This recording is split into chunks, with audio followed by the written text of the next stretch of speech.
Ladies and gentlemen, the ringing of that phone bell brings you mystery, adventure. Nero Wolf's office, Archie Goodwin speaking. Who? Oh, yeah. Hello, Doc. How are you? What?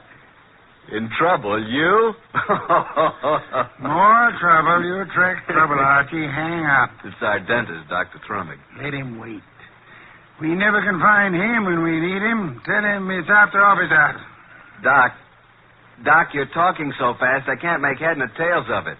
Look, listen, Doc. Come on over here and we'll be able to hear you. It'll only take you a few minutes. Right. You consistently disobey me. I want to work on my paper about odontocosms. Doc Trummig has a friend who's in some trouble, and he needs our advice. Besides, we owe Doc a fair-sized little bill, remember?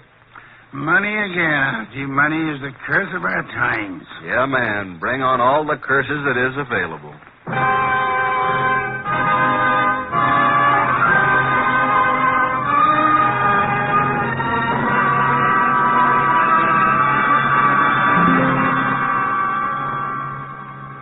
Ladies and gentlemen, it's that renowned genius who is the bulkiest, balkiest, most ponderous, and most brilliant detective in the world. Yes, none other than that chair-borne mass of unpredictable intellect, Nero Wolfe, created by Rex Stout and brought to you in a new series of adventures over this NBC network in the person of Mr. Sidney Greenstreet.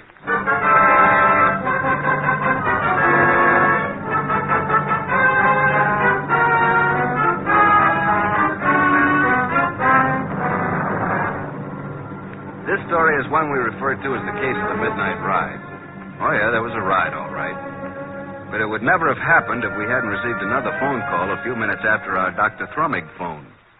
It was late in the evening, and Nero Wolfe was studying his paper on orchids while I was absorbed in playing some phonograph records. Archie, not so loud. I can't possibly think when you play that infernal thing at such volume. What was that you said, boss?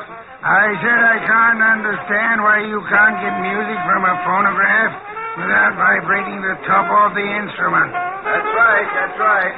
I can't understand why the neighbors haven't called the police. Do you hear that, Archie? Archie! All right, I'll answer.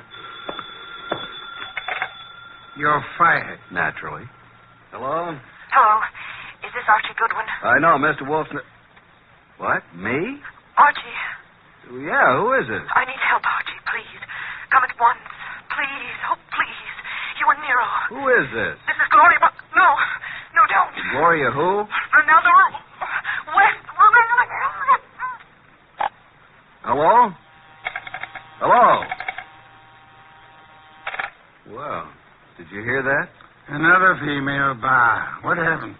Boss, who do you know named Gloria? Gloria? I know nothing about anyone named Gloria. She said her name was Gloria something. I couldn't quite get the last name. But she did say Ronaldo Road. Well, it's quite possible that she resides on Ronaldo Road. First, she asked if this was Archie Goodwin speaking, and before I had a chance to say anything, she asked me to come to her at once. She needed help. And for you to bring me along. For me to bring Nero along. You don't even know what you're talking about. Well, she said she was Gloria Bar or Mar or something like that, and then she said Ronaldo Road West, and then the scream, and that's all there was. The usual pattern of your experience with women. Sounded like a hand was slapped over her mouth, or she was grabbed by the throat. Bring Nero with you. I am taking no more assignments this week. Ronaldo Road West, where is it? I don't believe there is a Ronaldo Road West. If I remember correctly, Ronaldo Road runs north and south and is approximately 12 miles long. But she said west. What she probably tried to say when she was interrupted was Ronaldo Road West Chester. Westchester, of course. Asked Inspector Kramer to try to check on that phone call. I'll ask him to try. By the way, do you expect to find this Gloria alive, Archie? I certainly hope so. And are you aware that if someone strangled her, then they must have heard her speak your name? Yes, and yours, too. Shall I open it, boss? Why not? Let us face it, Archie. Huh? It's me, Archie. Wait till I slide the night chain off, Dr. Trummig. My nose. I forgot all about you, Doc. Where have you been? It's only been 3 or 4 minutes. I have never had such a disturbing night since I had my first patient. But at first I was afraid to leave the house. And why were you so afraid, Dr. Thrumming? But there were two men sitting in front of my place in a car. Oh, good evening, Nero. Were they waiting for you, Doctor? Well, why not? Very likely. Since she called me, I've been so completely unnerved. Here, that Doc, here. Have some brandy. Oh, no. You know, I never... well, that is... a small one. I am upset. You understand, Archie. Well, that's better. Just who called you and upset you so? Oh, hello, Nero. Did someone call me? When? You phoned me frantically that a woman called you. I couldn't understand you on the phone. Oh, yes, poor Gloria. She was cut off. Oh, Gloria. Did you say Gloria? But didn't I? I thought I did. Oh, dear. What did you say? I said Gloria. Oh, my, isn't that strange? I thought that's what I said. No more, please. We just had a call from Gloria. Who is Gloria? Why, you remember. We all went to school together. That is... you do too remember. Gloria, she was... Just what is Gloria's last name, Dr. Thrumming? Well, it was Gloria Barnsworth. I don't know what it is now. That's what she was trying to say to me, Barnsworth. Did she tell you where to find her? No, she didn't. Oh, dear me. She was just about to tell me when I said I'd call you and Archie and get your help. And then she was cut off. How do you know she's the Gloria Barnsworth you knew and I'm supposed to know? My. Could you open the windows? Why, yes. Archie. Oh, sorry, Doc. The air outside's contaminated. Oh, is that so? With what? Oxygen. These factories. Oh, well, I found her picture in an old class photo. Here it is. Oh, yeah, now I remember. But, Doc, you and this gal were several years ahead of me in school. I'm not in this picture, so she must be about 40 now. Well, gentlemen, you both seem to have the situation well in hand now. So, if you'll excuse me, I will retire to my room. But we don't have anything figured out yet. But you will. Let me know in the morning how successful you have been. Good night. Well, anyway, a woman called here, and just as she was about to tell me who she was and her address, she was cut off as though she was strangled. Archie, did you say someone strangled her? I don't know, Doc. I hope not. Well, let's start our search along Ronaldo Road. Archie, don't answer it. They're after me. The men in the car, they saw me come in here. After you, nonsense. They found out Gloria phoned me. Don't let them in. Now, how could you know all that? Oh, dear me. Do you mind? A short one? I'm so weak tonight. Please, Archie, don't open it. I warn you. Just relax, Doc. I'll handle it. Good evening. Evening. Are you Archie Goodwin? No, he is. Yes. No, I'm not. He is. Put up your hands. Unhook the night chain. Now just turn off this light. Oh, I told you. Where's Wolf? Oh, he's been in bed for hours. And who is this little man? I'm... Don't you know? This is my brother, Brother Cuthbert. Yes, he's quite right. I'm a bit older than he is. Shut up, Cuthbert. All right, get your coats and hats off that rack. What for? We're all going for a little ride along the river, and it's a bit chilly. Oh, dear me. I feel faint. I'm getting dizzy. Get your hat. Yes. And put that bottle down. But it's so cold out there. Get along.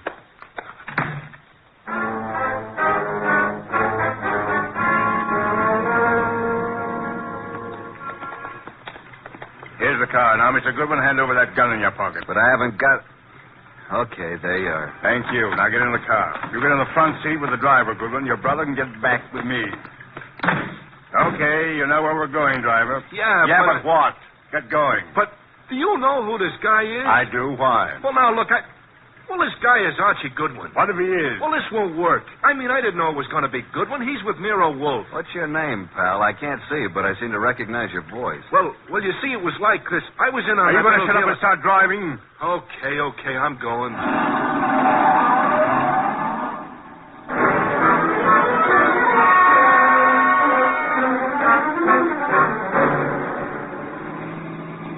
Now, see here, it's getting very late. I don't like this. Where are you taking us? Keep calm, Doc. Yeah, don't get excited. Just take it easy. Listen, Goodwin, I got a record Shut up, for you. you. What's the idea back of all this, friend? Pull off the road here, driver. Yes, but we're way out in the country. Now, we'll all get out here. Now, wait a minute. I said get out. You too, driver. Oh, no, wait a second. What's the big idea? Now, all of you start walking over to that clump of trees. Go on. What's he going to do? What do you think? Okay, that's good. Just stand there. Now get out your gun, driver. Oh, now, wait a minute. This isn't Get the out way your gun and don't turn around, driver. Now, let him have it. Go on or I'll kill you. I don't go in for this kind of stuff. Besides, Shoot and empty your gun into them. Go on. Now, just drop your gun on the ground. There. Now, I will take Goodwin's gun, and after I finish with it, I'll just toss it over beside his body. You what? Hey, now, wait a minute. You'll notice I have gloves on.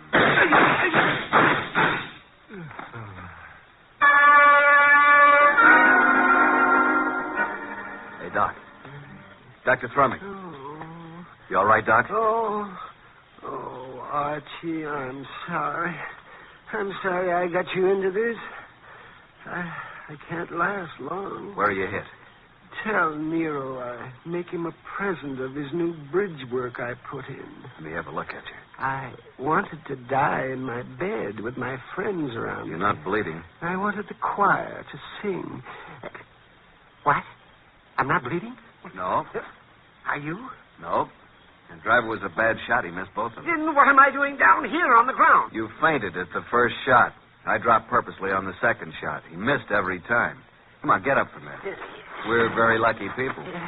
What became of them? Hand me my gun. Oh, is this your gun? Wrap it in his handkerchief. Come over here. Yep. Here he is, the driver. And he's dead. This is dreadful, Archie. What do we do now? You got a lighter? Here's my pocket flash. Well, here's his gun beside him. Don't touch it. Have a look through his pockets. I knew what he meant when he said he had a record for me someplace. A picture of a girl. It says, to Mike from Violet. Mike. This fellow's face is certainly familiar, but I can't... Hey, wait a minute. Mike Jordan, that's it. Mike Jordan? Yeah, Wolf cleared him on a frame-up 3 years ago, and this girl Violet is an entertainer in a nightclub downtown. Violet, yes, but what does all this have to do with Gloria? Strange, there's no other identification on him. Maybe the other guy took it off of him. Well, now we got to find Violet. How? We can't even find Gloria. I think now that this guy Mike Jordan missed us deliberately. Let's start hoofing it back to that last crossroad. There was a telephone there. I'll call Nero.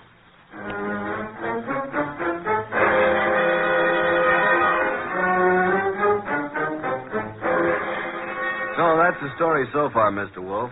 Sorry to wake you up, but we wanted you to know. Yes, we did. Oh, such a night.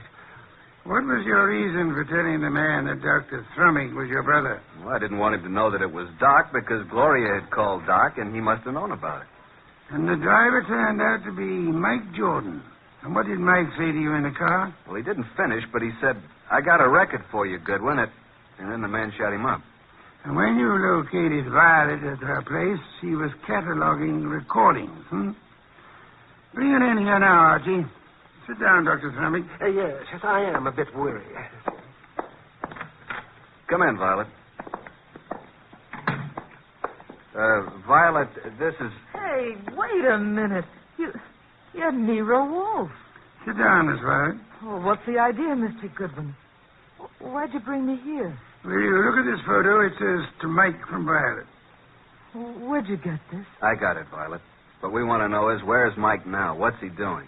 Can you tell us where he lives? What's Mike done now? Can you tell us his address? Maybe. Do you know who he's been working for? Yeah. A guy with a big car and a lot of dough. You seen this man? Yeah, kind of a good-looking guy. I think his name is Durant or something like that. I understand you've been occupying yourself with cataloging some phonograph recordings. Yeah, that's what I was doing when Mr. Goodwin came in. Mike's got a home recorder over at his place. Do you have all the records that have been made on the machine so far? No, just what we made in the last week. Lots more at his place. Do you and Mike know of a woman named Gloria? No. At least I don't remember. It was on Ronaldo Road. Gloria Barnsworth was her maiden name. Where is this Ronaldo Road? I don't know. It's in Westchester, we think. I've never been there. What has Mike done, Mr. Wolf? Is it bad? As a matter of fact, Mike is in the clear. Good. There's no charge against him, and there never will be. You haven't seen him for a couple of days? No. And I never go to his apartment unless him and some guests are there. Do you know where he is? Will you give me the address of his apartment? Okay. 324 East 35th Street. Thank you very much, young lady. What's all so mysterious? Oh, something's happened to Mike. I can tell by the way you talk. Very well, Archie. You have a special visit to make. Look for the machine, and it's quite late, so you had best hurry. Well, I'm going with you, Archie. Good night, Nero. Good morning. Oh, I don't even know what day it is. Come along, Violet. We'll drop you at your place first.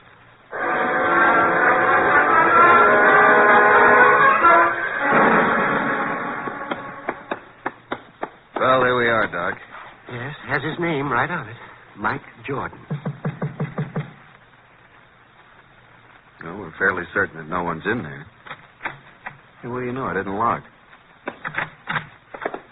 The lights are on. I know. Listen. Yes, a light humming noise. Huh. But where is it coming from? Over in that corner, those wall cabinets. There it is. A radio. And a phonograph combination. Yes, and a recording machine. And the recording arm's still down on the record. Just lift it off and put the playback needle on. Yeah, there we are. Look, I don't go in for that kind of stuff. You've been working for me for several weeks now, haven't you? Well, sure, boss, but I never went in for no kind of... We're going to pick this guy up and take him for a little ride. It ain't my line. All you do is drive the car. Okay, I'll take a chance. But remember, I'm just the driver of your car. If anything happens, I didn't know nothing. You'll do just as I say. Incidentally, I know a lot about you. Think the police would like to know. Okay, I'm working for you. I came out to Ronaldo Road to make an honest living. But I see I'm right back where I started. And worse. I just ain't got a chance. Oh, remind me. I've got to phone the place.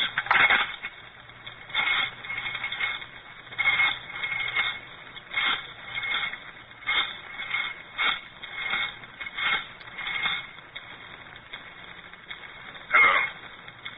How is it? I see. Yes, tonight.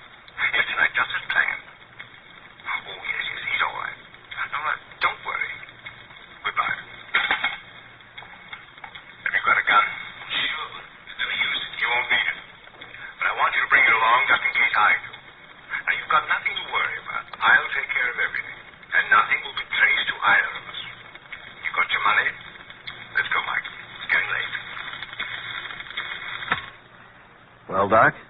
He did say Ronaldo Road. That's where our Gloria called from, so they're all tied in together. Come along, Doc. We're going back to Mr. Wolf again, and we'll just take this record with us.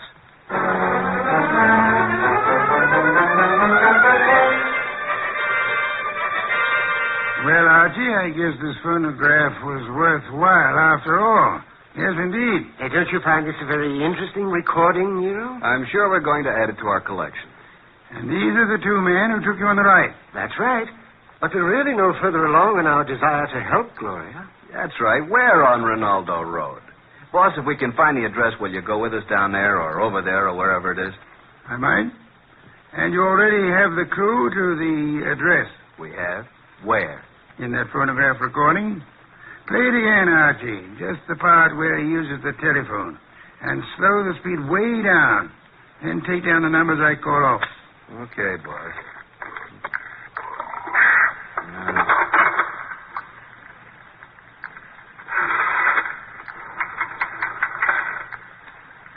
Six, 5,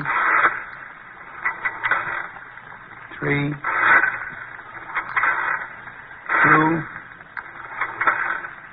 2, 3. That's enough. By slowing down the record, we were able to count the clicks of each number he used on the dial. Now, there's the number the man called. We hope it is on Ronaldo Road. Have Inspector Kramer get the address of that number combination, and we are ready to make our assault. I'll call Kramer, and then I'll get the car out. It hadn't been out for weeks. Maybe it won't start. No such luck, Archie, I assure you. No such luck.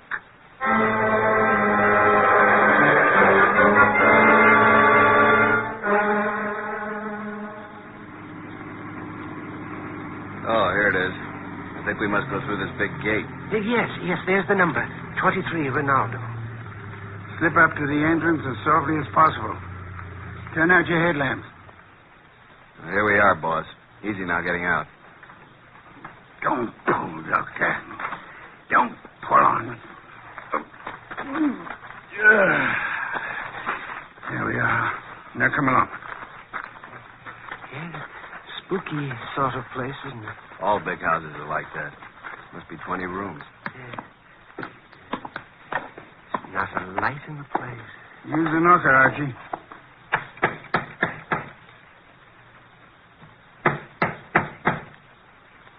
Uh-oh, stand back. Here comes somebody. Yes?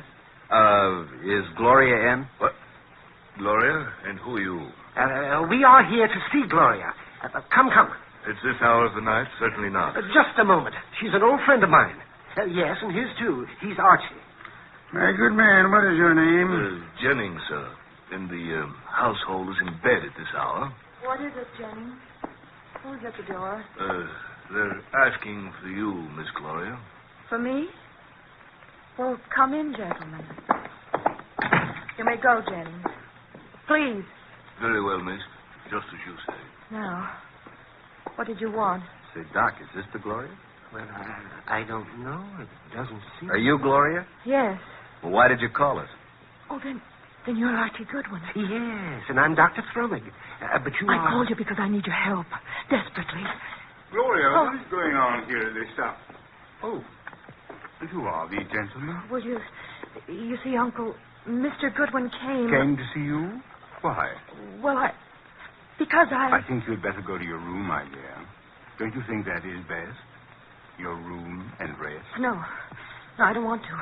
I won't. Go to your room. No, I won't. I can't. All those people walk in and out. They want to kill me. Jennings, take her to her room. Yes, sir. Come along, miss. No, I won't. Let me go. There are hundreds of people. They'll kill me. Come along. No. Please. I'm so sorry. But there's nothing we can do with her. Now, Mr. Goodwin. Yeah? What is it you wish? The girl called you Uncle. Oh, pardon me. I'm Nero Wolf. How do you do, Mr. Wolf? Yes, she called me Uncle, but I'm not really a relative. I'm Dr. Gunther, retained by the family. As you can see, the girl is quite ill. Oh, well, we're old friends of Gloria's, and we'd like to see her.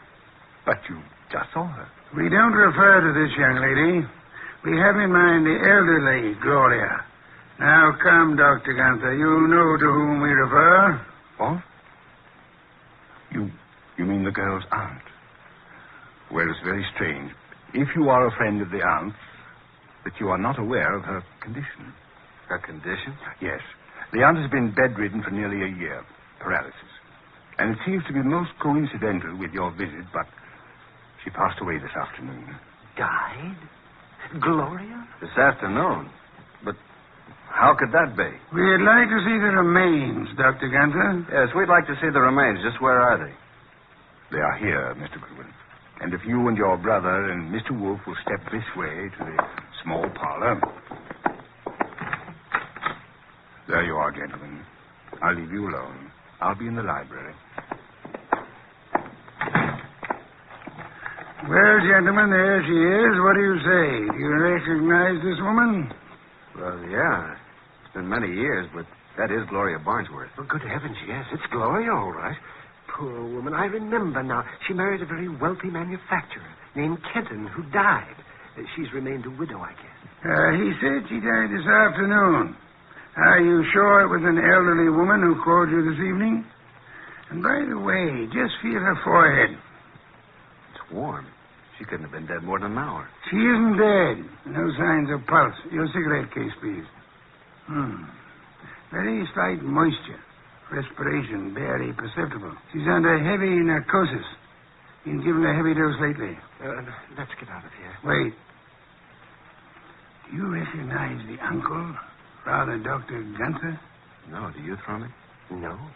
Does he look like the man who took you for a ride? It was too dark, boss. And he was all bundled up in heavy clothes. Let's get out of here. The door was locked after we came in. He's right. Come on, Doc, let's put our shoulders to it. 1, 2... Go! Well, gentlemen, what on earth does this mean? Why'd you lock the door? Oh, I'm sorry. It's a spring lock. I had no intention of locking the door. And I suggest, Archie, that you have it repaired. And now, Archie, will you step to the door and let Inspector Kramer in? He followed us up the driveway. Yeah, about time. Getting cold out here. Inspector Kramer, this is Dr. Gunther. In that room is a woman he claims is dead. She is actually under the heavy influence of narcotics. Yeah? Well, who is she? Mrs. Gloria Kenton, widow of the wealthy shoe manufacturer. And this attractive young lady coming down the stairs is supposed to be mentally ill, which I do not believe. Her name is Gloria, too. A niece of the elder Gloria. But Archie and I both knew Gloria Barnesworth. Kenton. Yeah, I get it. And I suggest that this man is not a doctor, but is young Gloria's husband, and they're attempting to force the Aunt Gloria to change her will in their favor. This is utterly ridiculous. The aunt was able to phone Doc Thrumming and me tonight, but she was apparently caught in the act. And this man, who is posing as the uncle, hired Mike Jordan to drive his car while he picked up Archie with the intent of killing him. Well, this is the same man? The same. And if Mike Jordan hadn't recognized Archie, both of you would be quite dead. This man double-crossed Mike and killed him, believing that the whole thing would be blamed on Mike. Mike deliberately missed. All right, so what you got to do about it? Come on, let's get out of here fast. Look out, he's a cop. All right, now get those hands up and keep them up. Come along, Archie. I have another appointment. The inspector can handle it from here on.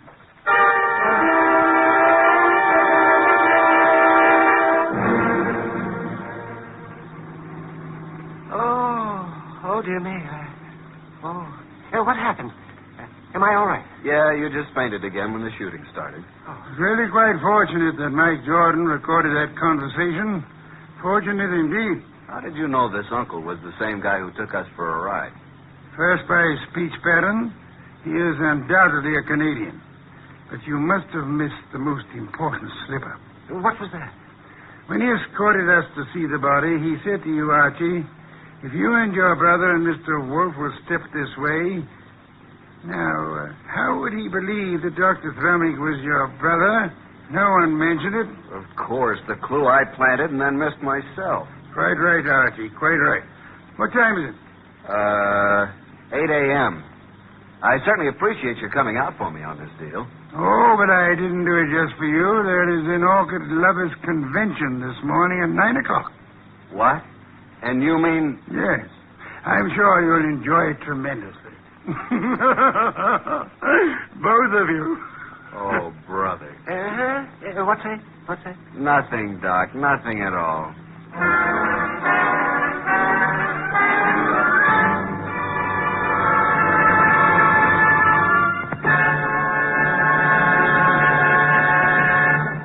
You have been listening to The New Adventures of Nero Wolfe, starring Sidney Greenstreet.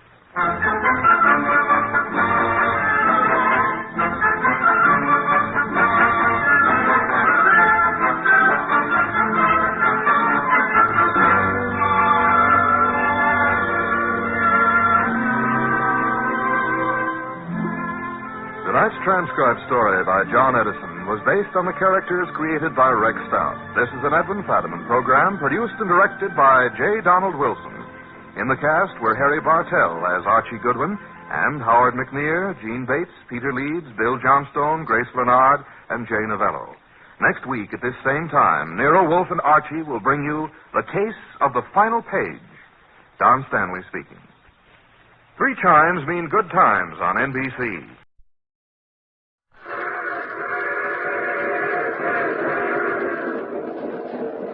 Mutual presents The Mysterious Traveler.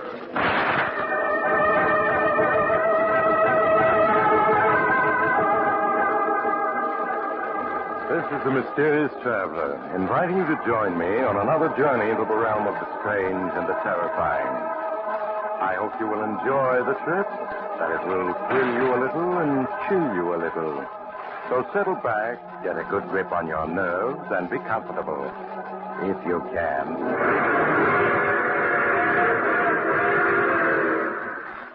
Where are we going? Why, today we're going to venture into a fantastic and little-known field. The human mind. It's a story I call Mind Over Murder.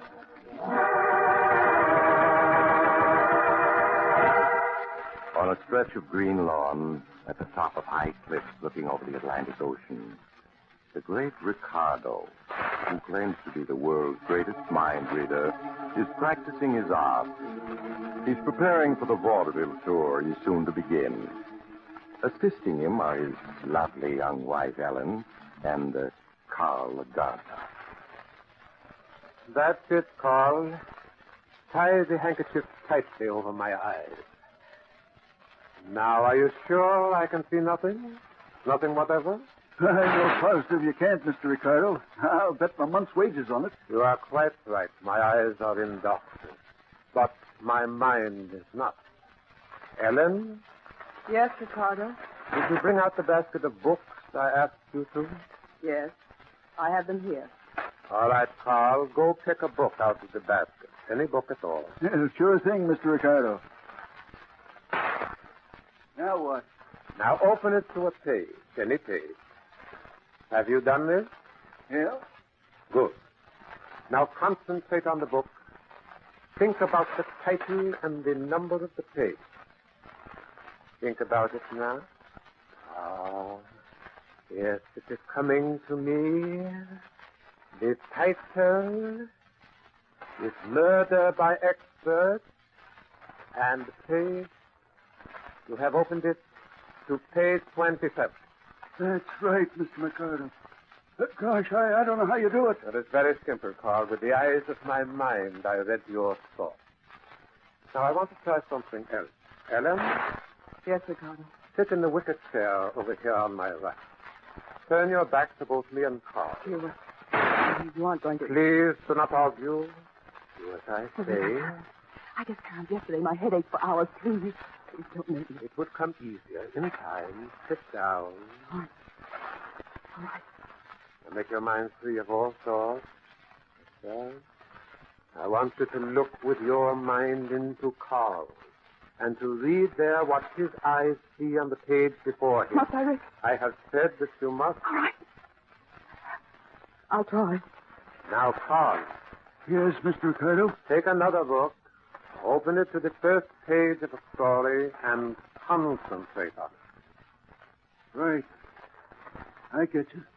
Now, Ellen, read the page at which Carl is looking. I command you, by the powers of the mind, read.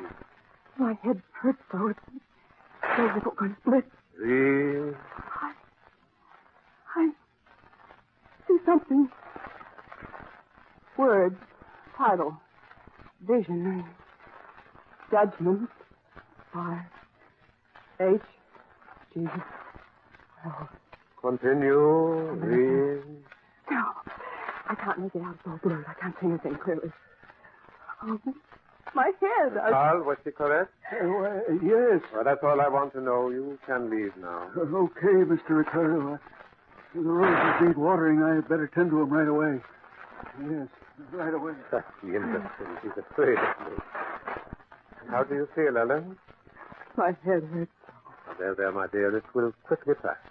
And in no time you'll find the whole thing as easy as powder in your nose. Ricardo, I can't.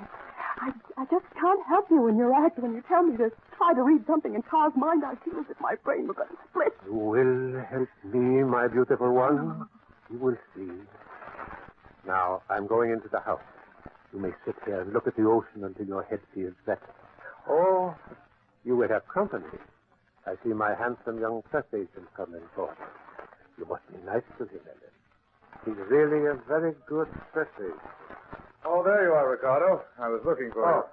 It's too bad your mind is one of the few I cannot penetrate, Tom, or I would have known that. Was it about something special? Oh, just about these advanced stories to go out to the Boston editors. I have them all written. Oh, excellent. I'm going up to the house now, and I'll read them right away. Stay and keep Ellen company, Tom. I'll see you both presently. All right, Ricardo. What's the matter, darling? What's he been doing? It's nothing, Tom. I just have a little headache. Been making you work with him in his act again, hasn't he? Please, Tom, I'm all right. Ellen, really. Ellen, listen to me. You know things can't go on the way they are. You've got to leave Ricardo, do you hear? Leave him and divorce him. No, Tom, I can't. I just can't. You're the death of him, but there's no reason to be. He's just a phony mind reader. No, Tom. He's not phony. He can read minds. Sometimes he tells me just what I've been thinking. Oh, Tom, it frightens me. I wish I could read it, but he won't let me. If I tried, he might do something terrible. No matter what you do, I'm going to get you away from Ricardo. I'll kidnap you if necessary. I'll... Here he comes back. Oh. Well, I'm glad to see you're feeling better, Helen. Is it Tom who has put that sparkle in your eye and that flush in your cheek? Of course not. I would not like it if I thought so.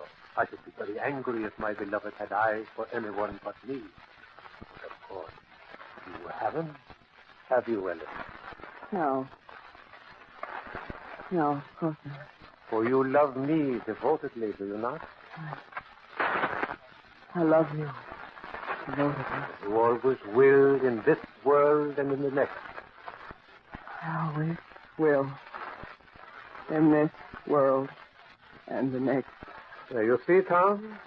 You see why I dare leave my lovely Ellen alone with you? I have perfect faith in her. When we start our tour week after next, I will be quite busy much of the time, and I hope you won't mind keeping Ellen from being lonely. I'm sure the trip won't bore you. I expect it to be most entertaining.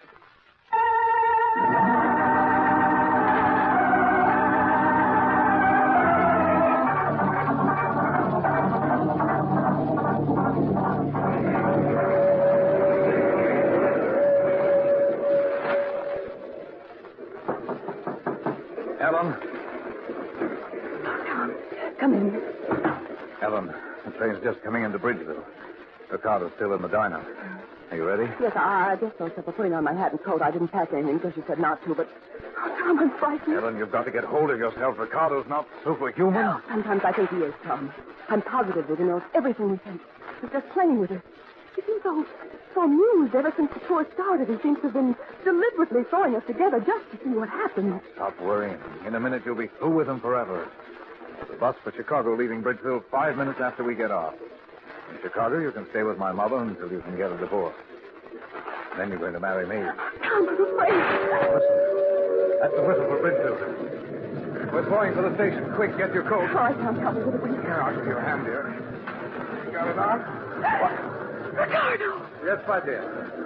I was worrying about your headache, so I left my lunch to come and see how you were. Well, I'm feeling a little better. I was going to take a walk on the platform and get some fresh air. Yes, I see you have your coat on. Oh, but alas, we only stopped for a minute. Hardly long enough for a walk.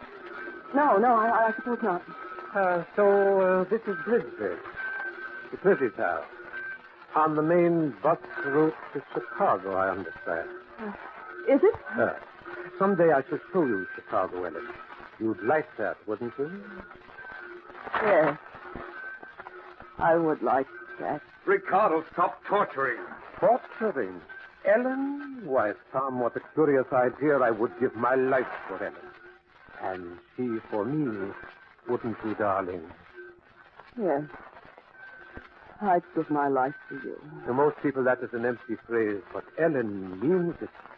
I will prove it to you, Tom. I'm not interested. Oh, but you are. Ellen, my love. Yes, Ricardo.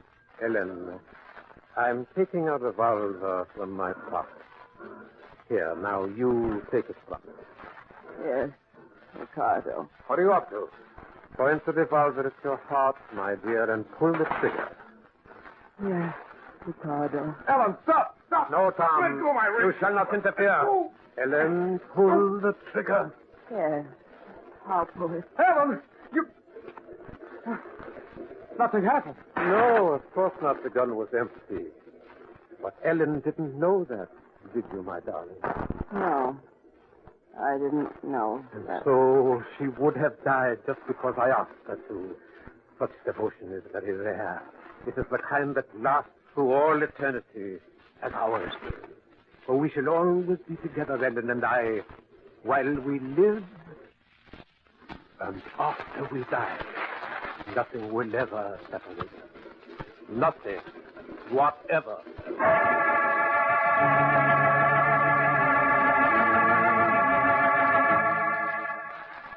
And so the great Ricardo's triumphal tour continued. Newspaper stories told of his amazing feat, and of the feats almost as marvelous performed at his direction by his pale and lovely wife. Twice Tom urged Ellen to flee with him, but both times Ricardo appeared upon the scene, smiling as though knowing every word that had been said. So at last Tom changed his tactics. Waiting until one evening when Ricardo was in the midst of his performance, concentrating on holding a great audience spellbound. And now, ladies and gentlemen, someone among you is thinking of the initials E.N. Somebody quite close to me. Tom listened for a moment, but he was quite sure that Ricardo's attention was fully absorbed. Then he left his place in the wings and slipped swiftly backstage to knock on a door marked with a gold star. Ellen. Oh, yes, Tom. I want to talk to you. You shouldn't be here, Tom. Never mind Ricardo. Put on your coat. My coat? But the performance won't be over for half an hour. Ellen, I've got a plan to fool Ricardo. Will you trust me? But if he catches us, he might kill you. If there's one time he's not going to be clever enough. Just put on your coat and come along without asking any questions.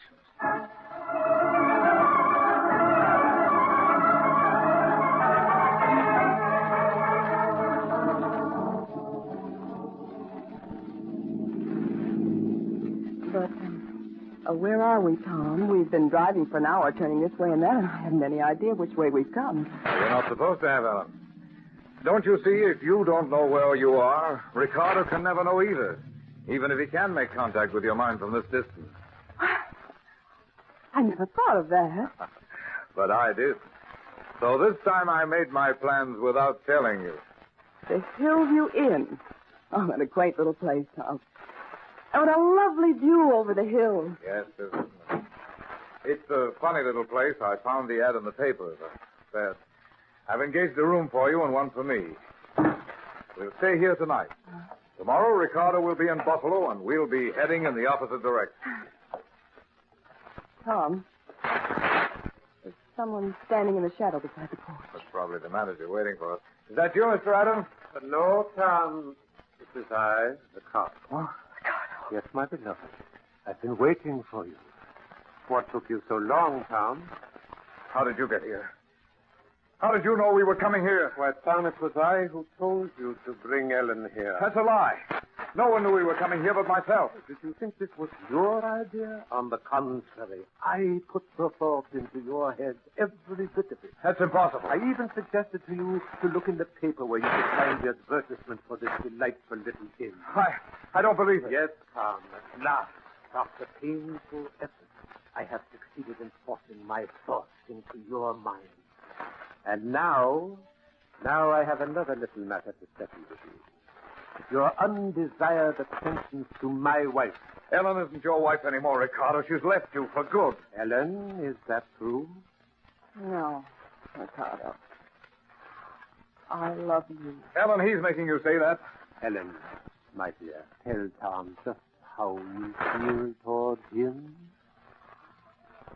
I've been playing with you, Tom, to amuse myself. You've been very stupid not to realize it. I'm not impressed by your tricks, Ricardo. Ellen is leaving here with me now. Ellen is not leaving, but you are.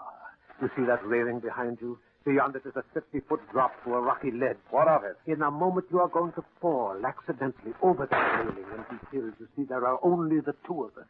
And I am far stronger than you. So, now, I will show you a trick of Oriental wrestling. Tom, look out! He's walking me back to the railing. Maybe I know some tricks too, Ricardo. Now, how do you like this one? Tom, look. He's lying down there on the ledge. His body's all twisted. Yeah. I'm afraid he's dead. No. No, he isn't. He's alive. He's in pain. He's making me feel pain, too. No, Ricardo. No. Stop it. Stop it.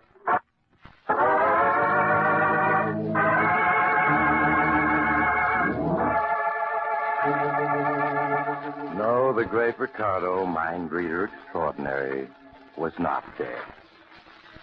For weeks afterward, he hovered on the borderline between life and death. And then, as if pulling himself back to life by the sheer strength of his will, he slowly won his fight. But though he lived, his fall had paralyzed his body, leaving only his mind truly alive. He lay in a hospital bed, still breathing, but unable to move, to speak, or even to open his eyes. So he's definitely going to live. There's no longer any doubt of it. It's almost a miracle. I didn't think any man could survive such an injury. He wouldn't let himself die. Well, most of us want to live, I've discovered. I mean, he deliberately refused to die. He kept saying to himself, I will not die. I will not die. You could hear him? But he's paralyzed. He can't speak. I could hear his voice in my mind. Oh, I see. Yes, he's going to live. But he'll never move, nor speak, nor see again. Yes, he knows that. I beg your pardon? Ricardo knows that he'll never recover. He wants to go home. I have to take him there. I will look after him. Ellen, you I can't. have to. Tom, don't you see? I'm his prisoner again. The prisoner of his mind. From this time I'll never escape.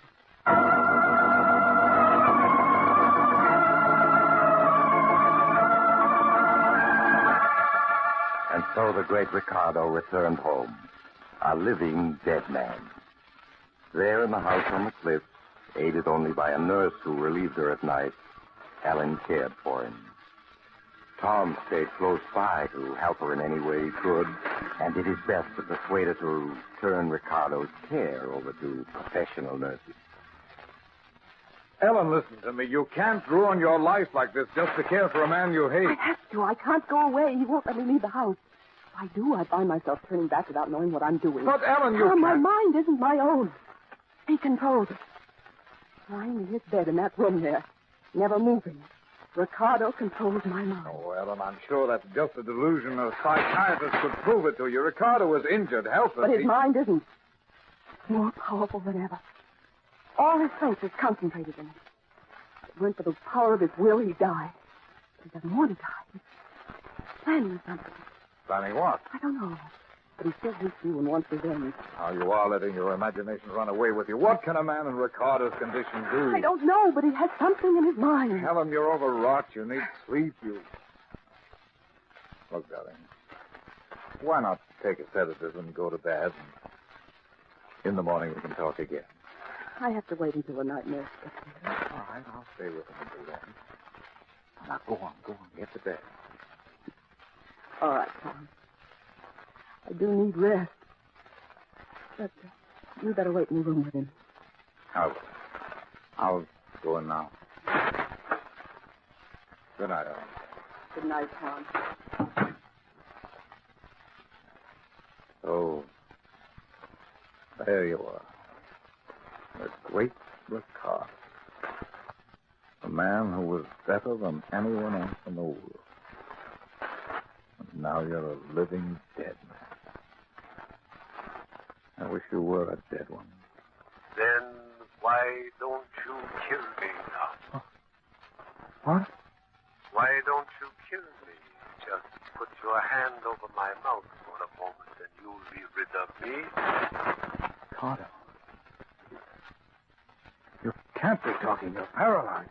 I can speak to you, Tom. I speak with my mind, not with my voice. No, I don't believe it. You always were stubborn. Listen. Just now you were trying to get Ellen to leave me. But she never will. Ellen and I are joined together for all eternity. I'm going to free her from you somehow. Do you hear, Ricardo? Oh, now you're threatening do believe my mind can speak to yours. Good. We'll have many interesting conversations in the days to come. Now, I'm going to rest. Good night, Tom. I shall see you tomorrow. You won't want to come, but you will.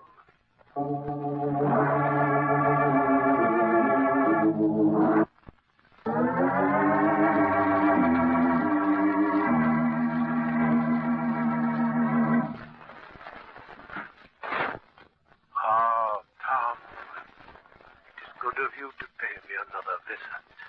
I was hoping you would come today.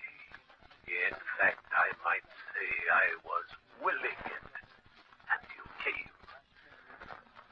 So it's true. I was trying to convince myself I'd imagined this. Stubborn, stupid Tom, always fighting against the inevitable. You tried to stay away today, didn't you? But you couldn't. No, I couldn't. And you're convinced now you're not suffering from a delusion. All right. Not a delusion. So what, Ricardo? I have some interesting information for you. But first, sit down. I think I'll stand. Sit down. I won't. You see, you are seated. Are you? Yes, I forced you to seat yourself because my mind has established control over your mind. So sit quietly and hear what I have to say. All right. What is this information of yours? I am dying. You don't think that makes me sorry, do you? Doctors do not know it, but my heart is weakening. If I relaxed my willpower for an instant, I would go out like a candle in the wind. Sooner the better. Perhaps so. I had great plans, but no matter.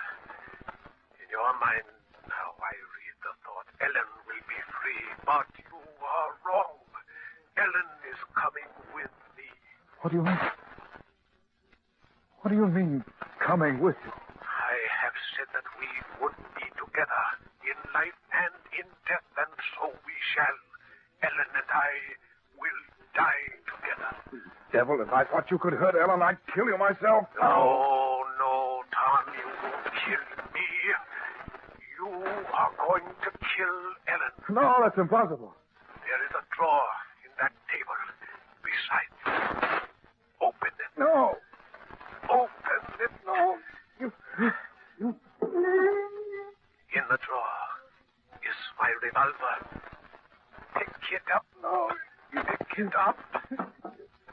Yeah. Well? With that gun, you are going to shoot Ellen. You will be executed for it as a murderer, and thus I will have my revenge. Because we shall die almost at the same instant, my soul and Ellen's will be forever joined. No. You can't force me to hurt Ellen. That's one thing you can't do. Stand up. No, you... There. You see, my mind does control yours. Though I lie here helpless, but I command you must do. I'll shoot you instead. You see, you cannot even lift the gun. Now listen to me. Behind that screen, across the room, is a couch. There Ellen lies asleep at my orders. You will walk over there. You will point the gun at her forehead, and you will pull the trigger. You can't make me do that. Walk, Tom. No, I... On. Another step. There. Now, move the screen aside. No. Move the screen. Ellen. She's dreaming of you, Tom. Aim the gun well. Fire. No, Ellen, wake up. She will never wake again in this world. Pull the trigger. I won't. Pull the trigger. No. Ellen. Oh, Ellen. Yes, her mind has gone blank. I can no longer sense it. You have killed her. Ellen, I've tried not to to do it. I tried not to do it, Ellen. Speak to me. She is dead. And when the police come, they will arrest you, and you will die for her murder. I don't care. Now that Ellen's dead, I don't want to live. But first, I'll make sure that you die too, Ricardo. That is not necessary. I am going now of my own accord. I am relaxing. I will letting myself slip into the dark silence of death where Ellen is waiting for me. She's there. She's just across the threshold, waiting for me. She's eager for me. No, you've tricked me. I won't die. I won't.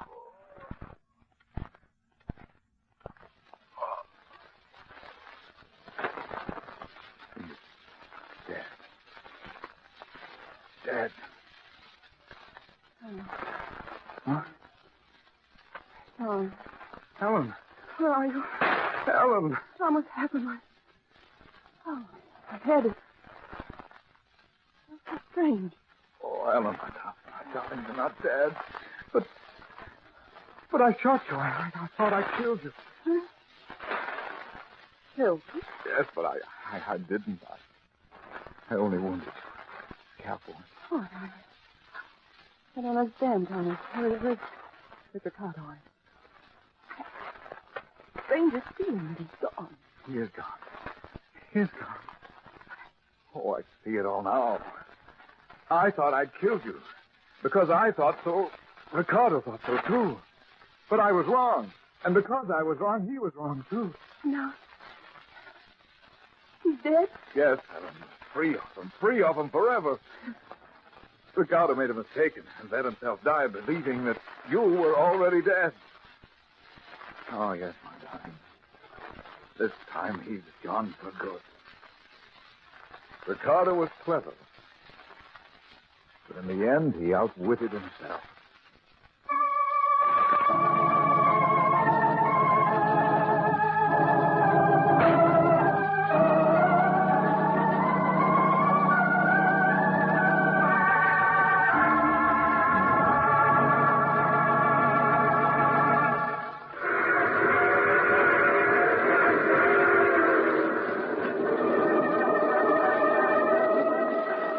This is the mysterious traveler again. Did you enjoy our little trip? What became of Tom and Ellen? Why, Ellen's wound was serious, but far from fatal. Not nearly as fatal as Ricardo's mistake. Tom and Ellen are very happy now. But I wonder if they're as safe as they think they are. When you're dealing with a mind like Ricardo's, can you ever be quite sure, even though he is dead? I knew a man once everybody thought was dead, and he... Oh, you have to get off here. I'm sorry. But I'm sure we'll meet again. You see, I take this same train every week at this time.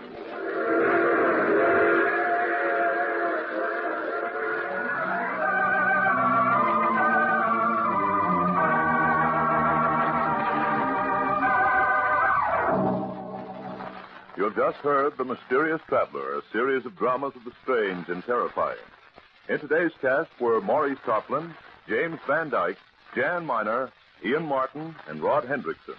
Original music was played by Charles Paul. The Mysterious Traveler is written, produced, and directed by Bob Arthur and David Cogan.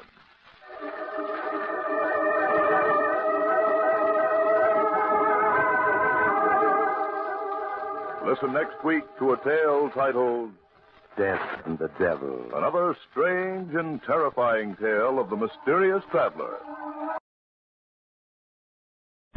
Whitehall, 1212.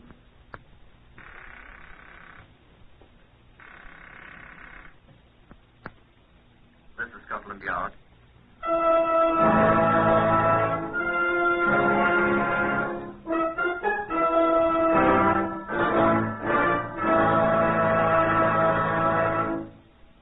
For the first time in history, Scotland Yard opens its official files to bring you the authentic, true stories of some of its most baffling cases. These are the true stories, the plain, unvarnished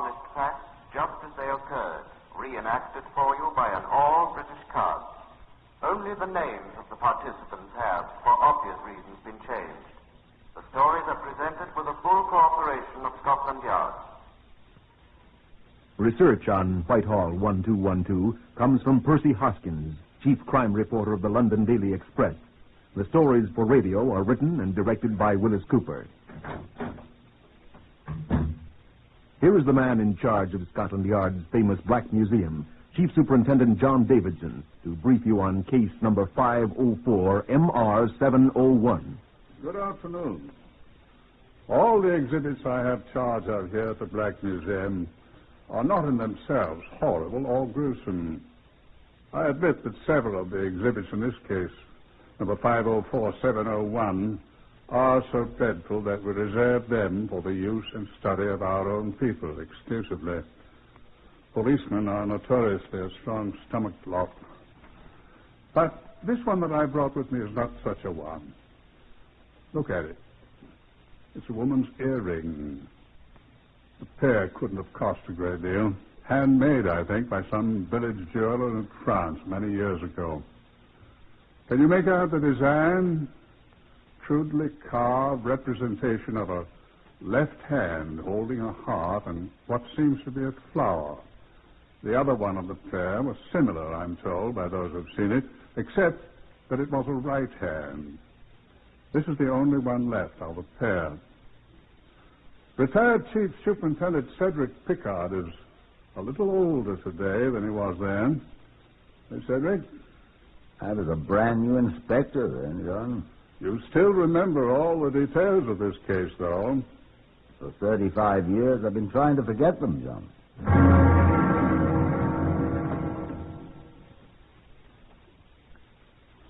On the 31st of October, 1917, the Zeppelins raided London for the next to last time.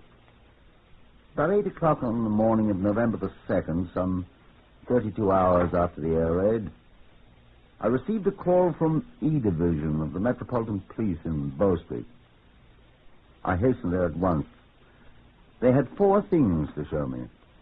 1, a badly blood-stained sheet.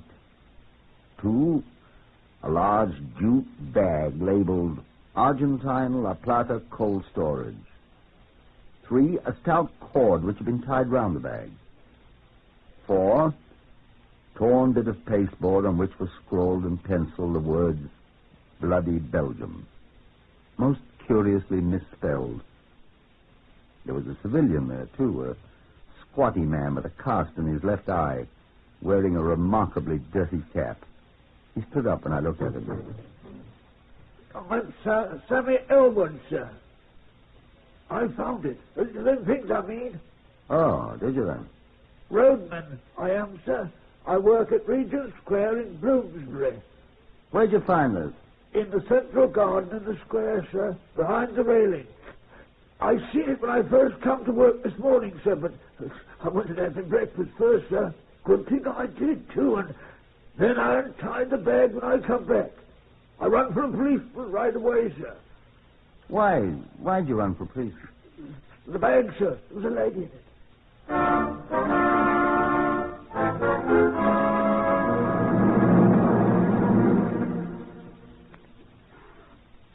The lady, rather the remains of the lady, for she was lacking a head and hands, had been taken to the mortuary. Sam the roadman obviously knew nothing about it except what he discovered when he untied the bag marked cold storage. He went back to work, a faint green tinge still underlying the grime on his face and hands. I examined the evidence. The pasteboard on which was written Bloody Belgium, I hazarded, might indicate that someone who disliked Bloody Belgians had caused the death of this one. The bag, I decided, should go to the laboratory for examination. I looked for laundry marks on the bloodstained sheet. There was one down in one corner. I telephoned it in to the Criminal Records Office and started for my office at New Scotland Yard. The telephone was ringing as I came in. Yes? Inspector Pickard here. Sergeant Toland here, sir. We found out about that laundry mark, sir, the one you phoned in. Good. It belongs to a Mademoiselle Albertine de Rocher. Belgium? Don't know, sir. Address 50 Munster Square. That's over east of Regent's Park, sir. That's very good, Sergeant. I'll run over there at once. Care to come along with me? Why, if I can get permission to leave here, sir. Get your hat. I'll take care of that. Accompanied by Sergeant Monty Toland, he was a much better man on the case than on a CRO telephone, and they knew it. I proceeded to Munster Square, and we were admitted to Mademoiselle de Rocher's two-room flat by the landlady, an old Frenchwoman with a moustache. Bed's overflown up. Oh. Sheet seems to be missing. No sheet here. Look under the bed. 1, 2, 3 pairs of shoes. No sheets under here. What are you looking at, sir? Is that blood? There on the pillow. Looks like it. And here, sir, on the blanket. A lot of it. I wonder. Sir, there's somebody at the door.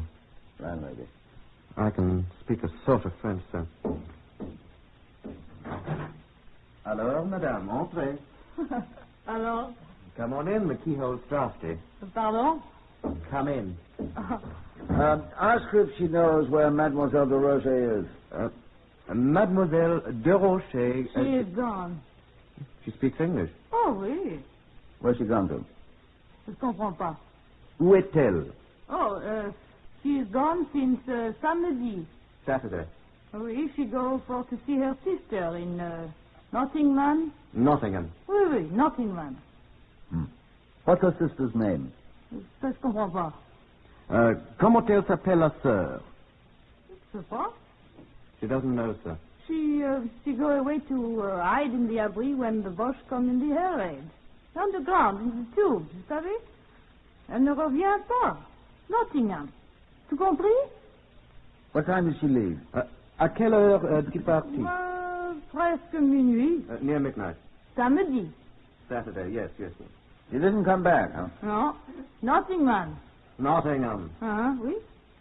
Ask her who might know her sister's name in Nottingham. Madame... Il le sait. Cet homme-là, là-bas. What man, madame? The man in the picture there? Oui. Ça, c'est Langlois, son bon ami. Langlois, il sait. It's Langlois, her sweetheart. He might know, she says. Where is he? Je sais pas. C'est lui. Where is his home? Hein? Oh, Charlotte Street, numéro 101. 101. Langlois, Étienne Pierre, Petite Boucherie. Rue Charlotte, numéro 101. What'd she say? She says his name's Langlois and he lives at 101 Charlotte Street. I know that. What else did she say? She says he has a small butcher shop there.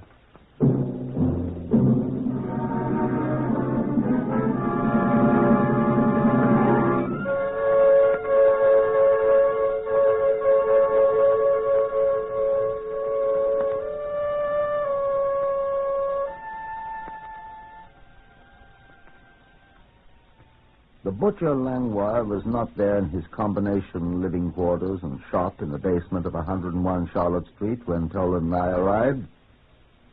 The heavy door was strongly barred and locked. Toland spoke to an attractive Frenchwoman who seemed to be the charwoman. At least she was armed with broom and pail, obviously recently used. Pardon, mademoiselle. Monsieur Langlois est-il ici? Non, monsieur, il est en train de livrer ses viandes. Je ne sais pas quand il sera de retour. Oh. Non, vous ne pouvez pas entrer. J'ai tout enfermé quand j'ai fini de nettoyer. Quelle saleté. C'est que Langlois a égorgé un veau samedi soir. Oh, le sang était tout parti. À présent, il fait ses ventes. Je regrette, mais je ne sais pas quand il sera de retour. What'd she say? She says he's gone. Oui, monsieur. Who's she? Je suis Françoise Grimard. Mademoiselle Françoise Grimard. C'est moi la fiancée d'Étienne Langlois. What'd she say? She's the sweetheart of Langlois, she says. How many sweethearts has this fellow got? Oh, I don't think we'd better ask her that, sir. Mais qu'est-ce que vous dites, voyons? What'd she say? She wants to know what we're talking about. Madam. Mademoiselle. You tell her, Toland. Dommage que je l'ai raté. Je vous remercie, mademoiselle. Come on, sir. Au revoir, mademoiselle. À la bonne heure, messieurs. Goodbye, madam. Mademoiselle. Oh, right. Wonder how much she knows about this affair. Said she was Langlois' sweetheart, didn't she? That isn't all she said, sir. I gathered that. Said Langlois had butchered a calf in there Saturday night. She did? That's why she had to clean up the place. I hope she didn't clean it up too well. Why, sir? I'd like a sample of that blood. I don't understand you, sir. I want to see if it's really animal blood, my boy.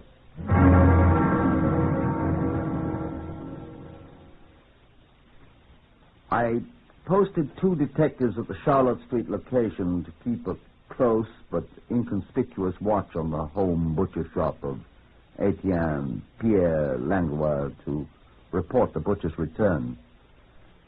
Toland and I went back to the Munster Square address where Albertine de Rocha had lived.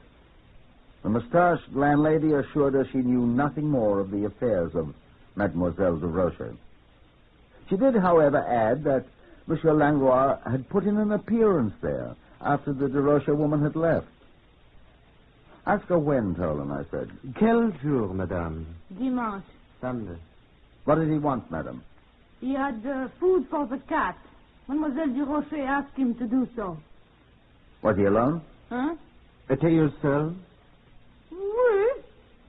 How long was he here? 15 minutes, peut-être. 15 minutes. I know. He fed the cat? Comment? The cat. Cat. Did he feed the cat? Eat. No. Why? That's what he was here for, wasn't it? Le chat est perdu. The cat's what? Perdu. He has run away. Well, what did he do with the cat food? Oh, he take it away with him. Why didn't he leave it here? Je ne sais pas.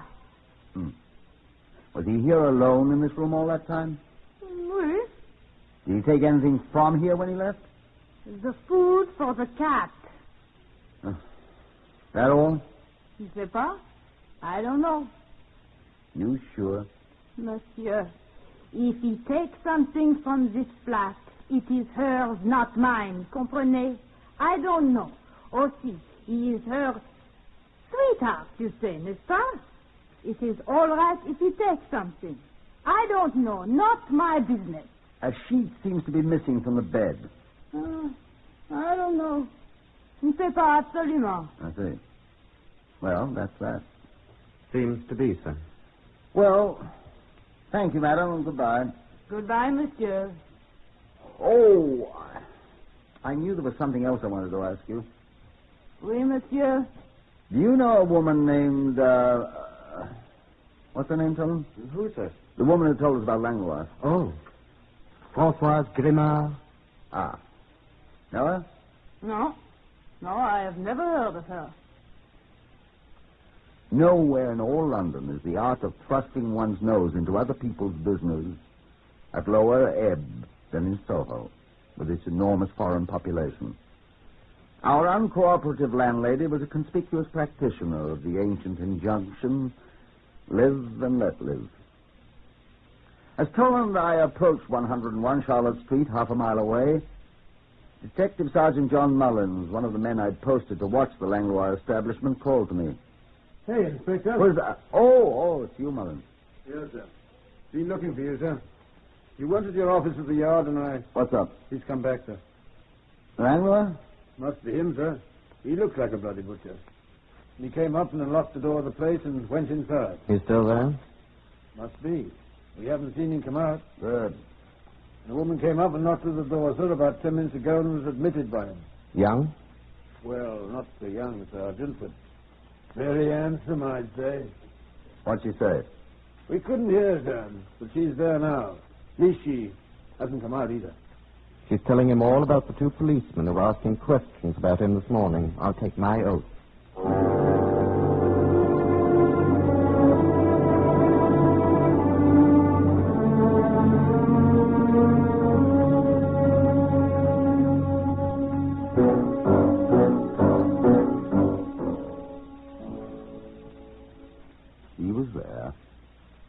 So was Mademoiselle Francoise Grimard. They had been sharing a bottle of villainous-looking vin rouge, the kind the French soldiers call pinard. Pinard, right? It is said to dissolve the teeth that's taken in quantity by an amateur. Neither Langlois nor Mademoiselle Grimard were amateurs, apparently. They looked at us a trifle owlishly, however. We gratefully declined the drink. Langlois swilled peanuts. What do you want, policeman? Prends garde, Etienne. What'd she say? Be careful what you say, sir. What? That's what she said, sir. Oh. What do you want? We'd like to ask you a few questions, Monsieur Langlois. Ask them. I do not guarantee to answer. Qu'est-ce que tu dis, Etienne? Je dis que je ne promets rien. Mademoiselle Grimard told us that she'd cleaned your place out. He did not clean it well enough, I'm afraid. Oh, fiche-moi le camp. It is so dirty, François. Si au moins tu faisais plus attention quand tu égorges tes bêtes. What did she say? She says I should be more careful when I butcher. C'est vrai, François.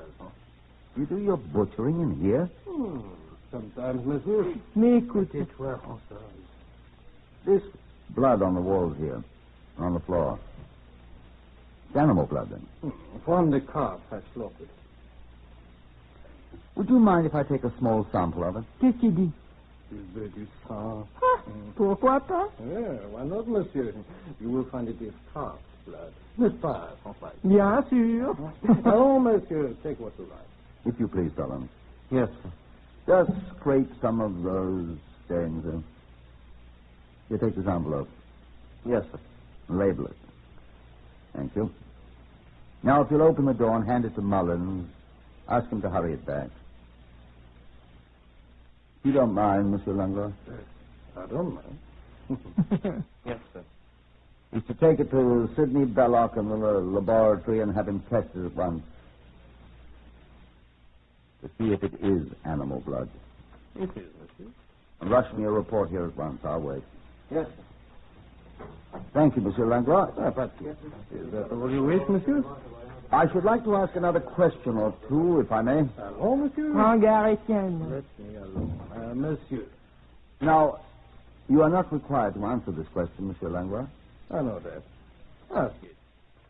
You, knew Mademoiselle Albertine de Rocher, did you Albertine not? Durocher, la vache, cette salope. Françoise. Oh, Albertine Durocher, alors oui, la connaissez, moi aussi. Mais tu le taire. Elle qui voulait manger Étienne, cette cochonne de la rue. Tu es Françoise. Oh, elle ne reviendra plus ici, celle-là. Enfin, tais-toi. Oh, essaye. Elle reviendra plus jamais Enfin, ici. tais-toi.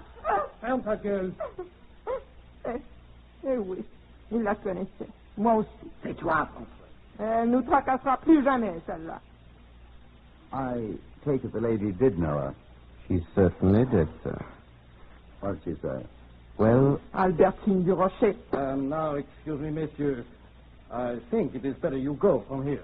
Monsieur Langlois, I have several more questions I would I'm like. sorry, monsieur. I will not answer them. Well, you don't have to, of course. I am sure that you will see that the matter of Mademoiselle Albertine Durocher is a very painful one for Mademoiselle Guillemard and myself. François. Oh, alors. Alors, tais-toi, François. Oh, Albertine Durocher. No, monsieur. I have answered enough.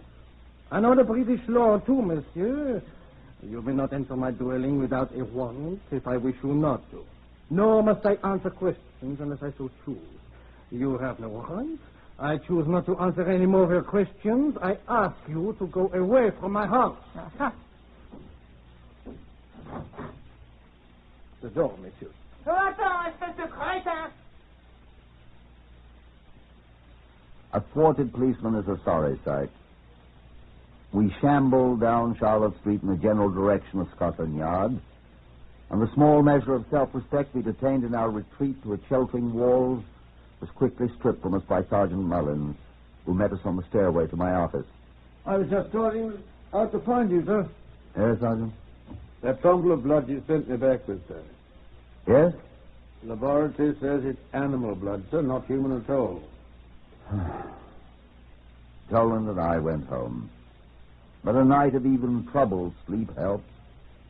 I found obtaining a search warrant not too difficult, and armed with it, Toland, Mullins, and I returned to Charlotte Street. Langlois greeted us with a tolerant smile, I think you'd call it, if you were a novelist. It was the blood of an animal, was it not, Inspector? Yes, it was, Monsieur Langlois. Yes. I did not lie to you, n'est-ce pas? I have brought a search warrant. Is there any other room or building on these premises which you use for slaughtering? May as well tell me. We shall find it anyway. There is a small shed. Out this door, monsieur. But I have not used it for many months. Out this door, monsieur. Wait. Go ahead, Marin. You know what you're looking for. Right, sir. Is there a basement here? It is used for storage. We'll have a look at it later. Solon. Yes, sir. Have a good look round the other rooms first, Solon. Yes, sir. Monsieur, I assure you... Oh, on the second floor, Solon. Just run round to Munster Square, will you? Is that not where the Mademoiselle de Rocher lives, Just run round there, will you, and see what Tom Bennett's found out. Yes, sir. If his report isn't ready, wait for it. And come back here at once. Right, sir. May I ask? There's a pathologist over there with some portable laboratory equipment, monsieur. Mais je ne comprends pas. He's over there looking at some blood stains. Now, if you don't mind, I'll start in this room. Is this an abattoir too, monsieur? It is my kitchen. It was a most dingy kitchen. A most filthy kitchen. I inspected it carefully. Greasy saucepans, well-scrubbed butcher's knives, moldy pails of rubbish, stinking half-empty tins of decayed food, and under the ancient sinks a pile of stained linen. The third item I picked up was a blood-stained towel. Animal blood, too, I asked Langlois. He didn't reply. And then something fell out of the folds of the towel onto the floor. I picked it up. What's this, I asked. It is an earring. It belongs to Françoise, to Mademoiselle Grimard. An earring, I said. And dropped it into my pocket. Just ask her about that. I will give it to her, monsieur. Thank you. I'll just ask her to identify it when she comes in. Where is she, by the way? Oh, is it? I don't know. You'll find her. Did you say this is animal blood on this towel, monsieur? From the calf which I slaughtered. Dear me, how did an earring ever get in here? She lost it. Saturday night? While you were slaughtering the animal? Monsieur. Who's that? Me, sir. Sergeant Mullins. Oh, come in, Mullins. You find anything? These bags, sir. Jute bags. What's it say on them? You read it, Langlois. Argentine, La Plata, cold storage. I have dozens of them. Curious. The same kind of sack the body was in. Well, let's keep them, Mullins. Now, who's that? Oh, here you are, sir. Then it says the stains are animal blood, sir. He's certain. I wonder how animal blood got in Mademoiselle de Roche's room. I wonder. Monsieur, I must speak to you. Eh? Very well.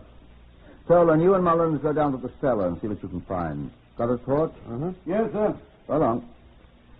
Now, monsieur. Wait, monsieur. There's nothing down there. Get along. Monsieur, I confess.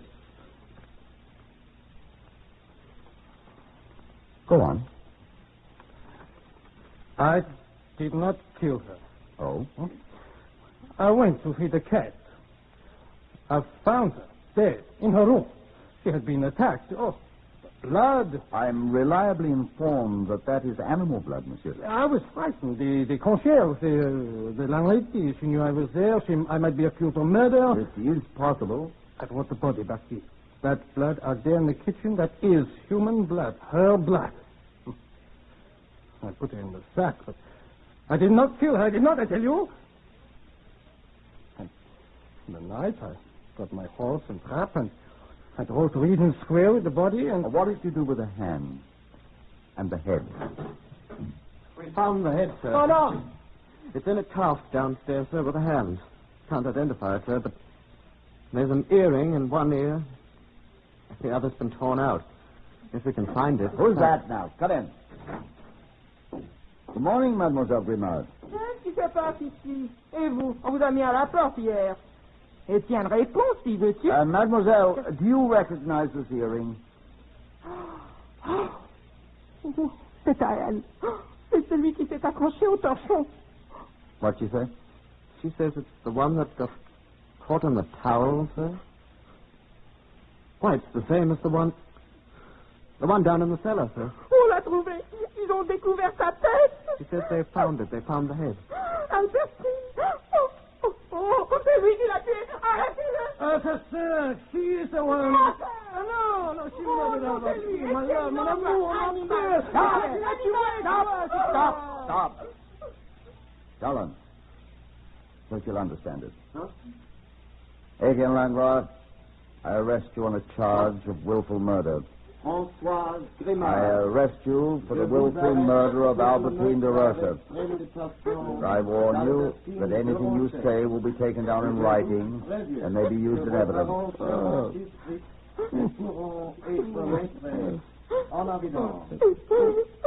Come along, both of you.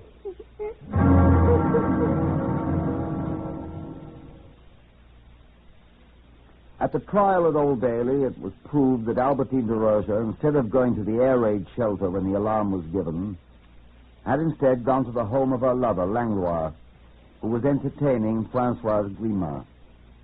A quarrel ensued, and the de Rosa woman was struck on the head and killed. We found the murder weapon, a cleaver owned by Langlois. The only fingerprints on it were those of Françoise Grimard. Langlois had gone to the dead woman's flat in Munster Square the next night with a container of animal blood in an attempt to make good his hastily conceived story. Then, realizing he must do better than that, he resorted to the practice of his profession. His handwriting matched the bloody Belgium written on the pasteboard with the body. It was a joke, he said, to foil people. It didn't. Etienne Langlois and Françoise Grimard were hanged at Wandsworth Prison in May 1918.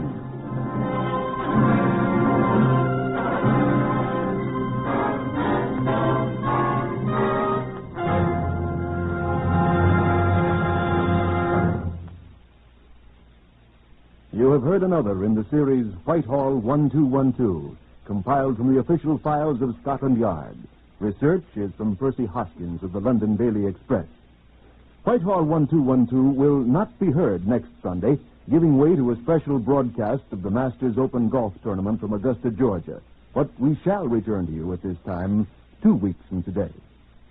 Among those heard in this reenactment of a celebrated case were Horace Brame, Harvey Hayes, Lester Fletcher, Evan Thomas, John Durst, Patricia Courtley, and Elizabeth Eustace. The stories for radio on Whitehall 1212 are written and directed by Willis Cooper.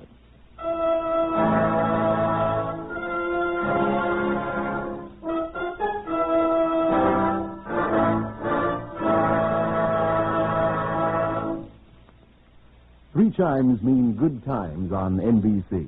This evening, The Big Show stars Judy Canova, Fred Allen, Jan Murray, Vivian Blaine, Portland Hoffa, Johnny Johnston, and your glamorous hostess, Tallulah Bankhead, with Meredith Wilson directing The Big Show Orchestra and Chorus. Then, later this evening, Theater Guild on the Air co-stars Lily Palmer and Rex Harrison. Then, tomorrow afternoon and every weekday afternoon, be sure to hear the new dramatic series, The Doctor's Wife.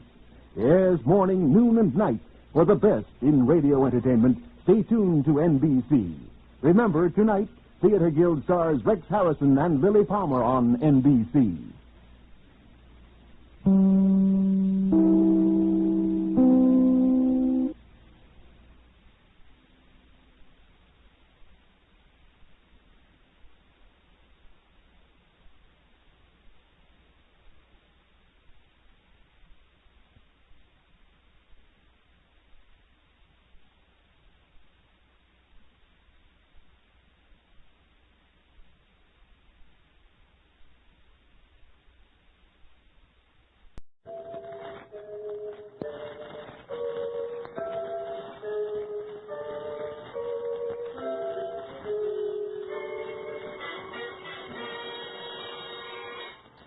Murder by Experts.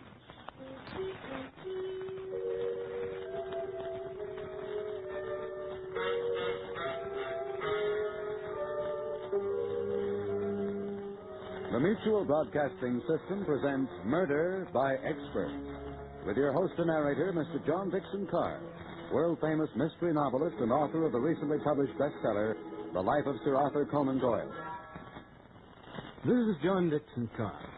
Each week at this time, Murder by Experts brings you a story of crime and mystery which has been chosen for your approval by one of the world's leading detective writers.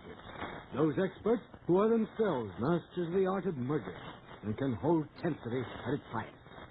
This time, our guest expert is the noted mystery writer, Mr. Bruno Fisher, who has selected a fast-moving, realistic study of a killer at large, written by Joseph Ruskell and Paul Monash. And now we present Kenneth Lynch in Prescription for Murder.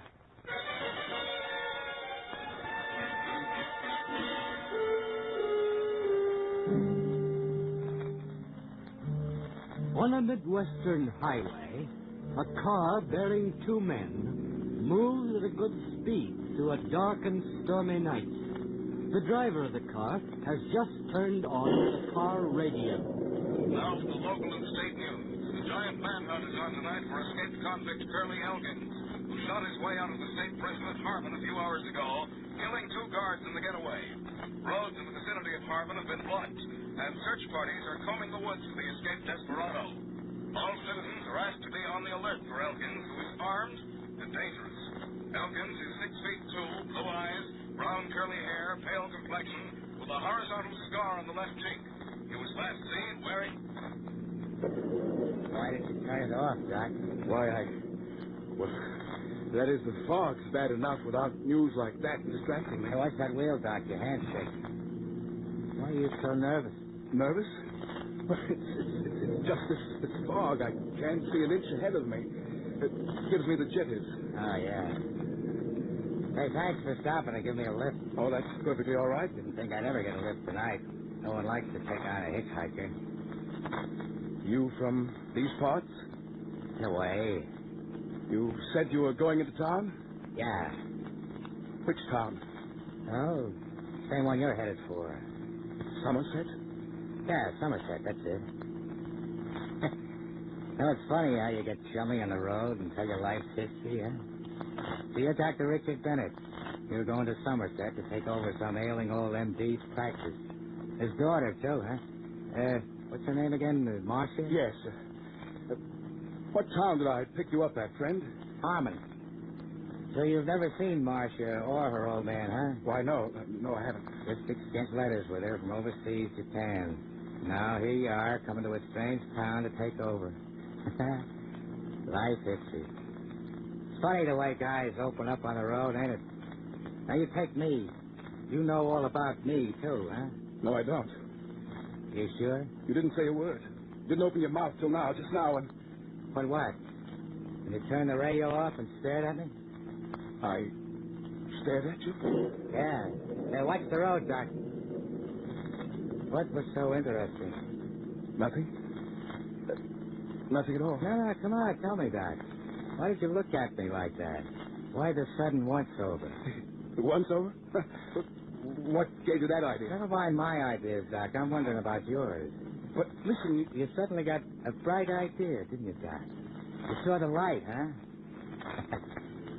Maybe you can see this, too, this gun. Now, wait a second. Okay, Doc, just pull over to the side of the road. Come on, Doc, be smart. Pull over. Oh, no. No, I'm not going to pull over. I'm going faster.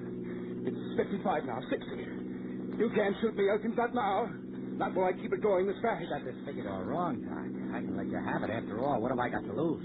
If I get caught, it's the chair. We go off the road, so I get killed, so what? But you get killed too, Doc. And you like to lose. Now, look, I'm going to count to 5, Doc. If you don't stop by then, I'm going to give it to you. 1. Listen, Doc, stop the car now and you'll be okay. 2, maybe I'll take your car, but what have I got to gain by killing you? 3, Doc, 3. I'm not stopping. Out here in the country, you'll be stranded for the night, but I don't have to shoot you, Doc. I'll get my head start. 4. I said 4, Doc. Getting kind of close. How do I know you won't shoot me? It's your only chance. If you don't stop now, I'm surely going to let you have it. The other way, you got a chance. That's better, Doc. Now you're playing it smart. Okay, Doc, get out, but don't try anything. Now, look, Elton. You have nothing to gain by... I know, Doc. I said that myself. Now start walking into those woods. But don't argue with me. Get going. You got a chance, Doc. Just trust your luck. It's been pretty good so far. Got you to be a sawbone. Got your girl. This will do, Doc. Stop here. Now we can't be seen from the road. Elkins, I was only trying to be a decent guy, giving you a ride. Sure, Doc. You're a good guy. You're a big guy, too. Just about my size. Take off your coat, Doc. We're going to change clothes. Sure. Come on. Your shirt, too. Just my coat. Get a shirt. All right. Good shirt, huh? Nice. The pants. Come on, hurry, hurry. All right. It's fine. Don't bother to put my stuff on. You won't catch cold. You don't have to be modest because...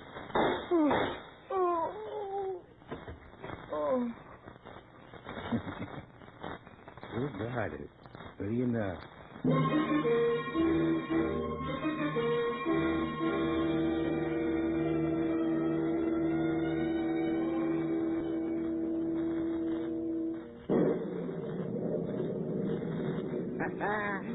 Two the clothes in the car. What a break.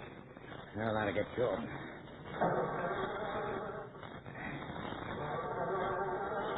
Spark plugs must be wet. Come on, baby. Start. Stop. Hey, somebody coming. Motorcycle cop.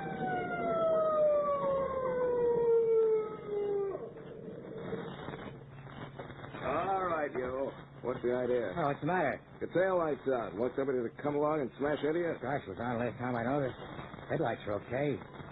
Let me start my motor, see if that makes any difference. All right. Maybe it went on then. Just a second, I'll have a look. No, switch on your bright. See if it works that way. Okay, get the second. Yeah, copper, get the second while I shift in the reverse like this.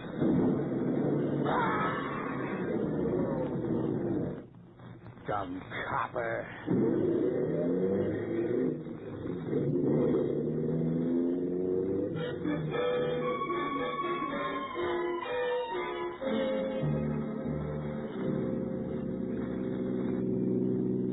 What's that?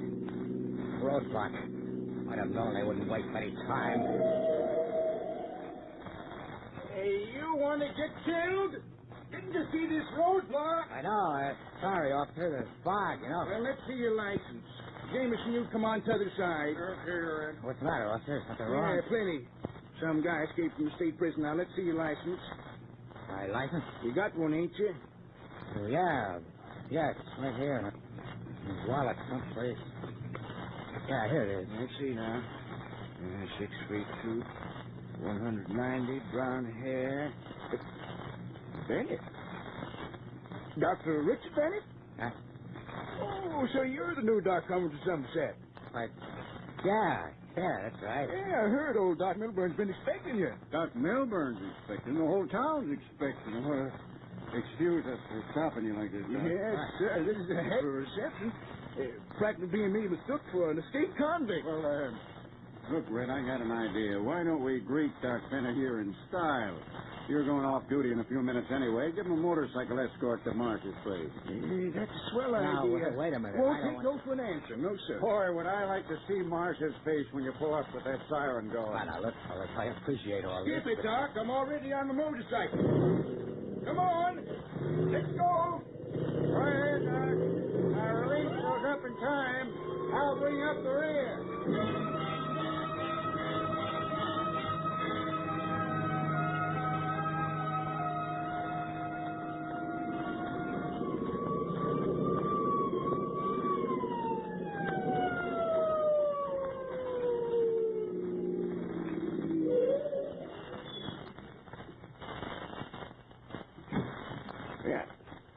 Doc. Here's the house.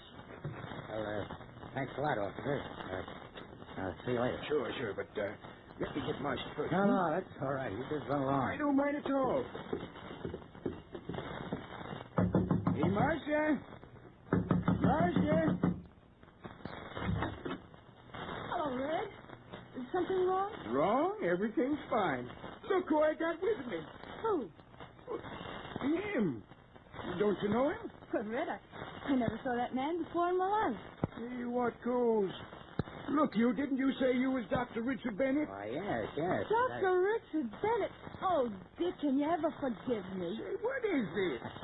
I thought you'd recognize me at first sight, Marcia, after all our letters. Oh, Dick, do come in, please. Don't stand out here. Now, look, Marcia, Oh, it's all right, Red, and thanks for showing him the way. You see, Red, we'd never really met. Well, anyway, it's all right. Leave it to a woman to foul things up, eh, Doc? Had me thinking you were that escaped convict or something for a minute. Oh, Red. Well, be seeing you. Goodbye, Red. Well, Dick, do come in, please. Oh, I'm so glad you're here. But don't stand out there. Come on. You know, we'd just about given you up. It's so late, and Dad and I thought that with the fog and all over the road, well, look, I'll call Dad. You know, I hoped you'd look like this, but I never thought. But I would have known you. Oh, I think I'd have known you too, Dick, if you'd given me 1 second more. Tall, serious looking. But you didn't write me that you were wounded. Wounded? Well, that scar on your cheek. Oh, that. Well, I... Who's that? Just came in, Marcia. Dad, he's here. Oh. Dr. Bennett. Dr. Bennett, well, at last. Hello, Dick. Don't mind my calling you that, though we've never met. Good to see you, Dr. Milburn. You must be tired and hungry. Well, I am a little. Of course you are. I'll show you up to your room, and Marcia, warm up something for Dick. All right, Dad. Hurry, or I'll tell Dick all about Scotty, the motorcycle cop you used to keep company with. Oh, Dad. Until your male romance started, of course. Well, we can all have a nice long chat. You two can talk about those soulful letters, but save me a moment with him, Marcia, to discuss his new patient. All right, Dad. And I'd like him to see some X-ray plates I've just developed right this way, Dick. Okay. Over here. Here you are, Dick. X-ray shots. Get to know your future patients inside out. Yeah. I know it's late, but here's one I'd like your diagnosis on. My diagnosis? We'll see if it checks with mine. Here, take it. Hold it up to the light. What do you make of it? What do I make of it? Well, I'd say... What? Dick. Huh? You will have your little joke, eh? What do you mean? Oh, you know well enough what I mean.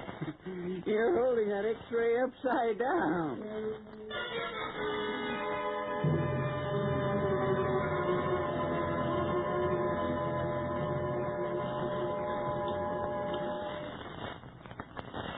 Boy, I'm hungry. Never been hungrier in my life. You want any more, Dick? No, you just take it easy. Dick, you seem so jumpy. Is there anything wrong? Well, no, I'm just tired. And, well, you know how it is. Coming into a strange town, taking over a new practice, patients I don't even know. Got me sort of phased. But that's what I always like about you. Your attitude. Attitude? When things go wrong.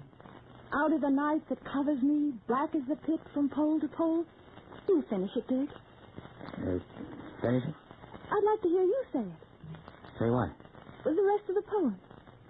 The poem? I don't know it. Oh, stop kidding, Dick. It's Invictus. Yeah? Well, I still don't know it. Well, that's strange. Why? Some people like one poem, others, well, they don't. So what's strange? Because that was your favorite poem, Dick. You quoted it to me in one of your letters. Remember? How are you feeling now, Dick? Okay, I guess. I'll better get a good night's rest, then you can start right in tomorrow. Tomorrow? You mean start treating patients tomorrow? Oh, yes. Sooner you take over, the better. Oh, but I'm all fagged out, Doc. I need a rest. Oh, by tomorrow you'll be as fresh as day. No. Look, I need a couple of days. That's all. A couple of days, and then I'll be all set. Well, Dick... Let me get accustomed to things, and then... I'll see who it is, Dad. yes. Excuse me, Dick. Is your dad in, Marcia? Yes, Ed? Oh, good Lord, what's happened? There's been an accident. Why, it's Scotty. Yep. He must have got run over. We found him lying on the road near his motorcycle. Unconscious. Dad, come here, quick. What's happening? It's Scotty. He was run over. Great heavens, bring him into my office. Easy now. Easy. All right, Doc. Now, take it easy. Put him down there. Here? Yeah, on the couch. Okay. Scotty? Oh, Scotty. Looks like hit and run, Doc. Yeah. I'm going down to headquarters and report it. Yes, Fred, you do that. Call me at headquarters when you finish. Marcia, this is it. Here, Dad. Got to cut away his uniform. Scotty, this is Marcia. Listen, Scotty. What happened? No nasal or arm hemorrhage. Good. Some guy. Car parked at the side of the road. Easy now. I want to listen to your heart. How is he, Father? He'll be all right. Oh, thank goodness. Multiple contusions and abrasions. Will you have to move him to the hospital, Dad? Well, not now. First aid right now. He ran over me on purpose. To kill me. What? I think it was the same killer. Curly Elkins. Curly Elkins? You get a good look at him? Scotty, describe him, and we'll notify headquarters. Well, his height was about... Dr. Milburn, I'll take over this Oh, dear. patient. But, Dr. Bennett, I don't... Well, I thought you wanted to wait a few days. I know, but you were right. I got to begin sometime, and may as well be now. That voice. What is it, Scotty? That voice. Just... Lost consciousness again. What did he say? I don't know. Something about a voice. Just leave him to me. I'll handle it. Well, let me explain the case. I know. It's an accident case. How did you know? I'm a mind reader. Pretty obvious, isn't it? Well, diagnosis... I'll make my own diagnosis. Well, all right, but I'll just stay around and help. No help. What? No one's going to help me when you're gone, so I want to handle my very first case in this town alone. Very well. But, Dick, can't I? I always help Father in cases like... No, Marcia. You go, too. Now, don't worry. I know he means a lot to you both. Rest easy. I'll take good care of him. Very good care of him. All right. Let's go, Marcia.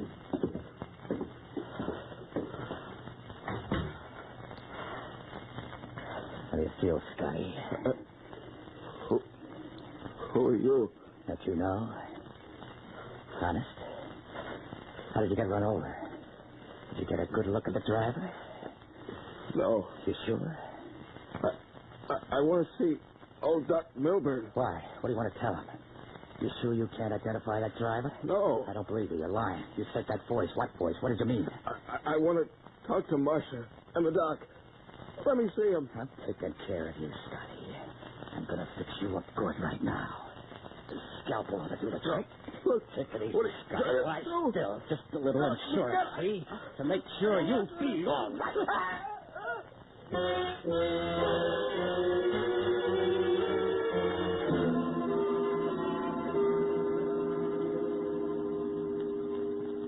I wish he'd hurry with Scotty. Dad, there's something funny about him, isn't there? You think so, too? Yes, I do. I recited a poem to him, one he'd sent me. Well, he didn't remember it. That's nothing to condemn a man for, but I don't know. Maybe we'd better check up while he's busy with Scotty. Yes, I can call his club in Los Angeles. Get a description of him. Maybe you'd better. All right. Hello? Hello, operator? Operator? Put down that phone. Say, put down that phone. That's better. We don't want the police now, do we? What have you done to Scotty? Get a box for him after I'm gone. Oh, Dr. Bennett. You're not Dr. Bennett. That's right. My name is Elkins, Curly Elkins. Dr. Bennett is lying out in the woods with a bullet in his head. I got a bullet for each of you, too, if you make one false move. You're not going to get away with this, Elkins. Dad, don't. Why, you old...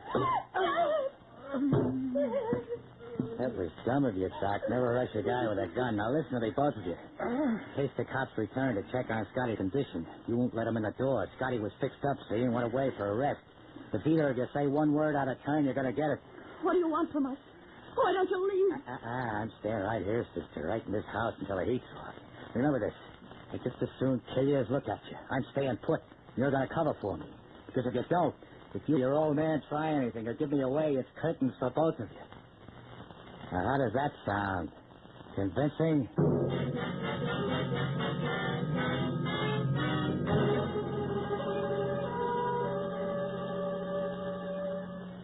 Well, that wasn't such a bad night now, was it? Cozy, just the three of us? Lot better than the pen, huh? You can't keep this up forever, Elkins. Someone's sure to find out. And then... Then it's flowers for you. Yeah, and for your Marcia, too. Get up, Doc. I don't like to see you always laying around, see? Can't get up. You hurt his back when you hit him with your gun. But we'll get even with you, Elkins. You can't keep us prisoners forever. One of us will find a way. You can't always stay up chain smoking. You've got to go to sleep sometime. Yeah, sure I do, sis. But when I do, I'll take your old man into the room with me and tie him up. Then I'll lock the door and sleep with a gun under my pillow. If anyone tries to get into that room... You've got it all figured out, haven't you, Elkins? So what are you going to do in a couple of hours when my patients come in? I've thought of that, too, Doc. You'll tell them all you got kind of crippled falling down the stairs, see, and you'll send them away. But you won't let out one peep because all the time I'll be upstairs with Marcia. She'll stay alive as long as you play ball, Doc. That's just how long, no more.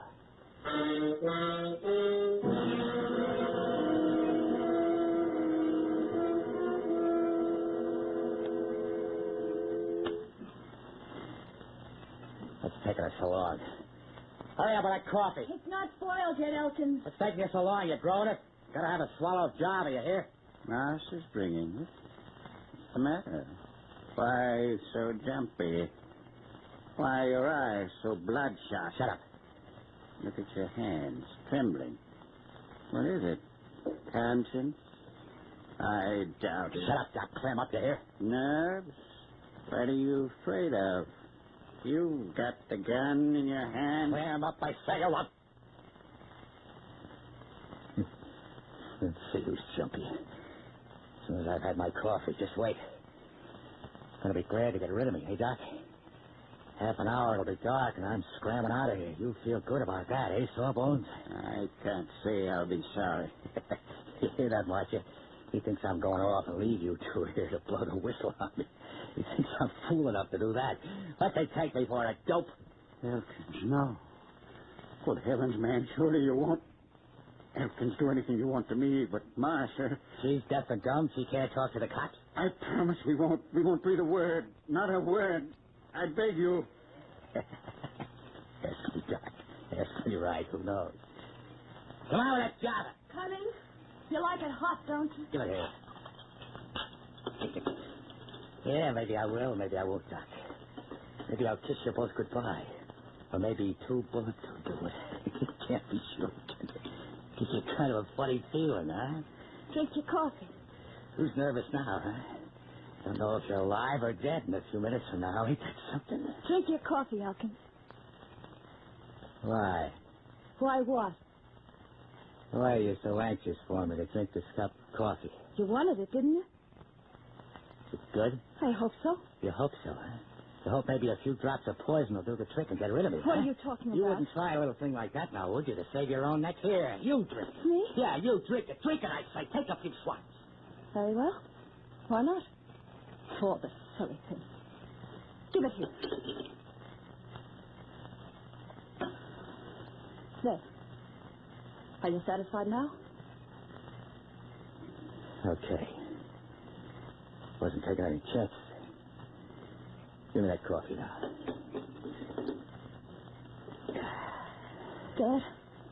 Dad? BCD. C2SO4, quick. What's all that?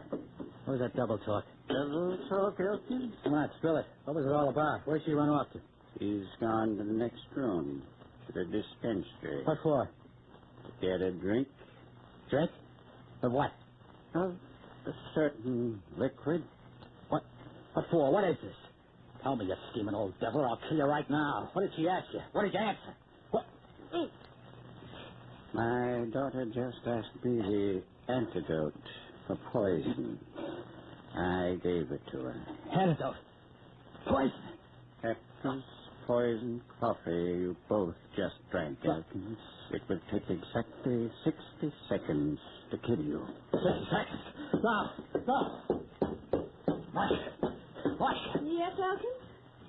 May I help you? Do you want something in this laboratory? Antidote. Swallow. Oh, yes, I took some myself. I quite well now, thank you. Give it to me. Where is it? No, isn't it a pity? I forget. Where is it? What bottle? Holy fuck. Which one? Which?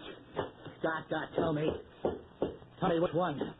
Inside's burning. Which one? C2SO4. What's that? The antidote.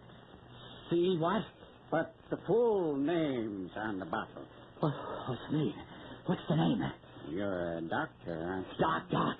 Sure you weren't merely posing? Give me a break. Any doctor would know, Dr. Bennett. Get it for me. It hurts. Get it. I'd be glad to, Dr. Bennett. You had crippled me, but I can't move. I must lie on this couch, perhaps for life. Or else I'd get the bottle for you and save you. I'll kill you. No.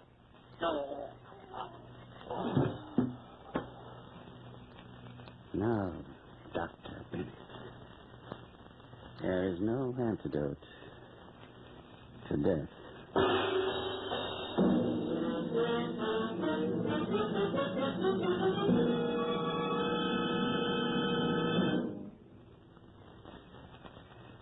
And so the curtain falls on Prescription for Murder, which was chosen by guest expert Bruno Fisher, whose latest thriller, The Restless Hands, will soon be published. Next week at this time, Murder by Experts brings you the story of an invisible menace which terrorizes a whole city. Selected for your approval by the noted mystery writer, Mr. Lawrence Blockman. Until then, this is your host, John Dixon Carr, hoping you'll be with us again next week at this time.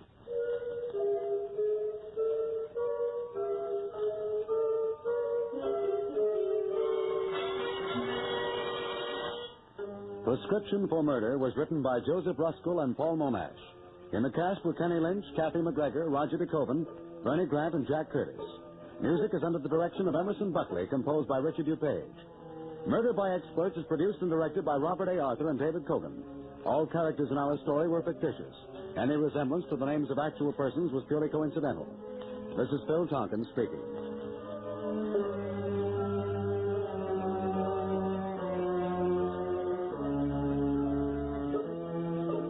This is the Mutual Broadcasting System.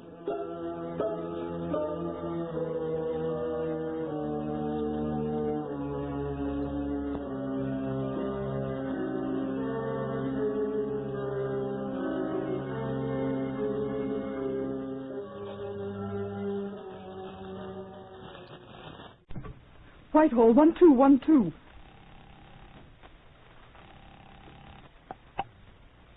This is Scotland Yard.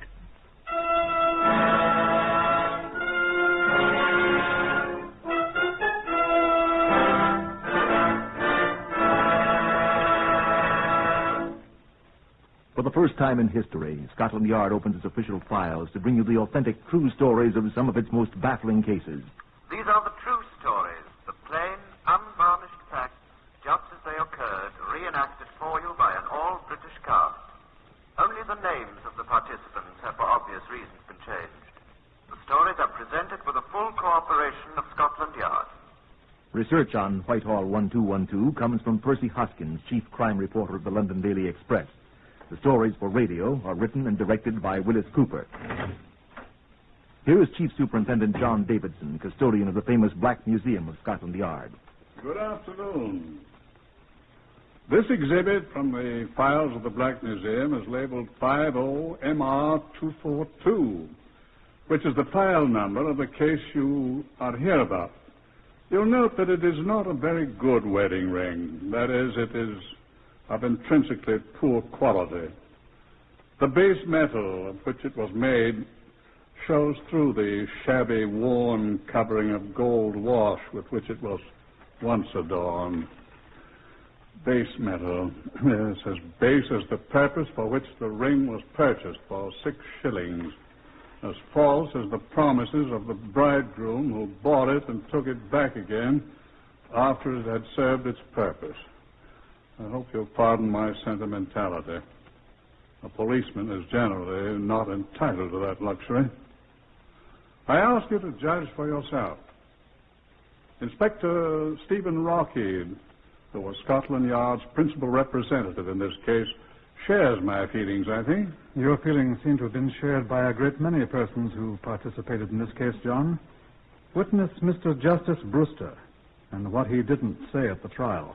I'm afraid I don't remember, Stephen. He omitted the phrase, "May the Lord have mercy on your soul," when he sentenced Stanley Brown to death.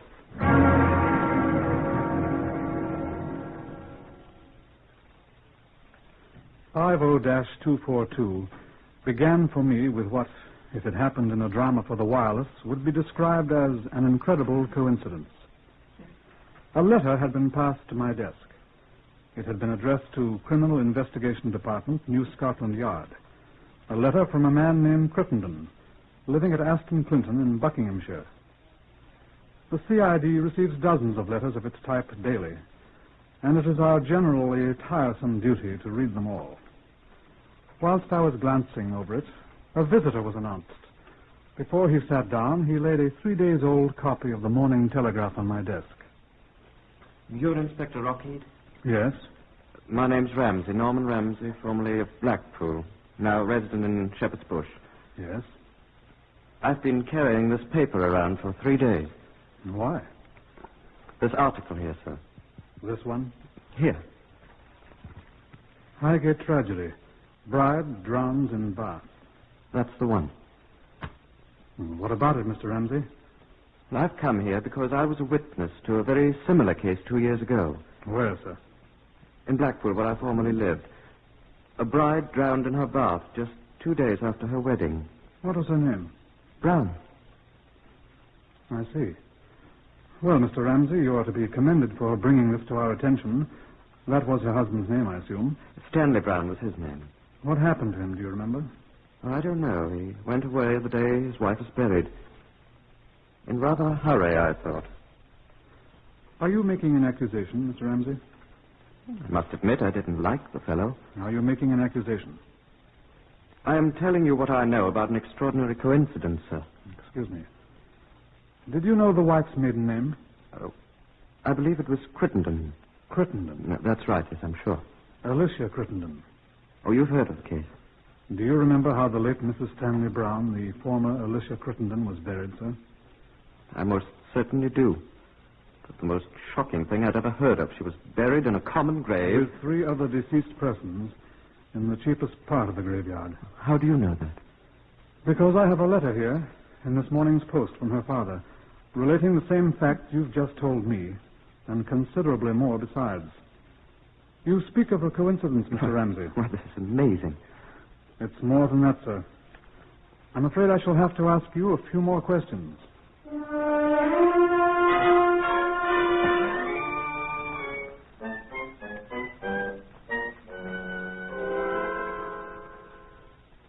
We talked for 2 hours.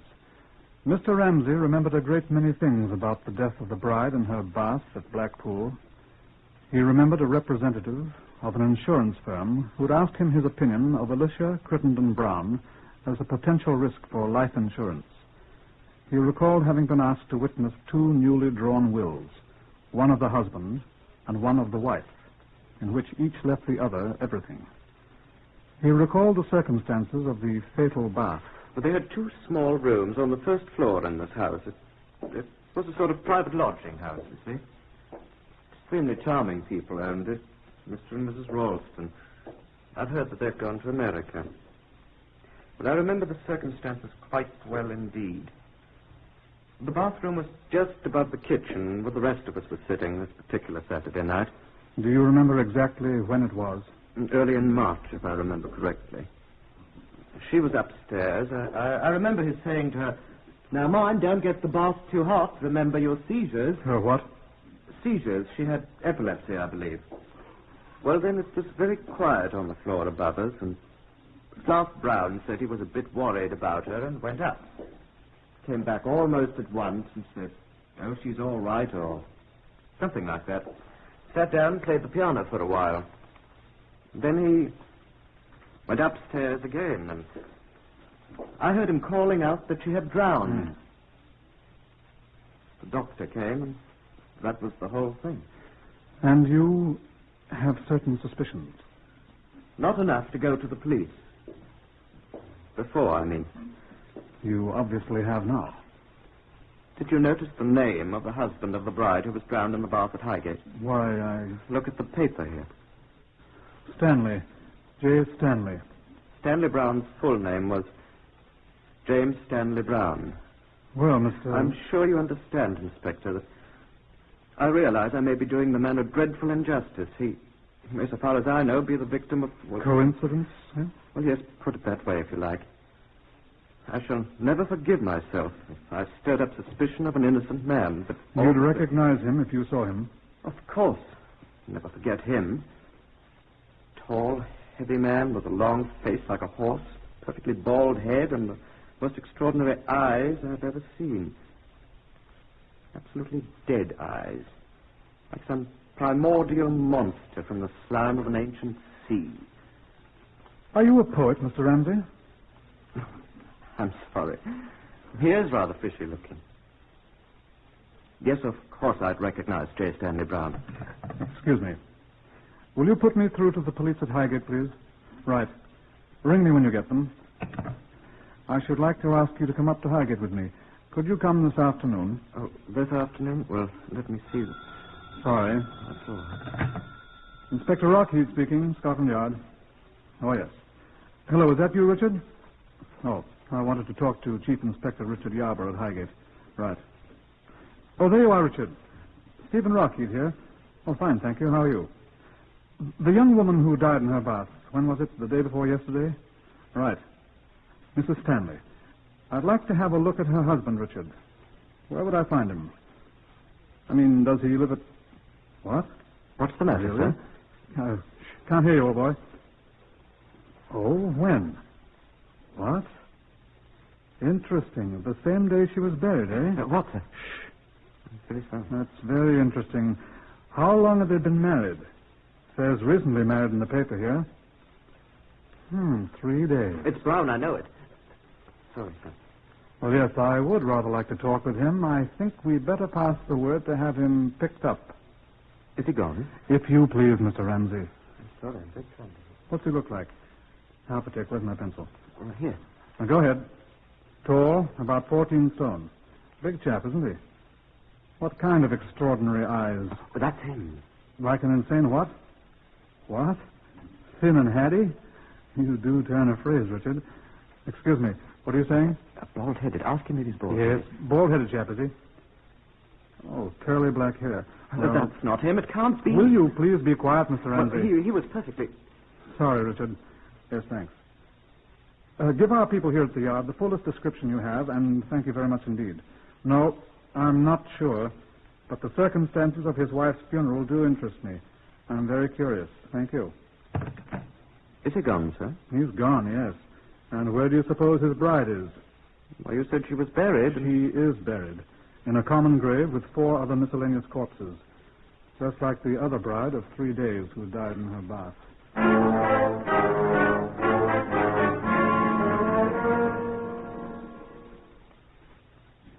Mr. J. Stanley of Highgate, who bore certain resemblances to Mr. James Stanley Brown of Blackpool, was not to be found. The attending physician at Highgate, who'd signed the death certificate for the drowned bride, told us that she had visited him the afternoon of the fatal bath. He had given her some powders for what she described as a migraine headache, which was sometimes, she said, so severe that she had fainted from the pain. The powders had not been unsealed when the body was found, although the husband had told him that his bride had complained of a nagging headache immediately before her bath. You certified her death, of course, as from natural causes, I asked the doctor. I did, sir. I was convinced at the time, and still am, that a sudden twinge of pain caused her to faint. She slipped down in the bath until her head was under water, and she drowned before aid could reach her. She was naturally alone in the bathroom, sir. Do you recall anything that her husband said at the time, sir? Well, the man was all but prostrated. He kept repeating that if he'd only insisted she take some of the medicine I had given her, she'd still be alive. Would she have been? In effect, I so certified, Inspector. A post-mortem might... I saw no need there, nor do I now of a post-mortem. If I may venture an opinion, I think you're being needlessly officious, sir. I'm sorry, Doctor. Reply by Mr. Francis Harrington, insurance broker of Highgate, to an inquiry by Inspector Rockheed of Scotland Yard. No, I did not pay the amount of the insurance to Mr. J. Stanley. Mrs. Stanley was insured in the amount of £1,000 sterling. Yes. Yes, he called me early on the following Monday morning with a copy of the death certificate, but, there are certain formalities, with the Home Office, and I was unable to give him a check. Yes, he was very annoyed. No, I did not think it unusual. I found that people are quite unpredictable in matters relating to life insurance. Yes. Yes, he said he would be away for some time, but he said he would notify me of his address and I could send the check there. He notified me today, and I've already sent him the company's check for £1,000 sterling. Yes. I think I can give it to you, yes. It's 8 Rotherhithe Crescent, South End. You're quite welcome, sir. An inquiry at 8 Rotherhithe Crescent, South End, disclosed the fact that this was an accommodation address. Stanley had picked up his check, canceled his arrangements for receiving mail, and gone away from there, leaving no forwarding address. I was having a plate of cold roast beef with John Davidson, the Black Museum man. He was a superintendent then. In the course of our meal, I told him the sequence of events. John finished his roast beef in silence. What do you think, John? I asked. A little too well done for me, I'm afraid. What? I like my roast beef rare. Wasn't that what you were talking about? You know quite well I wasn't, John. So pass those pickles if you're not going to eat them, will you? Mm-hmm. Well? Excellent pickles. Why, if you're asking about the story of the brides in the bath, Stephen... I am. Well, I'm forcefully reminded of a biblical quotation. The wicked flee when no man pursueth. That's Proverbs 28, first verse. We're pursuing this fella. Yeah, but he doesn't know it. As far as he knows, no man is pursuing him. Yes, but he... And he's obviously fleeing. Therefore, he must be wicked. QED. On the face of things, these two deaths are coincidences, John. Well, it's quite possible.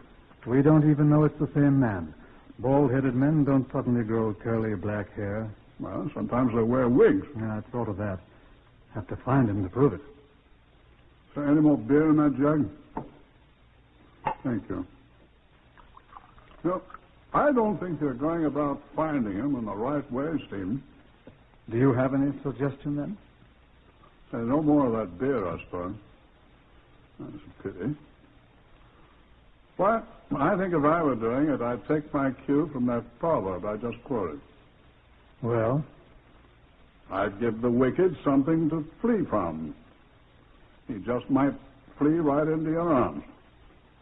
Perhaps you'll tell me how to do that one. Of course. Well, I'd dig up those girls' bodies and let Henry Berta, the pathologist, have a look at them. Can't say I envy him. One of them's been dead a year or more, hasn't she? 2 years. Poor Henry. Well, at least he could tell you whether the chap's really wicked or not. If he is, then cry havoc and let slip the dogs of war. And Julius Caesar, Act 3, Scene 1.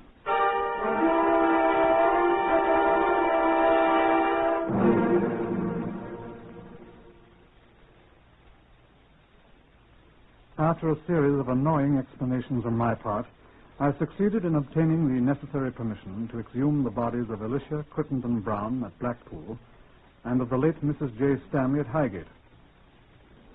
Henry Bernard, the long-suffering pathologist, was assigned to perform the postmortems on both bodies. Accordingly, he proceeded first to Blackpool in Lancashire for the first of the examinations. I waited impatiently. 2 days later, I received a telephone call from that well-known watering place. It was, of course, Bernard. Henry Bernard, here, Rocky. Well, I've finished. It's, of course, impossible to say at this late date whether the woman was really a sufferer from epilepsy. I told you that before I came up here. What?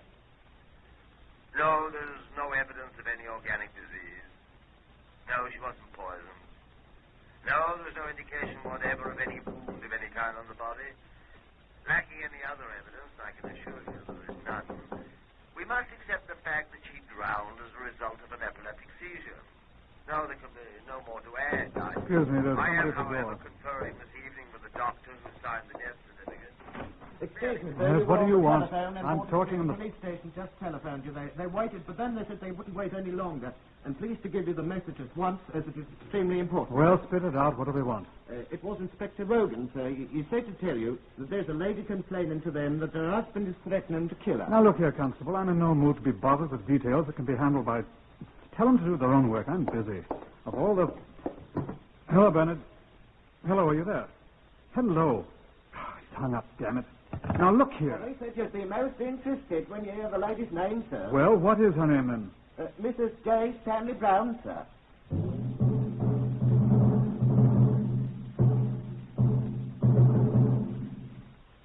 I hurried at once to Wardour Street, where Mrs. Marigold Brown, the alleged wife of the vanishing J. Stanley Brown, had come to report the threat in her life. She was a tall, angular woman, singularly unattractive, wearing a shapeless gray tweed coat and a series of large aluminium bracelets which clanked. She sat stiffly in an uncomfortable chair and answered my questions quietly. Yes. We've been married for 11 years, Stanley and I. You could, of course, produce your marriage certificate, Mrs. Brown. I have it at home. Mr. Brown and you live together? He's away a great deal. I'm alone for several months at a time. Where does he go? His business takes him to various parts of the country. What is his business, Mrs. Brown? I'm afraid I don't know. Does he... He doesn't give me much money. When he's away, I generally go into service. I'm considered quite a good housemaid. Do you know what your husband does when he's away from home? I think he deals in second-hand goods in various places. Do you hear from him when he's away? He sends me picture postcards. From where, for example?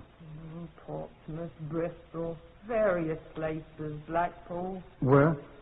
Blackpool. That was a long time ago. 2 years. He doesn't tell me his business. This is the first time he's threatened your life? I've been a good wife to him all these years. Would you answer my question, please, Mrs. Brown? Well, he said things in the heat of the moment. Not threatened me, but he said he wished he was well rid of me. And this time? He meant it. I could tell from his face that he meant it. I could tell by the way he shouted. And he laid hands on me, too. Your eye? Yes. What was the occasion for this? I don't ask Stanley for money very often. But this time I knew he had some money. He'd been drinking when he came back from Highgate. Highgate, you say? Yes. When I asked him if I could let me have £2 for a new dress and coat, he flew into a rage. He'd been drinking, I said. And he flew at me and broke my glasses and threatened my life. Just what did he say to you, Mrs. Brown? He said he'd take me and drown me.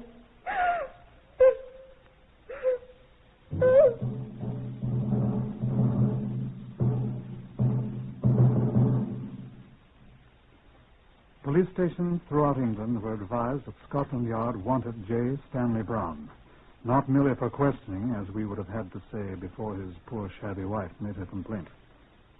Now he was wanted for a violation of the Summary Justice Act of 1879, threatening a breach of the King's peace, which is felony. The questioning would come later. Henry Bernard, the pathologist, had left Blackpool and gone to Highgate for the post-mortem on the second bride. I came to the mortuary at his request. This is my assistant, Miss Littlejohn, Inspector Rothie. How do you do, Mr. Nice Littlejohn? to know you, sir. Thank you very much. I found out something, Inspector. Come over here, please. Dead bodies don't bother you, I hope. Oh, no.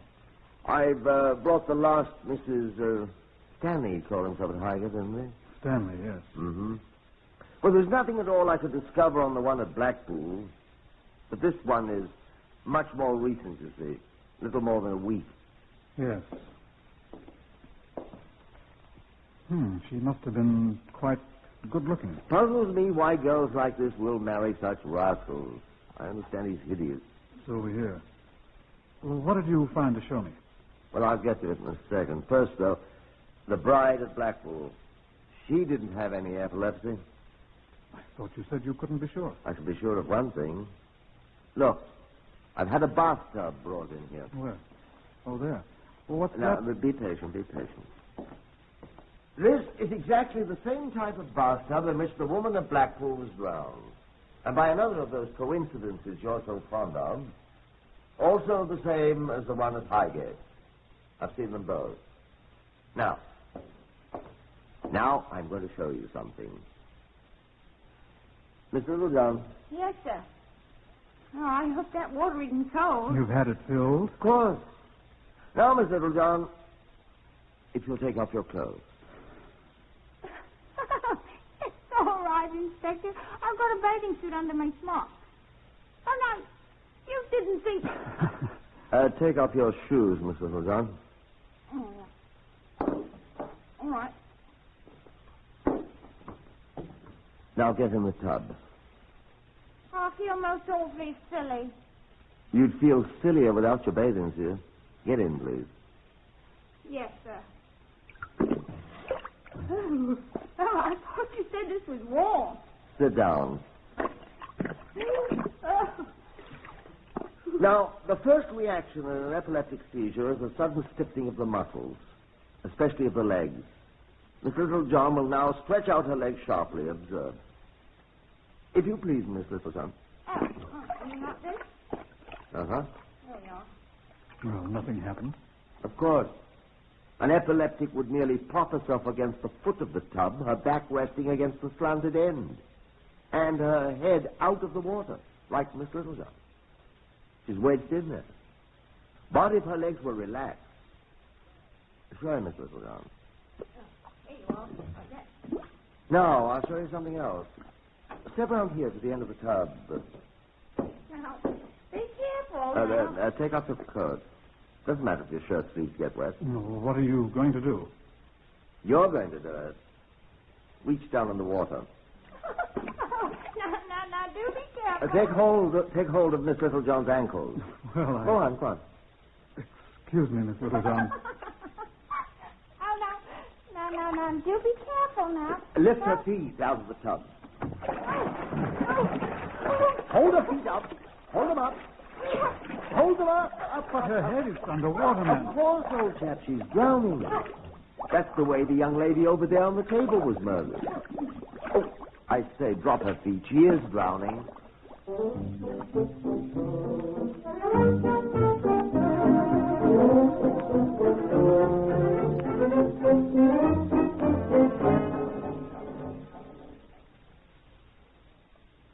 I would not recommend that you try that trick with a friend. It took artificial respiration to revive Miss Littlejohn.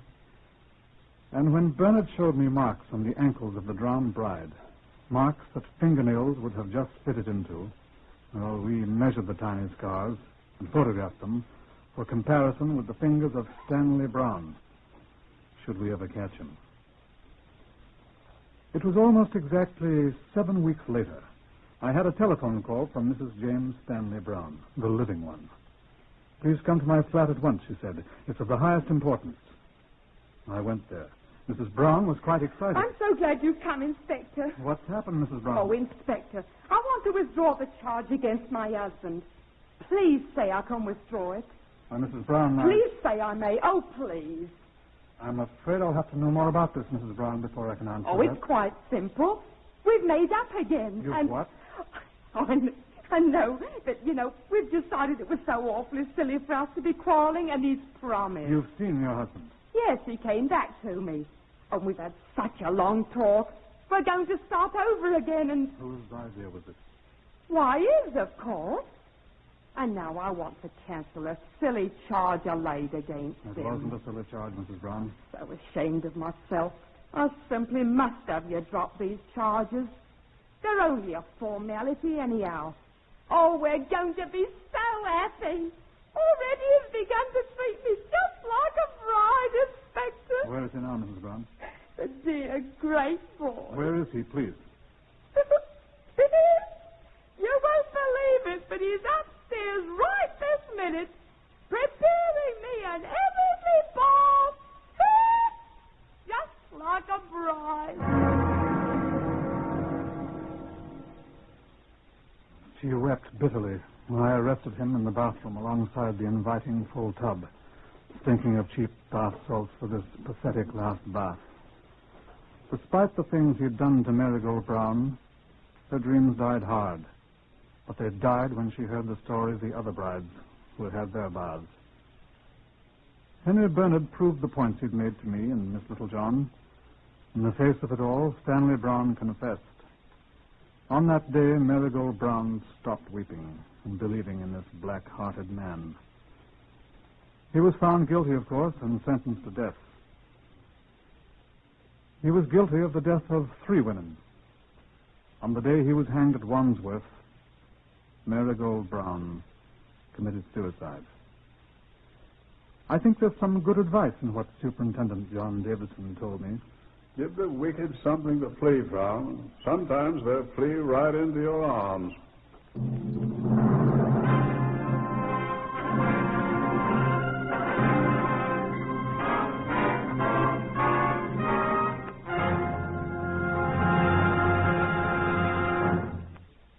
You have heard another in the series Whitehall 1212. Research is from Percy Hoskins of the London Daily Express. Among those heard in today's story of Scotland Yard case number 50MR242 were Harvey Hayes, Winston Ross, Horace Graham, Lester Fletcher, Patricia Courtley, and Beulah Garrick. The stories for radio are written and directed by Willis Cooper.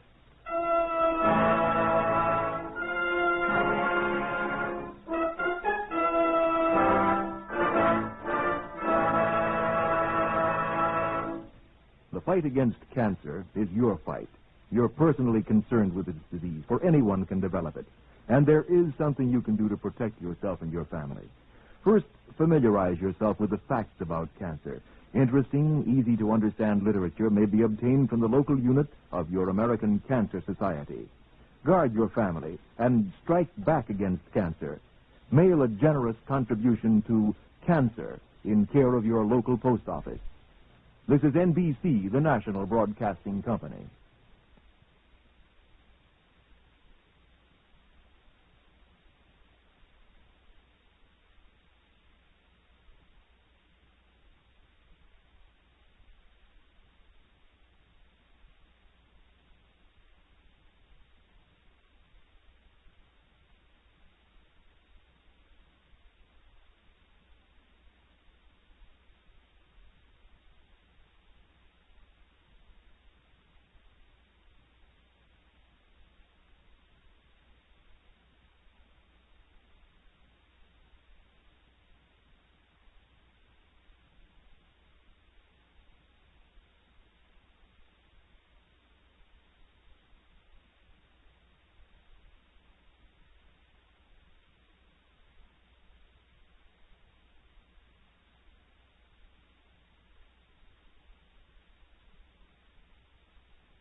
Suspense.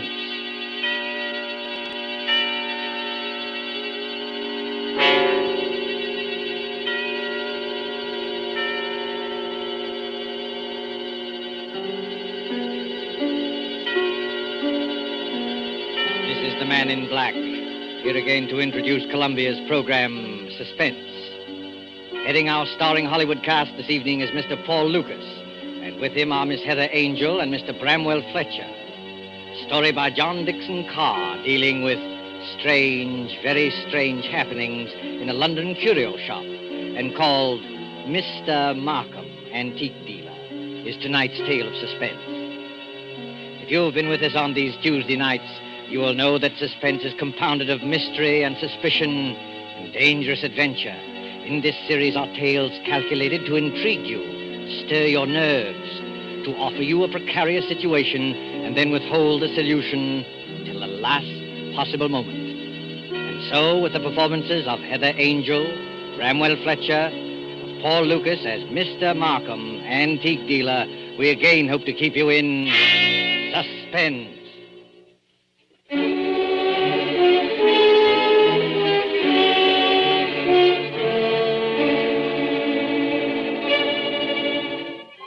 This is the story of a man who commits murder and gets away with it. Does the idea shock you? Do you believe that justice must always be done? But let's be honest with ourselves. You and I needn't be cynics to know that justice is very seldom done. Innocence flinches. Guilt is childlike and bland. Innocence is imposed upon. Guilt can encompass all things, even a successful murder. And I know this because I was the murderer, you say? Oh, no. Inquire at Scotland Yard. I was the victim. In Bond Street, not far from Piccadilly, there used to be an establishment, which in a less fashionable part of town would have been called a shop. On the windows, in letters as discreet as a visiting card, were the words, Charles Markham, Antique Dealer. Such a delightful fellow, Markham. Such a character. 30 years ago, yes, as long as that, this antique shop was a dingy place, despite deep carpets and crystal chandeliers. It rustled with the ticking of 100 clocks. It was shadowed by damascened armor and the loom of tall tapestries. And late one summer night, when the shutters were long closed on those windows, a four-wheeler drew up before the door in the gas-lit street.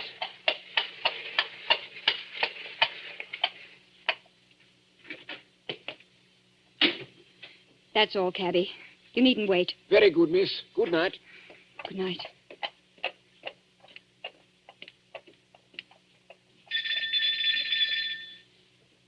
He must be here.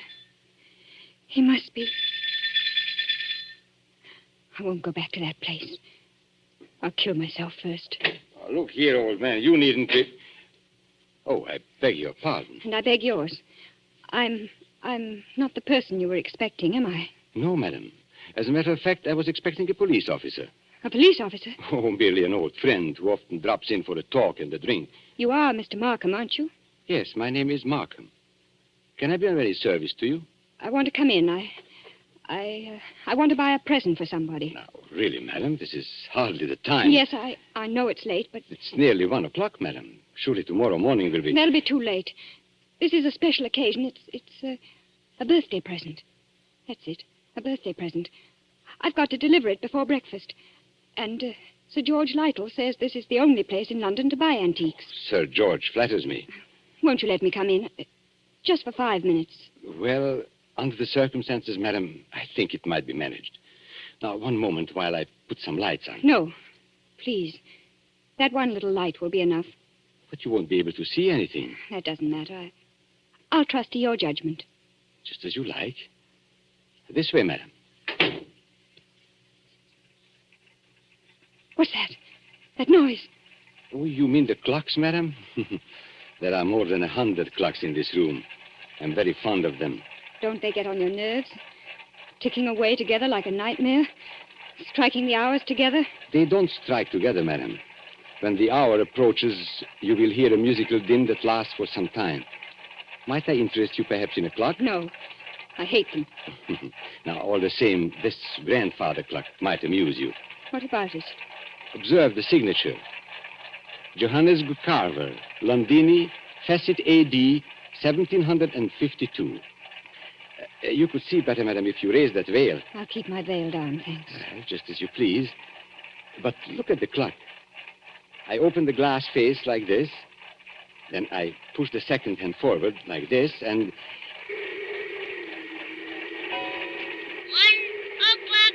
and all's well. 1:00 and all's well. What was that voice? Only the clock, madam, nothing more. The clock spoke. Clever, isn't it? A device of old John Carver, anticipating Mr. Edison's gramophone by more than 100 years. Oh, but you don't like clocks. No. May I ask whether the present is for a lady or a gentleman? It's for a man. Oh, has he some knowledge of antiques? Yeah. I mean... furniture, perhaps. Porcelain, bronzes, tapestries, weapons. He might be very much interested in weapons. Then Yes. I imagine his name is Mr. Ronald Gilbert. Now, will you tell me, Miss Ray, why you really came here tonight? So you know who I am. Naturally. You are Miss Judith Ray. And why did you come here? I wanted to see what sort of a man you actually were. Oh, and have you found out? No, but I won't go back to prison. I won't. As you will. But since it's to be a business conference, Miss Ray, and I imagine it is, Yes. well, then suppose we go into my office, here at the back of the shop. Will you precede me? Thank you. Oh, you must excuse the dust covers I've put on the chairs here. I'm leaving for a holiday tomorrow, and the shop will be closed. When I return next week, Miss Ray, I shall expect the amount requested. In cash, of course. But I can't raise 2,000 pounds. You ought to know that. Your fiancé could raise the money, I imagine. Ron? Do you think I'd have Ron know where I've been? Or what I've been? It's better than having his father learn it, surely. Now, sit down, Miss Ray. I'd rather stand, thank you. Now, that's a very foolish gesture, but the ladies will do it. They think it gives them dignity and shows the disdain of the poor blackmailer. You see, I make no bones about it. I am a blackmailer. You seem rather proud of yourself. Why not? I am the one person in England, perhaps in the world, who has made it a large-scale business. Congratulations. And what is all lifeblood but blackmail? The child says, if you don't give me that, I'll scream. The grown woman says, if you go on behaving like this, I will leave you. Your sex, Miss Ray, are blackmailers from the cradle. You know, Charles Markham, I wonder... Yes? I wonder if anybody's ever hurt you very much. Hurt me? What do you mean? When you talk about the world and people in general, your face goes white under the eyes. You pick up that letter opener from the desk. Not a letter opener, please, Miss Ray. A Medici dagger. 16th century work. It isn't the money that really interests you. I don't understand. You hate the world. You just want to torture people, but you think you've been tortured. Isn't that so? This is a very sharp dagger, Miss Ray. If I throw it down on the desk, it sticks. Like that. Isn't it so, Charles Markham? My motives, Miss Ray, aren't in question. I wonder. Whereas your motives are. Now, let me see. 10 years ago, in 1903, a certain girl called Letty Wilson, your real name, I believe, fell in love with a rather contemptible underworld character named Arthur Akers. Please. No humiliation was too great for her. She worked for him, lied for him, stole for him. I was only 18. I didn't know what I was Now, doing. this girl, for a very shabby theft, was sentenced to 3 years hard labor at Holloway Prison. 5 months later, she escapes from prison and disappears. All these years afterwards, she appears in the West End as Miss Judith Ray, fashionable milliner. Haven't I made up for it? Haven't I? No. For one mistake. After 10 years. It's the way of the world, my dear. I didn't create it. And I'm forgetting the best part of the comedy.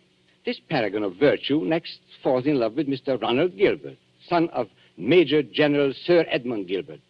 Such a respectable family, too. Stop it, please. Then, shall we say, 2,000 pounds? Suppose I did raise the money. I don't know how, but suppose I did raise it. Well? What guarantee would I have that you wouldn't ask for still more money? I probably shall ask for more money, Miss Ray. But that's my privilege as a blackmailer. Then I'm never going to be free of you. Is that it? Well, frankly, that's it. Unless I kill you, of course. What if I did kill you? People have threatened it before, but they haven't meant it. Maybe I mean it. Well, we can easily test you out. There's a sharp knife stuck in the desk in front of you. I'm going to get up and deliberately turn my back on you. Like this. Be careful, Charles Markham. As a student of human nature, I'm curious. How much will you risk to keep this secret? Have you the courage to kill and risk hanging? Yes, I think I have. What was that? Now, aren't you glad you held back at the last moment, Miss Ray? I said, what was that? That, my dear, was the front doorbell. Probably my friend, Inspector Ross, from Wigmore Street Police Station. Come in, old man. Come on in. Make yourself comfortable. I'll be with you in a moment. You wanted me to attack you, didn't you? No, I was merely curious. And in any case, Miss Ray, it would be useless to kill me. Useless? Why? Because I shouldn't die. Don't talk rot. Oh, it's quite true. A man in my position must take certain precautions. If you killed me, I should be back to haunt you within half an hour. And I don't happen to be joking. Come in. Now, look here, Markham. Good Lord, Judy. Ron! Mr. Ronald Gilbert, as I live. Ron, what are you doing here? He hasn't got anything against you, has he? Speak up, Mr. Gilbert. Have I? The fact is, Judith, I...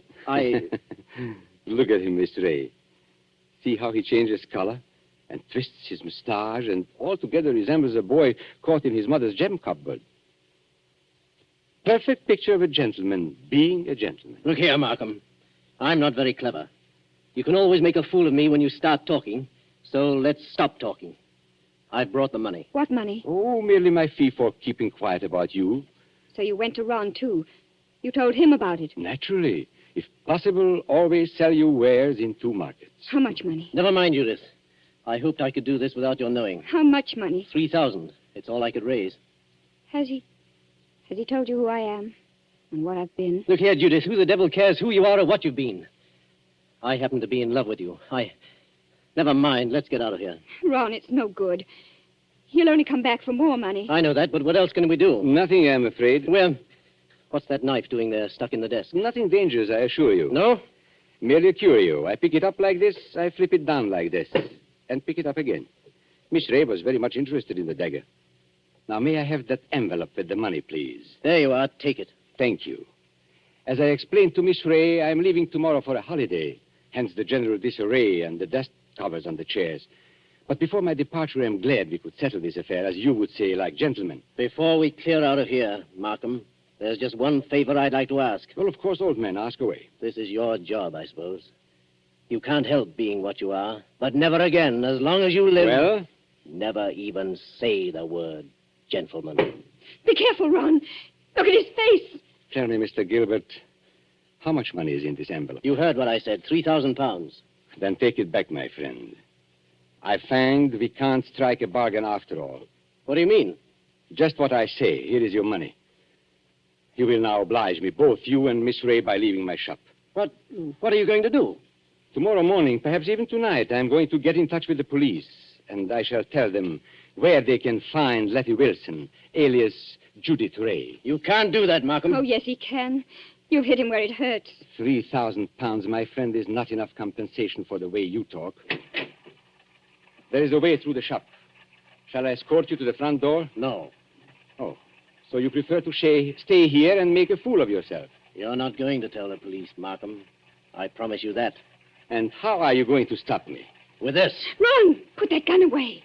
It's a funny thing, Judith. I felt a bit of a fool, bringing this revolver along. But now I've got a use for it. Oh, yes, I've got a use for it. Well, maybe the best thing would be to go into the street now and call a policeman. You'll never get into the street, Markham. Are you following me into the shop? Yes. So both of you, it appears, came here under false pretenses. You said you wanted to pay me some money. The money's still here, but you've lost your chance to get it. And our dear Judith said she wanted to buy a present for you. I showed her this grandfather clock here, this talking clock. Don't go a step beyond that clock, Markham. I warn you. Nonsense, old man. You wouldn't dare shoot. Wouldn't I? No, and I'll call your bluff. 1 step. 2 steps. I know your whole silly tribe, my friend. You wouldn't risk it. No, you wouldn't. What's happening to me? Don't try and grab out of the clock, Markham. It won't save you. You wouldn't risk your life. You wouldn't risk your family position. You wouldn't. 1:15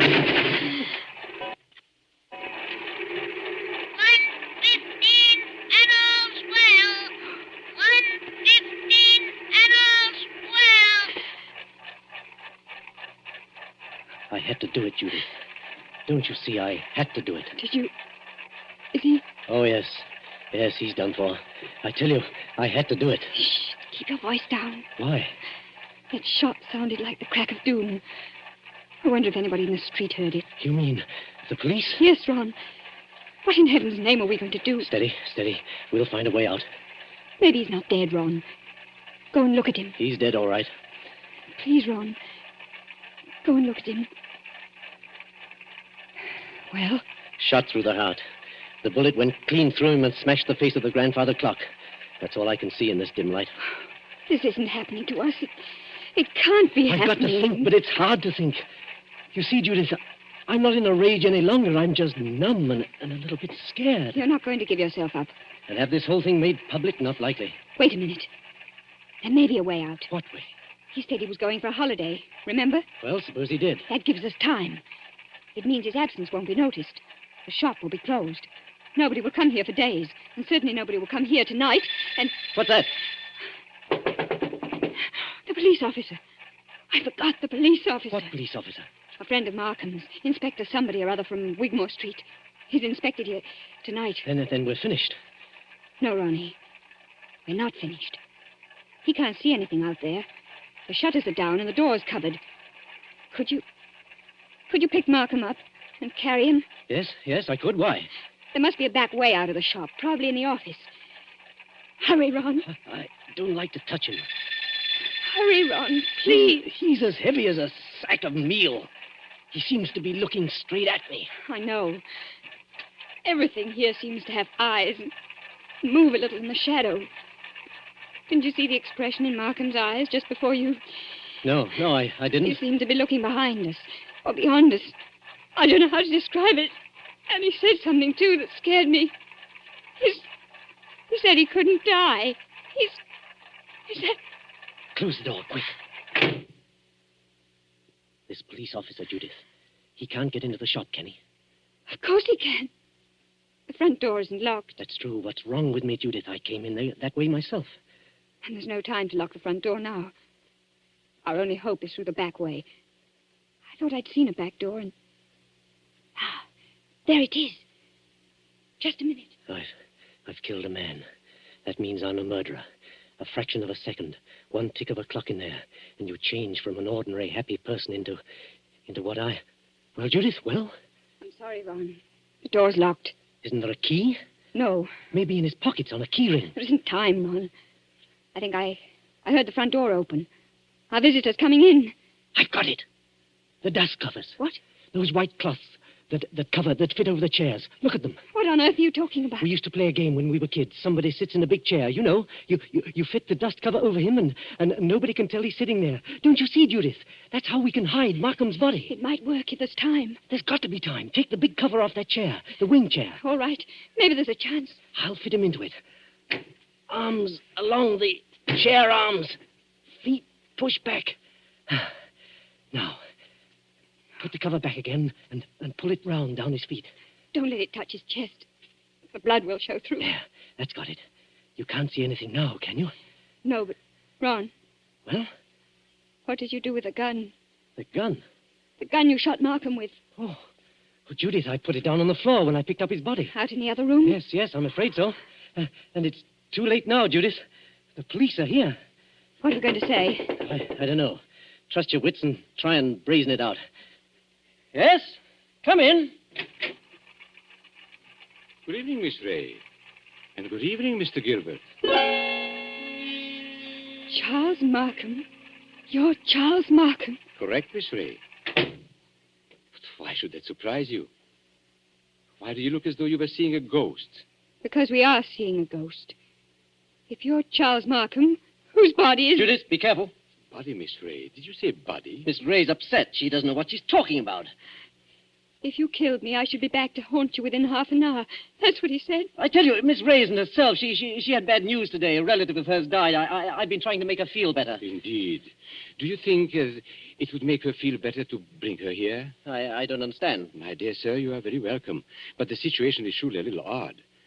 I come in here and find you two looking as guilty as a pair of murderers in my private office in the middle of the night. There's nothing odd about that. I wanted to buy Judith something. At 1 o'clock in the morning? Yes. Why not? Well, may I ask how you managed to get in? The front door was open. We just walked in. If you wish to buy something, why not stay in the showroom? Why come to my office? Well, hang it all. You don't think we wanted to steal anything, do you? Well, that thought did occur to me. You see, there was nobody else here. There's nobody here, Mr. Markham. Not a living soul. Then you didn't meet, by any chance, my brother? Your brother? Yes, my brother Robert. You couldn't have mistaken him if you had seen him. He looks so much like me that few people can tell us apart. Oh, so that's it. Poor Robert often deputizes for me. He's learned to act like me, think like me, and talk like me. But he doesn't like the work very much. Of course, you know what my work really is. Is this part of the game? Are you trying to play cat and mouse? Robert is an idealist. He thinks, poor fellow, that my profession is beneath contempt. But he acts the part and acts it well because I pay him. And I find it useful to have a double who will run risks for me. What have you done with his body? We haven't done anything with him. If you've killed Robert, my friend, you've committed a totally useless murder. You don't see him here, do you? No, but I see his handiwork. Meaning what? I've warned him many times about throwing a knife down on a polished desktop. Those scratches on the desk are fresh scratches. Of course, if you give me your word of honor that he's not here... Of course, he's not here. Well, in that case, all we can do is sit down and make ourselves comfortable. Will you sit there, Mr. Gilbert? And you, Miss Ray, in that wing chair by the window. What's wrong, Miss Ray? Why don't you sit down? Because I prefer to stand, thank you. Then perhaps you won't mind if I sit in the wing chair. It's a very comfortable one. My brother always says... Don't sit down there for the love Oh. So that's it. Yes, that's it. It is rather a thick chair. I press against the dust cover and blood comes through. I lift the bottom of the dust cover and... What's the use of going on with this? I killed him. You admit that? Yes, I admit it. But Judith had nothing to do with this. I swear she hadn't. My telephone, you notice, is against the wall. I shall have to turn my back to you when I ring. Ring? Where? Wigmore Street Police Station. Oh, no. Give him a chance. Please give him a chance. Hello? Hello, operator. I want Regent 0586. I won't let them take you on. I won't. It's no good, Judith. I killed a man. I meant to kill him. That's all there is to it. A very sensible attitude, my friend. And if the lady has any idea of flying at me with that knife, just notice what I've got here. A .32 revolver, one chamber fired, picked up off the floor in that room where... Hello? Hello, Wigmore Street Police Station. For the last time, Hello? Mr. Markham, won't you give him a chance? Be quiet, Miss Ray. May I speak to Inspector Ross, please? Inspector Ross speaking. Oh, isn't that Mr. Markham? Got it in one, Inspector. Charles Markham here. I understand you were going to drop in and see me tonight. I intended to, Mr. Markham, but I'm afraid I can't make it now. Oh, why not? Anything wrong? Only a robbery in Davies Street, but it's likely to be a long job. Sorry I can't get there. Well, that's perfectly all right, Inspector, because actually I rang up to make sure you wouldn't come here tonight. You see, I've got a lot of work to do, and I'm leaving for Eastbourne early tomorrow morning. Let's make it some other time, shall we? Oh, glad to, Mr. Markham. No crimes being committed up your way, I suppose? No, Inspector. It's as quiet as the grave. I've never known a more peaceful night. Goodbye. Why did you do that? Now, please, don't excite yourself, Miss Ray. Didn't you hear what I told the Inspector? Yes, but is this some more trickery? Trickery? How can it be? I don't know. That's what I'm asking you. I should call it generous when I let my poor brother's death go unavenged. You're not doing this without a reason. Naturally not. But has it occurred to you, either of you, that I might not want my business dealings revealed in court? What are you driving at? And has it also occurred to you that a man's double, who looks exactly like him, and shares all his secrets may become a danger rather than an asset. He knows too much. He wants too much, and so... I think I understand. You're glad he's dead. Not glad, my dear. You shock my brotherly feelings, but definitely relieved. Look here, you can't get away with this. Get away with it, sir? Aren't you forgetting that you are the murderer? Then what are you going to do? Now, it is very simple. We three, in an unholy partnership, will dispose of Robert's body. Or would you rather hang? He's got us, Ron. There's no other way. But how can we dispose of the body? This seems worse than killing him. It's filthy, cold-blooded... Practical necessity. And as for disposing of the body, nothing is easier. We shall simply gather and...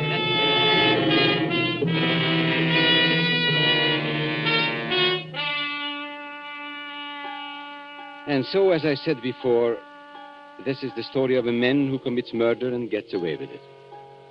Now, Ronald Gilbert looks back across the years and is still firmly convinced of his own guilt. But, of course, Gilbert never shot anybody. I was the man who committed the murder. Don't you remember? The bullet that killed my brother is supposed to have passed through his body and smashed the face of the grandfather clock. But that's an impossibility. The face of a grandfather clock is much higher than the heart of a man. You see, 2 shots were fired at the very same instant. Gilbert missed and smashed the clock face. I fired from the door of the office and did not miss. That was why my brother looked past those 2. I went out by the back door, locked it, and reappeared at the front afterwards. It was not Robert Markham who died. I am Robert Markham. It was Charles who died that night. And I killed him to stop forever the wholesale blackmail that was poisoning the lives and blasting the hearts of 1,000 half-crazed people. His records I destroyed, his correspondence I burned. He is dead and gone. I have assumed his name and identity ever since. I committed a murder. And yet, if you sat on a jury, dare you say that you would condemn me? Come now. Would you?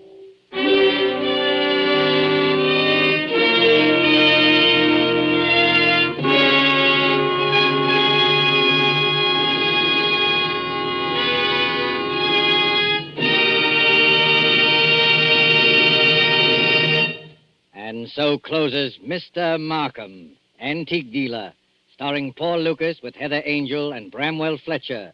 Tonight's tale of suspense. This is your narrator, the man in black, who conveys to you Columbia's invitation to spend this half hour in suspense with us again next Tuesday, when we will have the pleasure of bringing you Mr. Charles Lawton and Miss Elsa Lanchester, who will star in one of the most famous and suspenseful of Agatha Christie's thrillers, The ABC Murders. The producer of these broadcasts is William Spear, with Ted Bliss, the director, Lud Gluskin and Lucian Morowick, conductor and composer, and John Dixon Carr, the author, collaborated on tonight's Suspense. This is the Columbia Broadcasting System.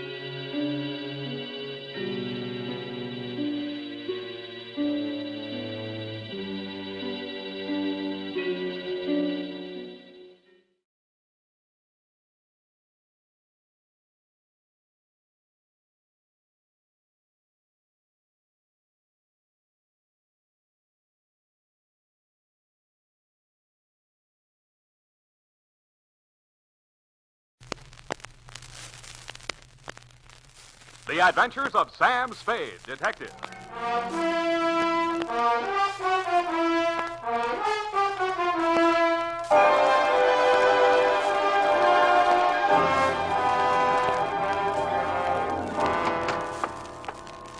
Effie? Effie? Oh. I waited. Say what you have to say and I'll go. You've been through a tough time, sweetheart. Well, you didn't make it any easier. You think it was a cakewalk for me? You think my nerves are made of rubber? You have no nerve. You're just a cold, callous Shut up. old detective.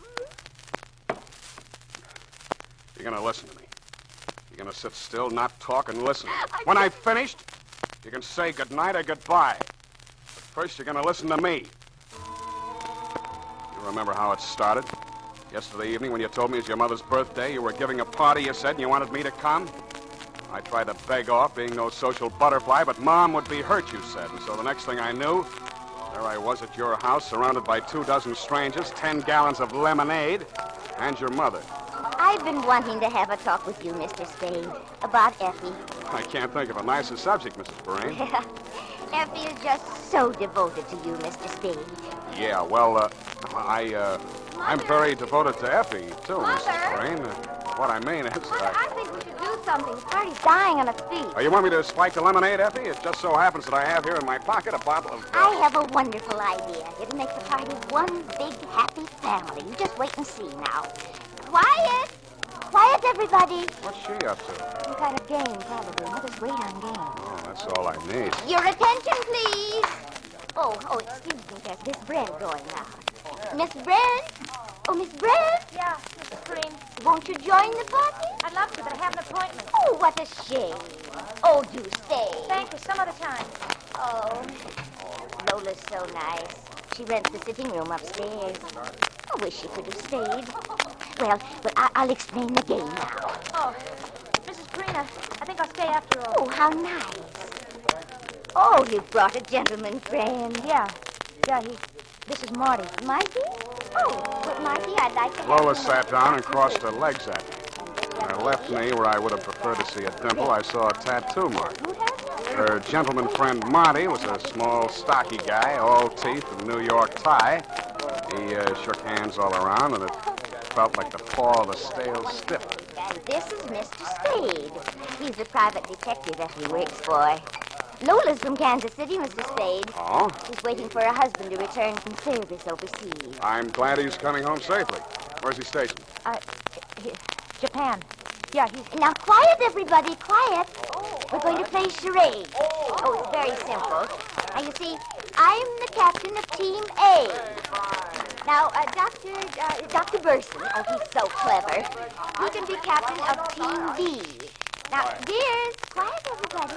Now, we'll both select the members of our teams, and then each of you will write something on a slip of paper. We'll write a quotation or a phrase, the title of a song, whatever you like. Doesn't matter. Just something interesting and clever. Then I sing. Yes, I think that's right. You act out what you've written, all in pantomime. No words can be used, although sounds are permissible. Dears, you must listen to me or we can't play the game.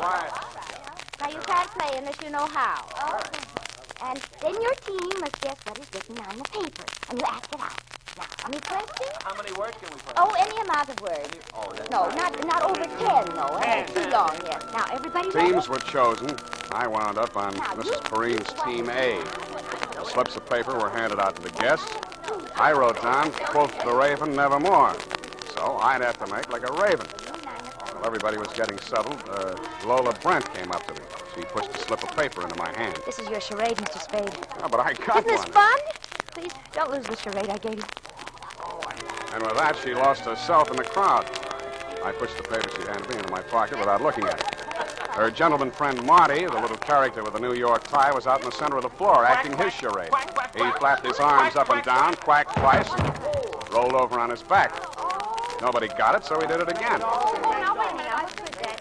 Quack, quack, quack, quack. Wait a minute. Pigeons, duck, dead duck. Dead duck. Oh, isn't that wonderful? Now, Team A scores a win there. Let's go on, please.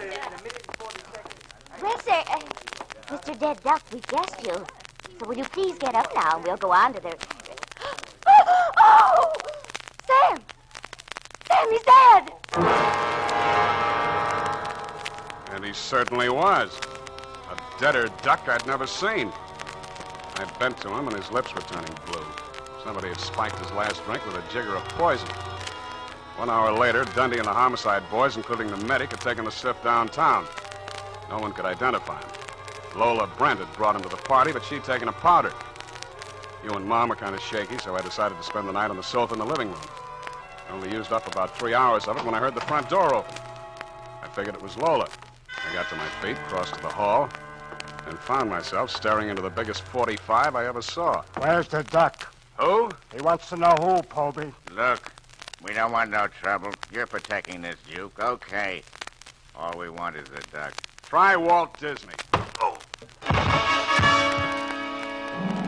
I should have known they had no sense of humor. The butt of the gun caught me behind the left ear. That's where it usually catches me. I don't know how much more sleep I packed away until I felt you shaking me. Sam! Sam! Huh? What, Effie? They took Mom. Those gunmen. They took Mom. What happened? They came into our bedroom. Yeah? They hit me. What? Right here. Yeah? And then they grabbed Mama. They wanted the duck. Huh? Sam, what were they saying? And they took Mom out with them. I'll call the police. Effie, no. But they've got Mom. Oh, for heaven's sake, Sam, they took my mother with them. No, we can't call the police, Effie. Not yet. They want something. They want the duck. I think Mom has it. Well, she's safe for a while, but if we call the police, Oh, she's... Sam, what shall we do? What shall we do? Keep our fingers crossed and play the rest of the caper by ear.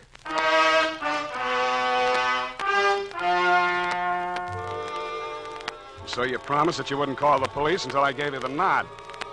I went out to buzz the town. I figured it was an out-of-state mob, probably New York. The Gunzels were after the duck. Well, that made no sense. They thought I was the muscle for the juke joint. I hustled over to Jenny the Juke. If she didn't know the score, nobody would. Her place was dark. And finally, she opened up and led me into the rear. When I mentioned the duck, she shut down tighter than a clam in December. It's blisters, Sam. Blisters, I tell you. This ain't only the local law. This is the feds. Go away, Sam. My joint ain't juking for the duration. Listen, Jenny, there's an out-of-state mob. They put the arm on my secretary's mother. She don't know the time of day. They pulled the wrong feather. I don't hear a word you say, Sam. They're mixed up in the juke joint, Griff. You know who they are. Where's the duck, Jenny? Sam, you're winging in the breeze. Now, Sam. give me a rundown, Jenny, or I'll tear your ears off. I want that old woman back safe. You can't muscle me, Sam. You know why? Because you'll tear my ears off, and that's where you'll stop. That's where they begin. Okay, Jenny, okay. One thing. Can you get word to them? Maybe. Or you try. Maybe. Tell them I've got the duck. I'll deal for the old woman. I'll try. Go back to your office. If I can throw a little weight, you'll get a call. If I can't, you can come back for my ears.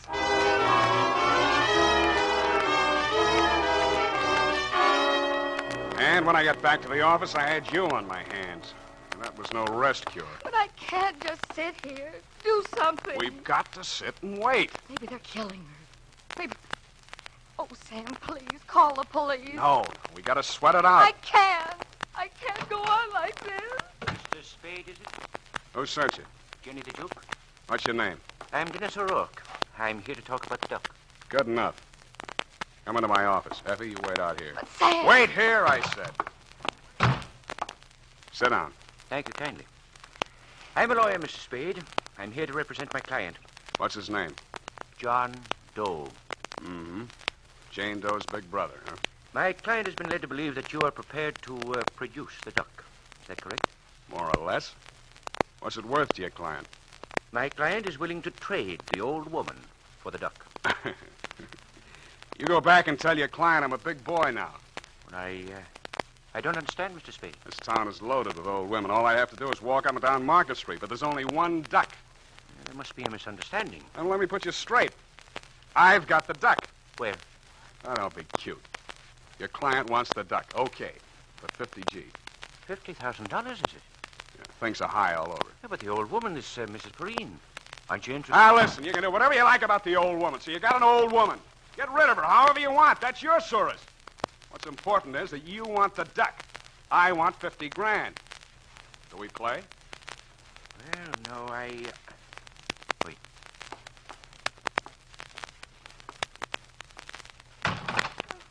Effie. I thought we had an audience the other side of the door. What were you... Shut up. Save it, Effie. This is business.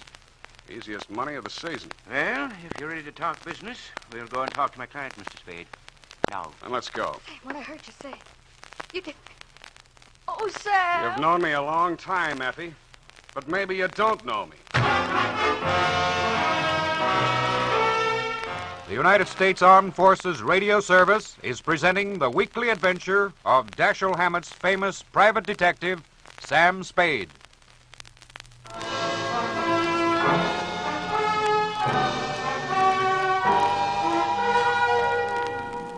The car that drove us down the peninsula was brand new. I could tell by the way the upholstery smelled and the careful way the driver handled it.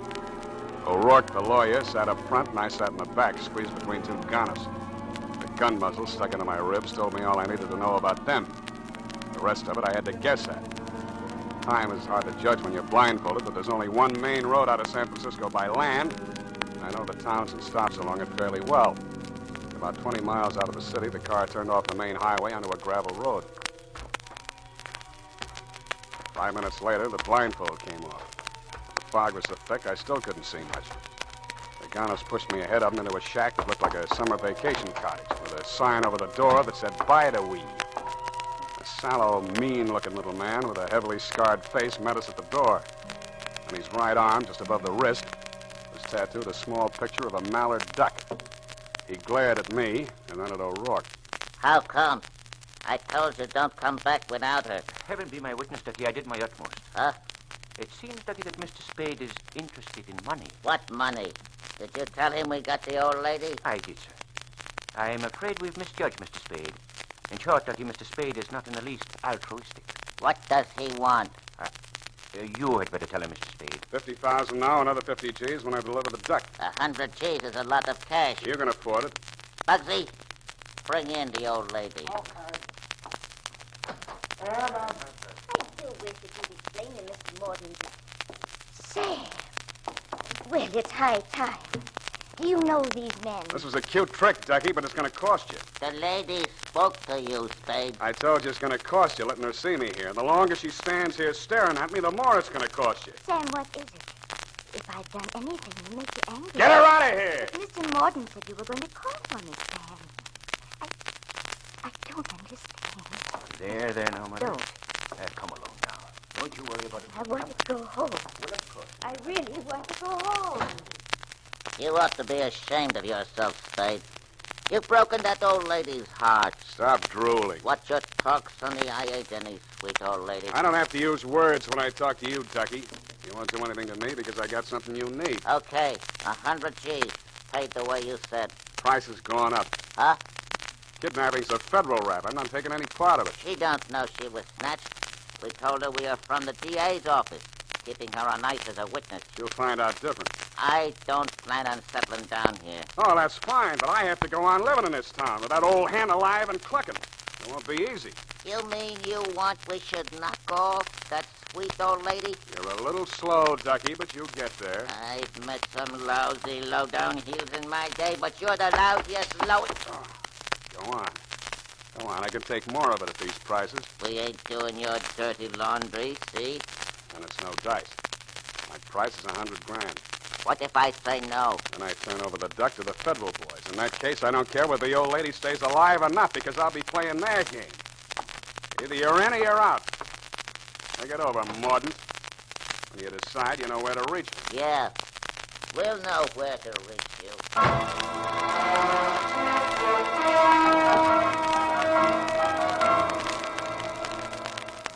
They drove me back to town blindfolded. When they let me out of the car, all I could see, even without the blindfold, was the corner of Post and Kearney. When a streetcar came along, I tossed a coin whether to get on it or lie down on the tracks and let it run over me. Came up head, so I tossed it again, and I got on instead. I fished in my pocket for a slug and came up with a folded slip of paper. It was the one Lola had handed me at Mrs. Perrine's birthday party when they were passing out the parts for that screwy charades game. I unfolded it and glanced at it. Then I read it over very carefully. The writing was hard to make out, but what I could read of it said, "Help me. That man Marty has followed me here to kill me. If I get out of here alive, Maxie's Arcade. I have $100.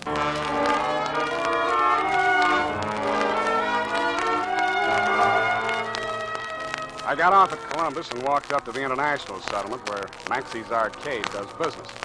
It's what they used to call a penny arcade before inflation set in. I dropped a nickel in a fortune-telling machine. Worried, perplexed, know thyself and your problems will vanish. A card came out that said, you're of a naturally deceitful and secretive character.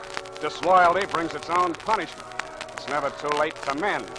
I tore up the card, kicked the machine, and that's when I saw it.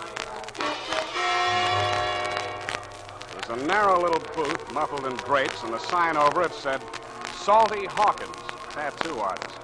The card pinned to the curtain showed some typical tattoo designs, anchors, mermaids, fancy initials, but one had a hand-drawn picture pasted over it. It was a mallard duck, the same as the tattoo mark I'd noticed on Ducky Morden's wrist. I pulled the curtain aside and went in.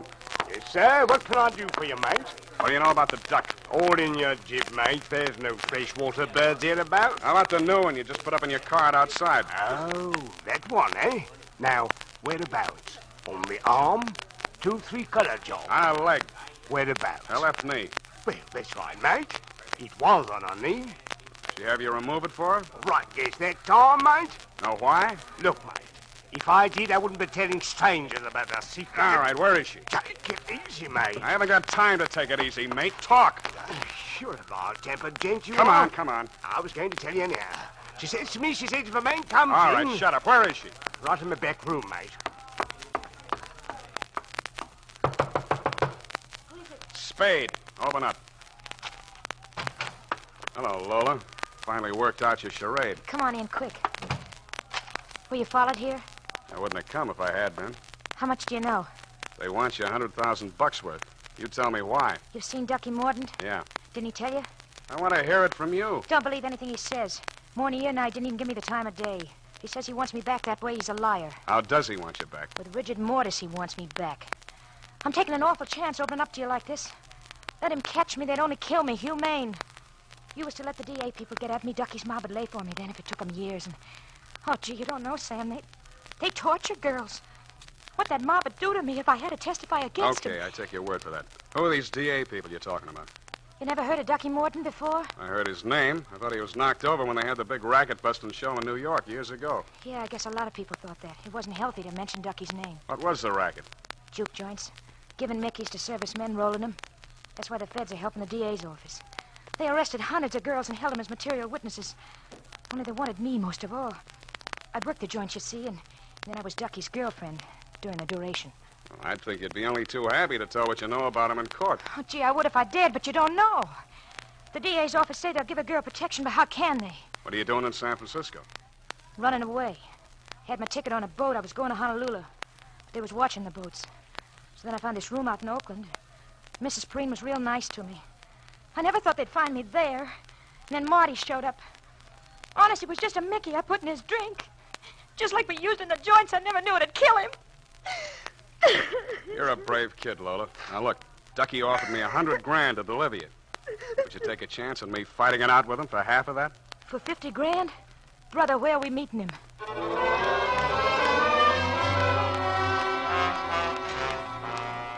O'Rourke's car was parked outside my apartment building where I had a hunch it would be. The two gunners picked us up at the door, unloaded my hardware, and marched us up the stairs.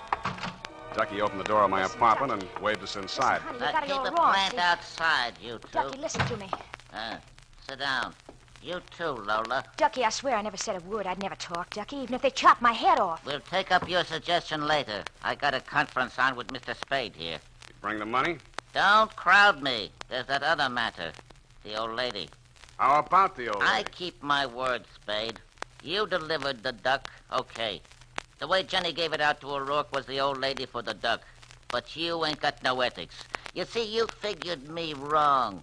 I don't kill old ladies. You're gonna kill the duck. I ain't no old lady. No, you ain't. And you ain't gonna get any older. And neither are you, Spade. He wasn't kidding. He really meant to knock me over, and the gun he was gonna do it with got ready to speak its piece. I'd made my play too strong. The way this type of gunsel thinks is simple, and I'd guessed it right. If you pressure them, they go the other way by instinct. But what I hadn't figured was that this killer had a heart of lettuce. He was gonna cut me down to protect your mother from me. How do you like that? I couldn't change my play now. The wheel was already spinning, and so was my head. I tried to brace myself and waited for the blast. Every little movement matters. Oh, dear, I dropped the tray. Mrs. Perrine, what are you doing here? I was just making some coffee for the boys. Oh, dear, I've broken your cups. That's okay, Mother. We'll take care of it. Bugsy, pick it up. Oh, thank you, Mr. Bugsy. Well, I'm so glad you got my message, Sam. Didn't Effie come with you? Yeah. I mean, no. I I mean... wanted to surprise you both together. I hope you don't mind my taking over the kitchen. It was so late and the boys were getting hungry, so I offered to make them coffee and hot cakes. Well, that was very nice of you. Mr. Mordaunt, put that pistol down for a moment and help me move this table out into the room. Huh? Oh, sure, Mother. Thank you. Oh, we've had such a good time. I've never been up so late in my life. Mr. Bugsy and I played a game called Blackjack, and I won $50. Wait till Effie hears about that. Yeah, wait till she hears. I suppose Effie will come with Mr. Bundy. Bundy? Oh, yes. I remember that Effie said you and she are often down at his office at police headquarters late at night, so I phoned there. Mother. Yes, Mr. Morton? Did you say you phoned police headquarters? Oh, yes. That's where Mr. Bundy works. Mother, what did you tell Mr. Bundy? Oh, just that you and the boys were here and that we were about to have some coffee, and he said he'd just love to come up and join us, and I said do, and he said he would, with some of his boys. Did I say something wrong? No, Mom, not at all. All right, boys. Practice. Oh, I believe that's Mr. Bundy now.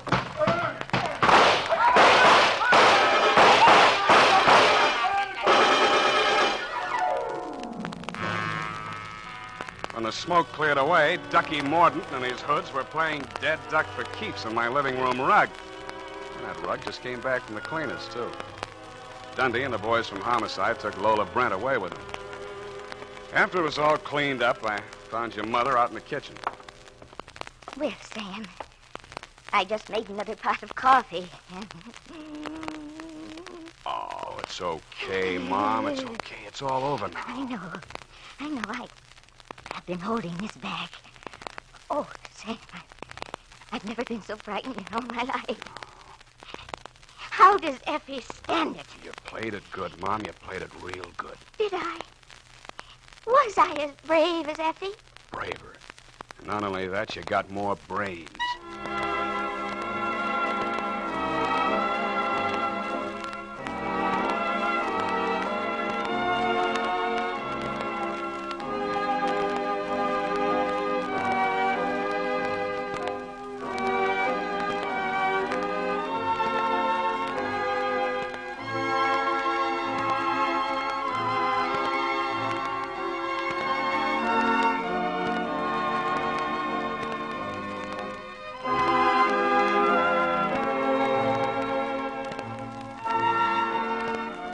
This is the United States Armed Forces Radio Service, the voice of information and education.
I'm Rod Serling.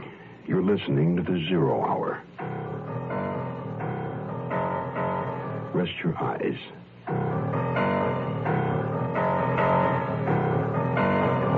Exercise your imagination. This week, Ken Platt's Gymkhana Foul Play. The Princess Stakes Murder. Starring Howard Duff. Julie Adams.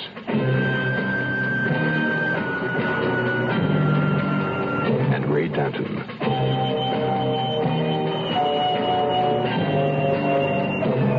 In Elliot Lewis's production of The Zero Hour.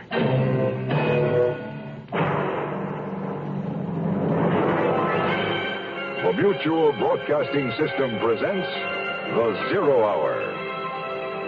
Sponsored in part by Chevrolet and State Farm Insurance.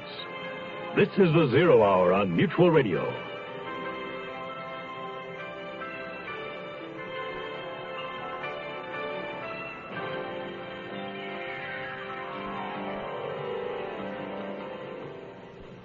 This week's story takes us into the fascinating realm of horses, jockeys, big money, big passions, the racetrack. We are about to meet Max Roper, private detective, and a good one. He's a man with a style.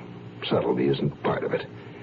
He's a gut reaction operative who acts upon what he calls feelings. If given the choice, one would be better off as his friend rather than an enemy. Max Roper had a friend, a little friend, a jockey, and a good one. Some called him the best. But sometimes the best just isn't good enough, especially when you're dead. Our story, The Princess Stakes Murder, begins after this word. Ma'am, we're asking people what they know about different organizations. Oh, good. Ask me anything about that. All right. What's the ISAZP? It's the International Society of Austrian Zither Players. Right. Not many people know that one. Give me another. What does the Supreme Order of Federated Alliances do? Oh, the same stuff as the Benevolent American Orders Associated Guild Society. I never heard of that group. I just made it up.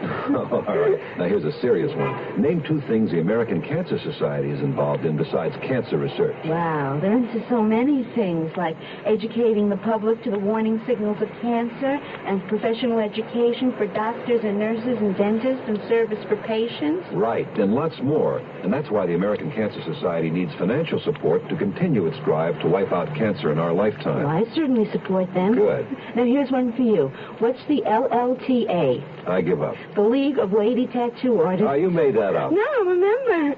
How'd you like a picture of Millard Fillmore tattooed on your elbow? It's taken already. Oh.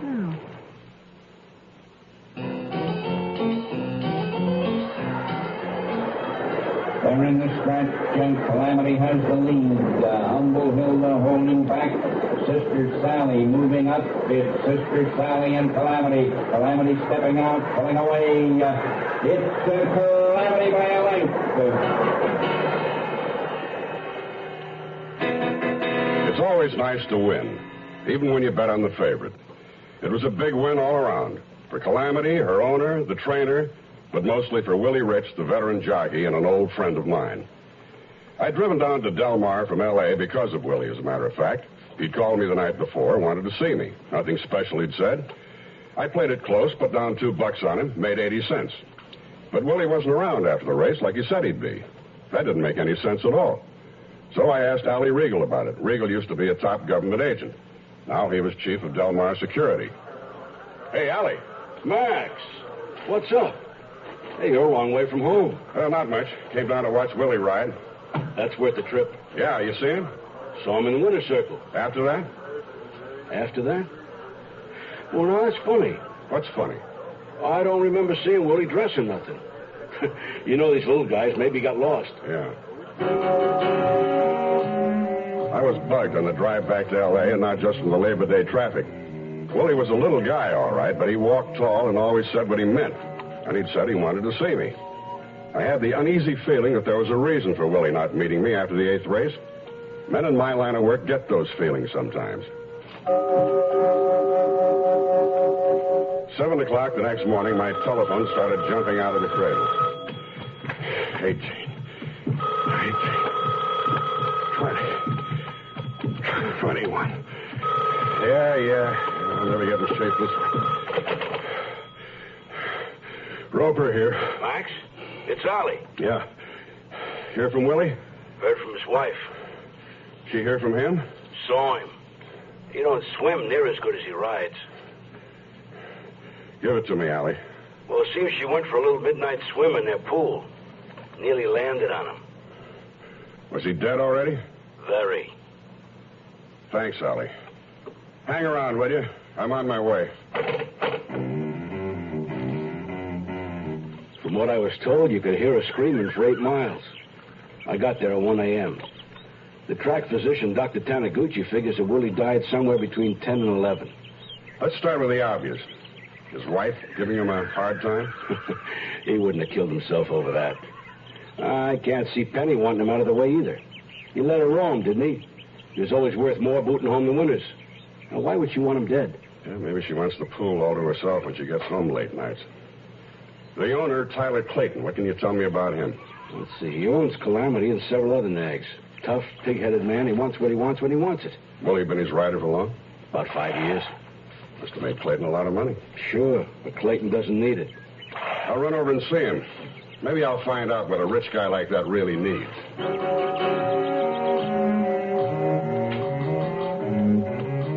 Instead of going right to the Claytons, I decided to start with Willie Rich's widow, Penny. Willie's spread was at the end of a humpback dirt and gravel lane. It was expensive. Willie had booted home a lot of winners in his time and could afford the layout. The flashy little blonde at the far end of the pool, wearing very little of a strawberry bikini, looked like the most expensive bit of landscaping. She was wearing enormous sunglasses, smoking a joint. Mrs. Rich, my name is Max Roper. Maybe Willie mentioned my name. We were friends. Everybody that calls says he was a friend of Willie's. Oh, he was a popular guy. Can you tell me anything about it? What's to tell? He's dead, drowned in his own swimming pool. Well, I'm trying to find out who had it in for Willie. Who are you? Private investigator. I'm here because Willie was a friend of mine. I want to find out who knocked him off. That's a crock. For all anybody knows, Willie did it himself. Well, why would he do that? Ask him. We didn't talk much. A man doesn't kill himself just because his marriage isn't worth it. Why don't you get lost? Maybe somebody was trying to pressure him into something, you know. Maybe they were worrying him. They? Who's they? I was hoping you'd tell me, Mrs. Rich. Go to hell and don't bother to come back. I'll drop in again sometime when you're over your grief. As I approached my car, a man was just getting out of his. Husky, dark-haired, pallid, a clothes horse. His features rough and crude, but not anywhere near his own real personality. We'd never been formally introduced, but I was well acquainted with his reputation. Johnny Cascio, a reliable enforcer for the mob. We brushed shoulders as he walked by, and he flipped his hand in salute. I half expected there'd be a knife in it. If he was a friend of the Widow Rich, he was moving in too fast for my taste. I sat in my car for a minute just thinking. Then I looked into my rearview mirror. Johnny Cascio had stopped. He was standing there, watching me. We know these are times when you're rightfully concerned about the selection and use of a car. As the #1 selling car in America this year, and for 37 out of the last 43 sales years, we felt we should speak up. And one of the things to be said is Chevrolet makes sense for America, especially now. We've always built our cars in response to your needs. And now, when you're asking, should I trade in my car for a smaller one, or does it make sense to continue to drive a regular-sized car, you'll find some satisfying answers by looking to your own requirements and to Chevrolet's line of cars. For the family that needs plenty of room, an Impala or a Chevy wagon offers the same kind of value that a Vega offers the person with smaller needs. And so it goes through the full line of cars and trucks. Even in light of our country's energy situation and the uncertainty that surrounds it, we're producing the cars and trucks that make sense for America. We'll return to our story in a moment.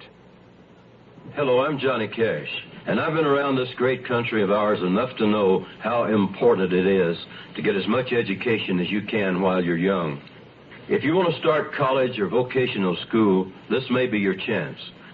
The government wants to give you some money if you have financial need. Can you believe that? Well, it's true. Look into a new program called Basic Grants to see if you qualify. Hurry on over to the county agent, post office, or nearest school for more information and an application form. A basic grant won't give you all the money you need to make it through college or vocational training, but it'll help you get on the road. It could be the most important road you will ever walk in your entire life. And if you don't feel like walking, just write your name and address on the back of a postcard and mail it to Basic Grants, Post Office Box 84, Washington, D.C., 20044. That's Basic Grants, Post Office Box 84, Washington, D.C., 20044. Rancho Santa Fe is a serene valley catering to the extreme tastes of millionaires. Horse lovers who like their pictures taken in the winner's circle. Tyler C. Clayton was the millionaire I wanted to see. He stood an easy 6'5" or 6, went about 250.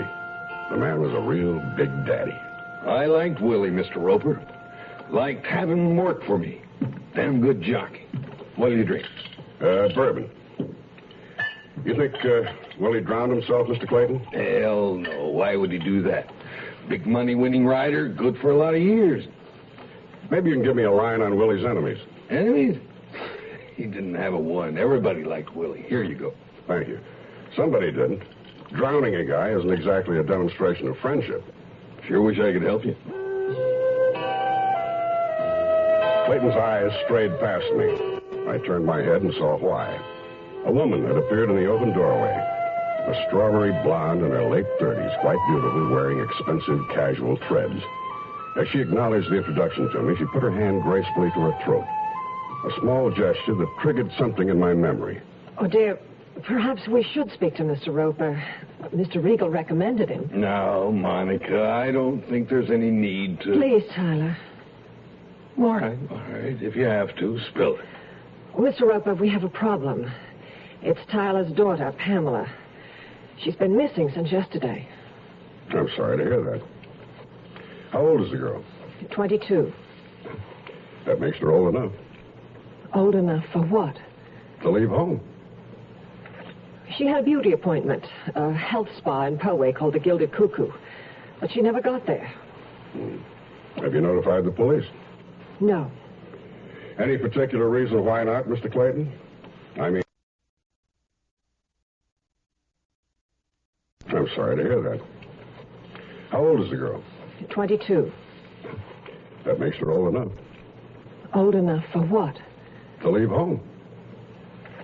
She had a beauty appointment, a health spa in Poway called the Gilded Cuckoo. But she never got there. Have you notified the police? No. Any particular reason why not, Mr. Clayton? Your daughter disappearing the same day Willie Rich was murdered? What are you implying? Well, I'm not trying to worry you, but that's the line the police would take. Are you suggesting that Pamela's been kidnapped? No, but, somebody could have tried to coerce you about a horse and got even because you wouldn't give in. Just you find her and stop asking so damn many fool questions. I don't believe a damn word you're saying, and that's the last time... that's the last you're going to get out of me. I'm sorry, Mr. Roper. No, it's all right. You have a picture of the girl, Mrs. Clayton? Right over there, in the silver frame. By the way, was that your mare, Sister Sally, that got beaten by Calamity, your husband's filly? Calamity didn't beat her. Willie Rich did. Would you say that would be reason enough for you to kill Willie, Mrs. Clayton? No, Mr. Roper, I wouldn't.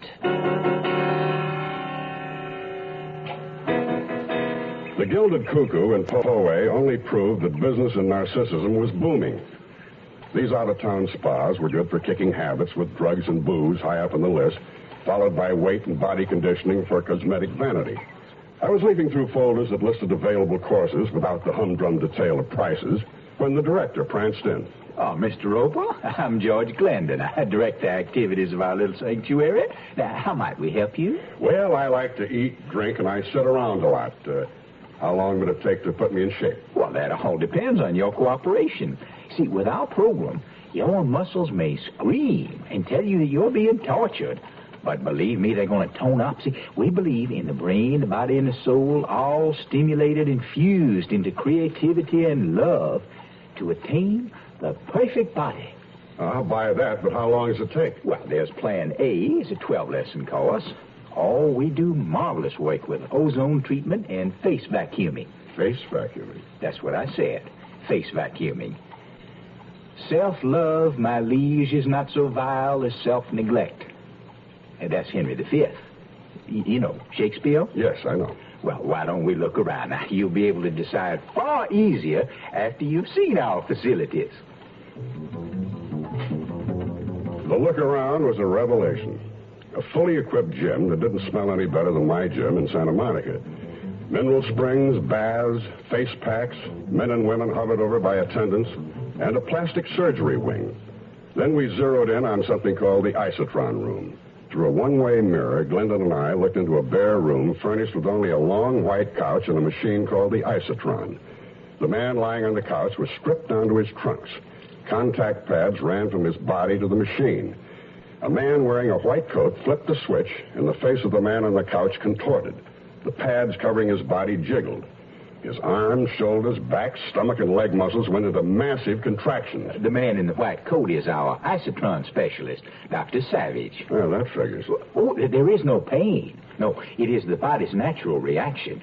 Yeah. What happens if that guy in the white coat falls asleep during a session?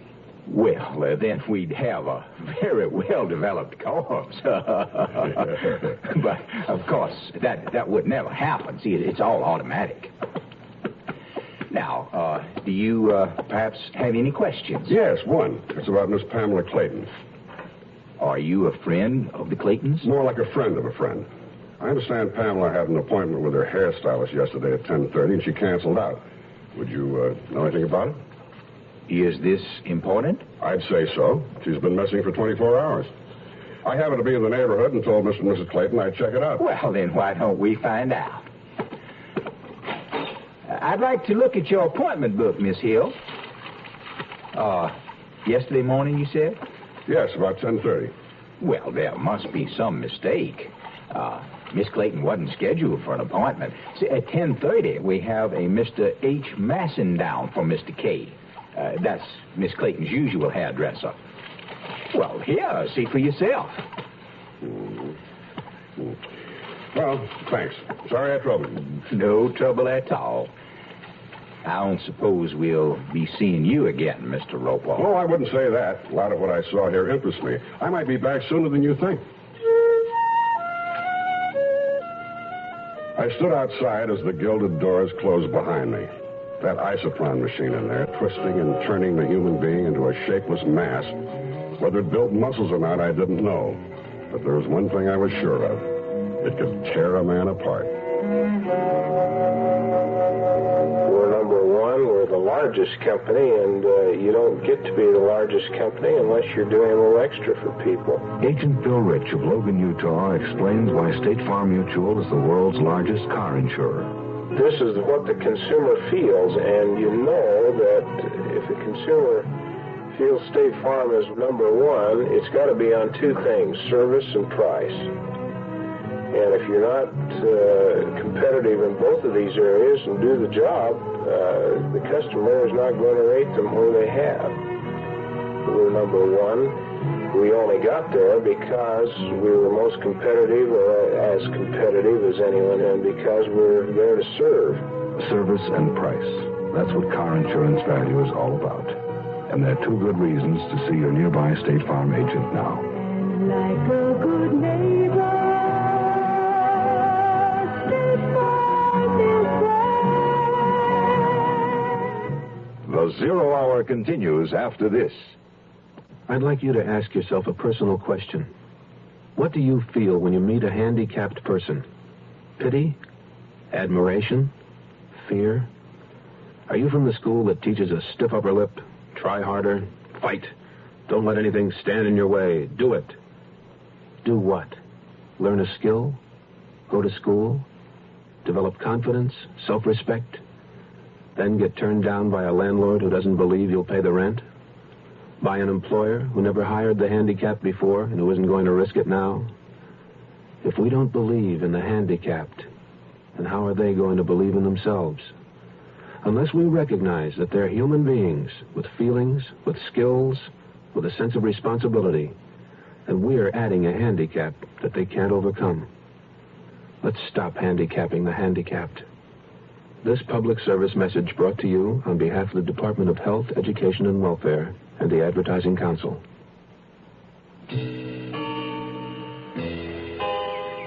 The sun warmed my back. Horses stomped lazily in their stalls. I was looking for Joey Zale, a jockey that had been thrown only once, and that one time enough to end his career. I found Joey Zale cleaning a stall. I noticed his hands as he lit a cigarette. They were huge. Above the waist, Zale was a middleweight. Only his crippled legs were pipe-stem thin. His face and body carried a twisted snarl. You Joey Zale? Yeah. What are you, the heat? Private Dick. Willie Rich is a friend of mine. Too bad it didn't do him any good. Can we talk? Talk. Do you think Willie killed himself? If he did, he could have done it right here. He didn't need no pool. He hated water. Could he swim? It's hard if somebody's holding your head under. Good point, Joey. Who did it to him? I heard of you, Roper. I know you're seen. Hell, if you don't know who did it to Willie, we all got trouble. I need a lead, Joey. Anything. Anybody. You got one already. Willie's wife? I don't think so. You've been to Clayton's, haven't you? You mean the daughter, Pam? Now you're cooking. Only don't ask me why, because I don't know. Were they close? Willie and Pam Clayton? That's your business. Find out. Joey Zale was right. It was my business. I started out by trying to find the H. Masson who had Pam Clayton's 10:30 appointment at the Gilded Cuckoo. No dice, no listing, no nothing. I called the Claytons. They were out, and the Scandinavian maid told me Pam hadn't come back. I was going in a circle, so I decided to get home and start over again. When I walked into my apartment in Santa Monica, the phone was ringing.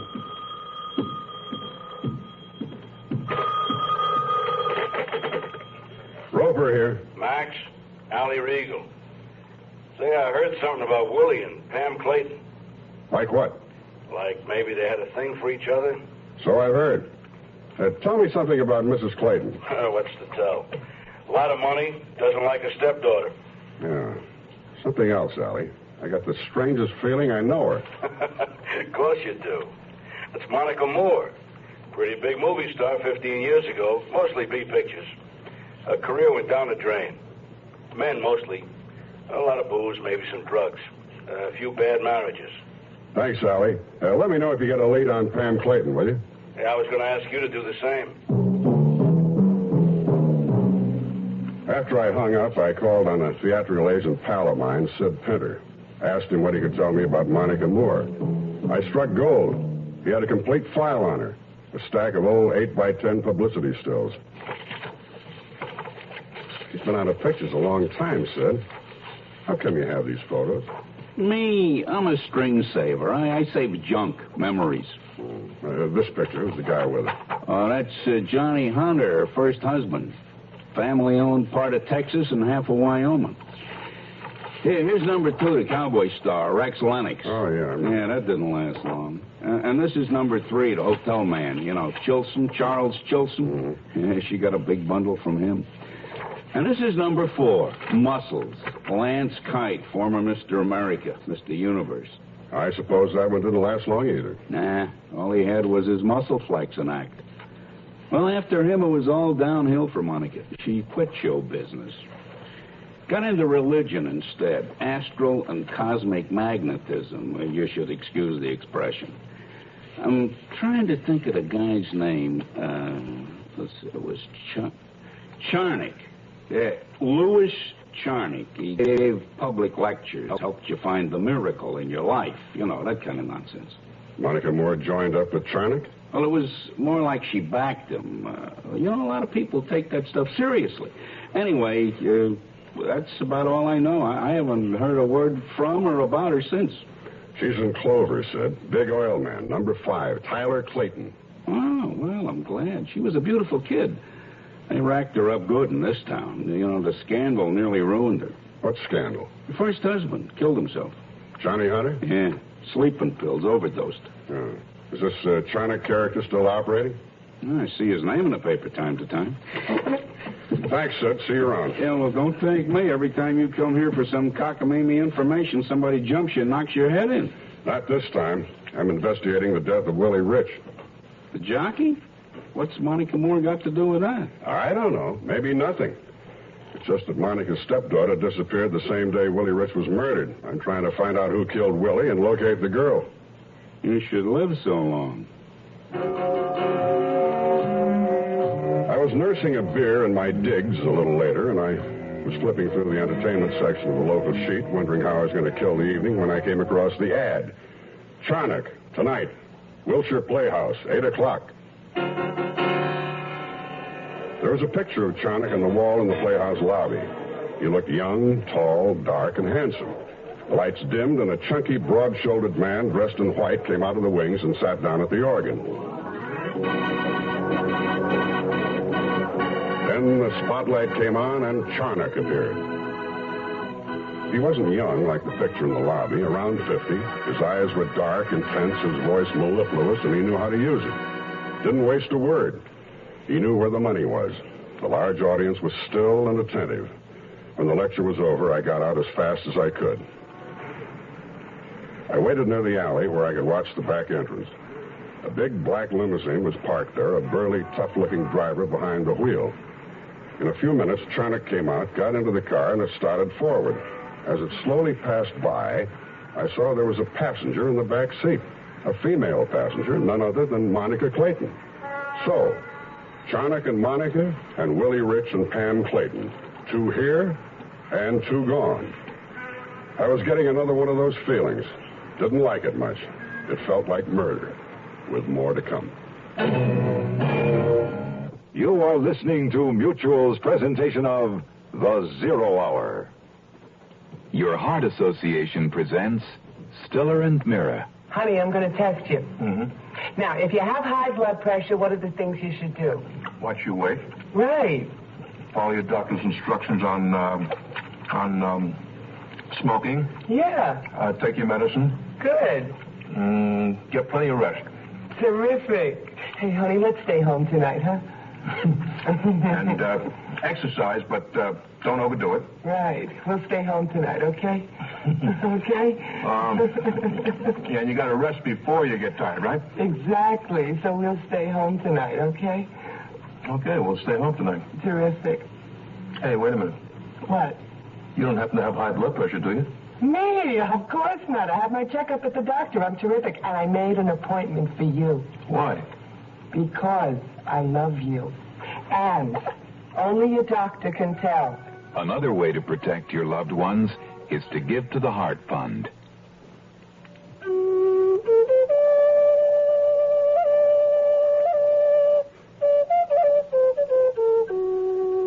There was a time when the rivers, the earth, and the sky of America were pure.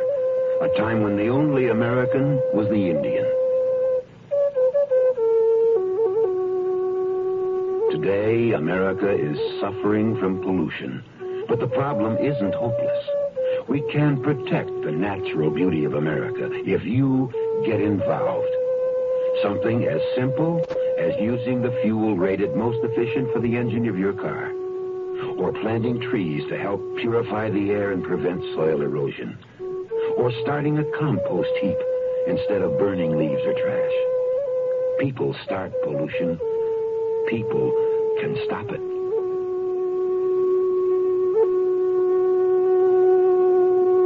This message has been brought to you on behalf of Keep America Beautiful and this station.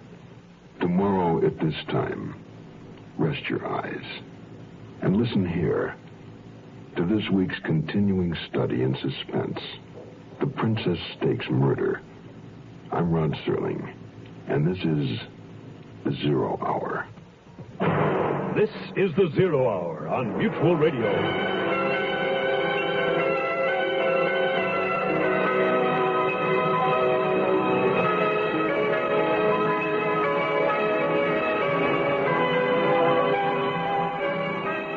Been listening to The Zero Hour, a presentation of the Mutual Broadcasting System in association with Hollywood Radio Theater, heard every weekday at this time.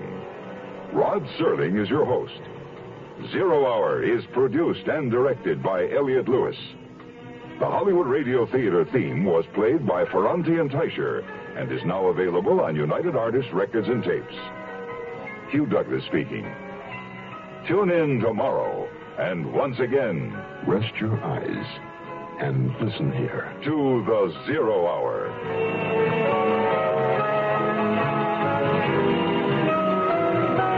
This is the Mutual Broadcasting System.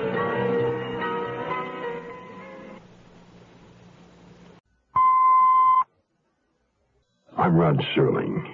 You're listening to the 0 Hour. Rest your eyes.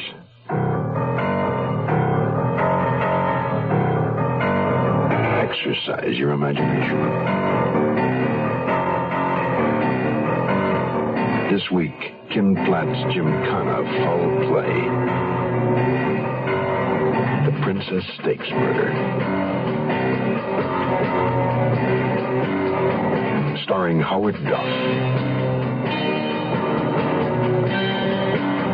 Julie Adams.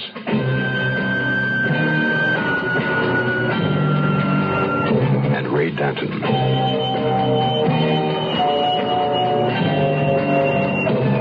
In Elliott Lewis's production of The 0 Hour.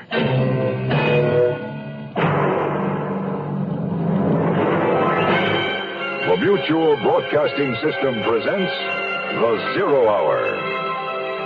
Sponsored in part by the makers of Quaker State Motor Oil and the Ford Motor Company. This is The 0 Hour on Mutual Radio.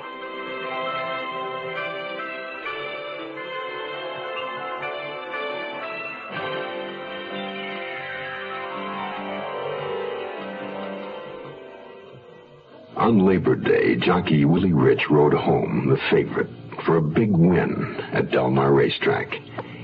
He celebrated by turning up the next morning in his swimming pool, dead.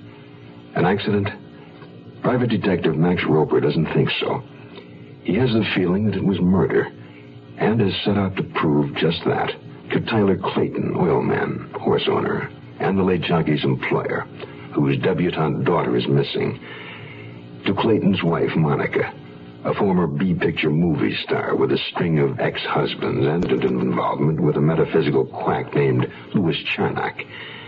And to a health spa that features a machine called the Isotron, a machine that Max Roper has the feeling could break a man in half.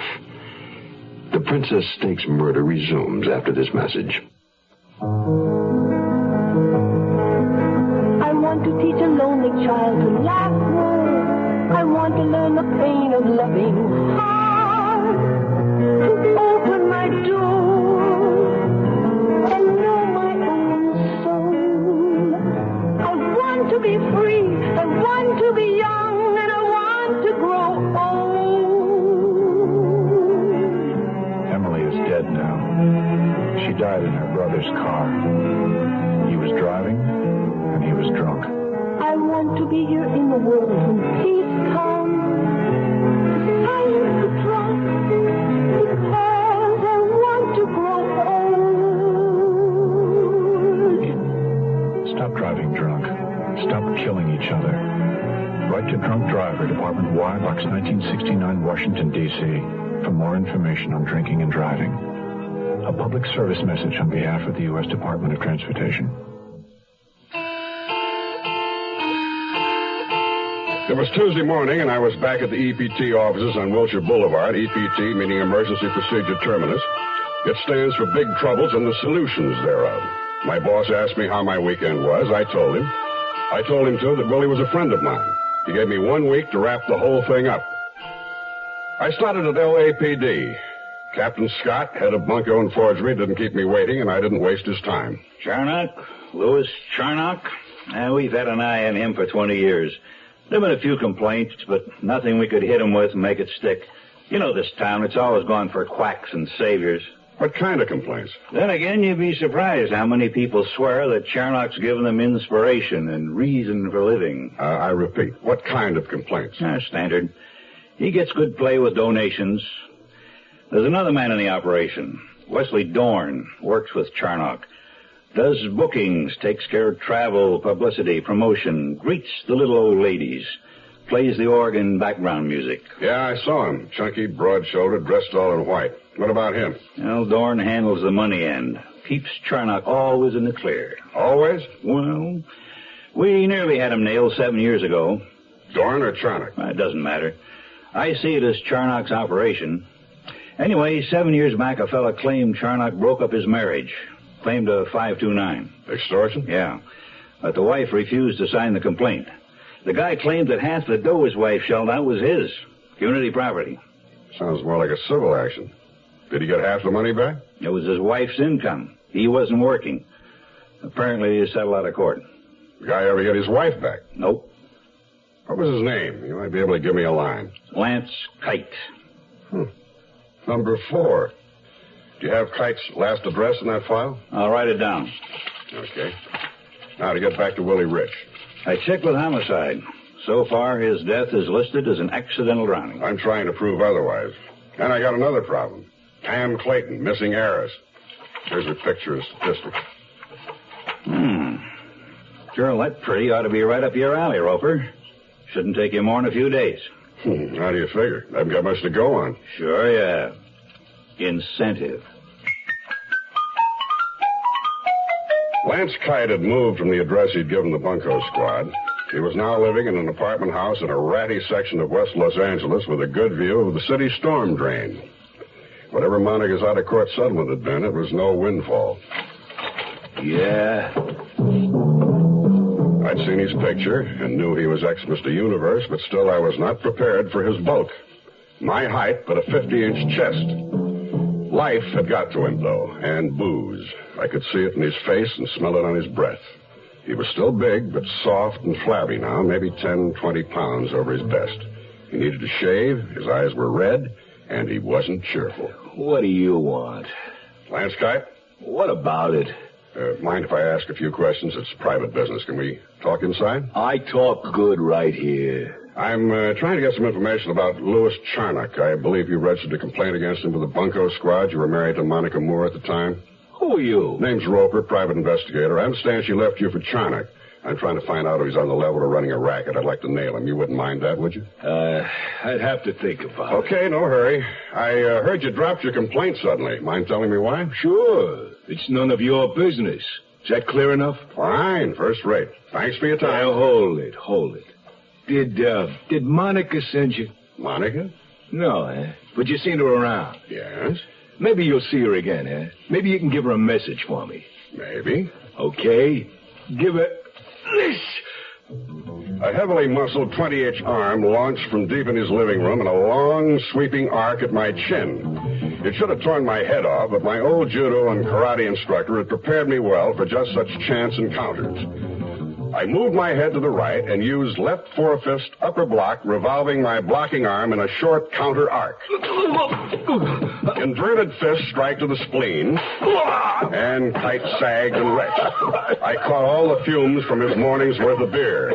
He was set up perfectly for a rising elbow strike, but I was fascinated by his long, vulnerable jaw and tagged him on it to find out if it was glass.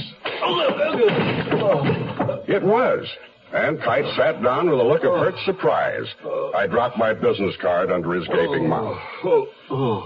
Drop around and see me, Kite, when you feel better. A woman had come out of a neighboring apartment. She stood staring, disbelieving how anyone could drop an ex-Mr. Universe. I summed it up for her in one word.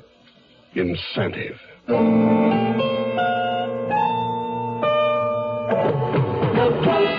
You got a solid car.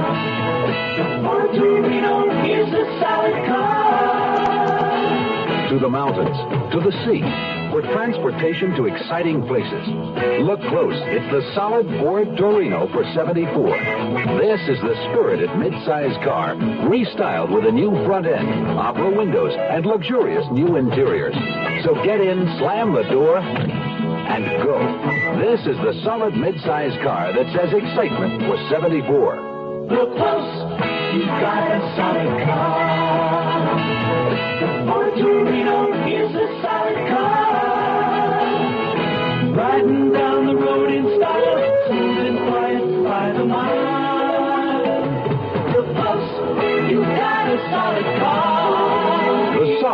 mid-size Ford Torino for $74. The closer you look, the better we look.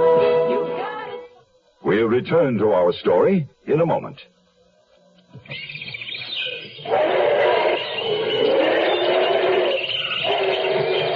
Adam, where are you? Up here, Eve, and I'm very busy inventing things. Big deal.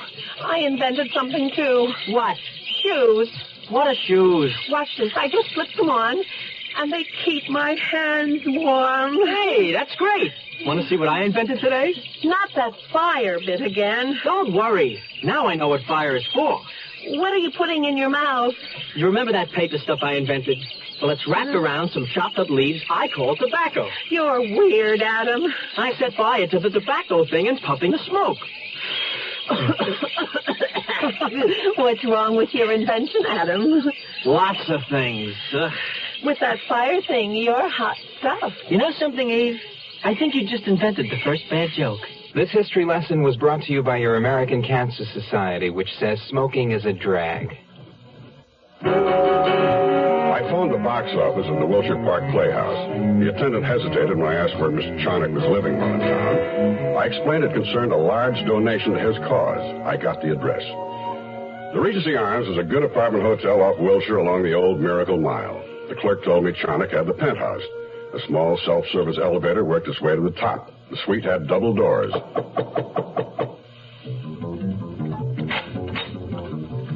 A big, burly man filled the threshold. His hair was close-cropped, yellow. He had a flat, dented nose, scar tissue over his eyes and ears, an ex-pug, wrestler, or bouncer.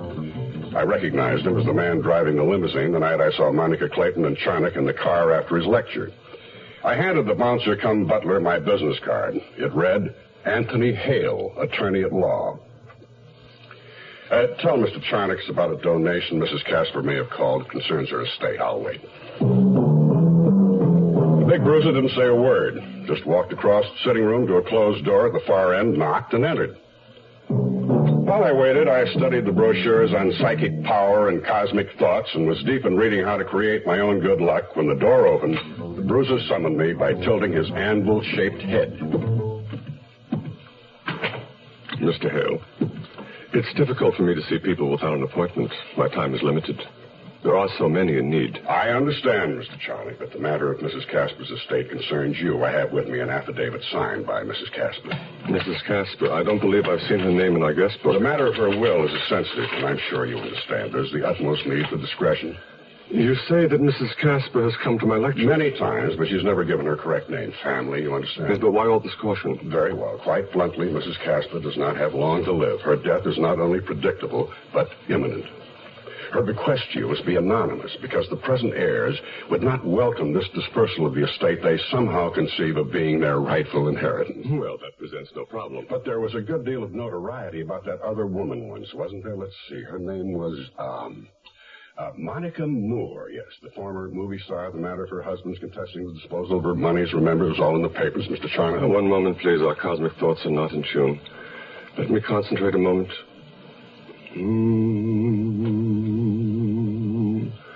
No, this is a difficult matter. Perhaps you should speak to my associate.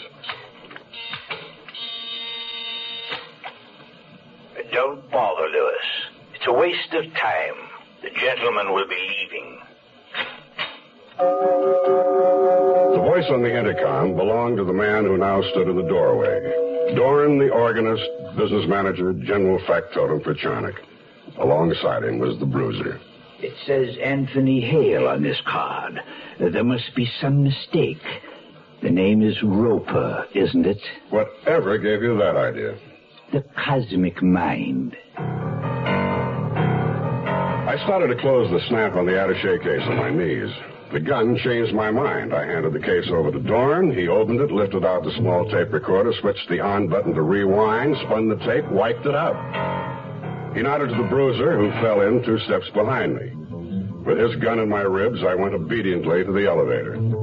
But as I left Charnock's office, I could hear a slapping sound and an exclamation of pain. The gun prodded my back.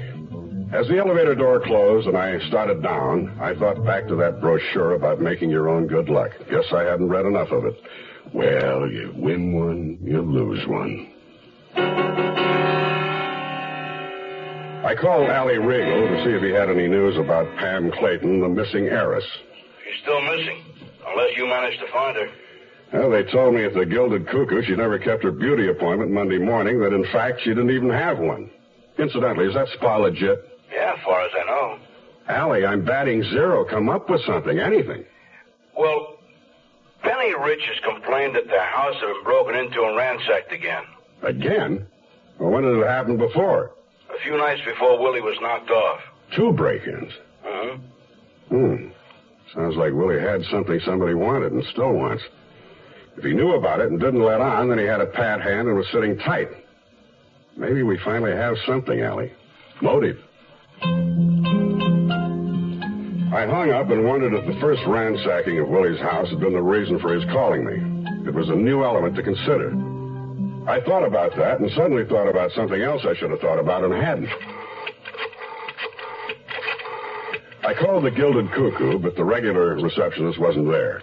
The gal I talked to had just been transferred from therapy. I remembered her. The regular girl, Bonnie Burns, was on vacation, she said, left Monday. I explained it was important that I reach her and got her address, Tahoe, the Totem Lodge. Did Pamela Clayton have an appointment at the Cuckoo Monday morning, Labor Day? Sure. Monday's her standing appointment. Hairstyling with Mr. K. She came in right on time.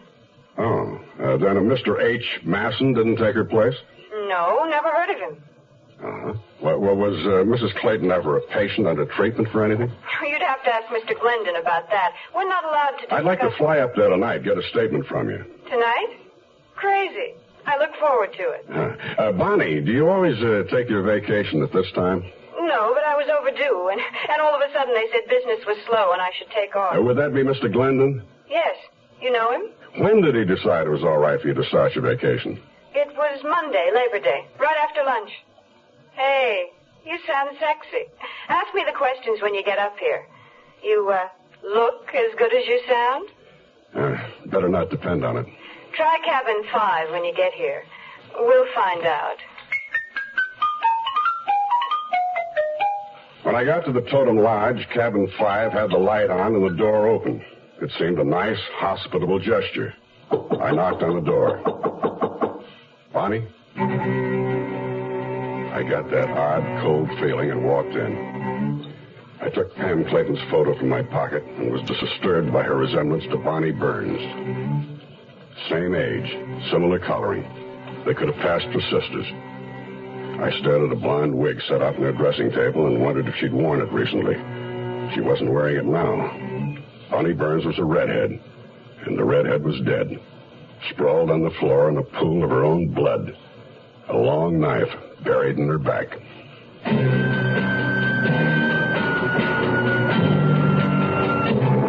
There's a little town in western Pennsylvania called Oil City where they make peace of mind.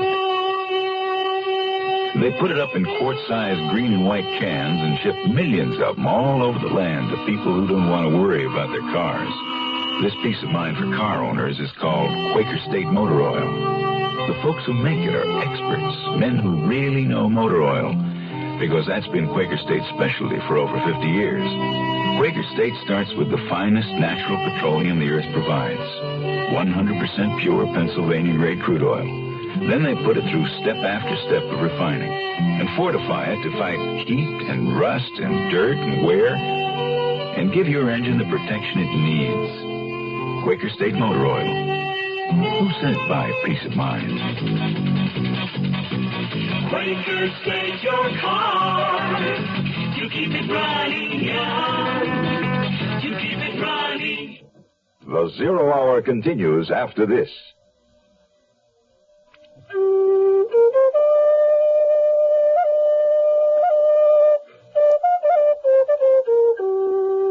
There was a time when the rivers, the earth, and the sky of America were pure. A time when the only American was the Indian. Today, America is suffering from pollution. But the problem isn't hopeless. We can protect the natural beauty of America if you get involved. Something as simple as using the fuel rated most efficient for the engine of your car, or planting trees to help purify the air and prevent soil erosion, or starting a compost heap instead of burning leaves or trash. People start pollution. People can stop it.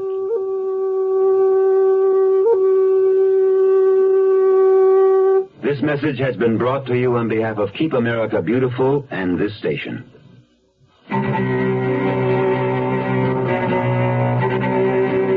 The local sheriff's office said they'd get a man out. I flushed a cab to the airport and learned there'd been earlier flights out to Reno, San Francisco, and Vegas. The killer needn't have waited around for me, but I had the feeling, one of those feelings, that the killer would be on my flight back to L.A. The plane was fueling up on the runway. 6 other passengers boarded the plane, 2 women, 4 men. One of the women had the seat next to her piled high with bags, baskets, containers of all sorts. I put her down as a grandmother visiting a newly married daughter with a lot of groceries for the family. The second woman was dark and bulky, her face half covered with a scarf and wearing a thick, high-collared coat. She constantly hummed and talked to herself as she stared out the seat window. She had a big ball of wool in the seat and knitting needles, scissors, and magazines. Another nut going to join the relatives. I spoke to the men, an elderly reverend gentleman, long retired from the cloth, he said, out of Tahoe City. The second was a chubby salesman of electric lighting fixtures who had negotiated a big deal on animated neons with the large casinos. The third, a ranger from Sequoia National Park, quitting the service after 20 years. The fourth was a Saturnine dental surgeon from San Diego who said he was dying of cancer at 43. He looked older. I was the 7th passenger, the only one aboard who looked like a murderer. Well, sometimes those feelings are wrong. I knew I had the feeling, but maybe this was one of those times.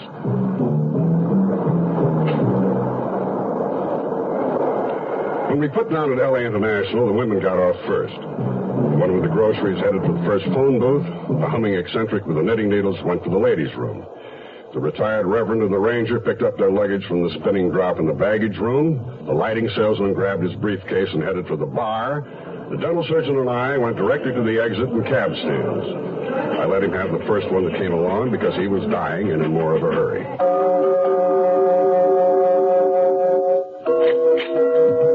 I got back to my apartment and smelled whiskey and trouble. The door had been forced, the living room attacked by a strong, bad-tempered visitor. I knew who, even before I found the note from Lance Kite on my TV set saying he'd get back to me. I pulled the place more or less together, had a few drinks, and went to bed. Even in my dreams, I ran around, knocking on the wrong doors, bumping into things, stumbling over dead bodies. Willie kept following me, asking me when I was going to solve his murder. Homicide, Lieutenant Camino. Lieutenant Max Roper. Did Captain Scott from Bunko fill you in? Oh, yeah, Roper. Have you turned up anything? Another corpse. Young woman, hunting knife in her back. Happened last night, up in Tahoe. Why the hell didn't you call me sooner? Well, that's Placer County, out of your jurisdiction. And I was wondering if you'd check out the blade. Hunting knife, ivory handle, not Johnny Cashio's usual style. Yeah, I can check him out for you. What else? Louis Charnock. Does he kill anybody? I'd like to believe it. But so far, he just seems guilty of perpetrating fraud. I'm getting nowhere fast on this caper. Can't seem to close in. Oh, what do you expect, hot shot? You want to break it in 3 days? You know better than that. Get off your tail, do some legwork. Jim Kilburn was one of the new breed of young whiz 10%ers, an agent who handles athletes. Willie Rich had been one of his superstars. Come on, who'd want to kill Willie? Look at the file I've got on him. How much money he made for how many owners. You make a good point, Kilburn, but there are other factors. What about the disappearance of Clayton's daughter? I don't see the connection. Well, she and Willie Rich had been seeing each other. So what? I took her out a couple of times. Well, you're not married. Willie was. You're saying Penny could have done it? Forget it. Business managers have been known to pick up an extra few bucks with clients' money. Maybe you did it. Maybe I did, but I can't seem to remember the reason. All right, I'll tell you one thing. Willie and I were discussing money these days because he didn't want to ride for Clayton anymore. He was willing to buy back the advance and the contract. When did he tell you this? About a month ago, before the Del Mar meeting started. Willie could have made over $1 million if he cared to ride what was available, and I'd make my 10%, of course. I think he was bored, been riding too long. Why would I kill him? I made money off of him. Did anybody else know Willie didn't want to ride anymore? No, and not to my knowledge, not even Clayton. Where were you on Labor Day, Kilburn? Not killing Willie. I was in San Francisco negotiating a deal. All day? All night? What hours are you interested in? I understand he was killed at 10. I was in L.A. International at 8:05. That left me just enough time to fly down to Escondido and knock Willie off in his pool. Possible. I know you fly your own plane, but I guess you didn't because you had a previous engagement, Correct. You're not going to tell me it was with Pam Clayton. I'm not telling you not a damn thing. How high up are we? 23 floors. Why? Either you tell me where you were after 8 Monday night, or I'm going to throw you right out the window. What are you, some kind of psycho? Let's find out, shall we? No, wait. I'll tell you, but look, I wouldn't want it to get around. My lips are sealed. If this gets out, I will sue you for defamation. I'm waiting, Kilburn. I was at the Golden Grotto. Oh, I didn't know you were gay. I'm not. I needed Jess Haywood's signature on a contract. You mean Haywood, the quarterback? I swear, if you spread this around... One more thing. Did Willie ever go to the Gilded Cuckoo, that spa in Poway? Yeah, I think so, once in a while, to take off a few pounds. What's the connection? Maybe Bonnie Burns, a receptionist. I found her murdered last night up at Lake Tahoe. Knife in her back. Oh, my God. Look, I wish I could help you. I really do. Here, take this list. People Willie worked for, wins, losses. Kilburn was the color of wet chalk. I left him frantically mopping his brow. There are a lot of owners and trainers on the list he gave me with better records than Tyler Clayton, but Clayton was the only one whose daughter vanished the same day that Willie drowned, and that fact sent me back to the Clayton estate.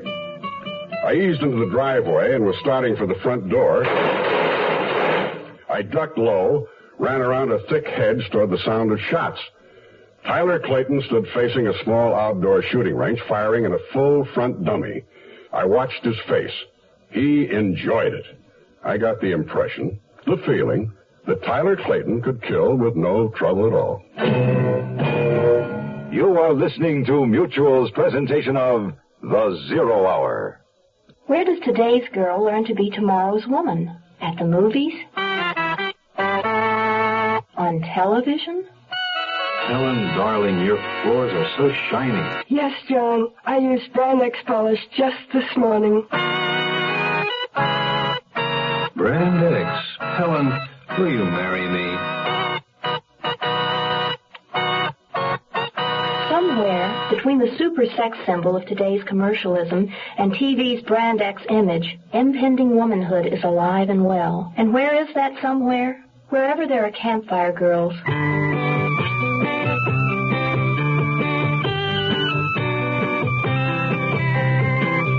Campfire reaches the girl reaching out for tomorrow and puts a promise before her. The promise of personal development, of friends and fun. The promise of womanhood. Campfire takes today's girl to tomorrow. This is John Bartholomew Tucker. Your body does a lot of talking. It tells you you're hungry. It lets you know you need water. It may warn you a stroke is on the way. These are some of stroke's warning signs.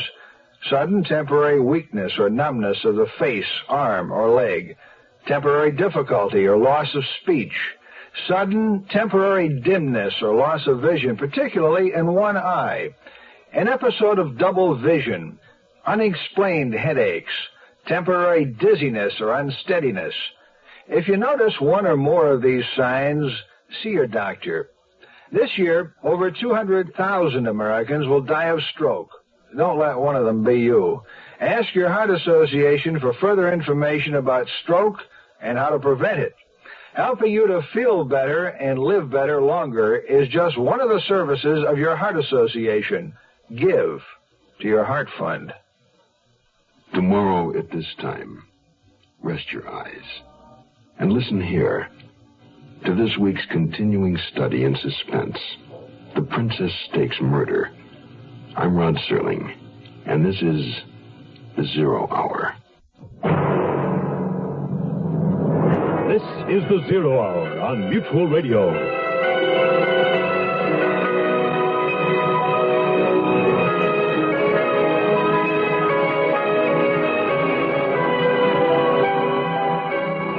You have been listening to The Zero Hour, a presentation of the Mutual Broadcasting System in association with Hollywood Radio Theater, heard every weekday at this time.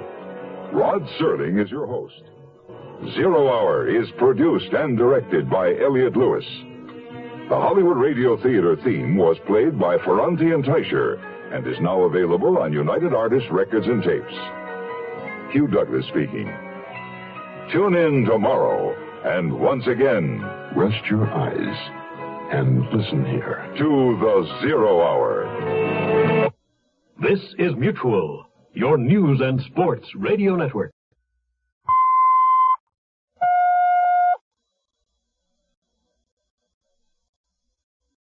I'm Rod Serling. You're listening to the Zero Hour. Rest your eyes.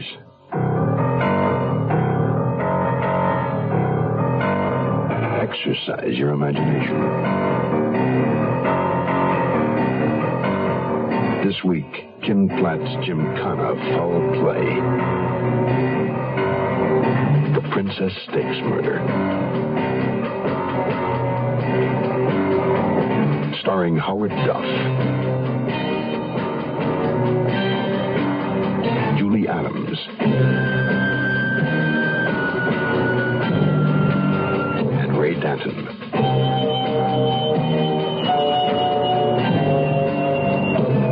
In Elliot Lewis's production of The Zero Hour.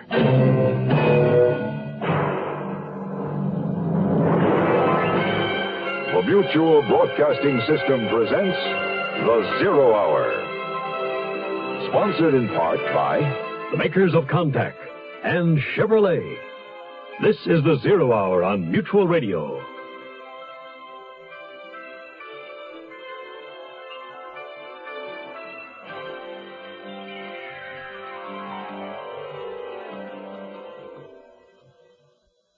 Private Detective Max Roper went to Delmar at the request of a friend to watch the running of the Princess Stakes.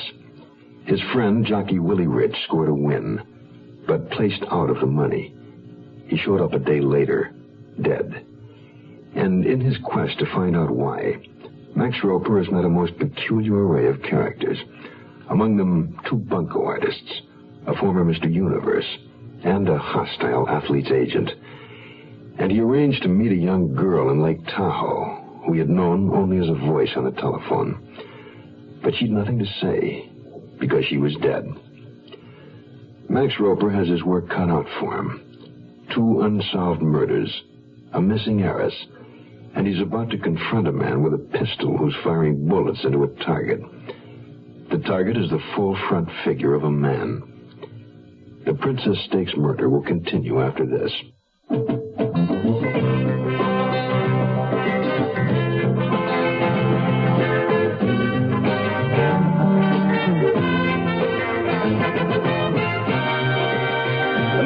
Looking for a few good men who want to learn good jobs. And today, a qualified man can choose the direction he wants to go in the Marine Corps. Choose the kind of skills he wants to learn, like computers, aircraft maintenance, or electronics, radio communications, food services, aviation technology. You name it, Marines do it. If you want to learn it, the Marines will teach you skills, responsibility, and leadership in any field you can handle. Remember, qualified men can choose their own directions in the Marine Corps. Skills to learn, careers to build in many directions. The Marines are looking for a few good men who want to choose their own directions, want to learn good jobs, want to be Marines. It looked like graduation day at FBI school. Boxes and clips of ammunition were stacked on a range table. An automatic 12-gauge shotgun and various expensive-looking handguns, sight scopes, and holsters. Several framed targets with the bullseye centers well perforated with accurate fire had been discarded and leaned against the side. It told me that rugged individualist Tyler Clayton had no intention of calling in the authorities to find his daughter. He could do the job himself. That last was pure show-off. Clayton had known I was standing there all along. He spun the gun like Billy the Kid, turned to me, and extended the gun butt first. A handsome Colt Python .357 Magnum, a gun developed for police use. Its load would penetrate both armor and glass. Care to try your luck, son? No, thanks, Mr. Clayton. I can't get mad at a target, not today anyway. A drink, then. Now, let's see, bourbon, wasn't it? Heard anything from your daughter? Not a word. Nothing? You got it right, son. Nothing.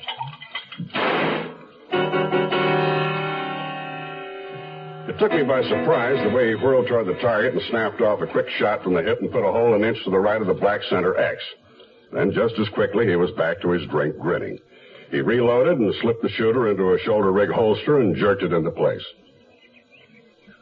You carry that gun on you usually? Sometimes. Happens to be a pretty deadly weapon. One of the few handguns around that can surely kill a man. I know, son. You can't be certain yet your daughter's been kidnapped. You might kill somebody by mistake. When I kill somebody, son, it's no mistake. Grew up with a gun in my hands. Where would that be, Texas? Hell no, not Texas, Saskatchewan. Canada? Yes, sir. Grew up there. Did plenty of hunting when we were kids, me and my brothers. Lots of game up there, son. Rabbits? Rabbits, fox, moose, bear. Got my first grizzly with a handgun when I was 14. That was a kill, boy. That was some kill. You have to be pretty crazy to tangle with a grizzly with it. I'm wondering, would you take a chance like that today? Hell yeah. Been a hunter all my life. Oh, hello, sweetheart. Good to see you again, Mr. Roper. Good to see you too, Mrs. Clayton. Again. Was that you shooting, Tyler? You know it was me. Who else could it be? Mr. Roper, have you found Pam? Is that what you want? Of course. I wasn't sure. All I got from you was a little 4x5 picture off the desk. Apart from that, neither of you gave me anything that would help. No description, no background. I assume she's gone to school, had some boy or girlfriends. At 22, she's bound to have some habit. She must go places. Really, Mr. Now, Roper? listen here, boy. Don't call me boy, and you listen. With your kind of power, if you took your daughter's disappearance seriously, you'd have brought in the Marines by now. You know what, Mr. Clayton? I don't think you want your kid found. Not yet, anyway. If so, that's your business. But you're playing a dangerous game, like hunting. Now, I told you I wanted her found, and I want her found. Just because you've been dragging your heels don't mean you can turn on me. What's holding you up, money? Money, get my checkbook. Don't bother. Let me tell you how I spent last evening. Finding a murdered girl up in Tahoe. She wasn't your daughter, but she could have been. So your money is no guarantee your kid will be found alive. I don't feel well. You'll feel worse when I tell you the dead girl lived around here. Worked at your favorite spa, the Gilded Cuckoo. Know her, Mrs. Clayton? The receptionist, Bonnie Burns? Bonnie? Dead? Was she drowned? Like Willie Rich? No, she never made it to the lake. The knife in her back slowed her down. Now, look what you've done. You've upset my wife. Now, maybe this Bonnie did work at the spa, so what? What the hell are you driving at anyway? She could have been murdered by mistake. About the same age as your daughter. Looks some like her, too, judging from the picture I have. The thing that puzzles me, although she was a natural redhead, Bonnie Burns had a blonde wig.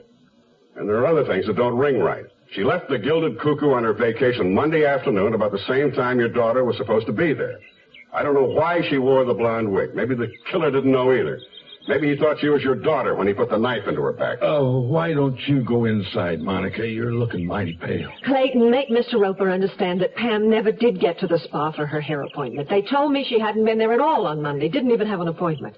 She lied to me when she said that's where she was going. Couple things we ought to clear up, Mrs. Clayton. Your stepdaughter had a standing appointment at the spa. How did you And know? Bonnie Burns was at her reception desk at the Gilded Cuckoo that morning. If Pam came in and did keep her appointment, Bonnie saw her. If somebody there wanted that kept a secret, they've made sure of it. Bonnie can't tell anybody now whether your daughter was there or not. I left the Claytons, the beautiful people. He stood there tall, wearing his invincible look, arm around his wife. I felt the whole scene we just played had been just that, a scene, not a shred of truth in it. Clayton couldn't see his wife's face, but I could. It was pressed tight against his chest, and on it was a familiar look. The same tense, frightened expression I'd seen outside the Wilshire Playhouse in the back seat of the car she was sharing with Louis Charnock.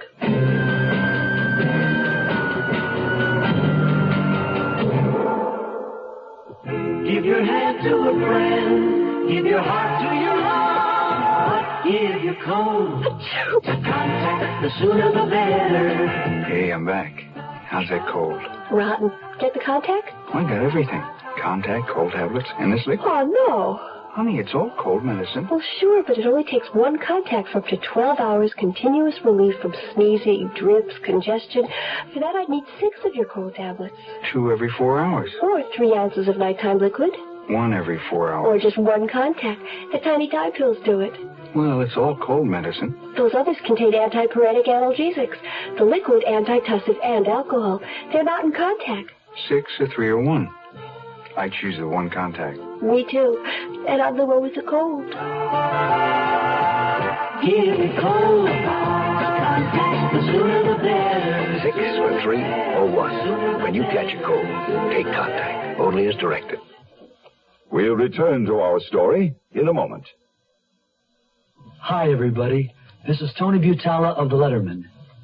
Medical care for veterans. Who is eligible to receive it?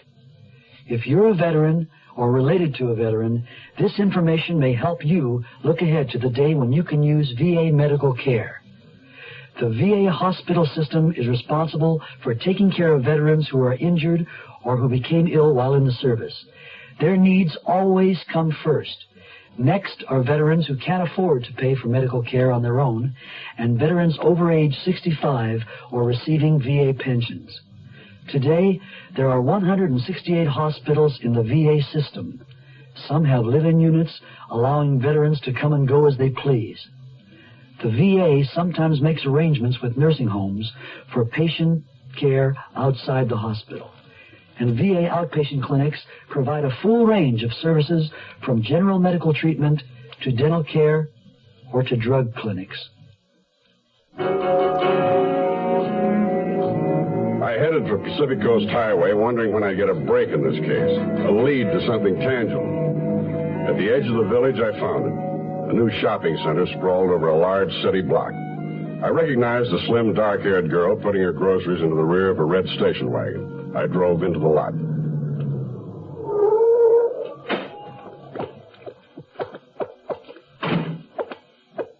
Hello. Aren't you the Clayton's maid? Maid, yeah. Cook, too. And now I'm shopping for dinner. You are the policeman who came the other day, no? Detective. I'd like to ask you some questions, Miss...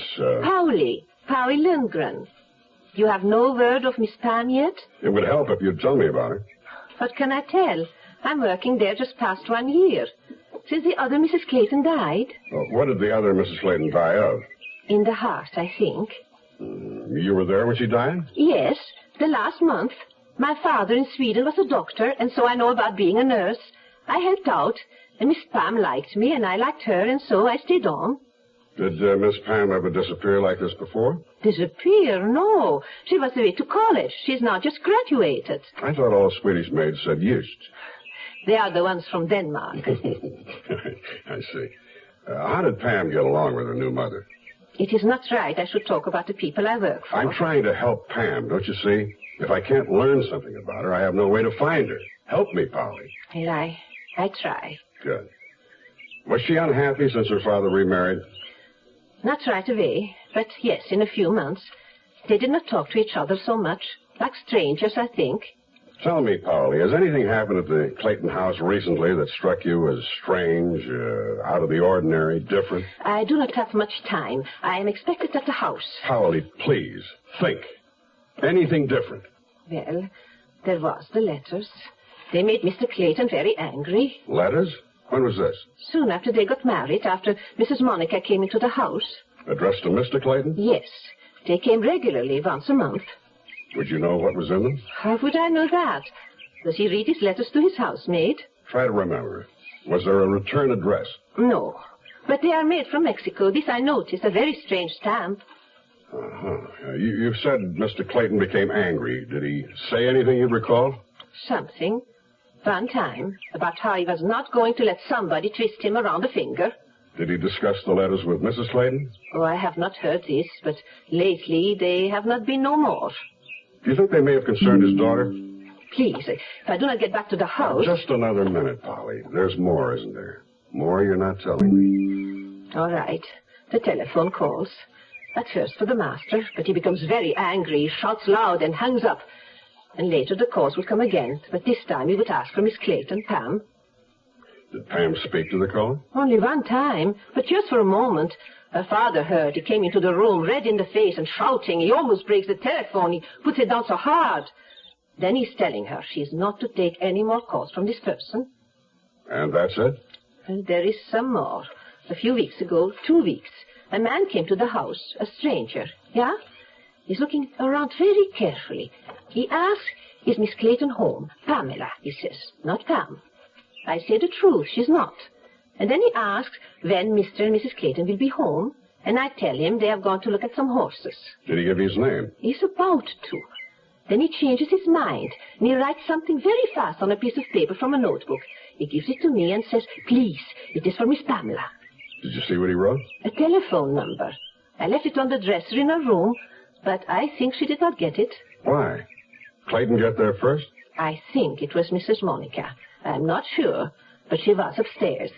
And when I asked Miss Pam later if she got the note, she said, what note? And then she becomes very pale, very quiet. Can you tell me what this stranger looked like? A big man, like you, but more thin in the stomach. Uh-huh. You seem to concur with the diagnosis of the gilded cuckoo. I beg pardon? Never mind. What kind of car did he drive? Oh, no car. He came by taxi. It waits for him. And now I must hurry back to prepare dinner. One more question, Polly. Labor Day, Monday. Where were Mr. and Mrs. Clayton that evening? At home. We had a very big party. He wins an imported horse race, no? Willie Rich won it. Was Pam Clayton at the party? No, and I go now. All right, Polly.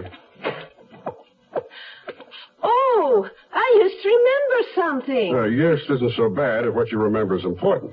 I know what the man said when he was leaving. To the cabby, he said it. Okay, back to the Rover House, he said. Uh-huh. One more favor, Polly. Don't tell anyone what you just told me. Okay. Now, you will find Miss Pam? Yes, as soon as I can. The Rover House is on the outskirts of Old Delmar. I asked the beauty behind the registration desk if anybody had blown in from Mexico within the past few weeks.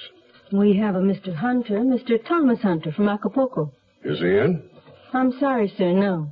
Has he checked out? No, he just hasn't been here. Well, what do you mean? I really don't know, sir. He left early one morning and didn't come back. Which morning? Labor Day. We know these are times when you're rightfully concerned about the selection and use of a car. As the number one selling car in America this year, and for 37 out of the last 43 sales years, we felt we should speak up. And one of the things to be said is Chevrolet makes sense for America, especially now. We've always built our cars in response to your needs. And now, when you're asking, should I trade in my car for a smaller one, or does it make sense to continue to drive a regular-sized car, you'll find some satisfying answers by looking to your own requirements and to Chevrolet's line of cars. For the family that needs plenty of room, an Impala or a Chevy wagon offers the same kind of value that a Vega offers the person with smaller needs. And so it goes through the full line of cars and trucks. Even in light of our country's energy situation and the uncertainty that surrounds it, we're producing the cars and trucks that make sense for America. The Zero Hour continues after this.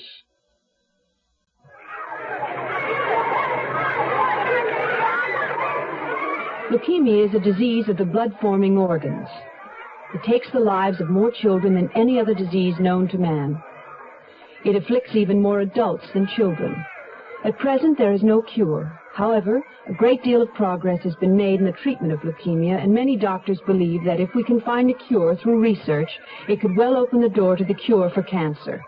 I'm Shirley Jones, National Chairman of a program to raise funds for leukemia research through radio broadcasting. If we can find a cure to this dread disease, we can stop the deaths of 15,000 victims each year and help in the search for the cure to cancer. Today, radio stations across the country are fighting leukemia. Please help. Make your check payable to LSA for Leukemia Society of America and send it to LSA Hollywood 28, California. That's LSA Hollywood 28, California. This one's a real lady. Never tries to kick me. Can we talk, Joey? Sure. Come on outside. Let's have a cigarette. How's it going? Getting anywhere? If I am, I don't know about it. Tell me, did Pam Clayton spend much time down here? Yeah, Yeah, quite a bit. We got that filly of hers, Mary Jane. Good 2-year-old. How did she act? Throw her weight around or anything? Nah, that kid never made waves. You'd never know she was worth a zillion on the hoof. Nobody knows she was alive. They still don't. She'll turn up. It's only been 3 days. I found one last night that only took 12 hours. A stiff? Kid from around here. Shiving her back. All right, Joey, let's have it. You've been holding out. You're punchy. What would I know? I understand the stranger's blown into town and trying to contact Clayton's daughter. I figure a smart operator would track her down here once he found out horses are her hobby. There's more, Joey. This dude came straight from Mexico. He checked in at the Rover House. He's been trying to see Pam. He's also been missing since Labor Day morning. All right. Anytime you're ready, Joey. Willie set it up. I don't think the dude's exactly a stranger. I think Willie knew him from way back. Willie set what up? The guy came down here a couple of weeks ago. I'm not sure if he met Clayton's kid here or not. All I know about is Labor Day, and I know about that because Willie told me. Well, clear it up for me. It's still muddy. Well, the Clayton kid had a morning appointment at the Gilded Cuckoo Spa out in Poway. Willie must have set it up for the dude to meet her here and forgot about her beauty parlor bit. So Willie drops over here early that morning to give me a message to forward to the guy that she wasn't stiffing him on purpose, but that she had this other operation going, see? Was the guy's name Hunter? Yeah, I guess so. Seems old man Clayton wasn't keen about them getting together. So, like I said, Willie set it up. Hunter shows up here a little after 10. He looks put out when the kid isn't here. So I told him what Willie said. He took off right away. With the Gilded Cuckoo? To meet her there? He didn't say. He just split. She's been missing since. Hunter, too. You think they went off together? Beats the hell out of me. He was old enough to be your old man. Maybe he was an uncle or something. I'd acted like one. The other Mrs. Clayton's brother? If you ask me, he looked more like Clayton. Describe him. Tall man, thin, big hands, in his 50s. Tough looking. Could have been a fighter. Knife scar on his cheek. His nose is broke. Kind of quiet, though. Didn't talk much. You sized him up pretty good. Funny you didn't mention him before. Well, you know how it is. No, I don't, but go on. You're saying Willie set it up. Now, what I have to know is, did Clayton's kid want to meet him? Did she ever meet him? I can't give you that, pal, but I figure Willie was straight. If he said it was okay, then it was okay. It's good to hear you speaking well of Willie, after he took away a pretty good record you once rang up. Records. You know what's not in the books? When I was all busted up, Willie paid the hospital bills. Willie got me the job here. Maybe it don't look like much, but horses are my life. And I still got one mark up. Willie would have taken it for sure, but he's gone now. I still got that, whatever good it does me. Does you a lot of good, Joey, if you didn't knock off Willie. Which reminds me, you were supposed to be working on that one. But you're spending all your time looking for Clayton's kid. Maybe you're being faked out on that play. Maybe. Tell me, did Pam Clayton ever come here with a girl about her age named Bonnie Burns? Redhead? Not that I remember. Why? She's the one somebody knifed up in Tahoe last night. She worked at the Gilded Cuckoo. Then what are you doing here? Business hadn't slowed noticeably at the Gilded Cuckoo, judging from the number of cars lining the parking lot. I was becoming irritated with the missing girl, with the Clayton's unorthodox approach toward handling it, and with myself for becoming involved with a case that didn't make any sense.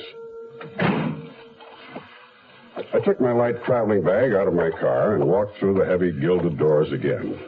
The leggy, gray-eyed Miss Hill, whom I had seen at the reception desk before, was gone. In her place was another of the same mold, young, cute, and friendly. Hello. Where's Bonnie? Bonnie?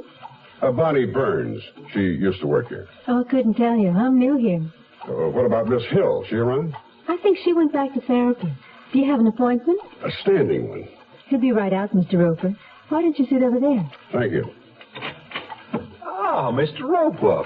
Now, do I understand correctly that you are serious this time? Well, I was serious the other time, but I had to make sure I could take a holiday from my outfit. I understand.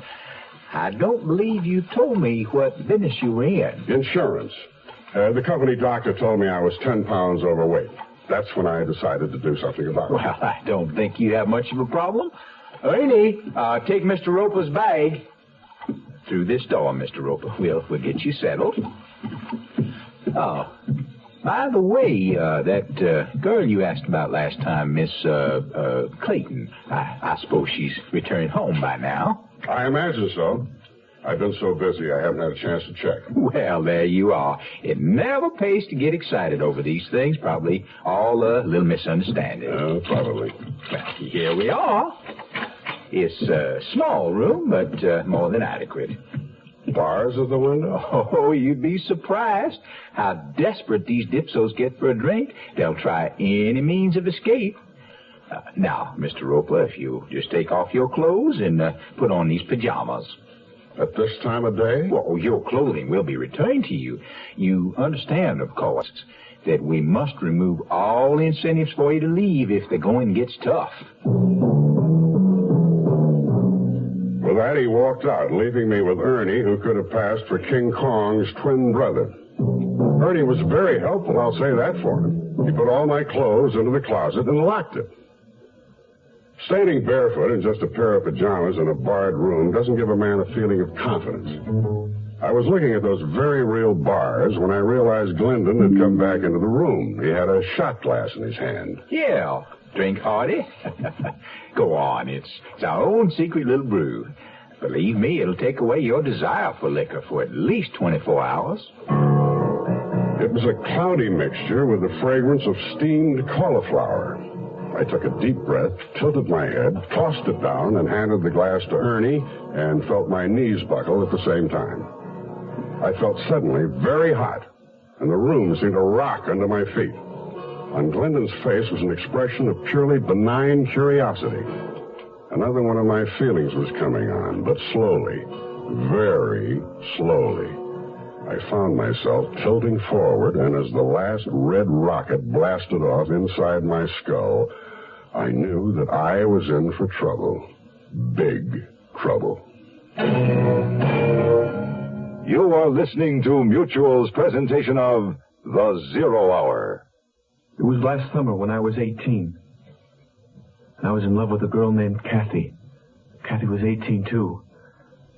It was the happiest summer of my life. I had never been that happy before. I know I'll never be that happy again. It was warm and beautiful, and so we bought a few bottles of wine and drove into the country. We drank the wine and held each other, laughed. It must have been the stars and the wine and the warm wind. Nobody else was on the road. The top was down, and we were singing, and I didn't even see the tree until I hit it. Kathy died. I killed Kathy. Stop driving drunk. Stop killing each other.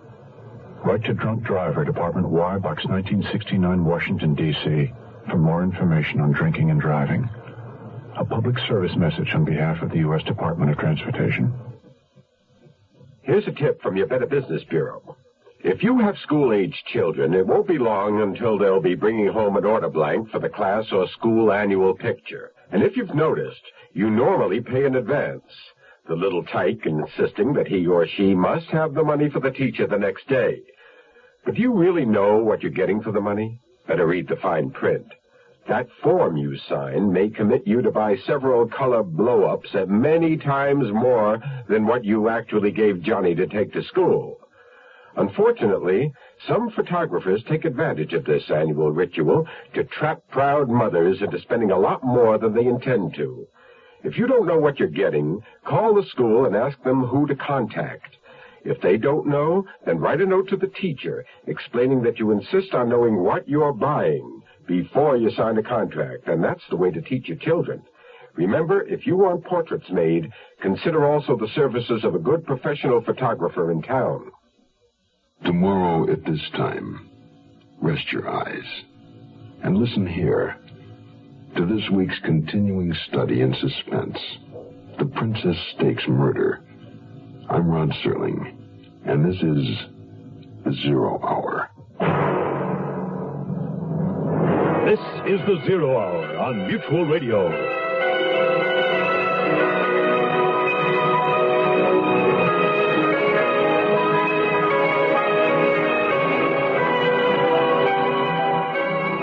You have been listening to The Zero Hour, a presentation of the Mutual Broadcasting System in association with Hollywood Radio Theater, heard every weekday at this time.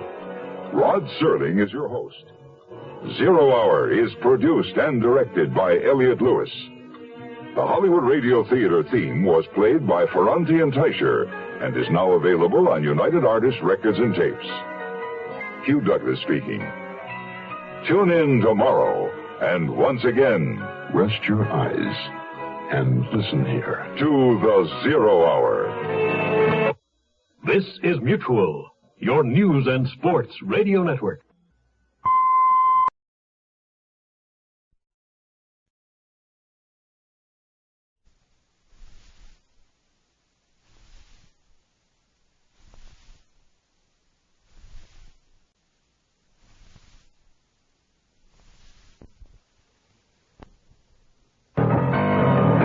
Exercise your imagination. This week, Ken Platt's Gymkhana Foul Play. The Princess Stakes Murder. Starring Howard Duff. Julie Adams.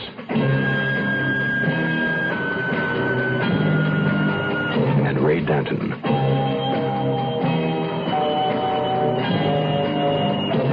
In Elliott Lewis's production of The Zero Hour.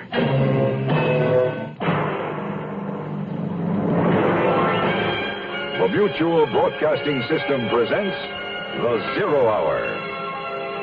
Sponsored in part by the United States Brewers Association and the Ford Motor Company. This is The Zero Hour on Mutual Radio.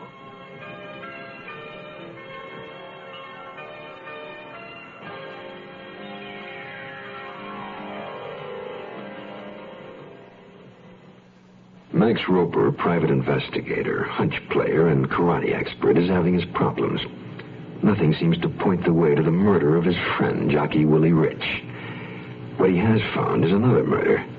That of young Bonnie Burns, the warm and willing receptionist of the Gilded Cuckoo Health Spa.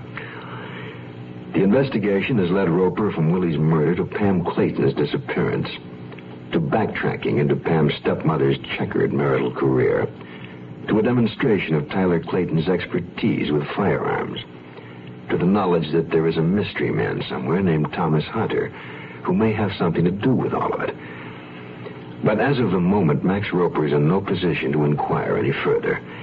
He is now a client of the Gilded Cuckoo in a barred room, his clothing locked away, and having just swallowed a prescribed elixir, is in the process of crashing into black oblivion. Is this any way to treat a detective? In a moment, Max Roper will be treated to a ride on a diabolical machine called the Isotron, as the Princess Stakes Murder continues. But first, this word. Josephine, open up! It's me, Napoleon Bonaparte, Emperor of all France, much of the civilized world, and Louisiana if the deal falls through. Quick, Pierre, hide in the closet. Napoleon must not find you here. Come in now, Pete. Ah, Josephine, I had to see you. Napoleon, my dearest heart, what are you doing here? I thought you were at Waterloo. I was, but it ended early. What is that? I smell cigarette smoke.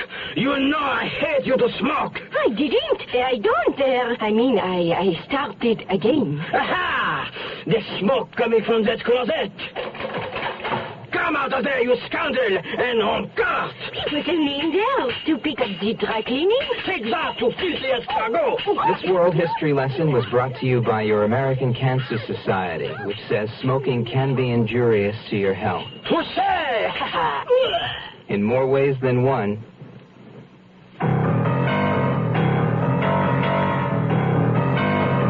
I tried to raise my head, but couldn't. I heard a soft gushing of voices. My vision cleared temporarily, and I saw a chunky, light-haired man standing next to Glendon. He wore light-rimmed eyeglasses, and I knew I'd seen him before. I knew his name was Dorn, but I couldn't figure why he was looking down at me. I tried to raise myself up to ask him, but there were solid straps of tight canvas lashing me securely to the bed. I didn't need anything more to tell me that once again I had miscalculated my moves and underestimated theirs. I shook my head and tried to growl and fell asleep instead. I was getting pretty good at that. He He's coming around. I was on my back, tilted toward the ceiling. Square tiles shifted in and out of focus and finally settled into a pattern that held. I began to understand that I was lying on a tilted, narrow board barely wide enough for my frame. My feet rested on an angled slab at the bottom. I recognized the contraption as an exercise slant board used in gyms. I'd been on one before, but never with my arms tied behind the board. Apparently, I was going to be introduced to a new exercise. I looked down past my nose to the straps bisecting my body. My upper torso was stripped bare. Wires were strung along me at intervals extending out of view. Pain parted my scalp. Phantom fingers of metal told me to lie there quietly and not move. He's ready now. I wanted to laugh and tell him he was ridiculous. 1,000,000 volts of concentrated force hit me in the back. My body tensed and surged upward, tearing the breath out of me. I settled back, nerves quivering and jiggling, and waited for the next one. A strange smell filled my nostrils. I identified it immediately. The musky scent of fear. My cortex knew what my body didn't, that I was going to be tickled to death. I was ready when it came, but it didn't help. The contact wire bit into my flesh. I leaped. Why are you here, Mr. Roper? I could have told him, because I was a dumb dick. We're waiting for an answer. My entire upper left quadrant recoiled in a monstrous heave. I'm sure you understand that your body of nerves will give out long before this machine. Now, I ask you once more, why are you here? I told you to get in shape, to take weight off. The contact pad on my left side jumped. Electricity hammered into my nerves and muscles. I twitched like a harem hopeful in a shimmy contest. I shivered and shot uncontrollably. Each contact stimulated another mass of ganglia into pulsate reflex. I expected at any moment a contraction severe enough to snap a bone. What the hell's going on? You treat all your customers this way? I'm asking you once more, what are you looking for? If you think I'm keeping something back, why haven't you clowns thought of using sodium pentothal? That's supposed to be pretty good for digging out the truth. Yeah, but the isotron is more memorable. It might even deter you from seeing us again. You're wrong, sweetie pie. What I'm going to do to you when I get out, that's the thing I'm going to remember. Well, let's have one more for the road for Mr. Roper. It was a beaut, but it didn't break my back. Dr. Savage came forward again. I saw the hypo in his hand and foolishly tried to draw away. The wires held me in place. My forearm was swabbed and the needle went in. You might like this one. It's PCP, the peace pill. It's good for hallucinations, delusions, and possibly a depressed state. Why are you here? What do you want? What are you looking for? My field of vision began to whirl. Before my eyes, alternate blocks of color. Red, blue, yellow, then checkerboards, and then nothing.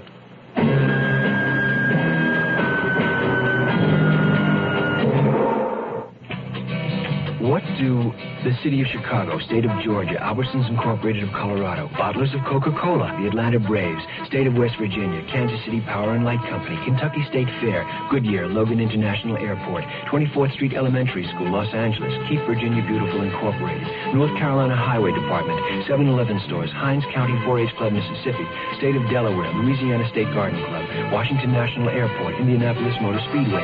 What do all these have in common? They've all joined in and worked with the Pigeon program to help clean up America. What can your club, community, or state do? What can you do? Right. United States Brewers Association, Post Office Box 2570, Washington, D.C., 20013. Let's all pitch in. Charleston, South Carolina, Garden Hollow, Mississippi, Richmond, J.C., Colorado Springs. We'll return to our story in a moment. This is Gene King for your Better Business Bureau. If you're planning a vacation by air, you know it's a good money-saving idea to check with the airlines to see if you qualify for a special fare. You may be able to save yourself a sizable sum of money, but remember, you must comply exactly with the conditions or you'll be asked to pay the regular rate. Now, most airlines, for example, offer 2 youth fare plans. The cheapest is Youth Fare Standby. In this, you'll be the last of the passengers called and may not get on the flight. And Youth Fare Reserve, however, guarantees you a seat on a reserved flight, but it'll cost you more. Discount fares are also offered on long-distance travel, but remember there are conditions. For example, you may have to make reservations 2 weeks in advance, and for some, 3 months in advance. You must travel midweek only and return after 7 to 9 days. And no holiday or peak period traveling on this plan. A consumer tip from your Better Business Bureau.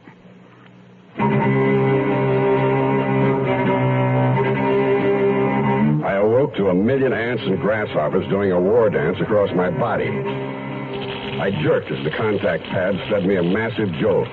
My legs exploded. I lurched, then was aware that the last contraction had snapped the bands lashing my legs to the slant board. Gurgling noises rose from my throat. The white-coated Dr. Savage came over.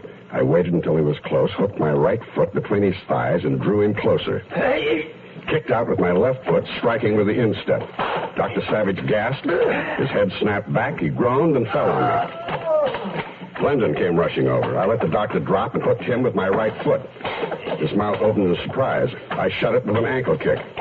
Got both legs around him and squeezed until his eyes bulged. Cut me loose, Glendon, or I'll kill you.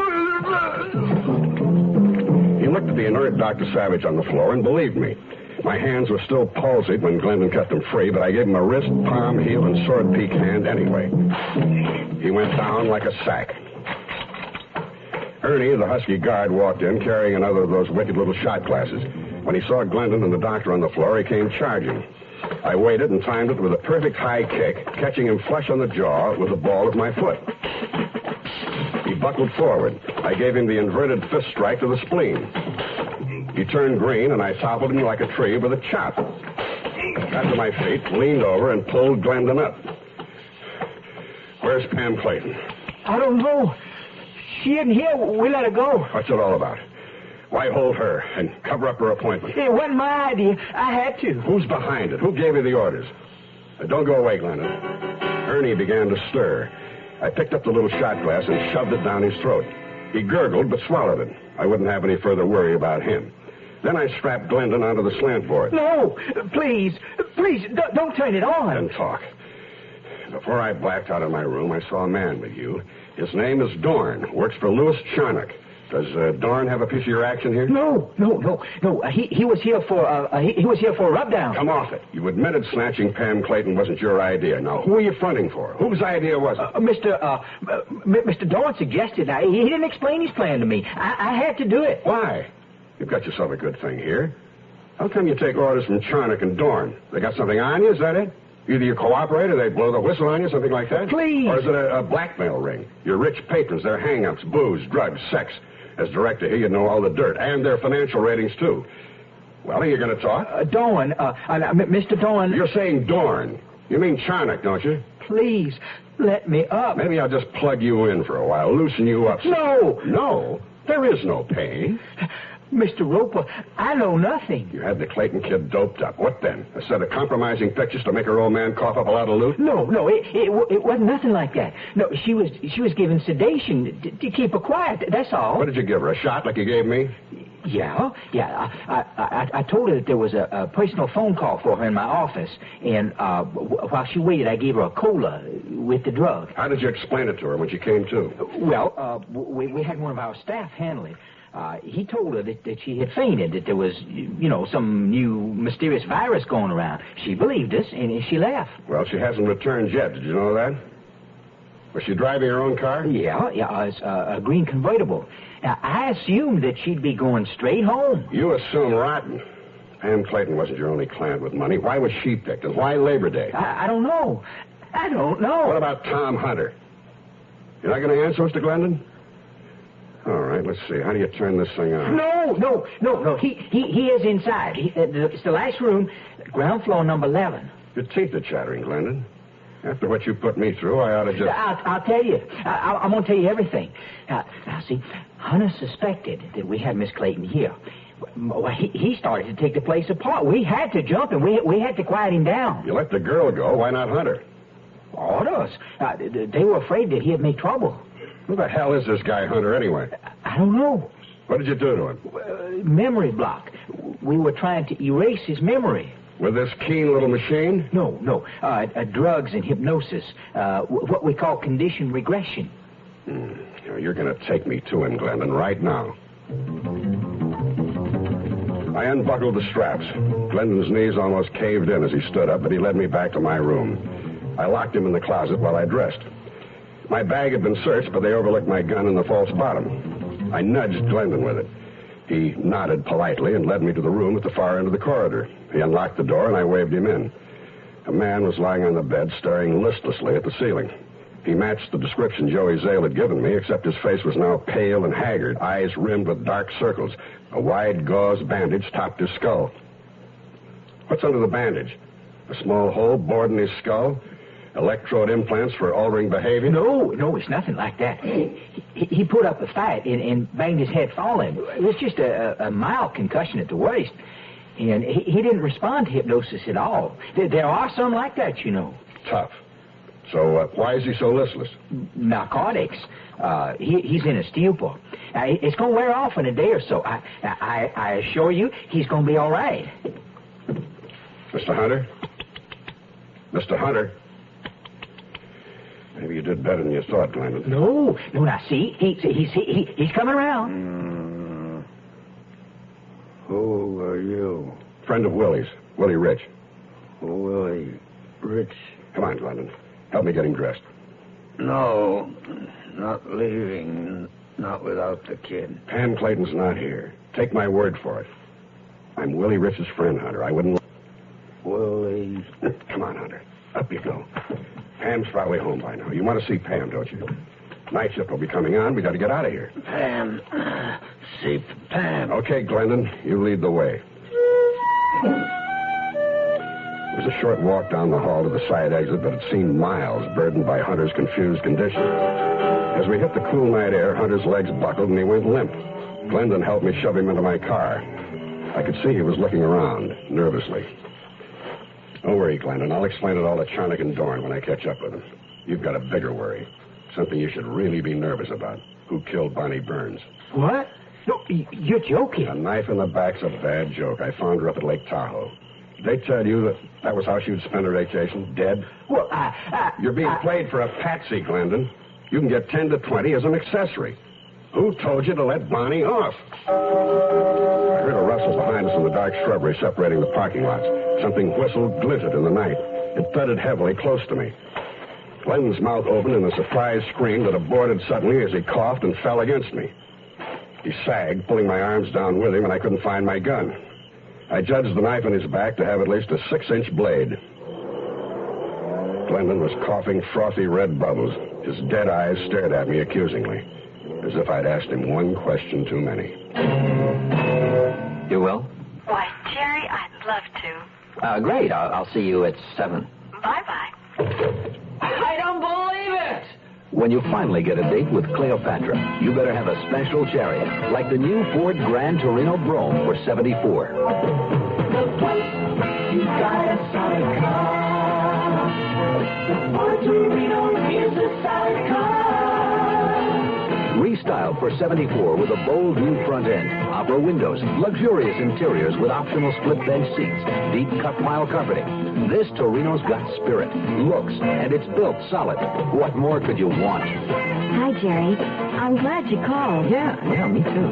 Riding down the road in style, moving quiet by the mile.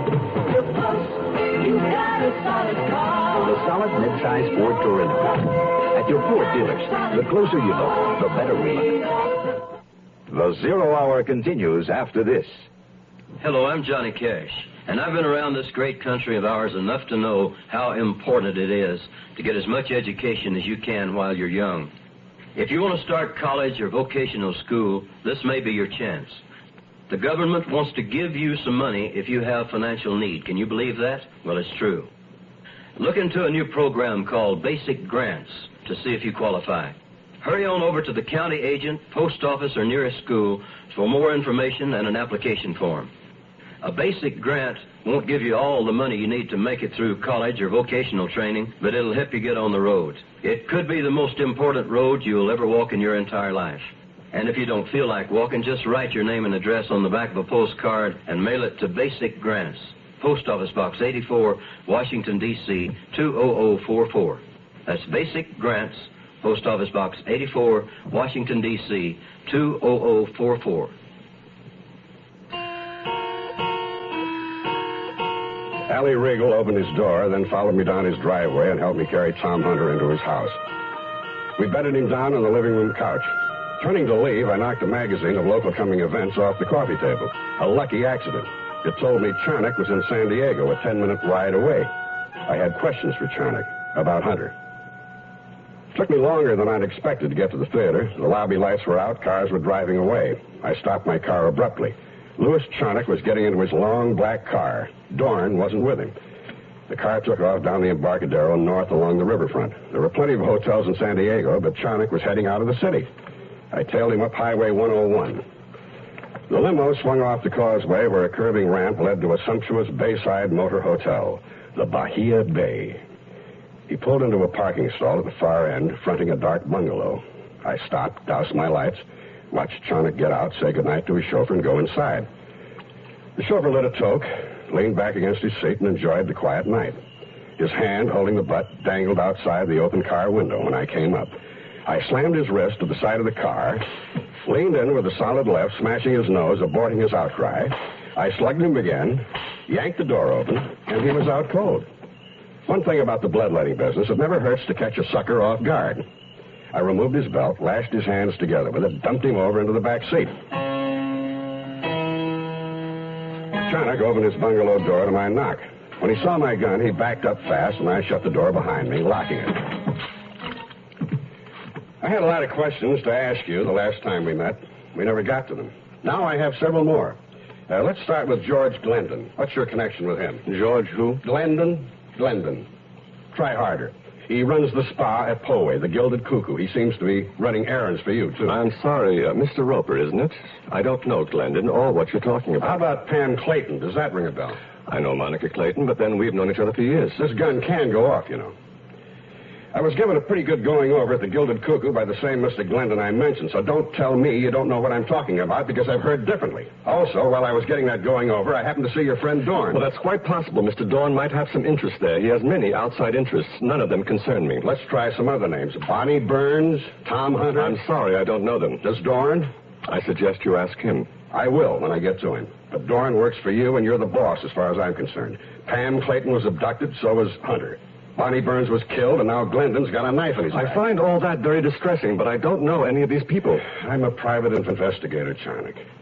On Labor Day, a friend of mine, Willie Rich, was drowned in his swimming pool. I don't think it was his idea. Somehow, I think you're involved. Tyler Clayton's daughter disappeared the same day. Monica Clayton asked me to find her. She had an appointment at the beauty spa. Glendon told me she never got there, but admitted later to keeping her a prisoner. Said that he was acting on orders of higher-ups and implicated you and Dorn. I personally saw Monica Clayton at the theater with you the following day. She didn't come to see me. She came to see Dorn. Why?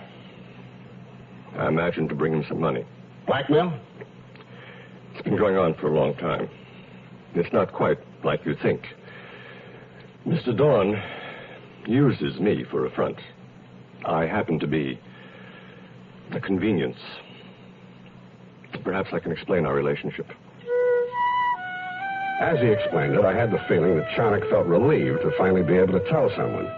It seemed that 25 years ago he had committed an indiscretion with a minor, male. Good for a morals rap.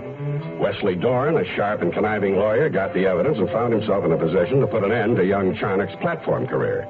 But he was shrewd enough to sense a better arrangement, a partnership, with him calling the shots for Charnock. I was a success from the start. Women gave me money, large amounts, remembered me in their wills, gave me real estate, businesses, insurance policies. It was incredible, really. And you never got a dime out of it? You might say just living expenses. Dorn has power of attorney over me. Yeah, you could have got out. Dorn didn't make you write books about what you do. You could have come up with a sore throat or something at your lectures. You don't sound like a prisoner to me. Oh, don't misunderstand, please. I believe in my messages, my books, my lectures. Like it or not, Dorn has made it possible for me to continue my work. Despite his hold on me, I sincerely believe I've helped many people. You told me Monica Clayton's paying off Dorn, too. What's he got on her? Some porno films from a long time ago.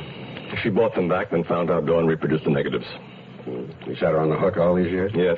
Monica has been rather careless at different stages of her life. She's picked up some bad habits. I have nothing to fear from you, Mr. Roper. Apparently, Wesley Dorn has.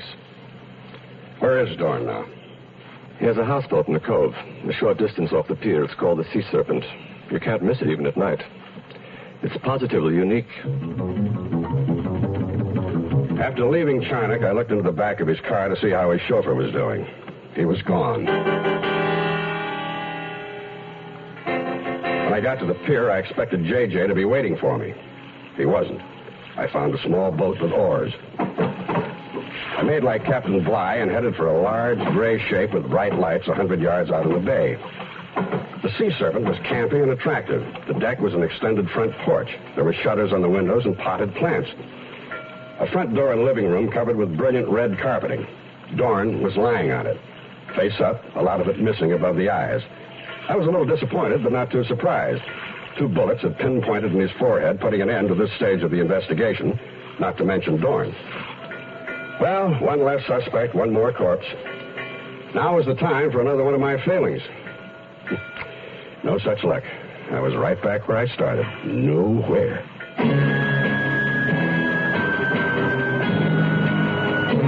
You are listening to Mutual's presentation of The Zero Hour. Once upon a time, there was a beautiful forest where everything was all lovely and green and peaceful. Sunlight fell in ribbons of daylight through its trees. Birds flew in the quiet air above it. Deer and rabbits found secret hiding places to play, for it was truly a beautiful place. And then one day, into this beautiful emerald forest, a new creature came, a creature called man. And man brought with him fire to warm him against the night. Only with his fire, man did not bring caution, and the fire got away from him suddenly. And the beautiful forest was no more. And yet there might easily be a different ending. For if man is careful with his fire, he need never say, once upon a time, there was a beautiful forest.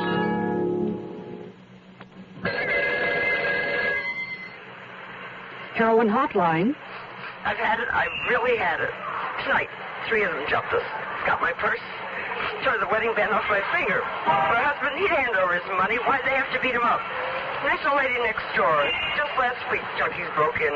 Took everything she had. Go ahead. I'm listening. Heroin. When they need that stuff, they do anything. Innocent pusher you've got to get. Right around the block like he owns it. Got little kids, no more than 10, 11 years old, hooked on heroin. It's sick. Can you describe him? Oh, I know who he is, all right. Only I don't want more trouble. We don't need to know anything about you. Just 6, the pusher. Call the National Heroin Hotline, 800-368-5363. It's a free call from anywhere in the country. It's run by the federal government. Call Heroin Hotline in Washington, D.C., 800-368-5363. Tomorrow at this time, rest your eyes and listen here to this week's continuing study in suspense, The Princess Stakes Murder. I'm Rod Serling, and this is The Zero Hour. This is The Zero Hour on Mutual Radio.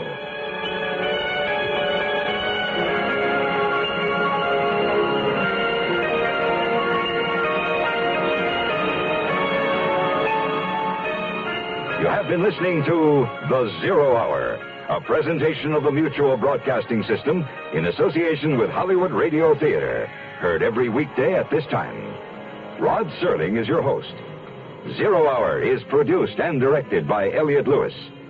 The Hollywood Radio Theater theme was played by Ferranti and Teicher and is now available on United Artists Records and Tapes. Hugh Douglas speaking.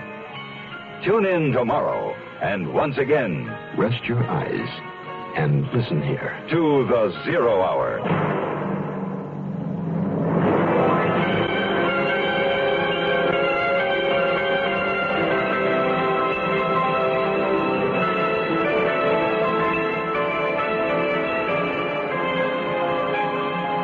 This is Mutual, your news and sports radio network.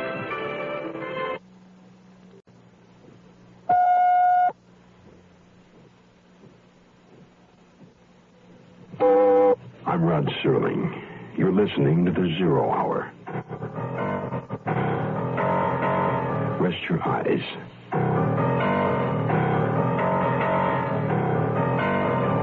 Exercise your imagination.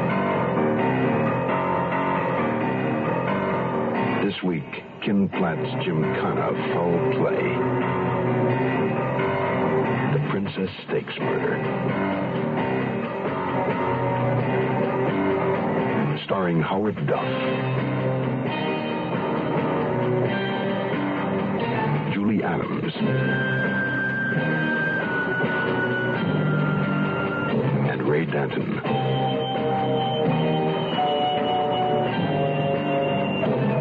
In Elliot Lewis's production of The Zero Hour.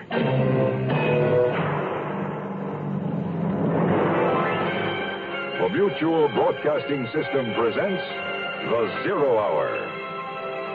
Sponsored in part by Chevrolet and State Farm Insurance. This is The Zero Hour on Mutual Radio.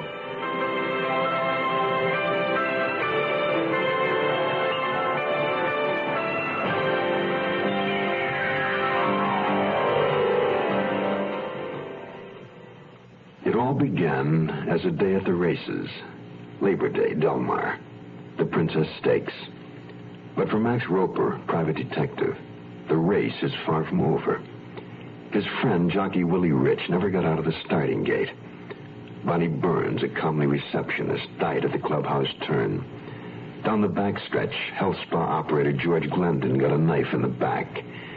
Bunco artist Wesley Dorn never made the far turn. Now they're coming down the home stretch. 4 people have been scratched so far. Still in the race are the jockey's widow, an underworld hitman, a metaphysical charlatan, his chauffeur, 6 airline passengers, a mystery man from Acapulco, a former movie star, one of her 4 ex-husbands, her current gun-toting spouse, and his missing daughter, a phantom entry. At this point, Max Roper can only be certain of one thing. It's going to be a photo finish. The Princess Stakes murder concludes after this word. Absolutely. Lovely dress. Oh, thank you. Really? Good old Harry. What a host. When Harry throws a party, nobody goes thirsty. Here, let me freshen up that drink. Good old Harry is such a great host. How come Bill and Jean had such a terrible fight? I want to go home right now. That's great. I don't care. Such a great. I want to go home right now. How come Bob had a little trouble driving home? And how come everybody who felt so good last night feels so bad this morning? Maybe good old Harry is not such a great host after all. Maybe good old Harry is a pusher, a neighborhood pusher. Harry pushes alcohol. So if you serve alcohol, please, don't be a pusher. And if you're a guest, don't let good old Harry or anyone else push you into drinking more than you want. A public service message from this station and the National Institute on Alcohol Abuse and Alcoholism.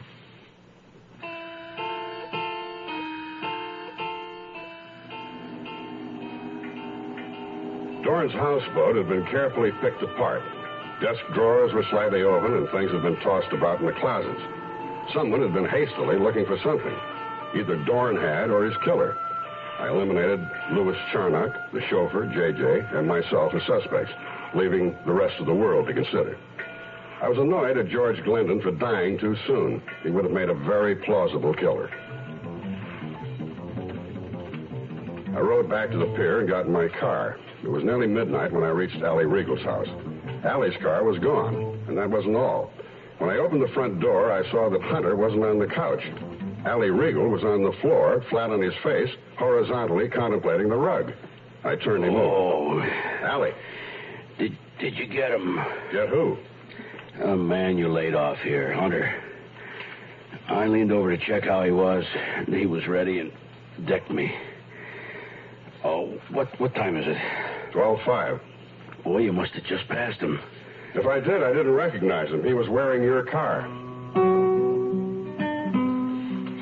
Moonbeams etched their ghostly fingers through the foggy night as I eased into the humpback drive in Escondido. The stately white ranch of Willie Rich was dark and quiet. It was late, but I hoped Penny Rich was out swinging somewhere, according to her custom. The side terrace door was susceptible to a little applied effort, and I went inside carefully. The curtain fell in place behind me. I put my thin pencil torch to work and found my way through the living room to Willie's den and study. The desk dominated the room, French Empire, massive. It drew me like a magnet. I searched, wondering what I was looking for. The lock of the center drawer had been forced. It contained old racing programs, a pair of binoculars, and a small key that fitted the lock to the drawer. I pulled out the drawer and studied it. It was shallow. I set it on the desk, stooped, and searched the center with my torch. Couldn't find anything, and compounded that by losing my balance. As I teetered forward, my hand struck the wood. The wood yielded, then sprang back. I tugged gently, and out it came. Another drawer. Secret compartment right out of Napoleon's day. But I exulted too soon. There wasn't a thing in it. I turned it over and found an old auction sticker pasted on the bottom. I peeled it off and pocketed it, set the drawers back in place, and straightened up. I went back out the terrace door. As the night air hit me, I felt the thin edge of cold steel against my throat. There wasn't a thing I knew in karate to counter that feeling. I didn't recognize the blade, but I knew the voice of Johnny Cascio. Working overtime, pal? Let's march it around to the other side of the swimming pool. I want a good look at you. Remembering Cascio's reputation with a knife, I elected to cooperate. It was awkward, walking with his bent arm circling my throat, but it beat a slit jugular. Penny Rich was waiting, looking blousily lovely and stoned. Well, wise guy, what's your excuse for breaking in? It's still my house, you know. What are you doing here? Answer the lady, pal. Willie was murdered. I'm looking for his killer. You expect to find him hiding inside the house, maybe? Well, I heard the house had been broken into a couple of times since. I figured whoever killed Willie was still looking for something Willie had. I thought maybe I could find it. Find what? I don't know. Try harder, pal. Someone pulled into the driveway. Johnny Cascio tensed, turning his head. I twisted away, striking sharply upward and outward with a four-fist upper block. He collapsed at my feet. Look what you've done to poor Johnny. Get out of here. Oh, Johnny, honey, speak to me. I was just leaving. Mrs. Rich, you might give Mr. Cascio his knife back. I know how much you like to swim. I left the unlikely couple and headed for my car. Oddly, mine was the only one in the driveway. I wondered how they'd gotten there and also what happened to the other car I'd heard pull in. I got in the car and ran my hand over my throat. That had been one close shave. Then I couldn't help but notice the cold barrel of a .32 caliber pistol sticking in my ear. I recognized the man in the back seat through the rearview mirror. I'll take what you found in there. Glad you could make it, Mr. Hunter. I've been looking all over for you. I want them to know that I'm their family insurance man. I want them to know that I can take care of any insurance need that they have. Agent Bud Honorio of Tucson, Arizona, talks about saving on car insurance with State Farm Mutual.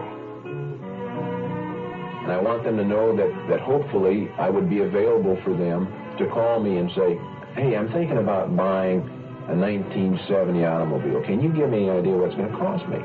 And at that time, I can say to this young man, yeah, it's going to cost you X number of dollars, but, you know, that's a high-performance automobile. And you're paying a high premium to start with because you're under 25 and single and so on. Why don't you think about something that's not high performance? I'm not only giving him maybe confidence in me or instilling more confidence in him, but I'm maybe going to save this guy a buck, and he knows that I'm not just after his dollars. I'm actually there to try to help. Like a good neighbor.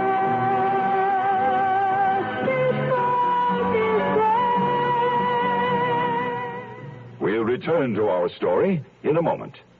Your American Cancer Society presents Peter Falk and Lee Grant as the Doctor and Mrs. Brinley. Mrs. Brinley, you look terrific. How have you been? Oh, healthiness-wise, Doctor, I get your standard semi-annual common cold. Other than that, I've been feeling in the orange. Not in the pink? I never felt good in pink. I prefer orange. You're here for your regular annual checkup, which you last had 5 years ago? Not long. Why did you finally decide to get one? Tom saw an American Cancer Society thing that said the only way to be sure you're in perfect health is with an annual head-to-toe checkup. He insisted I get one, so I figured I'd get one that I could insist insist he get one. Very clever.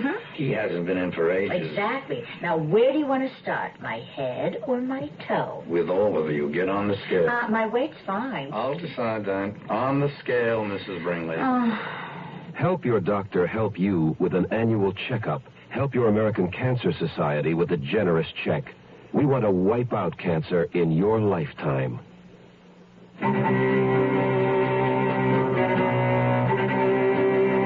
Hunter got in beside me. We drove west over the black tar curving road and pulled up at the junction to Delmar.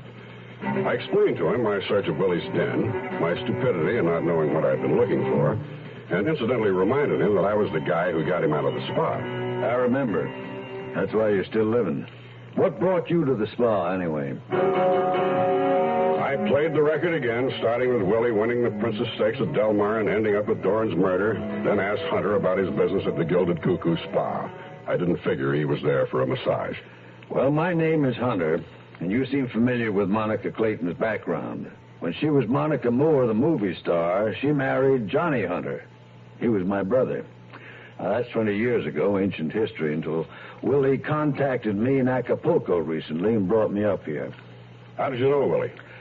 Well, he knew Johnny from way back. In fact, he introduced Johnny to Monica. And Johnny died soon after they got married. We got the coroner's report, overdose of barbiturates. And we were broken up about it, but these things happen. A month ago, I got a letter from Willie.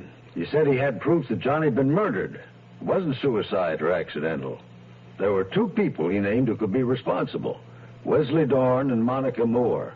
Well, that is, Clayton. What kind of proof did Willie say he had? I know Monica's been paying blackmail up until tonight. She's free now that Dorn's dead. Well, I don't know how he found it, but somehow Willie found my brother Johnny's diary. There's supposed to be something incriminating in it. That why you were trying to contact the Claytons to put the finger on Monica? Well, I had another reason. Another brother. Ty Clayton. Clayton? But your name is Hunter. Well, we were all Claytons. Ty, myself, and little Johnny, born in Melfort, Saskatchewan, Canada. Our mother married Avery Clayton, a lumberman, and he died when we were kids. And our mother married a few years later Jacob Hunter. Well, Johnny was 7 then, I was 10, and Ty, the oldest, kept our father's name. Yeah, now I see what Clayton meant when he told me he'd always been a hunter. But why weren't you welcome at your own brother's house when you tried to contact Pam? Well, Pam was the only one I thought I could trust. You see, neither Ty nor I took complete stock of that coroner's report. We both thought Monica had something to do with Johnny's death and made a pact to find out. I got in some trouble and headed for Mexico. Ty gave me his word that he'd stay with it looking for evidence against Monica. Well, the next thing I know, his wife Audrey dies and he marries Monica. That was a year ago. He still hasn't made a move against her. We sat there a minute smoking. Then my hand found the .38 I keep back in my seat. Hunter never saw it coming, and I laid it on him behind the ear. He probably had a good case against Monica, but I like to make up my own mind. It wasn't far to Allie Regal's house. I stashed Hunter there again, admonishing Allie to hang on to him this time, and took off. Under a full moon, Delmar seemed eerily quiet. I found Joey Zale in the stall and shook him awake. Hey, what the? Joey, listen. What happened to Willie's gear after the weigh-in? He took it to the jock's room. Is it still there? I want the saddle. Come on, Roper. I can get tagged 50 for it. Here's 100. Joey found the saddle for me. My hand, deep inside the weight pocket, contacted a red leather-bound book, Johnny Hunter's diary. But the light was insufficient to read. I struck a match. Hey, blow that out. Sister Sally gets nervous. She got trapped in a barn one time in a terrible fire. That's better. What'd you find? A book in the saddle? Not just a book, Joey. Answers. As diaries went, it was no literary achievement, but it traced a straight line that had led to murder. August 27, stomach hurts. August 31, stomach hurting a lot lately. Burning. Can't keep food down. September 4, pain worse. Vomiting. Gotta take some of Monica's pills if I'm ever to sleep. Pain's terrible. Think I know why. The last entry, September 5th. September 6th, Johnny Hunter was dead. The clerk at the coroner's office took my $2 and dug up the certificate of death. Overdose of drugs, alcohol content, .09. The document was signed by the examining physician, Luther Stokes, M.D. I attempted to reach Dr. Stokes. He'd been dead for 15 years, hit-and-run accident. I went over to see my friend at Homicide, Camino. Told him what I was up to. He looked through the diary, dropped it finally. Don't have the last page of it? Not yet. Johnny Hunter was buried at Holly Memorial Park. Dr. Stokes was killed almost immediately afterwards. Maybe it wasn't an accident. What are you expecting to find? Arsenic? That went out of style a long time ago. Maybe the killer didn't know it at the time. All right, suppose we find something. You know as well as I do arsenic leaves traces. Bones, hair, fingers, toenails. Right. But you still have to prove your suspect had possession, administered it, and be able to state where and when. Yeah, you know as well as I do that you can't. And you can't produce his diary as evidence either. Hunter died and can't confirm it. Get out of here. Let me feel sorry for myself. I got a hell of a toothache. I went over it all again in my mind. Everything seemed to hinge on Willie's discovery of the diary. I knew only a small part of the waves he had made. Only the killer would know how totally engulfing they might be. I thought it was about time I went for the killer.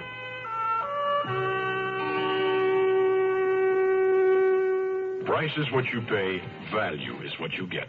And Chevrolet wants to make sure that when you purchase a new truck, you get value for every dollar you spend. So we build in value throughout the truck. Like the strength of 2 walls of steel in our fleet-side pickup box, roof, hood, and front fenders. A massive girder beam independent front suspension. And a brake system that's computer matched to truck size and capacity. That's Chevy value. It helps to account for the fact that year in and year out, there are more Chevy trucks in use than any other make. Price is what you pay, value is what you get. And with a Chevy truck, you get lasting value. It's Chevy's truck with lasting value. We drill them tough to do the job, 'cause that's the Chevy way. It's Chevy's truck with lasting value. You get your money's worth with Chevrolet.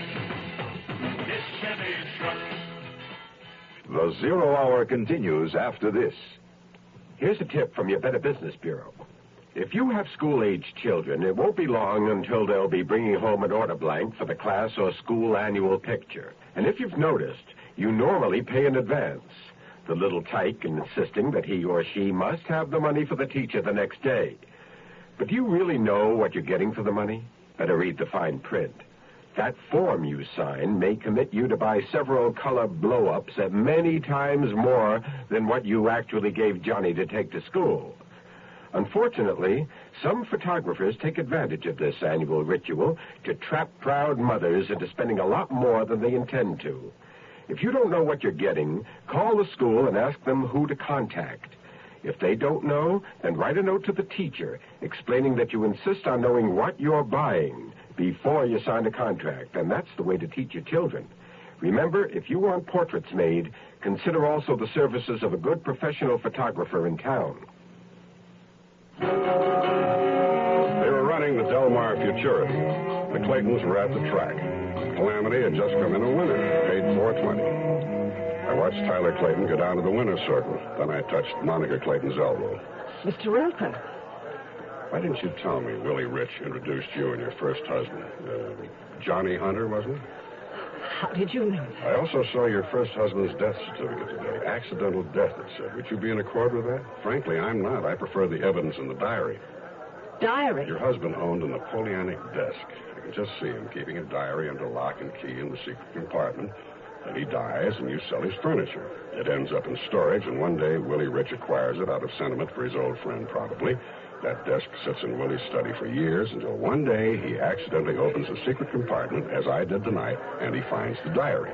I don't believe any of this. Well, check with the La Cienega auction house, and Mr. Sonnenberg there keeps records.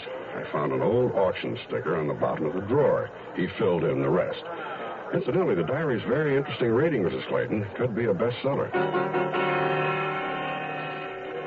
I left her staring helplessly and walked away. My hands were wet and clammy. It was dusk when I pulled up to the cottage at the far end fronting the bay. Charnock's big black car wasn't around, nor the blonde bodyguard, J.J. I had called before, so Charnock was expecting me. Come in, Mr. Roper. You look tired. It's been a rough week. I've just made some tea. Here, let me pour you some. I'm very upset about your suspicions of Monica. She's simply not the type. Anybody can be a killer, but I didn't say she was. I said she was responsible for her first husband's death. I didn't say she did it. Let's talk about your friend Dorn. I see what you mean. You're referring now to the hold he had on Monica. Yes, he could have driven her husband to suicide or even killed him. It's all my fault. It was only because of my weakness that Dawn could continue to exist. Don't blame yourself. If Monica was innocently involved 20 years ago, she's up to her ears now. Yes. Your friend, the poor unfortunate jockey. The whole thing is harrowing. It's preposterous to think of Monica as part of it. Not Monica. Her husband, Tyler Clayton. Clayton? The millionaire oil man? You think he committed the murders? Well, listen and see what you think. I recited the whole story again. The thing I hit hardest was that I figured Clayton had married Monica to try to get even with her for the murder of his brother Johnny. But then he'd fallen in love with her, and now was protecting her from the damaging evidence Willie had found in Johnny's diary. I see. Yes. Terrible for Clayton. He'll have to pay for his crimes. Maybe not. For one thing, he still hasn't found the diary. Well, his brother would have had it, I suppose. Perhaps your friend Rich gave it to him for safekeeping. No, he's looking for it, too. And then perhaps Clayton's daughter. No, she doesn't know where it is. But I do. I see. You're astonishing, Mr. Roper, putting this ghastly series of crimes all together, but one part of your logic eludes me. I can see why Clayton would have murdered all these people, but certainly he had no reason years back to kill his youngest brother. No reason at all? And logically, you must admit he couldn't have. That's right. He couldn't have for the most logical reason of all. You did. My dear man, do I hear correctly? You killed them all, starting with Johnny Hunter. That would be hard to prove that Dawn did. That's part of the proof. What would it take to convince you? Some luggage on the way back from Tahoe. You spent a week there, remember? What are you talking about? We met on the plane coming back. You just killed Bonnie Burns. I just found her body. There are only 7 passengers on board. You were the dental surgeon coming down with cancer. You had me convinced, too. You've been an actor. You know all the makeup tricks. The best disguise is always the simplest. Eyeshadow, hollows for the cheeks, easy with the removal of partial dentures, gray wig, smoky glasses. Your performance was flawless till we got off the plane. Even a man coming home to die carries his clothing back with him. But you didn't pick up any luggage. You headed right for a taxi. I didn't see the gun in his hand until it was too late. Then the big bruiser J.J. was there, and something no heavier than a cannon dropped on my head. As I folded to hit the carpet, I noticed my empty hands, lax and useless. Cold steel tapped me on the nose. On your feet and walk slow. Open your mouth and you're dead. You're going to take us to the diary. Oh, Willie hit it good. I'm the only one.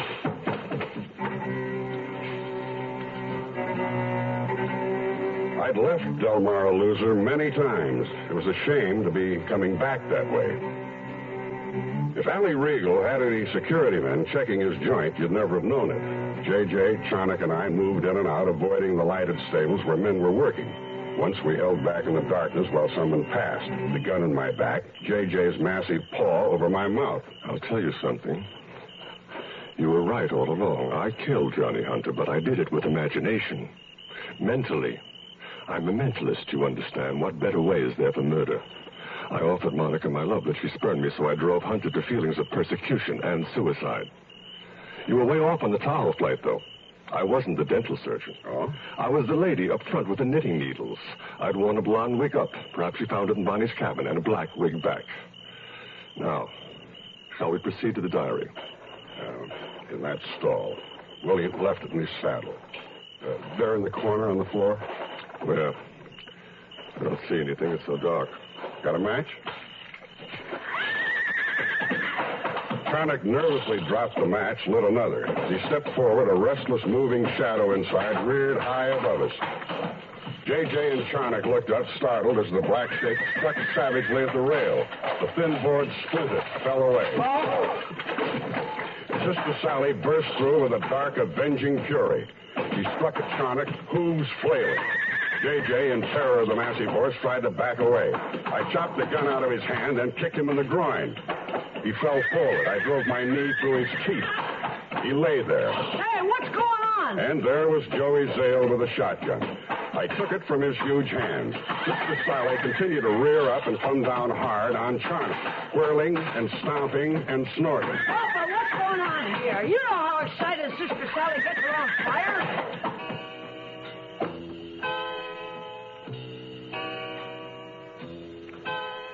Early Saturday morning, I drove to the office. I figured I owed my boss, O.J., a week's time. He was out, but someone else was in. A pretty young girl, blonde, shapely, and very much alive. Pam Clayton.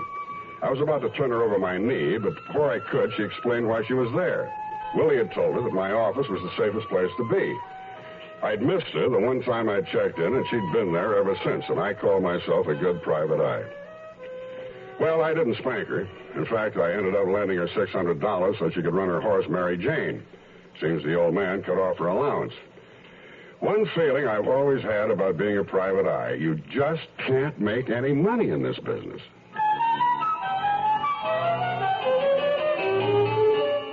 You are listening to Mutual's presentation of The Zero Hour.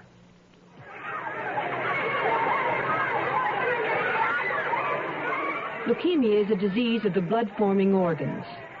It takes the lives of more children than any other disease known to man. It afflicts even more adults than children. At present, there is no cure. However, a great deal of progress has been made in the treatment of leukemia, and many doctors believe that if we can find a cure through research, it could well open the door to the cure for cancer. I'm Shirley Jones, National Chairman of a program to raise funds for leukemia research through radio broadcasting.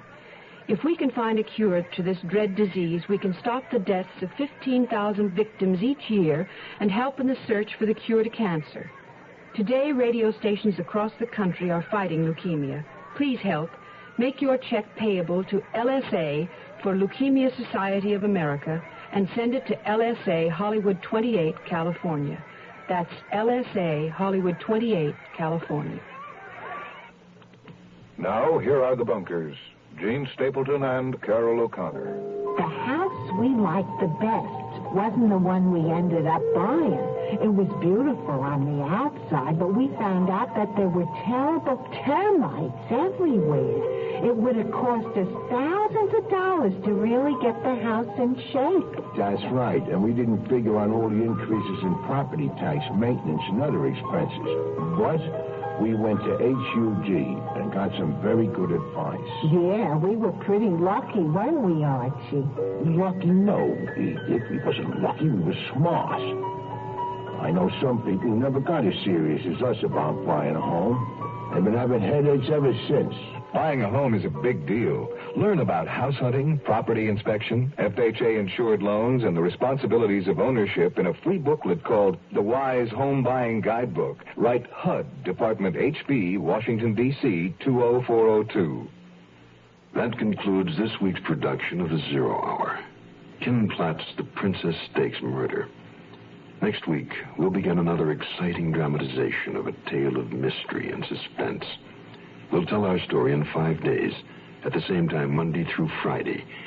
So, on Monday, rest your eyes and listen here to The Zero Hour.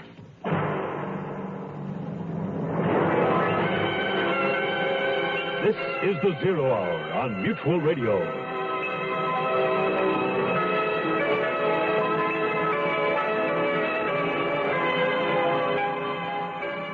You have been listening to The Zero Hour, a presentation of the Mutual Broadcasting System in association with Hollywood Radio Theater.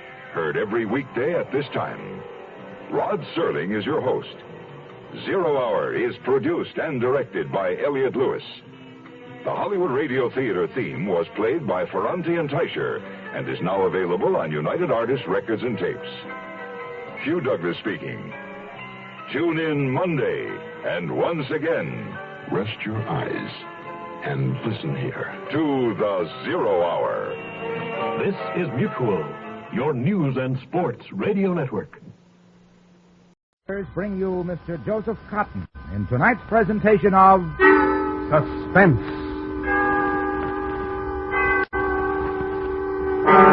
Tonight, Autolite presents a story based on fact, an American legend of love and death, as we recreate the tragic history of Tom Dooley.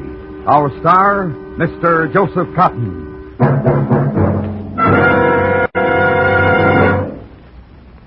Hey, Wilcox, where are you rushing like a local coyote? Hi, Sheriff. Well, I've got a date to tell folks that for the swellest, sweetest, and smoothest performance money can buy, you just can't beat those world-famous ignition-engineered Autolite spark plugs. Well, even an ignorant critter like me knows that. Sure, Sheriff. And I'll bet you also know that if your present spark plugs aren't functioning properly, your car won't give you the performance it should. Have those spark plugs checked by your Autolite spark plug dealer, the expert in cleaning and adjustment. And if replacements are needed, he'll recommend ignition-engineered Autolite spark plugs, either standard or resistor type. Yep. Why, they're smoother than Grandma's flapjacks. Right you are. So see your nearest Autolite spark plug dealer. To quickly locate him, phone Western Union by number and ask for Operator 25. Remember, from bumper to tail light, you're always right with Autolite. And now, Autolite presents Tom Dooley, starring Mr. Joseph Cotton, hoping once again to keep you in suspense.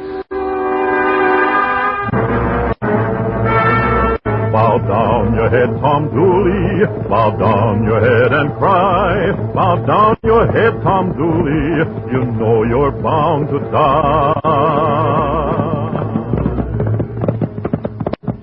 Whoa, whoa! You wait here, North. You're a fool, Tom. You oughtn't to do it. You're going to stop me, cousin? Just watch the horses.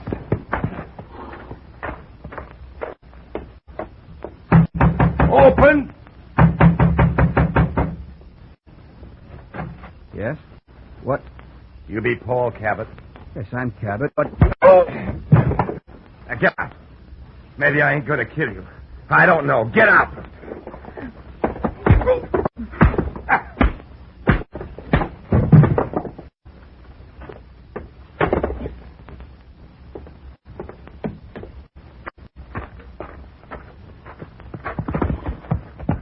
Let's go, cousin.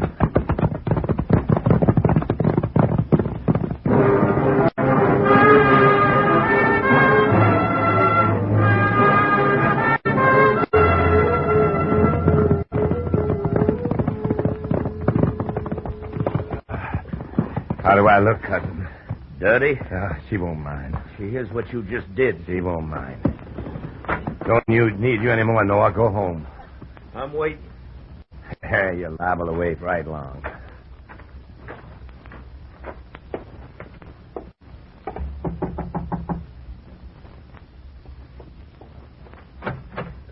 Laura. Hello, Tom. Oh, darling. Still a darling. Pretty as a... Let go of me. You better come in. I better. Well, my darling. I thought you were dead, Tom. Dead they were, piled high. But not Tom Dooley. Months ago, after Gettysburg, when the men came drifting back home, nobody had seen you, Tom. Some said they heard you were dead. Died early at Manassas. What's you talking for, Laura? What's all this talking for? Don't, Tom. Pretty mouth. Wasting on talk. But don't! Teasing and trembling in a way I remember. I'm sorry, Tom. Whatever you do after now, Laura, don't hit no more. Gentle me. You do that now. 4 years you've been away, Tom Dooley. I'm back now. You're back, and I thought you were dead. Over a year now. And I grieved for you, like I had to do. And a man came along and gentled you, like I heard he did. Yes. Paul Cabot. I love him. That's the way things are now. A doctor. A Yankee. The war's done, Tom Dooley. And the killing's done. And the hate's done. What's happened to the loving, Laura? Yours to me. Over, Tom. There was grieving, like I told you, and it's over.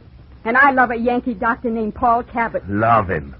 Come on, I'll take you to him. You what? Where he's laying on the floor. I think he was whimpering when I left him like a sugar candy baby.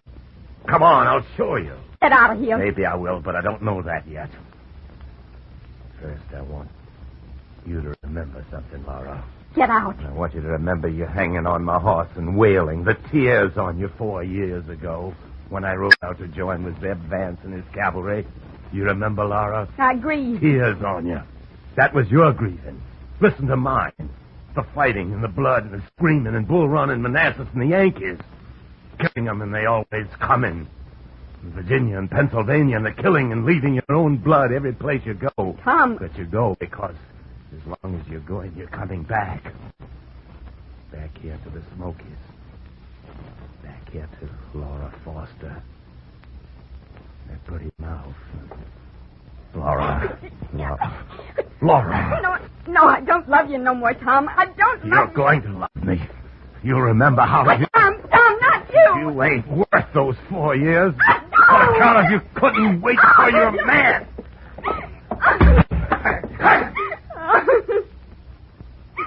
You better go, cousin. Get out of here, Noah. You're my blood cousin, and I'm holding a gun on you. And I'm saying you gotta go. I kill you where you stand, Tom. No man to blame me. I would, Tom. Yeah, I think you would. Night, Laura.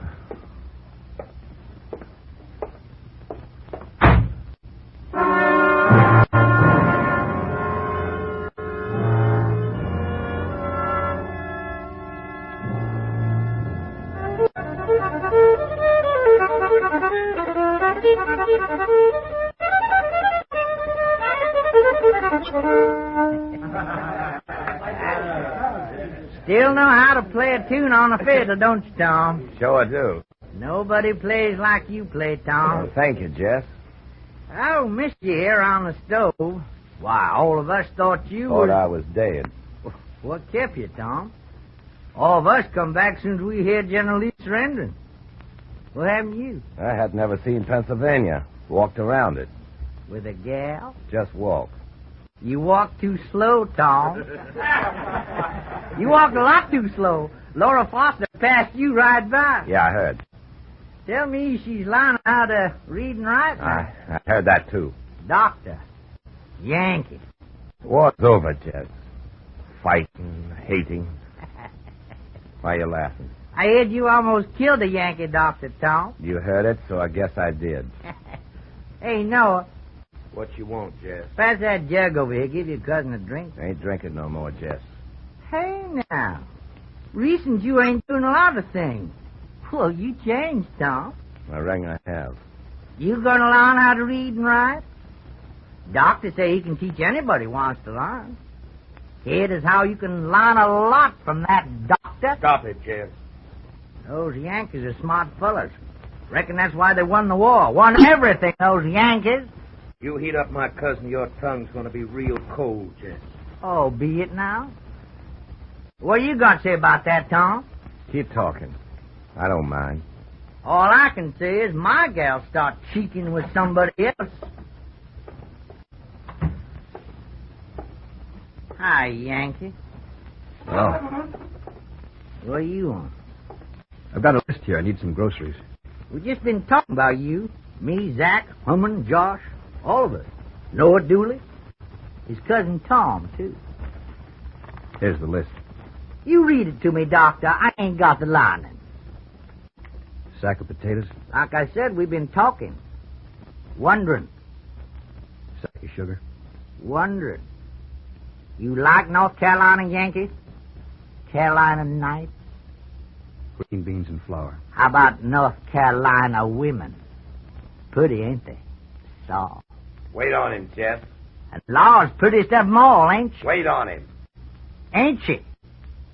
Tom Dooley here used to think so. Man wants to buy something, shopkeeper. Sell it to him. I seen you walking, Yankee, trying to get yourself lost with Laura. Yes. Yeah, what you want, Tom? Why'd you knock him down, Mr. Dooley? Makes up for things. I'm apologizing.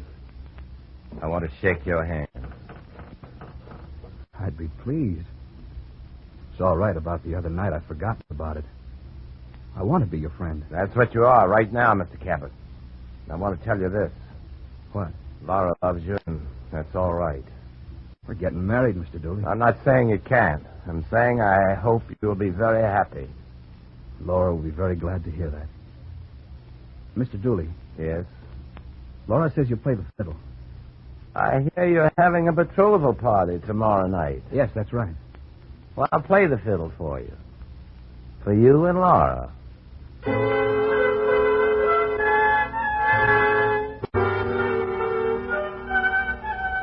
It's the black, black heart within you, a scheming for a life, saying you'd play the fiddle while feeling along your knife.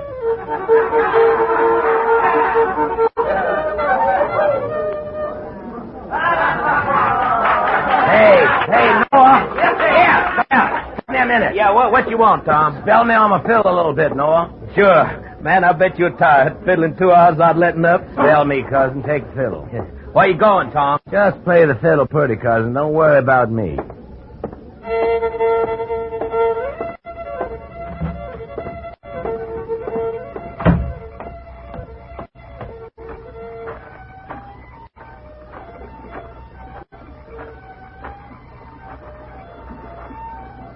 Laura. Oh. I didn't mean to frighten you, Laura. That's all right. Noah's playing me my fiddle. I saw you come out here. I wanted to say something to you. Tom. Yes. I'm glad. I wanted to talk to you, too. Paul told me what you did. They teasing him and calling him Yankee. And you... That's all right. And I've been hearing other things, Tom. What? How you're different. How you ease down and not so wild so much no more. I'm glad, Tom. But it don't make no difference to you, does it, Laura? How I feel, you mean? No. Why are you out here by yourself? Because I'm so happy, Tom. Because I danced a lot and because my heart's pounding so much. Because Paul's in there and when I look at him... I know, Laura. Laura. Yes? Walk with me. That wouldn't be right, Tom. Things I've got to tell you. It wouldn't be right to listen, Tom. Just a favor I'm asking. I'm pleading. I changed, you heard that. A little walk, Laura. A little walk. Yes. My heart will settle down. You remember we used to come this way? No talk of that, Tom. I remember we used I'm going back. No. I'm sorry. Tom, you'll find you a girl. There's no bitterness now, is there, Tom? Tom? The way that water runs, from the top of the mountains to who knows where. You'll find you a girl and you'll be happy.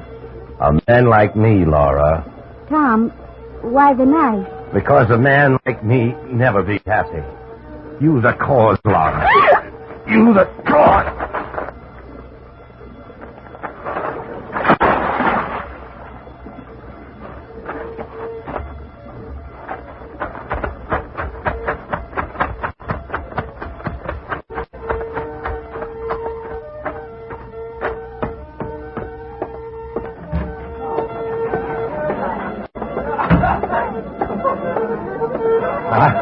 I'll take the fiddle now, Noah.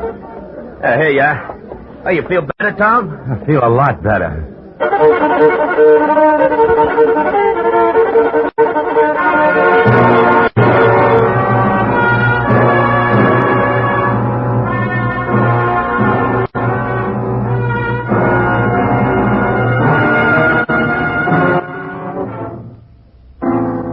Autolite bringing you Mr. Joseph Cotton in Tom Dooley.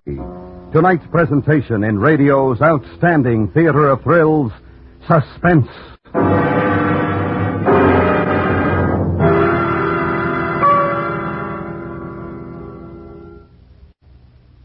This is Harlow Wilcox speaking for Autolite, and I have here as our special guest Lieutenant Colonel Sherman D. Cosgrove of the United States Army. Colonel Cosgrove, I understand that the Army has special relief funds that are made available to officers and enlisted personnel and their families in time of distress. We do, Mr. Wilcox. It's administered by the Army Emergency Relief in Washington. Now, where do these funds come from, Colonel Cosgrove? The money comes from voluntary contributions by the men and women in the services, and from proceeds of a very few special outside events approved by the officers in charge of these three relief organizations. That's the Army, the Navy, and the Air Force. One of these events, by the way, is a supper party and reception to be given by the Autolite family at the Waldorf Astoria Hotel in New York City on April 7. Well, tell me, how are these funds made available to those in distress? After thorough investigation, allocation of funds is handled by chaplains under the supervision of their commanding officers. It must require a huge sum of money to take care of all the needs that develop over a period of a year. It surely does, Mr. Wilcox. Since its incorporation in February 1942, Army Emergency Relief alone has dispersed over $24 million in rendering financial assistance to over 250,000 members of the Army and their families. Well, thank you very much, Colonel Cosgrove. Tonight, we've been privileged to have as our guest Colonel Sherman D. Cosgrove, who has brought you a special message on behalf of the Armed Services Emergency Relief Funds. And now, Autolite brings back to our Hollywood soundstage Mr. Joseph Cotton in Elliot Lewis's production of Tom Dooley, based on fact and well calculated to keep you in suspense.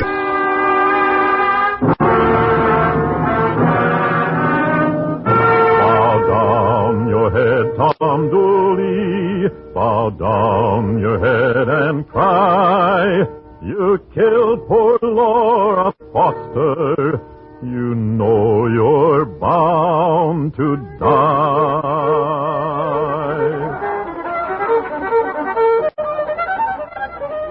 Hello, Mr. Dooley. Nice party you got going in this cabin. Talk to you for a minute? Sure. Hey, Noah, spell me again, will you? Yeah, sure, Tom. What can I do for you? Have you seen Laura? Oh, a while ago when I was fiddling. Mike looks pretty tonight. There's something else I got to tell you. Yes? You Yankees know how to give parties, too. How long ago did you see Laura? Well, like I told you when I was... How long ago was that? Half hour maybe. Why, what's the matter? Well, she's not here. Well, outside, maybe. Not that I could find. Well, maybe you Would you come help me look for her? Oh, she don't need looking for. She'll be around. Enjoy yourself, Mr. Dooley. I'll do that, Mr. Captain. Aaron? Yes. Well, Seen Laura? I saw her go outside a while back. I haven't seen her since. Get a few of the boys. Let's go outside and look for her. Sure. Hey, Betty Lou, come on, give me a dance.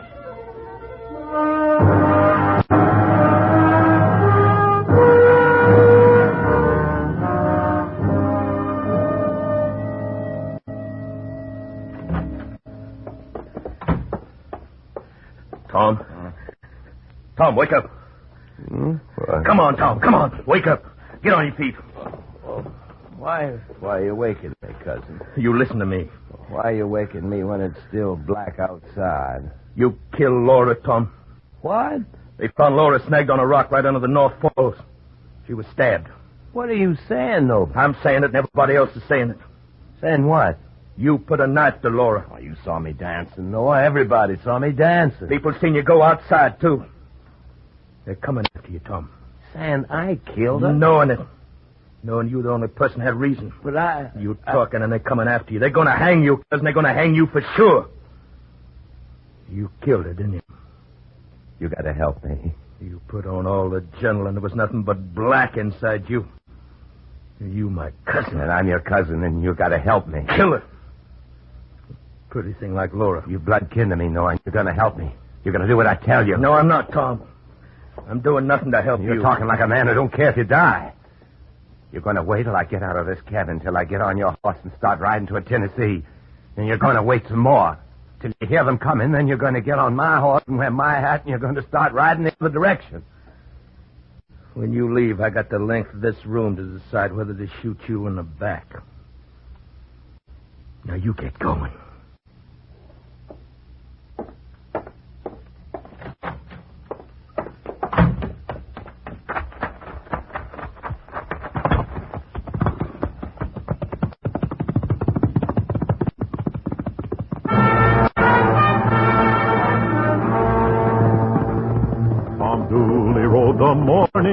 Tom Dooley galloped west, and when the sun was gone, he laid him down to rest.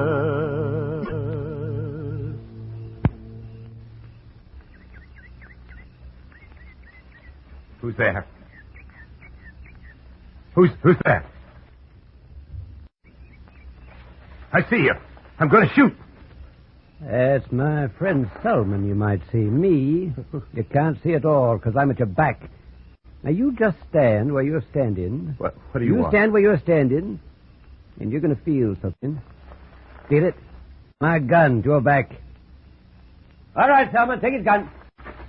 Give it to him, give it to him. That's it. You come out too, George. You too, Dawson. I don't know you, man. Who? Yankees. What do you want me for? Well, we don't know, Johnny Reb. We just come down here on a visit. You want my money, that's what. Now, there's a thought. Where's your money, Reb? I got none. Oh, you got none. You got none? Where you come from, Reb? From back there. You still wearing the rebel jacket. Don't you know the war's over? War's over, and you still... Enjoying it, living off the fat of southern land. Won a war, we did, Reb, and we're enjoying it. I got no quarrel with it now. Yeah, once you had a quarrel. Where'd you fight, Reb? Manassas. Gettysburg. Manassas. Now, you take a look at the wood I wear for a leg, Reb. I changed them at Manassas. A red bullet. You shoot that bullet? Maybe I did. Oh, you got us a brave one, Selman. Make him cry a little bit. Go.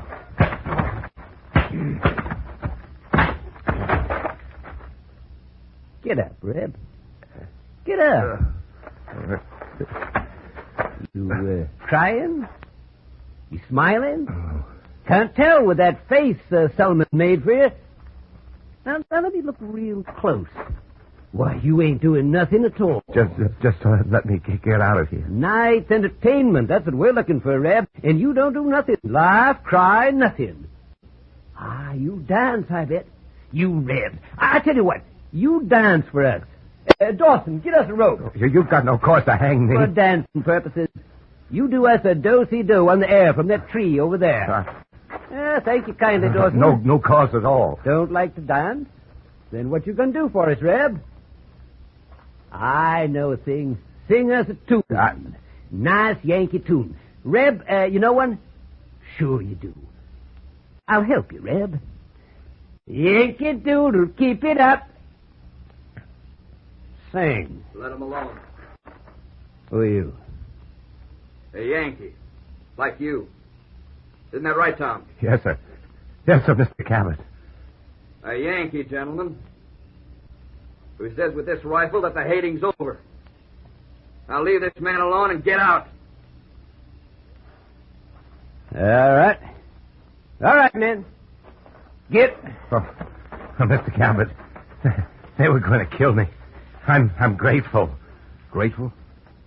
For saving your life? Mr. Cabot. You're going back right where you came from, Tom Dooley. No, to where you killed Laura. Walk ahead of me, Tom Dooley, or I'll shoot you where you stand. Doctor. Yankee, doctor. Who's going to see that you die legal, Tom Dooley?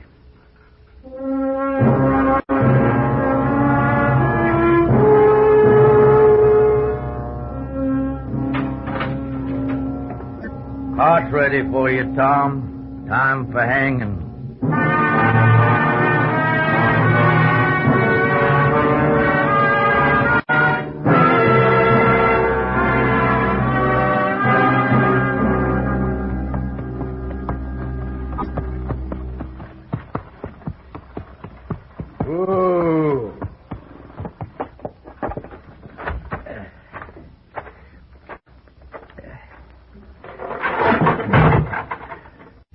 on, Tom.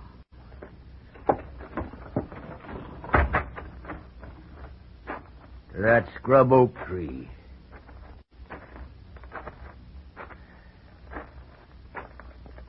Get up on your horse, Tom.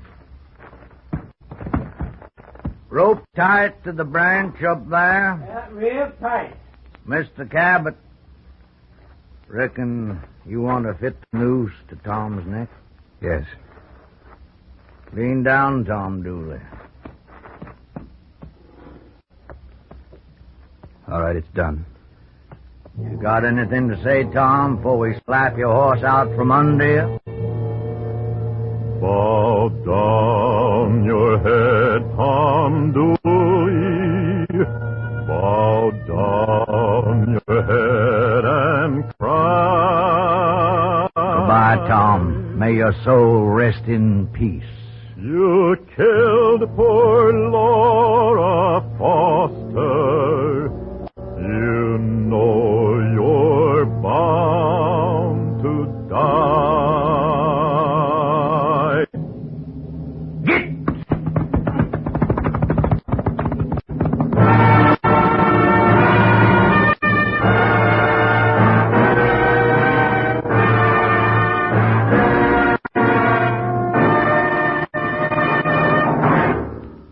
Suspense. Presented by Autolite. Tonight's star, Mr. Joseph Cotton. Suspense has again been brought to you by Autolite, world's largest independent manufacturer of automotive electrical equipment. Autolite is proud to serve the greatest names in the industry. That's why during these early months of 1953, the Autolite family has again saluted the leading manufacturers who install Autolite products as original equipment. Next week, as a climax to this salute series, our show will originate from the Easter Parade of Stars Auto Show in the Grand Ballroom of New York's Waldorf Astoria Hotel. Our story will be a dramatization of the first and only round-the-world auto race ever held. Our star will be Van Johnson. So be sure to be with us next week for the auto race that stirred the world.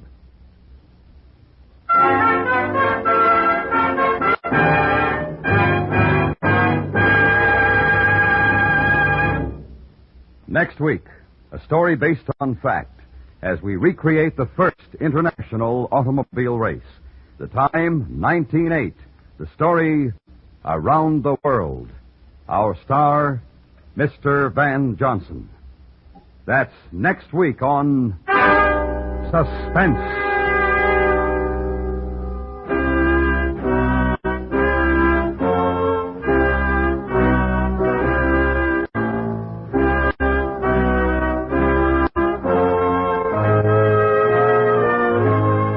Suspense is produced and directed by Elliott Lewis, with music composed by Lucian Morowick and conducted by Lud Gluskin.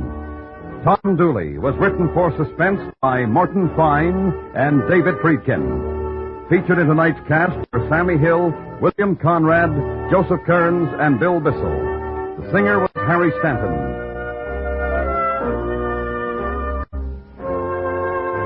Joseph Cotton may currently be seen in the 20th Century Fox picture, Niagara. And remember, next week, Mr. Van Johnson in Around the World.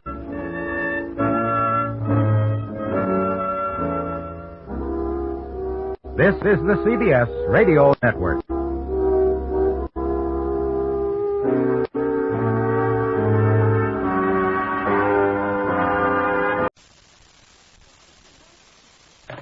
Whitehall 1212.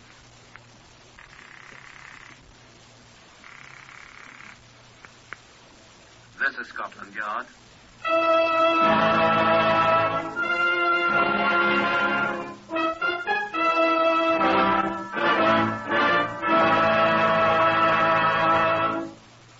For the first time in history, Scotland Yard opens its official files to bring you the authentic, true stories of some of its most baffling crimes. These are the true stories, the unvarnished facts, just as they occurred, reenacted for you by an all-British cast. Only the names of the participants have for obvious reasons been changed. The stories are presented with the full cooperation of Scotland Yard. Research on Whitehall 1212 is prepared by Percy Hoskins, chief crime reporter of the London Daily Express. The stories for radio are written and directed by Willis Cooper. This is the story of Scotland Yard file number 202124. Here is Chief Superintendent John Davidson to brief you. These two rooms constitute the famous Black Museum of Scotland Yard, in which are preserved many of the objects which were of importance in solving of crimes which have confronted us. The exhibits in here range from lethal weapons to the most innocent of hearing items. They're all classified and filed most carefully so that they'll be available for study. We find them quite useful. A bloodstain that led Scotland Yard men to the discovery of a murderer in 1930 may be of great assistance in solving a similar crime in 1952. Here, I show you a plain mirror, tagged 202124. A plain, gilt-framed mirror. Its frame badly tarnished. Just such a mirror as you might find hanging in 100 cheap flats in London's West End. But with one small difference. This smudged fingerprint here in the lower left-hand corner. Here, just there, above the frame. This mirror had looked on murder. This is the murderer's fingerprint. Oh, now here is Superintendent Charles Brereton of Scotland Yard. He's the man who solved this case, 202124. I had the assistance, though, Don, of Marjorie Ashley, remember? Why, wasn't Marjorie Ashley the woman who was murdered? Yes. That fingerprint's in her blood.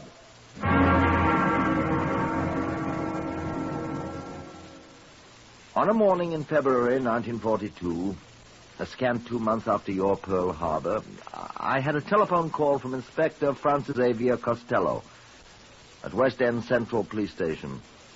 What is it, Frank, I asked? The woman was apparently murdered, sir. Strangled with a green scarf. Her name was Rachel Soskins. Where'd they find her? Wyndham Place, Merriman, sir. Identified her from her purse. The murderer had thrown it away, but we found it. Nothing in it but her identity card. Well, what are you calling me for?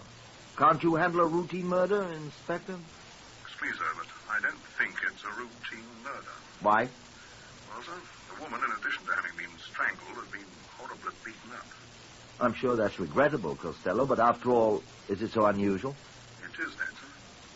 The doctor here says the blows were inflicted after death. The report from the mortuary by Keith Yarrow, the Home Office pathologist, confirmed the report. The woman had been brutally beaten after she had died from strangulation. At first glance, it appeared that the murderer, in an attempted robbery, had inadvertently committed murder, but with the discovery of the beating... Jack the Ripper. Jack the Ripper flourished in the years 1888 and 1889, 53 years before. He would have been at least 75 years old. Criminal Records Office was consulted. The names of every possible suspect were dredged up and thoroughly investigated, but to no avail whatever. Investigation of the murdered woman, Mrs. Rachel Soskind, disclosed the fact that she had been a quiet, highly respectable person whose husband was absent in the African campaign. There was not a single clue of any sort. On the third day, I had another telephone call from the West End Central Police Station. Inspector Costello again. There's another, sir. Another what, Inspector? Another murdered woman, sir. Oh? Water Street in her own flat. Name? Marjorie Ashley, 26. Lived alone. Same type of woman? A dancer. Uh-huh. Found her this morning about 10 o'clock. The landlady looking to collect her rent. Had she been robbed? The room had been ransacked. Apparently only money had been taken, but the way she'd been killed, sir. How? Butcher knife, sir. Her own. It's rather dreadful. Anything new on the other case? No, sir. This could be the same chap, sir. Yes. Mm-hmm. Well, what are you doing? He left his calling card this time, sir. Mm-hmm. With his name? No name, sir. But it's him, all right. Who? Jack the Ripper, sir. It could have been Jack the Ripper's calling card, right enough. I visited the room myself with Inspector Costello. They've got the knife in the laboratory at the yard, sir. No fingerprints on it, I expect. Not on it, sir, I'm afraid. But they're looking. But here's his calling card, sir. Blood. Like a slaughterhouse, sir. But here... On the mirror? Yeah, he touched it, sir. The fingerprint men from the yard is sure it's not hers. Smudged a little. He says they can classify it all right, sir. He's photographed it. They're working on it now. Well. You say she was robbed? Took all the money, emptied her purse. Wanted to make it look like robbery. I think we're fools. If you could have seen her, sir. Thanks. Well, he's left his prints. We'll find them. I don't think we'll find his prints in the files, sir. Why not? They didn't have fingerprints in Jack the Ripper's day, did they?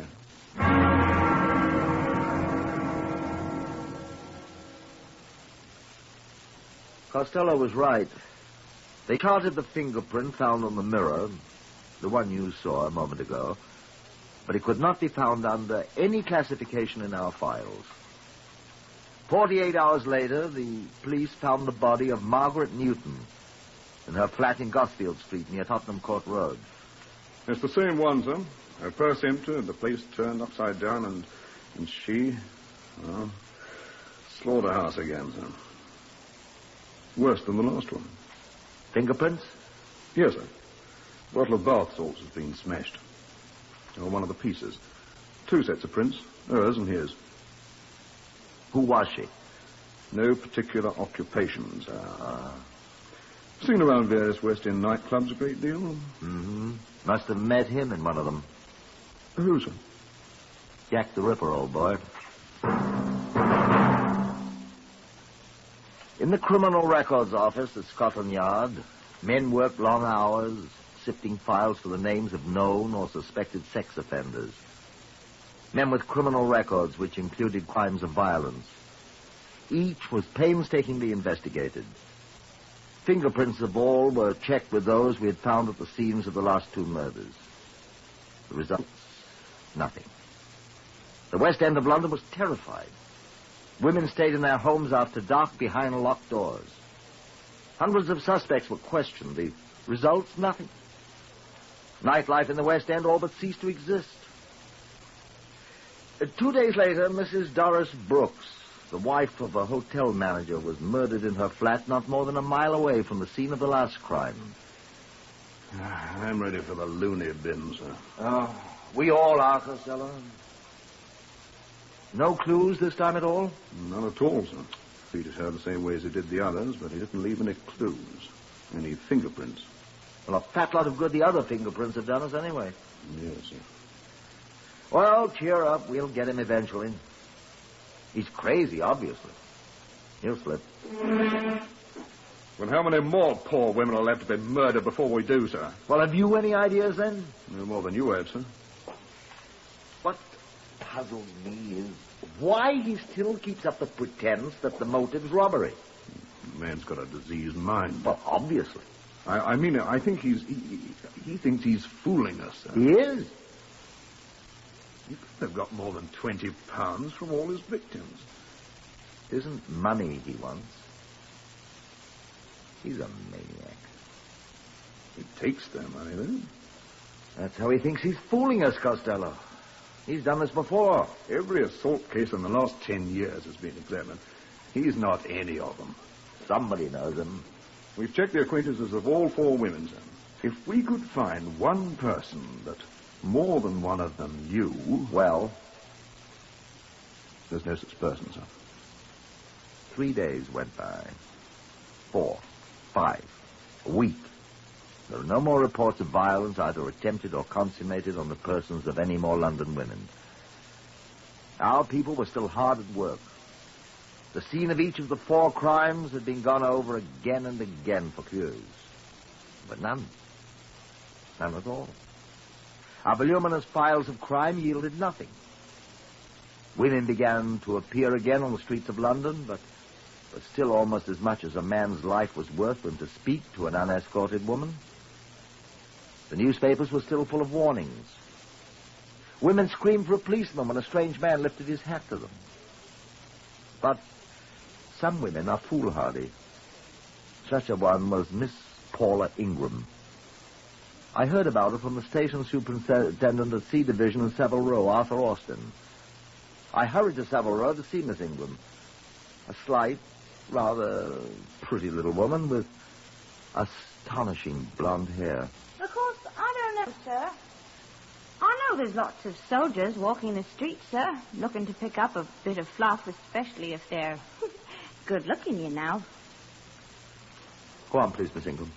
Well, it was last night as I was coming out of a place in Jermyn Street when this bloke stopped me.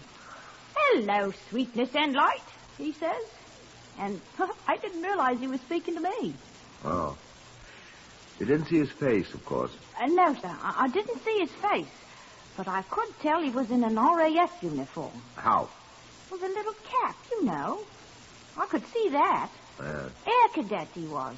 I could see the white on the cap. Mm-hmm. Well, going somewhere, he asked me, and I stopped off a moment to speak to him. I always try to be nice to the forces, and he sounded so nice and so polite. Go on, please. So I stopped and we started to talk. Mm-hmm. He kept getting closer to me, but I didn't give it much attention. Why? I thought perhaps he was going to try to kiss me. They often do, you know, especially the RAF lads. And all of a sudden, I felt his hands on my neck. What did you do? It came to me in a flash. This is Jack the Ripper, I thought. And I tried to push him away, but he just got his hand around my throat, and I just screamed, "Help, help," I said. And he let go my neck and said, "Now, don't." And I screamed again, and he turned and ran. Uh-huh.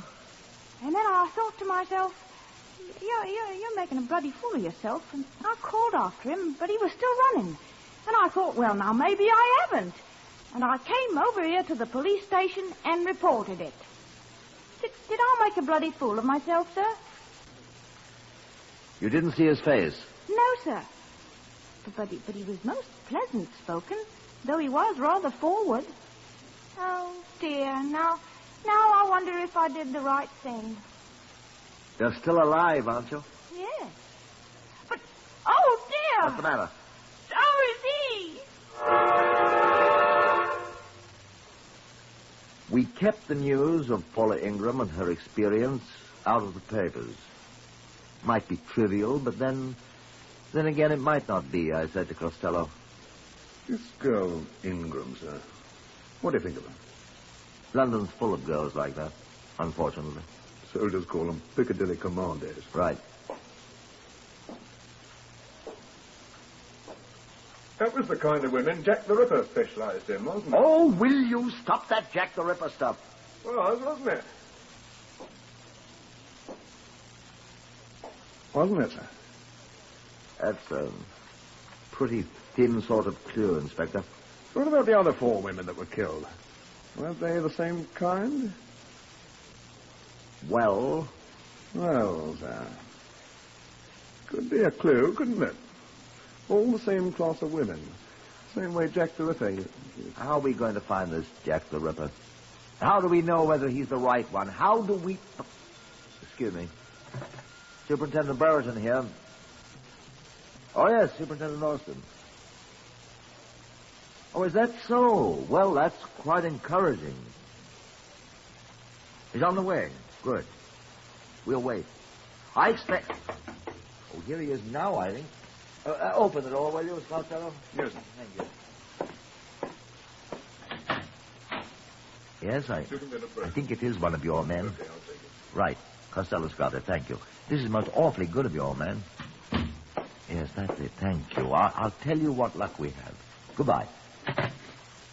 What is it, a gas mask? Yes, sir. From Superintendent Austin at Water Street. Let's have it. It, found in a doorway on Jermyn Street shortly after noon, Austin says. Let's see. Uh-huh. LAC Frederick Gordon, RAF, number 70256. 1256.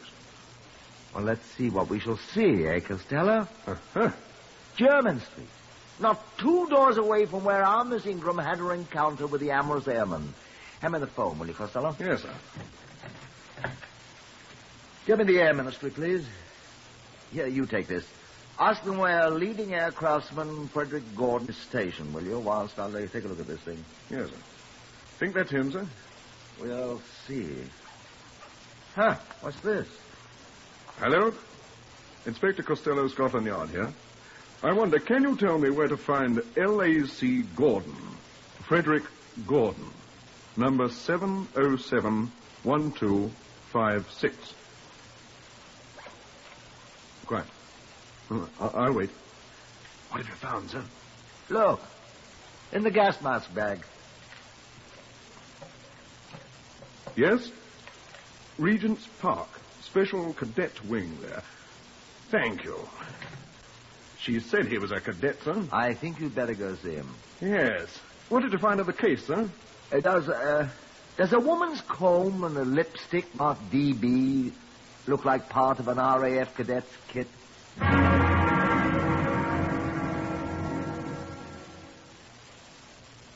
While Inspector Costello set out for Regent's Park, where the special RAF cadet wing was quartered, preparing for their commissions, I took the things I'd found in the gas mask case down to the property room.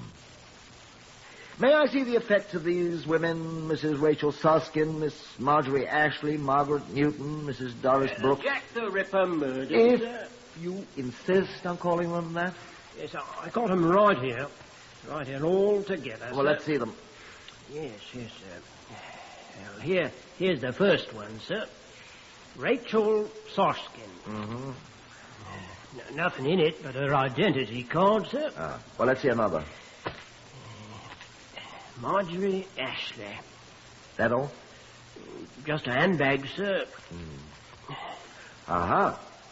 What is it? This comb. Same as the other things in it. Where did you get it, sir? The RAF had it. Matches, doesn't it? Yes, sir. Let's see the others. Margaret Newton. Empty. Next. Doris Brooks. Right. What is it, sir? Was there a lipstick in this? No, sir. Then this one was hers. Must be, sir. Yeah, initials on it. D.B. Doris Brooks. Yeah, just like the silver pencil. And the comb. And nail file. Sterling. All the same initials. D.B. Not bad, not bad. Oh, excuse me, sir. Well, that's all I wanted. Property room. No. Oh, yes, sir. Superintendent Brereton. The call is for you, sir. Who is it? Who is it, please? Inspector Costello, sir. Oh, good. Thank you. Brereton here. Hello, Costello. I'm at Regent's Park, sir. Yes? He's gone, sir. Well? Warrant officer here tells me he's on task. Well, where did he go? Does he know? Yes, sir. He heard Gordon say he was going to visit a lady friend of his.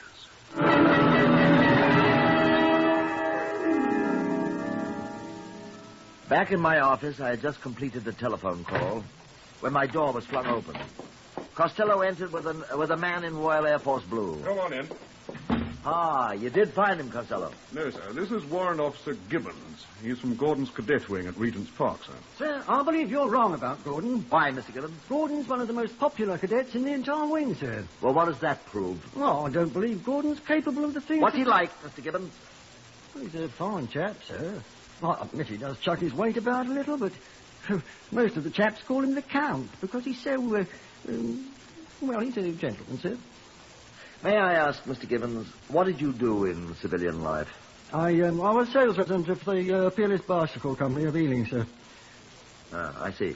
Warrant Officer Gibbons has brought Gordon's fingerprints with him, Superintendent. Fingerprints? And we require fingerprints to be taken on all men posted to this wing, sir. A new regulation. Very praiseworthy, I'm sure. May I see them? By all means, sir. Thank you. Costello, will you ask Ernest Whiting to bring up those fingerprints we have so he can compare them? I'll take these down, sir. If Mr. Gibbons doesn't mind. Oh, not at all, sir. Good. All right, then, Inspector. Right. You told Inspector Costello Gordon was going to see a lady friend. Yes, sir. Did he mention her name? No, sir. Why is he so popular there at Regent Park? Well, sir, he's very pleasant. He has lots of money, and he spends it quite freely. Ah. And the men, they like him a great deal, sir. I dare say. Would you, of course, recognize Gordon? Oh, yes, of course, sir. We may ask you to do so. All right, sir. Is he here? I think he will be, eventually. All right, sir. Thank you. Yes, sir. But you may need to go with us to identify him.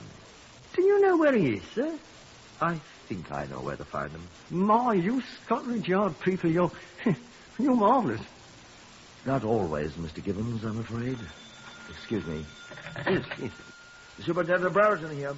I'm calling for Superintendent Austin, sir. Good. Any news? Yes, sir. The porter from the Silver Kitten... The what? The nightclub, sir, where Paula Ingram works. Oh, yes. The place on Germ Street where she... That's it, sir. Mm-hmm. Well, he came in only a minute ago. He said there was a raft man, an airman, asking him where she lives. Miss Ingram? Paula Ingram, sir. Did he tell him? Unfortunately, yes, sir. How long ago was that? But he asked, about 10 minutes ago, sir. Then he got rather terrified. He knows the story, sir.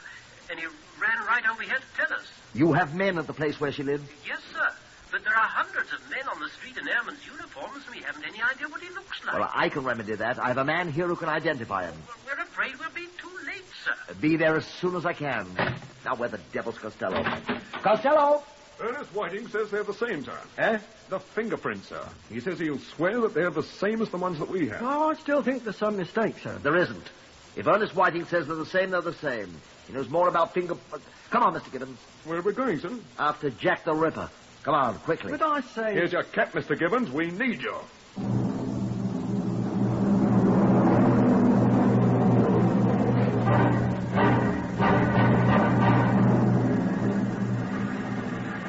Traffic didn't hamper us very much. We were in one of the cars of the flying squad, and nothing seems to bother them.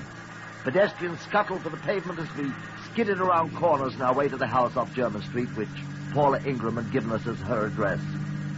Now, of course, you followed me. I had ordered policemen to that address as soon as I'd heard that Gordon was on his way to see a lady friend. Somehow or other, he'd obtained her name. I was certain that eventually he'd find the address, and I proposed to find him. If possible, before he'd attack Paula Ingram. It was a long way there. Our car drew up at last a few doors away from the house. Have you seen him yet? There have been several RAF men along the street, Come on, Costello. Come on, Mr. Gibbons. Oh, thanks. Come on.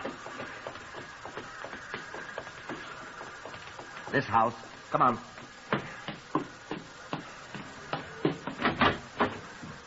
Up the stairs. Hurry. Quiet.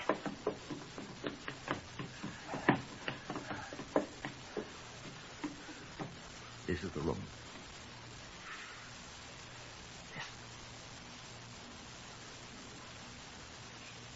Perhaps he's been here. Quiet. Hear anything? I did. Do you? I don't hear a thing. Do you think that... Shh. I say. I was going to say, I think I can smell something. Her perfume. No, sir. It's the kind he always wears.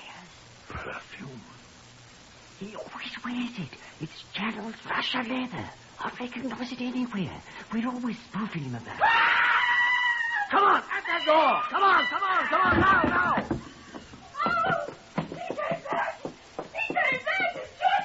Gordon! What on earth? You recognize him, Gibbons? Of course I do. He's Cadet Frederick Gordon. You copper's knock, you. Frederick Gordon, I charge you with the willful murder of Marjorie Ashley. Take your filthy hands on And I warn you that anything you say will be taken down in writing and may be used as evidence. Don't touch me. Are you all right, Miss Ingram? He said he'd come to kill me. He said I'd have to die. He said I... Search him, Costello. Hold your arms up, Gordon. Get away from me. Hold your arms up, please. What's this? I know what that is. It's the carving knife the cookhouse sergeant told me had been stolen by somebody. That's the king's property. I shouldn't worry about it, Mr. Gibbons. Cadet Gordon isn't going to use it. Bring him along, Inspector.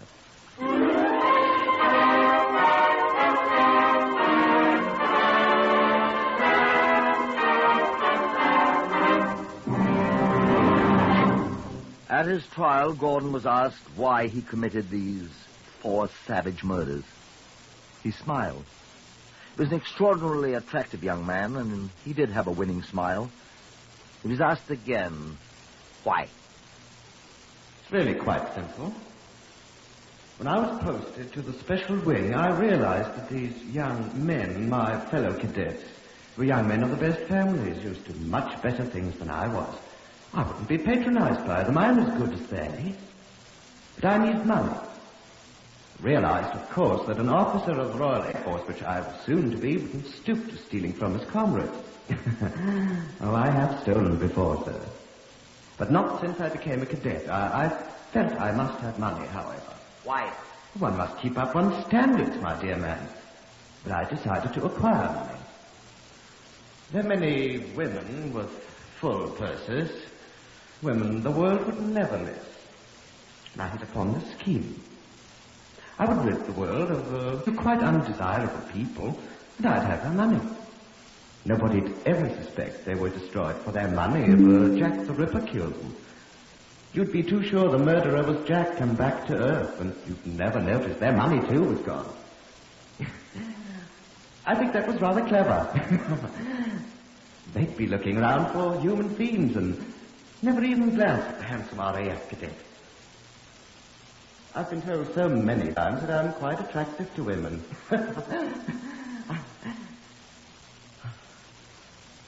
I did very well, thank you. My only regret is that I didn't kill you, Miss Ingram. She had a good bit of money. You'd still be looking for Jack the Ripper, wouldn't you, Superintendent? Despite the desperate representations by counsel that Frederick Gordon was insane, a jury at Old Bailey found him guilty of the murder of Marjorie Ashley. He was hanged in June 1942, still smiling in a most charming manner.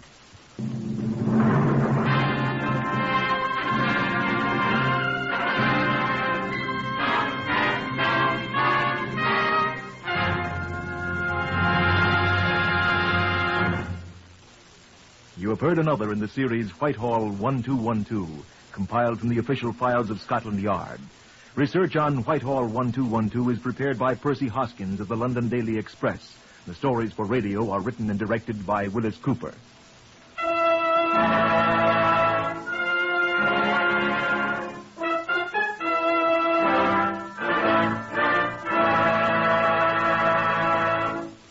Three chimes mean good times on NBC.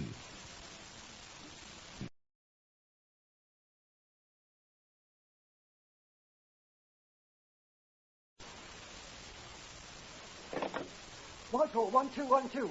Quickly, please. This is Scotland Yard.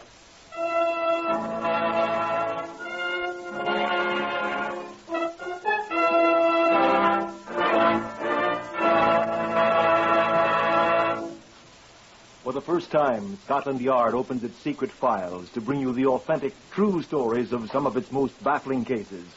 These accurate records are drawn from the Scotland Yard file by special permission of Commissioner Sir Harold Scott. They're true in every respect, except for the names of the participants, which, for obvious reasons, have been changed.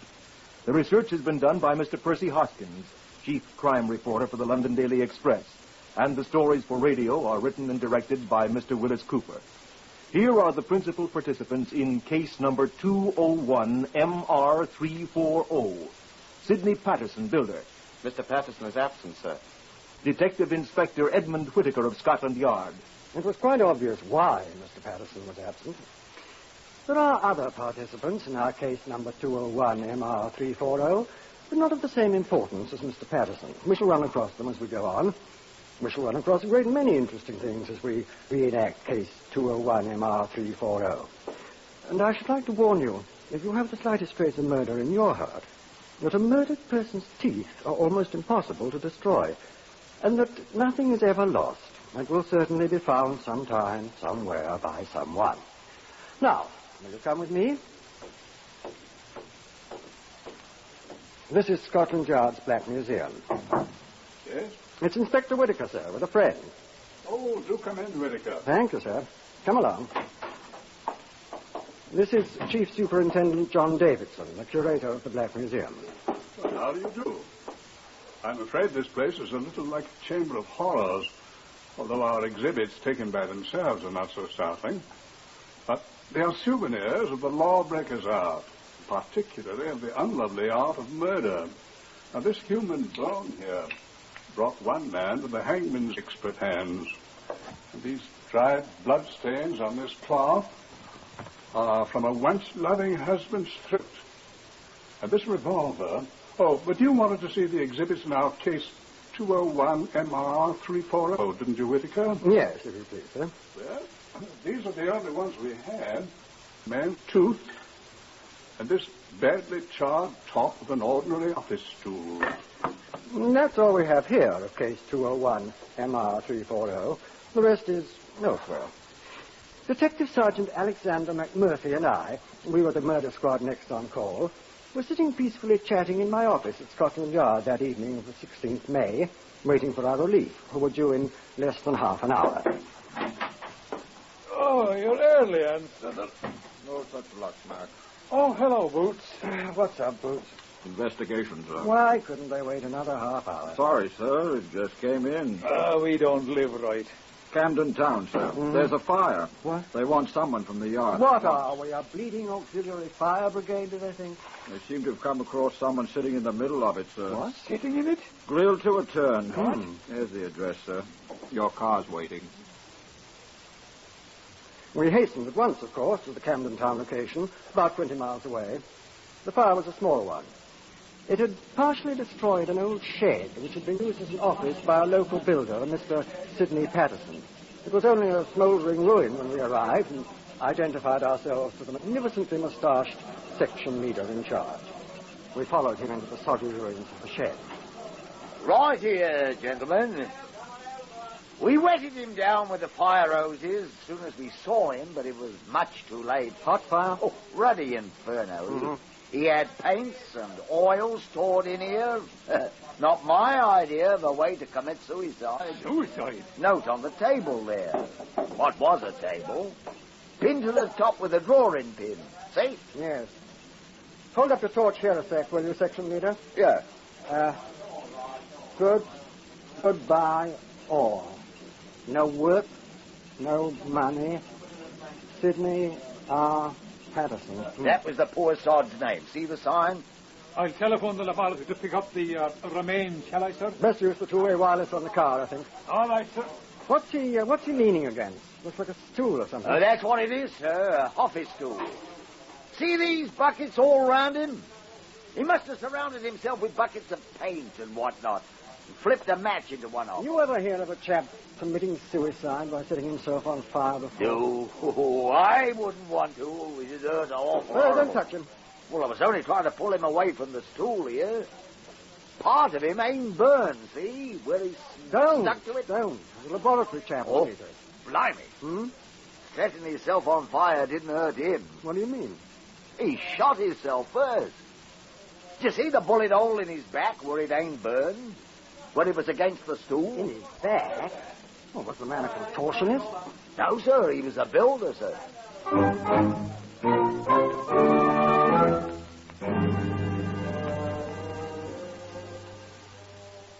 At the Yard's pathological laboratories, the relatively small, unburned portion of the body was carefully examined, and it was established that the bullet wound was the probable cause of death. The bullet, which was recovered, proved to be a .38 caliber revolver bullet, which had been fired into the body from the back, entering just below the left shoulder blade and ranging downward, presumably through the heart. Experiments by all of us demonstrated to our satisfaction that such a wound could not possibly be self-inflicted. The improbable suicide was definitely murder. I sent 2 detective constables to search the ruins of the shed. It had been roped off at our request by the Camden Town Fire Brigade. You'll be looking primarily for a revolver, I told them, but fetch back anything you find that appears useful to us. Whilst they were shifting the ashes, Sergeant McMurphy sifted the affairs of Mr. Sidney Patterson. He reported to me what he had found. From the little I've been able to gather, Patterson wasn't much of a success as a builder, sir. He seems to have been a genius for getting into difficulty. What sort of difficulty? Money. How strikingly unusual. Huh? Oh. He had one time been a ship's carpenter on one of the P&O liners, but was discharged when he was unable to account for tools to the value of £8 11 shillings. Mm-hmm. It was strongly suspected that he sold them, but the charges couldn't be proved. He served in the Royal Marine Light Infantry as a lance corporal. His record is, shall I say, dubious. How dubious? He was accused of a number of times by his shipmates of cheating, specifically at the game of Crown and Anchor. He was extremely unpopular in the Royal Marines, it seems, and was finally discharged. Mm-hmm. I shall have a more detailed report from his former commanding officer tomorrow. Hadn't he any friends at all? I've been able to discover only one with whom he could be said to be reasonably friendly, a man named Duncan Fraser, a rent collector in the city with whom he frequently played billiards. I hope he didn't make the mistake of trying to cheat a Scotsman. I'm not so sure, sir. Eh? Duncan Fraser has been missing since the night of the fire.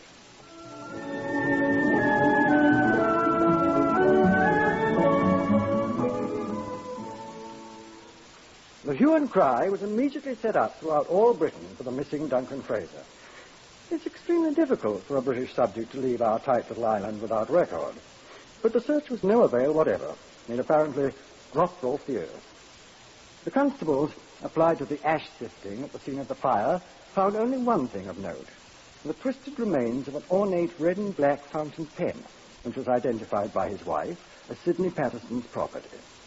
Careful examination showed that it was the pen with which the farewell note had been written, and comparisons with other known samples of Patterson's handwriting demonstrated that it had been actually written by Patterson himself. Sergeant McMurphy and I were extremely glum as we discussed our progress in my office late one night. Progress, indeed. We've been progressing backwards, sir. If we could find the revolver, it'd be quite simple to trace its owner. If the owner is Duncan Fraser, we'll still have to trace him. Mm-hmm. No luck yet? None at all, at all. You know, sir, one thing puzzles me. A great many things puzzle me, Mac. If this missing rent collector did murder Patterson, why did he first deposit half the money he'd collected? In the bank, I mean. If he was going to kill someone and scram, why didn't he keep it all? He'd need it. How did he get Patterson to write his own suicide note? Had a gun on him, maybe. Well, the handwriting wallers insist there's no indication of stress, strain, or emotional upset or whatever. In the handwriting. It's normal, they say. I wonder... What? I'm thinking. I have a filthy little hunch, Mac. What? What if Fraser's dead? Maybe he is. We can't find him. The teeth of that deader weren't destroyed. Patterson's? I'm wondering if it was Patterson's. Or Duncan, Mac. Patterson was a known crook. Could he have been playing games with us? Show me that telephone, old boy.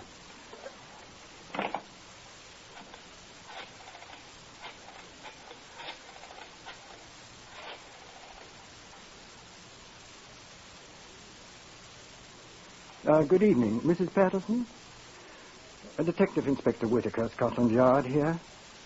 I wonder, Mrs. Patterson, if you could tell us the name of your late husband's dentist? Thank you very much indeed. No, Mrs. Patterson, I'm afraid we've nothing to report yet. Get this tooth merchant in here first thing in the morning, will you, Mac? We'll meet him in the laboratory and let him look at our client's fang.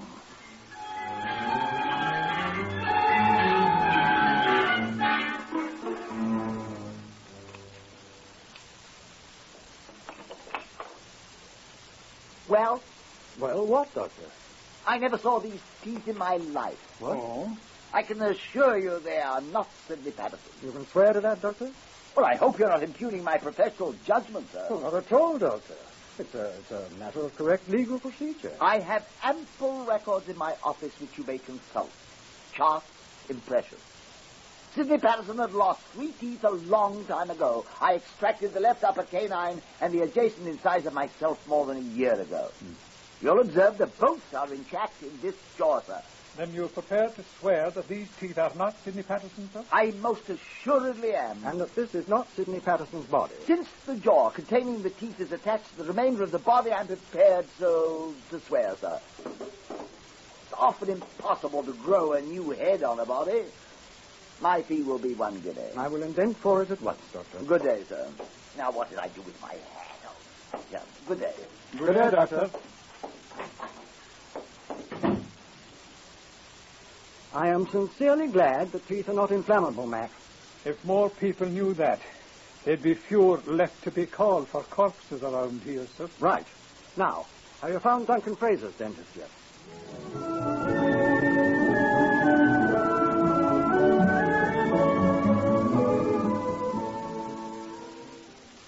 I at once caused a thorough investigation to be made throughout London and the vicinity of Perth in Scotland, where Fraser came from, to discover a dentist who had been employed professionally by him. The search was most thorough, although the combined efforts of Scotland Yard and the provincial police were not sufficient to find the person. In the meantime, we were able to lay our hands on some 13 or 15 persons who had known either Patterson or Fraser. Each individually viewed the grisly remains in the Scotland Yard mortuary, and the result? Ivor Young, Esquire, former employer of Duncan Fraser. Oh, it's hard to say, but I believe this to be the body of Fraser. Michael Fish, a former neighbor of Fraser. No, that ain't him. I knowed him well. Edgar Stone, brother-in-law of Patterson. I'm quite sure this is Sidney Patterson's body. And, Sarge, that's the fountain pen I gave him. Artificer Sergeant Rodney Smith, Royal Marine Light Infantry, a former service acquaintance of Patterson's. No, that ain't him at all. Oh, and I wish it was. Bleeding stinker he was. No, this ain't him. Police Constable Mark Emerson, a former billiards companion of Fraser. Duncan, all right. He looks awful, but then he always did. Hamish Fraser, uncle of Duncan. Oh, no. No, that isn't my nephew, Duncan. Samuel Furness, labourer, sometime employee of Sidney Patterson. I know it's him. Well, didn't I work for him? Confusion. Confusion confounded. 6 said it was Furness, 7 insisted it was Fraser. Patterson's widow herself was not sure, and she and her brother, Edgar Stone, Patterson's brother-in-law, had high words. Mac Murphy and I nipped round to the Goat and Compasses to refresh and sustain ourselves. I was finishing my gin and bitters, and Mac was deep into his second pint of mild and bitter, when the proprietor, one Dick Gillespie, came out of the saloon bar and accosted us. Oh, I say, Inspector Whittaker, I didn't know you were in here. Yeah, hello, Dick. There was a telephone call for you. Oh, who was it? Sergeant Kenneth at the yard. What do you want? Well, he said they'd found the dentist. What's the matter, Inspector? Your teeth hurt you?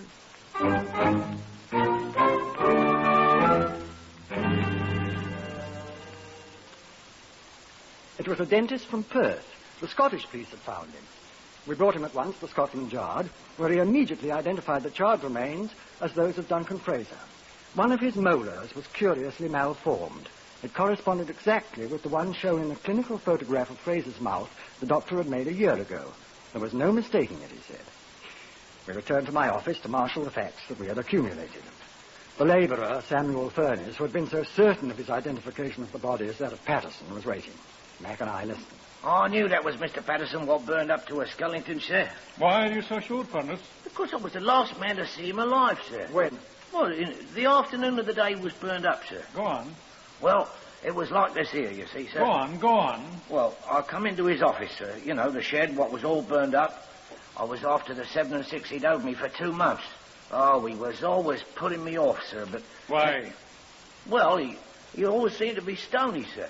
Never seemed to have a shilling. He was always putting me off. Go on. Did you get your money? Oh, that I did, sir. Before you could say knife, he had out his purse and he pulled out a great wad of notes. Then he counted me out me 7 and 6. And then he handed me half a crown. And he says, here, buy yourself half a pint, Sammy. Cool, I was fair took aback at old Sidney giving anybody anything for nothing. He seemed to have plenty of money, did he? Well, his wallet was fair stuffed. You know, it's the first time I ever known him to have more than threepence in my life. Oh? Well, I was so took back, I tried to get up and I fell right on my apple and plum, yes. I kicked my foot against a couple of bags of cement he had under his desk and I fell right down. Did you see the bags of cement? Well, they was under the desk, sir. Did you see them? Well, well, no, sir, I didn't, but I know I kicked them.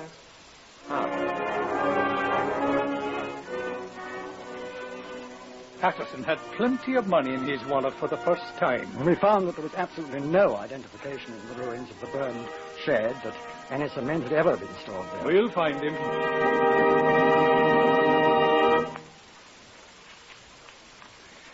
I said that nothing is ever lost.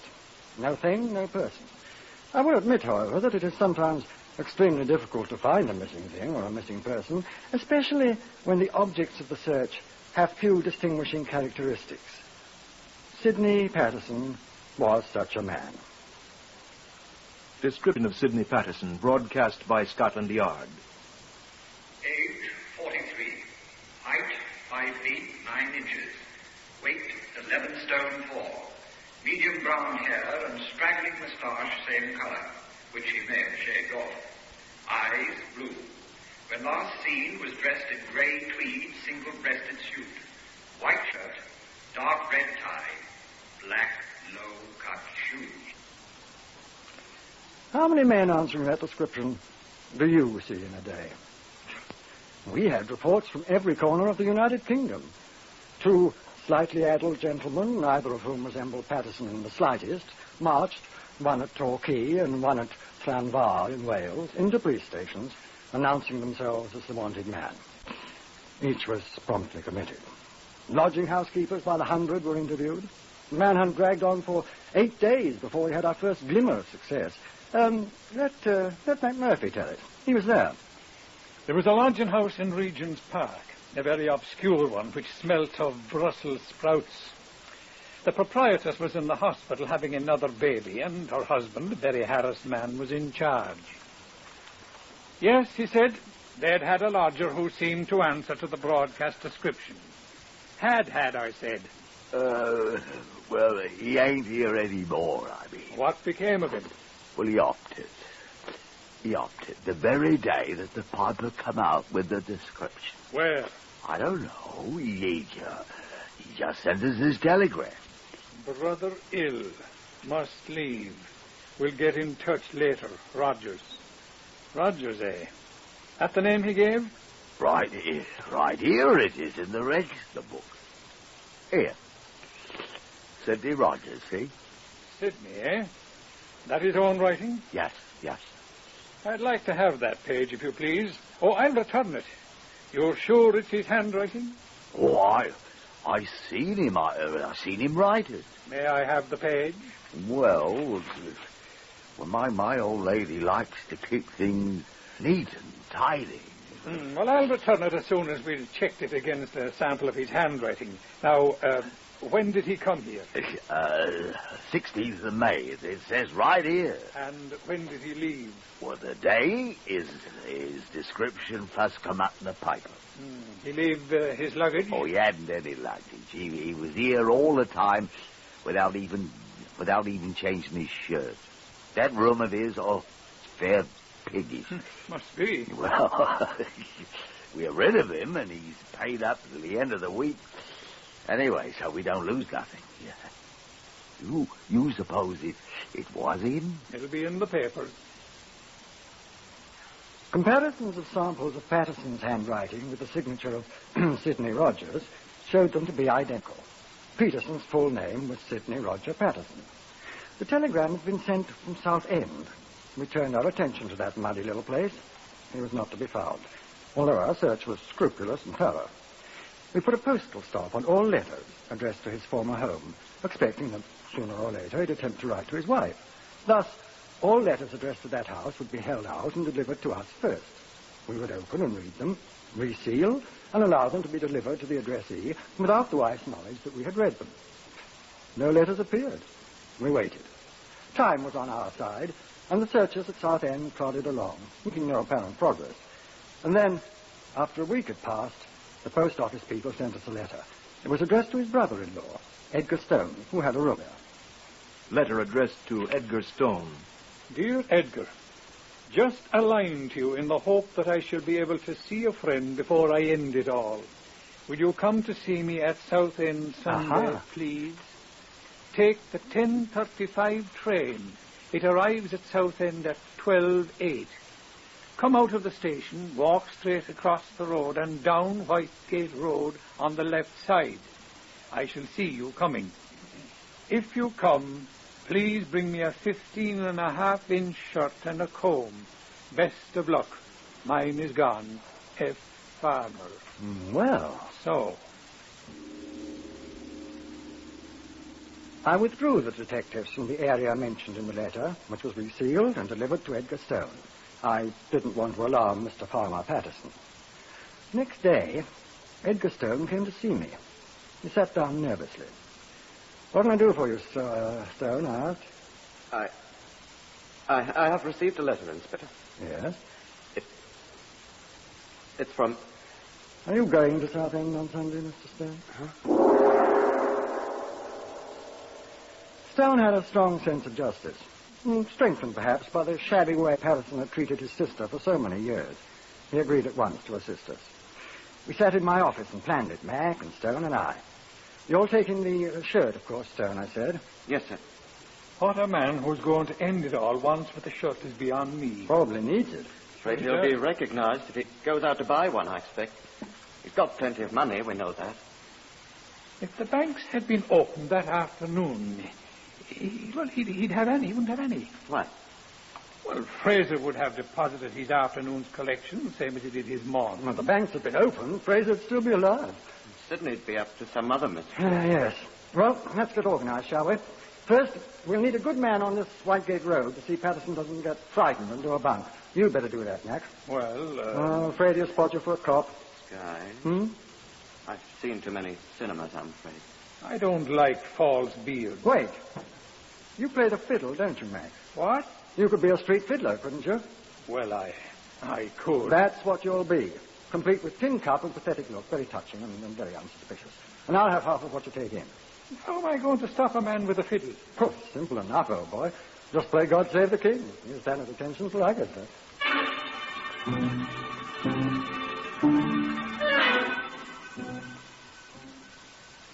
We planned it as carefully as we could. This was to be the definitive last act. Stone and I took the same train to Southend, but when he got off with me, I stayed inside the station.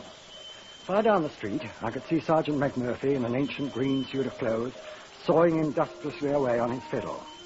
There were a few pedestrians on the street. Church services were just over. There's Whitehead Road, I said to Stone. Come back at once. The up train's due in a few minutes. Good luck.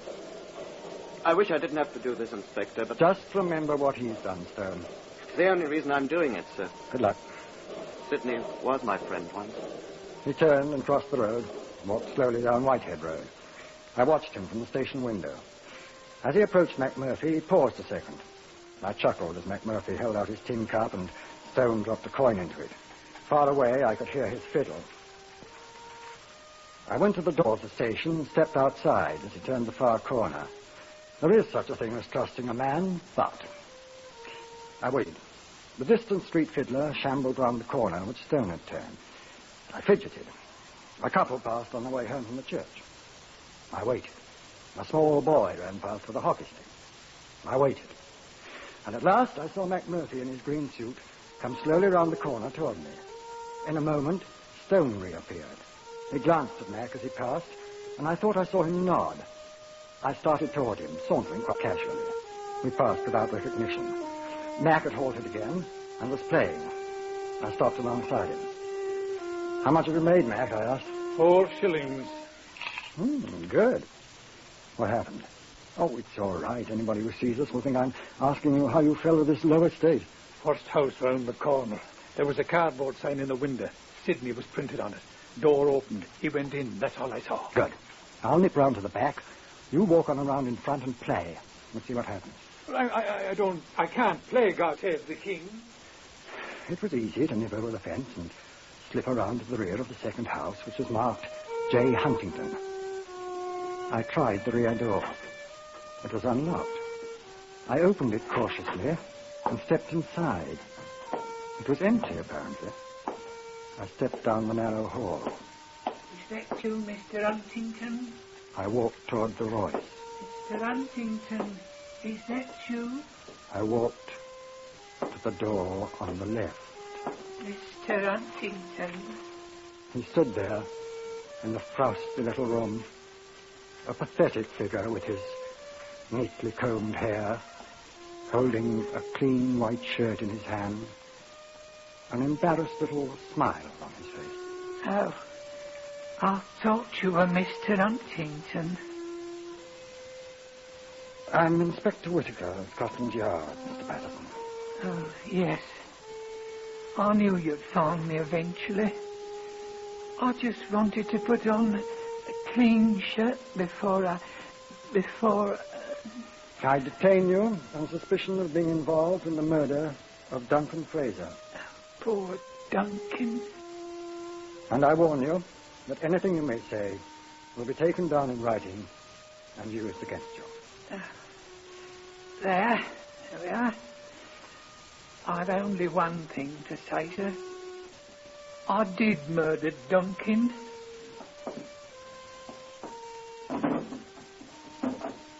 This is the revolver I shot him with. Give it here. The one you couldn't find, sir.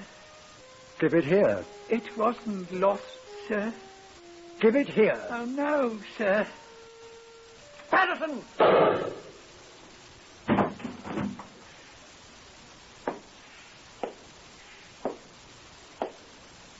No, Sidney. Nothing is ever lost. Except lies, I'm afraid.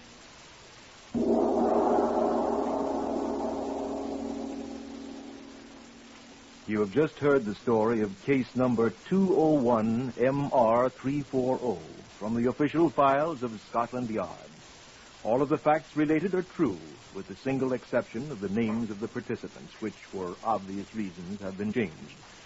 The research prepared by Mr. Percy Hoskins of the London Daily Express, and the story for radio was written and directed by Mr. Willis Cooper.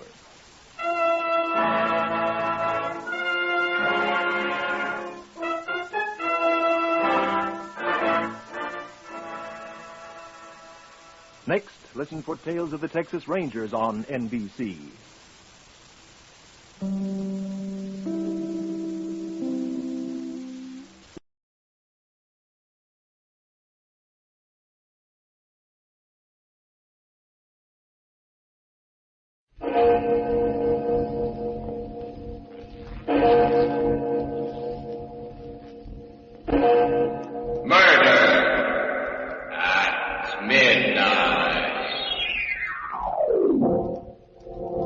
Look in his eyes, like a madman. He wants to kill me. Someone does. Like the other three, lying on the floor in a pool of blood. Almost 12 o'clock. Midnight. Any minute now there'll be a ring. Or a knock.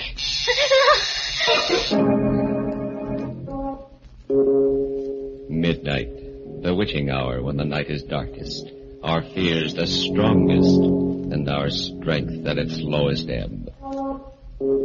Midnight, when the graves gape open and death strikes. How? You'll learn the answer in just a minute in The Creeper.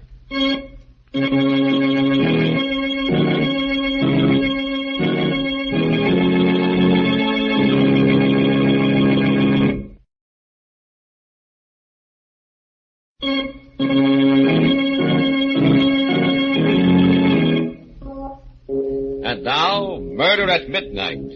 On this program, we bring you the best and most blood-curdling stories ever written. And so now we bring you a tale which you may have heard before. A tale which we consider a classic in terror and suspense. The Creeper, by Joseph Ruskall.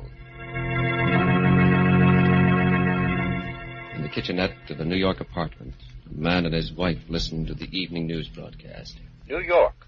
The unknown killer called the Creeper has struck again, adding a third female corpse to his toll. Virginia Peters, a comely waitress, was found strangled to death in her third-floor apartment early this morning while her radio blared. As in the previous murders, a note was found scrawled on the wall with the victim's lipstick, and the plea, "For heaven's sake, catch me before I kill more. I cannot control myself." Police insist... Now, why'd you turn it Oh, off? how awful, how awful. I'm in this very neighborhood. Let's hear the rest. It's very interesting. Oh, you don't go turning that radio on again, Steve Grant. Heard enough. I'll go out of my mind, for heaven's sake. That's it. A good, solid clue. What is? For heaven's sake.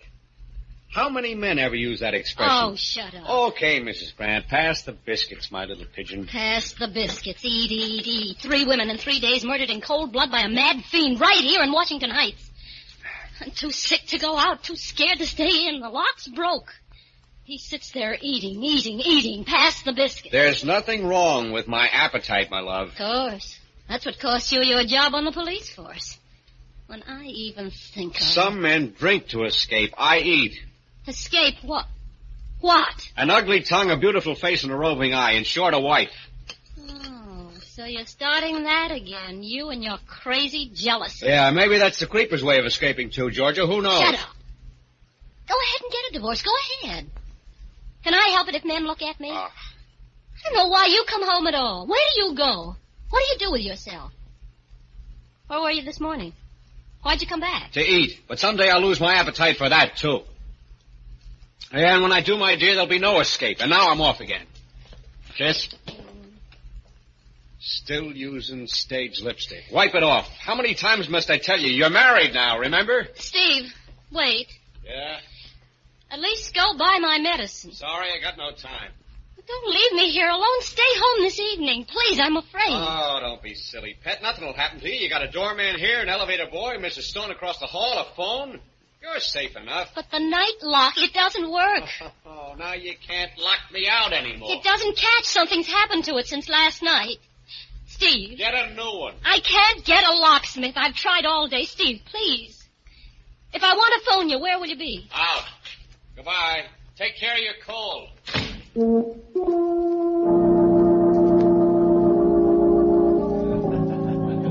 Steve Grant. Huh? Well, if it isn't old Pearly Chase, how are you? Here you got thrown off the force, Steve. Yeah, I hear you got thrown off the news, Pearly. You heard wrong. I wasn't fired. I was just warned. I wasn't fired either, just suspended for 3 days, eating a lamb chop at Casey's when I should have been ringing in from the box at 162nd with all that trouble up there. On my way to headquarters now for reinstatement. I eat too much, my trouble is. I drink too much. Here you're living up at the Heights, Steve. Yeah. That's funny, me too. Yeah? Here you're married now to a beautiful and lovely young... with admiration. Say it again. I think I knew her. Wasn't her stage name Georgia Dixon? Yeah, that's her. I love that wench, but women. How does a guy handle them? You know, maybe the creeper has the right method. Thank you for taking the words out of my mouth. Who's the creeper, Steve? Any angles? You tell me, and I'll split the reward with you. Say, what do you think of Inspector Bradley's inside job theory? Nuts. Every janitor's a creeper? And as for that doorman, Jim Ellis, just because he worked at 2 of the 3 murder apartments? Pure coincidence. Anyway, they've released him. One thing, though, and I don't think even Bradley's put it together yet. Yeah? In all 3 cases, just before the creeper struck, the door locks had already been tampered with. You don't say. You got a theory? Well, sure. I mean, you take that note on the wall. For heaven's sake, in every case, for heaven's sake, catch me before I kill more. I cannot control myself. Right. Oh. Now, what man uses an expression like that? You want the lowdown? It's just this. A creeper is a woman. A gimmick, huh? Yeah. Like the height of the message from the floor is a trick, 6 feet. And yet I'll lay odds the creeper's no more than a guy your height, say, or mine. 5'9", just like us, you or me. Only crazy. How do you figure that? How do I figure lots of things? How do I know where the creeper's gonna strike next? You do? Certainly. The creeper's not so smart, he's just crazy. You'll play along crazy and you're one jump ahead of him. That's the trouble with Inspector Bradley. Why, he's up a tree. You expect logical clues from a madman? You play along crazy, make out you're the creeper. And what do you get? Go ahead, let's see. All right, the victims are all redheads, every one. You've noticed that, of course. 3 in 3 days? Yeah, now that you mention it. They all lived in the Heights, right? Agnes Martin, Jane Krutsky, Virginia Peters? Right. What was the number of the apartment in each case? Agnes lived in 1A, Jane 2B, Virginia 3C. Don't ask me the why or wherefore. Don't ask me the logic.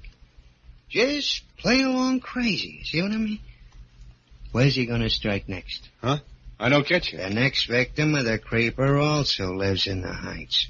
She's a redhead. Her night lock's been tampered with. She's gonna get hers today, and her apartment number's 4D. Well, why are you looking at me? Don't you like my arithmetic? Pearlie, my wife's a redhead. We live in the Heights. And our apartment number is... You're just a boozy reporter.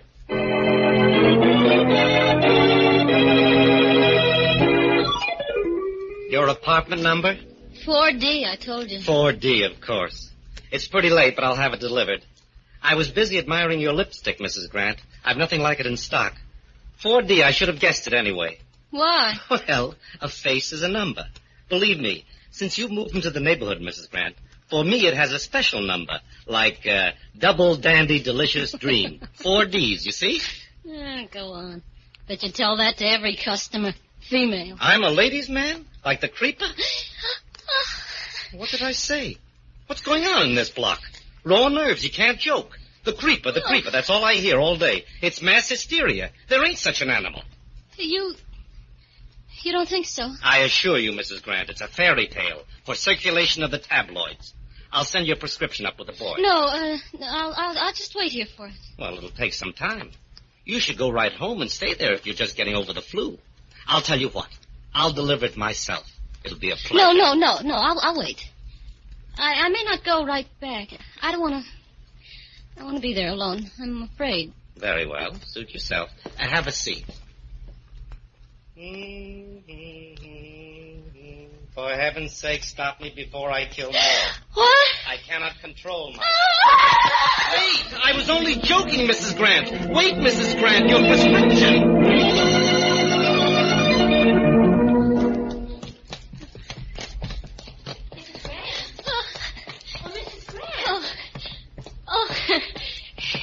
It's you, Mrs. Stone. Why, yes. What's your hurry, dear?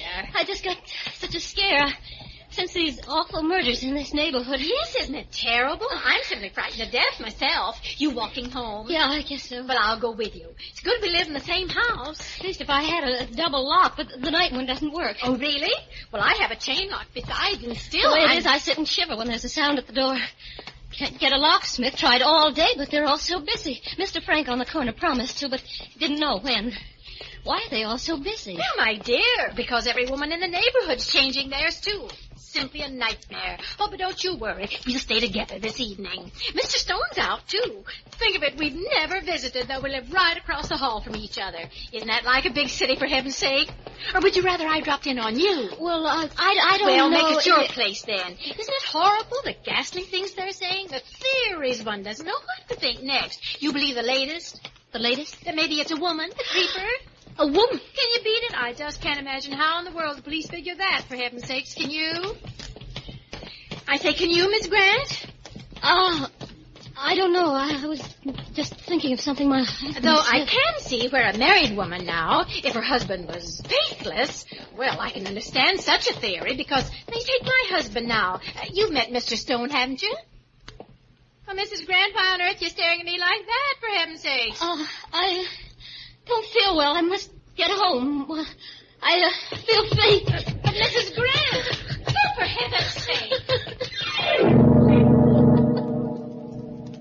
Sobbing with terror, a woman with red hair runs up the dark street. walked back to her apartment and the door with the broken lock. As the hands of the clock move on towards 12 o'clock and... Murder at midnight.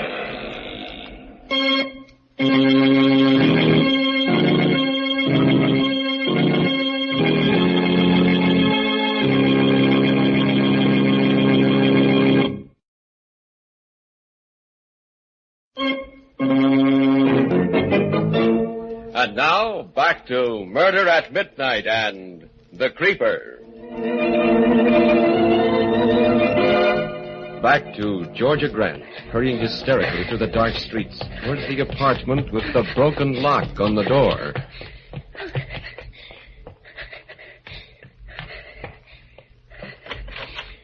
Good evening, ma'am. Out late, aren't you? Oh, yeah, you're the new doorman? Just relieving Charlie. Nice night. Yeah, it was very nice. Here, let me ring the elevator for you. No, you don't have to trouble. No trouble, ma'am. There. Apartment 4D, huh? Yeah. How did you know? Doesn't take long. When will this elevator come? Coming now. Terrible things, ma'am. The happenings. What? The creeper. It's sort of... Going up? Yeah.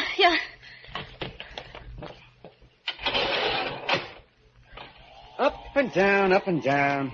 The ups and downs of life, that's me. I'm a living milkshake, Mrs. Grant. Uh-oh. What's wrong, Jimmy? Stuck. Imagine getting stuck between a third and fourth with a production like you. Get going, Sonny. You want me to report you?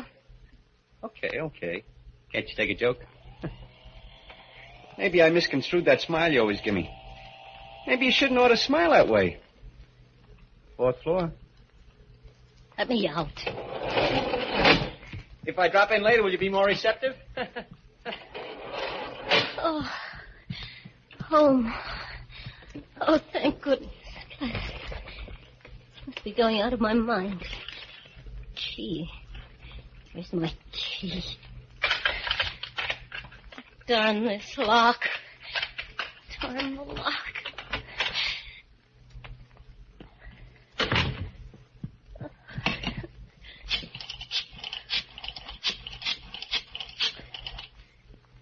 Hello. Is the locksmith in yet? Well, I want to know how soon I can get my lock changed. Yes, I know it's late, but he promised. This is Mrs. Grant. Yes, 4D, yes. I know you just explained to me, but I must... Georgia? Yes? Yes, so won't you I've please... been waiting for you. Don't you, little fool. It's me. Do you want the whole house to... That's better. What are you doing here? Oh, don't worry. You haven't got a thing to worry about now. I've come to protect you. Give me the phone. Hello? Never mind about the lock, thank you. Sit down. Make yourself at home. Been waiting here for you. Long time no see, Georgia. What do you want, Pearlie? Me? A headline. Your husband wants, too. He wants I should keep an eye on you. What's that? Sure. You didn't think Steve and I were acquainted, did you? Oh, yes. From way back. Just met him at a bar. I don't believe you. What do you mean, keep an eye on me? Oh, just in case the creep... Oh. You heard of the character? You're mad. You've always been mad, Pearlie Chase. Where is Steve? Why should he send you here? Why should he think the creeper will come here? What are you doing here? Told you. Playing along crazy. Got a drink? You're drunk now. And you're getting right out of here. You're nothing but a no-good rummy. And you're nothing but a no-good... You finish it. When I took the drink, it was to drown you out, and you know it. I'm still a rum pot, Angel, which means I haven't got rid of you yet. Get out. You little two-timing redhead. You're all the same, you redheads. Even a wedding ring can't change you. Oh, don't play the innocent. My business is snooping. I make a living at it between drinks. So your new motto's love thy neighbor, huh? Mr. Stone across the hall? Poor dumb Steve. I'm warning you. Get out or I'll call the police. Stay where you are. Hurley, what are you doing with that gun? I wouldn't pick up that phone if I were you. You see, there's a big reward for the creeper and a heck of an exclusive, and I don't want to share it. I'm riding a hunch. Now, sit down, darling. Just play along with me while I play along crazy. Sit down. That's it. Like we're expecting company. Let's have some music. Don't just sit. Let's have some music. I said turn on the radio. That's it. That's the good girl. Dance music. Let's dance. Give me your arm. Let's dance. Like old times. Round and around like my brain. Why are you trembling? I still love you, you little fool. Ask me why. I love you. I love you, you lovely redhead. I could kill you and you deserve it. With the radio on, you could scream and no one would hear. I could put my hand on your throat like this and I could strangle you. Why are you crying? Stop it. I'm here to protect you. Stop crying. Cut it, I say. Cut it out. I can't stand it. I never could. Okay. You want me to leave? All right, I will. It's your funeral. What am I saving you for anyway? Where's my hat? In a few minutes, there'll be a knock or a ring, or the door will just open. And you'll be lying in a pool of blood like the other three. Goodbye, my worthless. Give my regards to the creeper.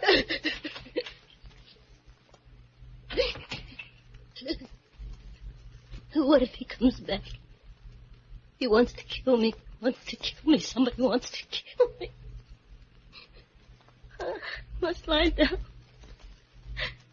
My head is splitting.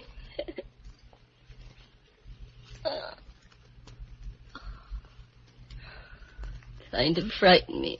Jealous spite, that's it. Like the other three. In a pool of blood. Like the other three. Almost 12 o'clock. Any minute now there'll be a knock. Or a ring.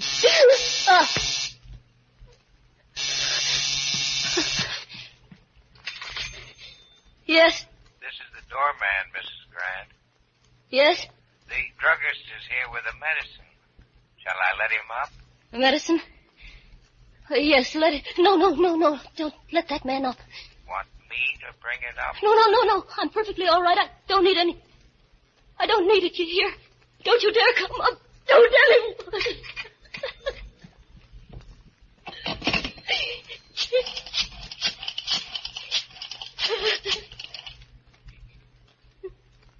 Oh, please, I must have it changed right away. My door lock.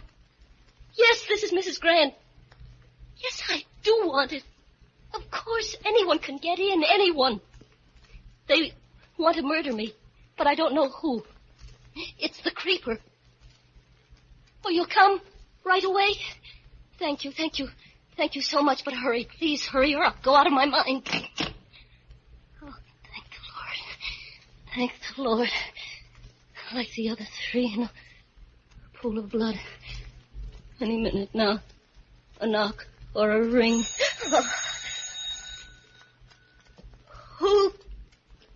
Who's there? It's me, dear, Mrs. Stone. Oh, what do you want? I've been worried about you. Are you ill? No, I'm all right, Mrs. Stone. I'm feeling fine. Open up, dear. Don't you want me to keep you company? No, thank you. I was just... Oh, stop that. Do let me in, silly, and we'll... No, please, go away. I'm going to sleep. Go away. You hear me? Go away. Hello. Hello, Georgia. You all right? Oh, Steve. Steve, I've been frantic. So good to hear your voice. Where are you? At headquarters. I'm coming right home. Sweetheart, is anything wrong? You said No, not now. Not when I hear you, Steve. I don't know what came over me all day. I've been imagining things so silly. My nerves. Sorry about supper tonight, honey. I wasn't myself. My job had me down, but now everything's Oh, of course. Forgive me, Steve. I've been bad, wicked. Oh, darling, if you knew what I've gone through tonight, the most dreadful state. And then that... Steve, did you send someone here today? Pearly Chase? Then you did? Yeah, to keep you company. Isn't he still with you? No, I just got rid of him. Oh, I wish you hadn't. He's an all right guy. Smart reporter. Lives in the neighborhood, too. Honey, it sounds cockeyed. I mean, Pearlie's theory, but I was kind of worried when I got to thinking, so... Listen, Georgia. Yes. Don't let anyone in the house till I get home. No, I won't, Steve. Not anyone, do you hear? Not anyone. Oh, Steve, wait. What? Wait, Steve. It's, thank goodness at last now I can breathe easy. Darling, just a minute. Georgia. Hello. Hello, Georgia. Mr. Frank? Mr. Frank. Thank goodness you've come. Please, step in. It's the lock on this door. I want... Just a moment. My husband's on the phone. Hear me, Georgia. Steve? Yeah, what happened? There was something else I wanted to tell you. It's all right, darling. Everything's all right now, Steve. You needn't worry. Didn't I just hear you talking to someone? Was that somebody at the door? No, it's no one, dear. It's just Mr. Frank, the locksmith. What a load. Georgia, listen, Georgia. That's what I was going to tell you. What is... The police are on a new trail. They think maybe a locksmith. Georgia, you listening? They think maybe the creeper's a locksmith. Get him out, quick. What nice lipstick you Georgia, use, you hear me? Mrs. Grant. Yes. Very nice lipstick. Georgia. Very nice. Can you hear me, Georgia? Georgia. Georgia. Hello, Georgia. Hello? Hello, who's this? Hurry. Catch me before I kill more. For heaven's sake.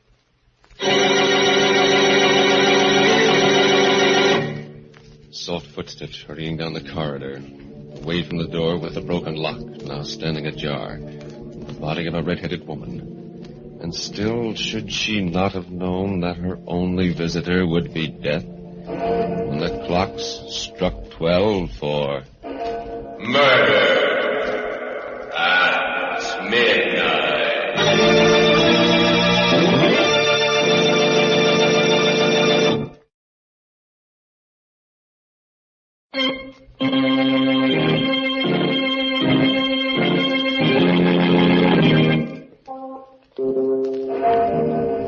Remember to be with us again when death knocks at the door, wearing a familiar face, and the clocks strike 12 for murder at midnight. The part of Georgia was played by Ann Shepard. With music by Charles Paul, Murder at Midnight was directed by Anton M. Leader.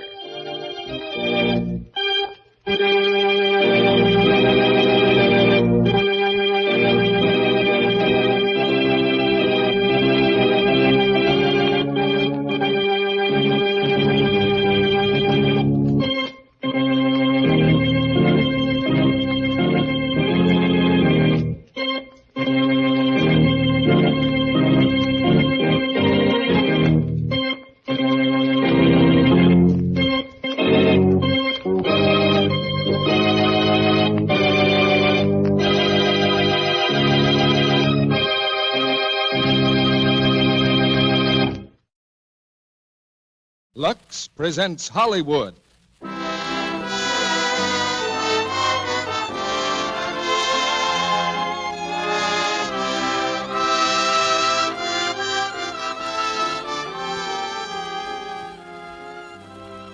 The Lux Radio Theater brings you Edward G. Robinson, Gail Patrick, and Laird Cregar in The Maltese Falcon. Ladies and gentlemen, your producer, Mr. Cecil B. DeMille.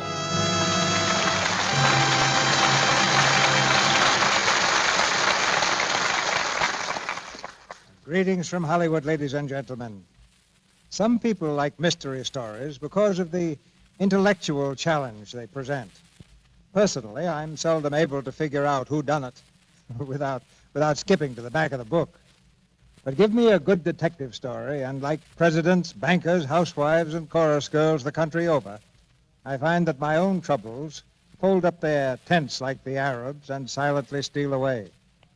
Tonight we point with pride to a triumph of the art, the Dashiell Hammett classic, The Maltese Falcon, brought to us by three of our favorite stars, Edward G. Robinson, Gail Patrick, and Laird Krieger. The Warner Brothers screenplay was masterfully written and directed by John Huston, who comes by his talent naturally because he's Walter Huston's son. For the next hour, we'll follow the eerie trail of this fabulous falcon, which is coveted by many people to their great ill fortune and to the great ill health of a few. I think most of us have a secret desire to be detectives.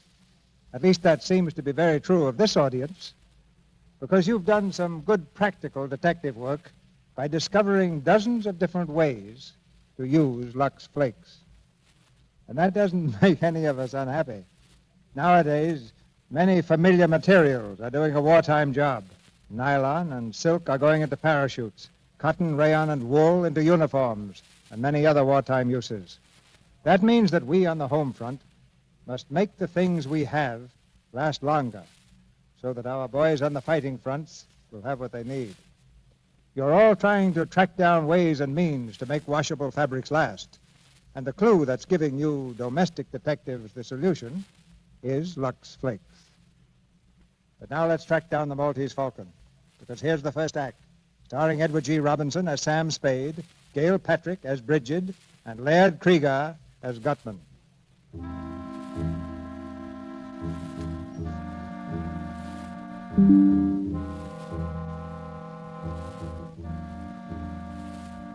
At 2 o'clock in the morning, the city of San Francisco lies sleeping under a blanket of fog.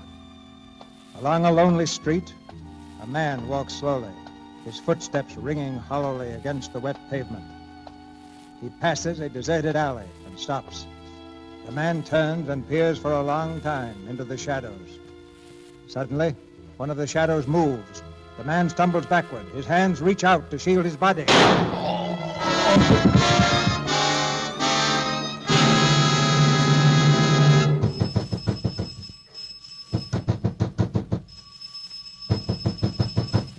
All right, Spade, open up.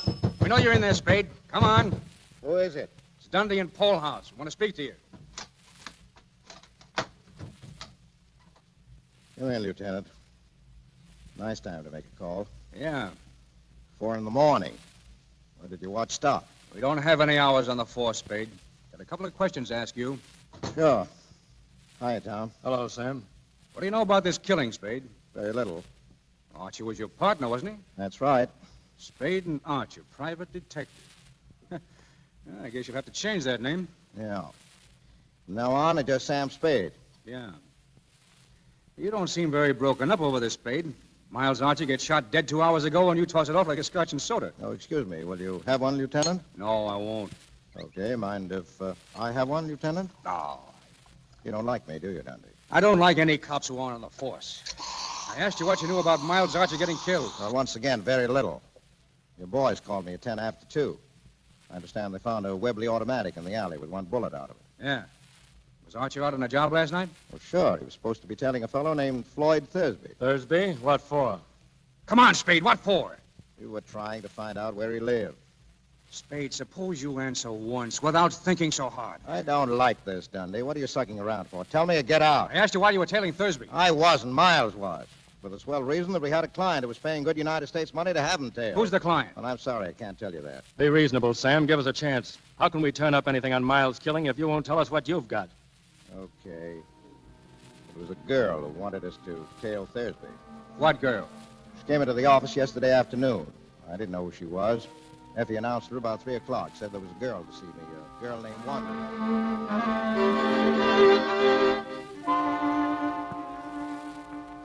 There's a girl to see you, Mr. Spade. She says her name's Wonderly. What is she, Effie, a customer? I guess so. You'll want to see her anyway, Mr. Spade. She's a knockout. Well, sure in, Effie, darling. Will you come in, Miss Wonderly? Thank you. Mr. Spade? Yeah, that's right. Now, what can I do for you, Miss Wonderly? Well, I don't know where to start. I asked at the hotel for the name of a reliable private detective, and they mentioned yours. I see. Well, I suppose you tell me about it from the very beginning. Well, I'm from New York. I've come here to find my sister. Uh-huh. Well, are you sure she's in San Francisco? Well, she was 2 weeks ago. I had a letter from her. She came here with a man named Thursby, Floyd Thursby. You mean she ran away with him? Yes. Oh, Mr. Spade, I've got to find her. Mother and father in Honolulu, and it would kill them. I've got to get her back before they come home. Well, what did she say in the letter? Nothing, except that she was all right. I sent her a note begging her not to do anything foolish. I sent it to General Delivery. I told her I was coming out to get her.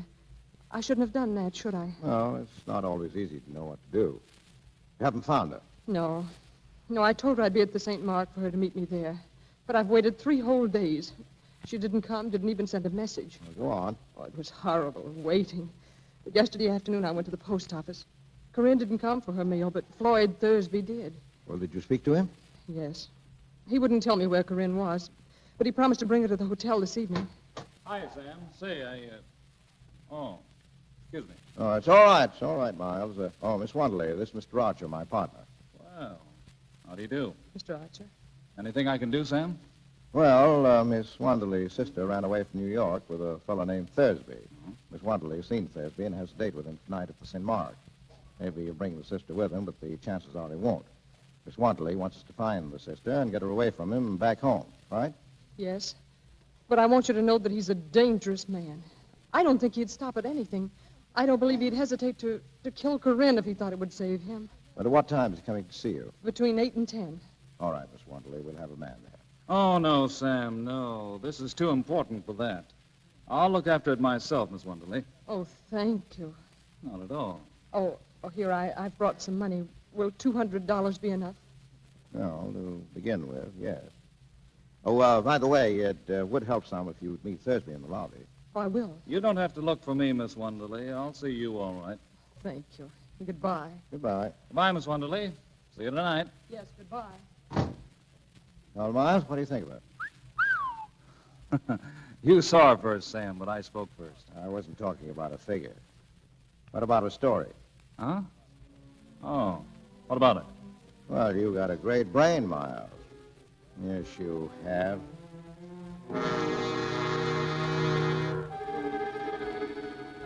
So Miles went out to tail Thursby last night, eh? Yeah. And Thursby shot him. Is that what you think? Well, that's what you think, Dundee. I don't know. Tom, get on the phone. Call the St. Mark and ask for a girl named Wonderly. I thought of that myself, Lieutenant. She was never registered. The whole story was probably a fake. Oh, was it? How about yours, Mr. Spade? Tom, what's your boyfriend getting at? I'll tell you what I'm getting at. Floyd Thursby was shot down in front of his hotel an hour ago. Take your paws off me. Easy, boss. Don't rough him up. Where were you tonight, Spade? I was right here all night long. You got any proof? No. So you think I shot Thursby, huh? Yeah, I think you did. Well, I know where I stand now.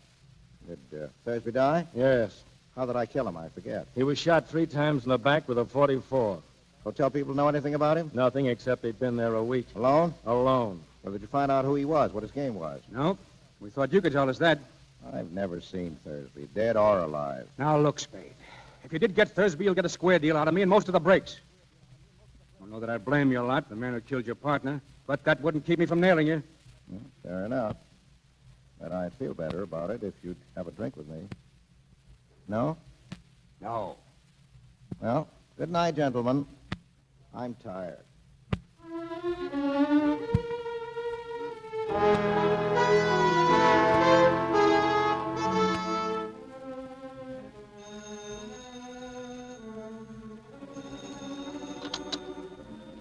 Hello. Yes? Oh, hello, Miss Wonderly. Where are you? Where? The coroner, Department 101, huh? Well, I'll be there in a few minutes. Oh, by the way, what's your name this morning? Miss LeBlanc. Okay, Miss LeBlanc. Mr.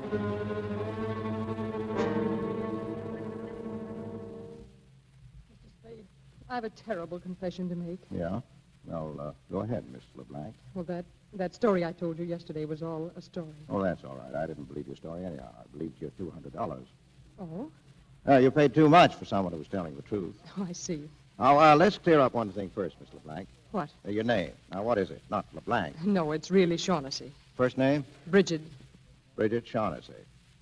Oh, that's one I can believe. Mr. Spade, tell me, am I to blame for last night? Well, you warned us that Thursby was dangerous. I wouldn't say it was your fault. Oh, thank you. Mr. Archer was so alive yesterday. So solid and hearty. Now, stop it. He knew what he was doing. Those are the chances we take. Anyway, there's no time for worrying about that. Right now, there's a flock of cops running around with their noses to the ground. Mr. Spade, do they know about me? Well, so far, all they know is that there's a girl somewhere. But must they know about me at all, Mr. Spade? Couldn't you manage to shield me from Well, them? maybe, but I'll have to know what it's all about. Well, I can't tell you now. Later I will. You'll have to trust me. Oh, I'm so alone and afraid. I've got nobody to help me if you won't. Please trust me. Help me. Be generous, Mr. Spade. You don't need much of anybody's help. You're good. Chiefly your eyes, I think, and that throb you get into your voice when you say things like, be generous, Mr. Spade. All right. I deserve that. But the lie was in the way I said it, not in what I said. You can leave if you like. Oh, no, not yet. I've got nothing against trusting you blindly, but I can't do you any good if I don't know what it's all about.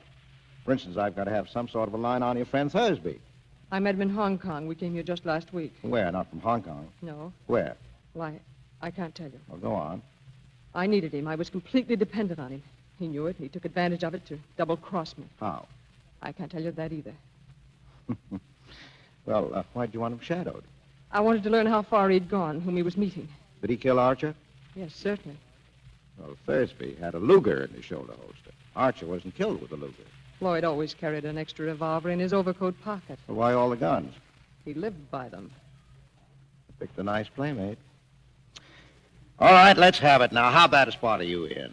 As bad could be. Physical danger? Yes, and I'm not heroic. I don't think there's anything worse than death. Now, shut up.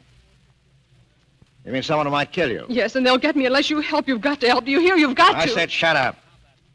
All right, I'll help you. And they'll probably give it to me, too, huh? All right, so what? I guess I won't be the first guy who let a dame make a sucker out of him.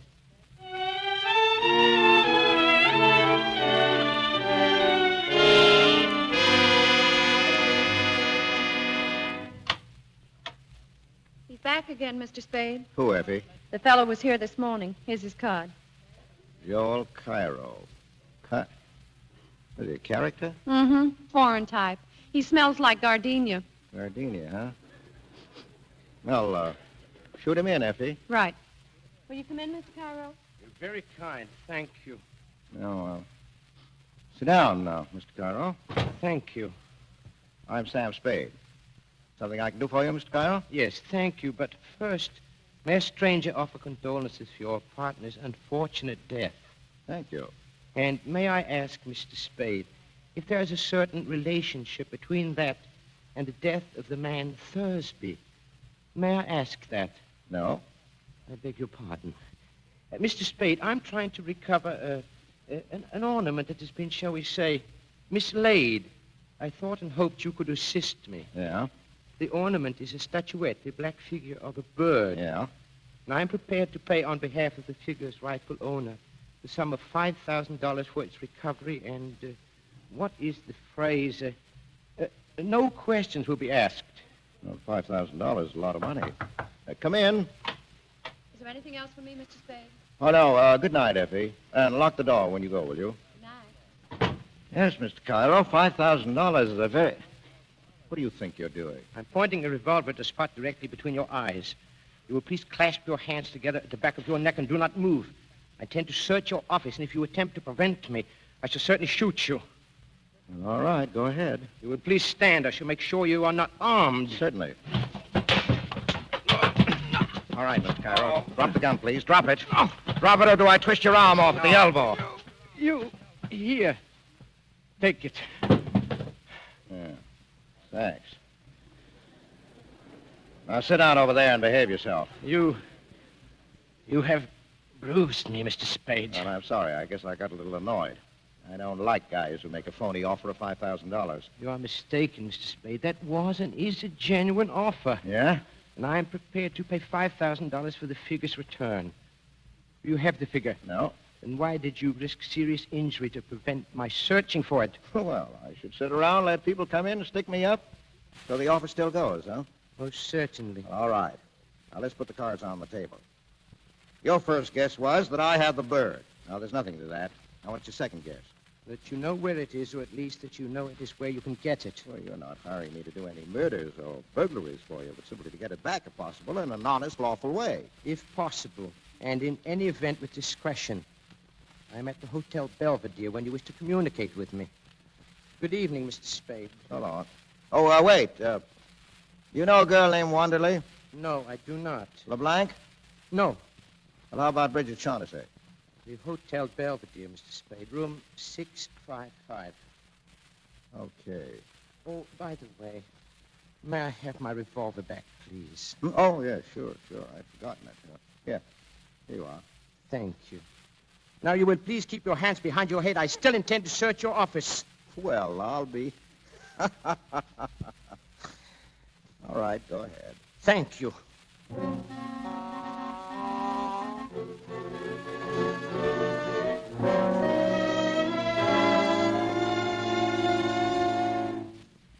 Come in, Mr. Spade. Do you have any news for me? Yeah, a little. I mean, did you manage it so that the police won't have to know about me? No, they won't. For a while, anyway. Oh, and you won't get into any trouble. You won't, Mr. Spade. Oh, I don't mind a reasonable amount of trouble. Do sit down, please. Do sit down, please. Now, look, you aren't exactly the sort of person you pretend to be, are you? I'm not sure I know what you mean. Well, schoolgirl manner, stammering, blushing, and all that. Because if you are, honey, we'll never get anyplace. Now, stop acting.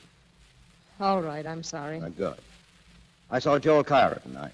You know him? Only slightly. What did he say? About what? About me. Nothing. Well, what did he talk about? Well, he offered me $5,000 for the Black Bird. Oh, did he? And what did you say? Well, I said $5,000 is a lot of money. It is. It's a lot more than I could ever offer you if I must bid for your loyalty. Oh, that's good. Coming from you.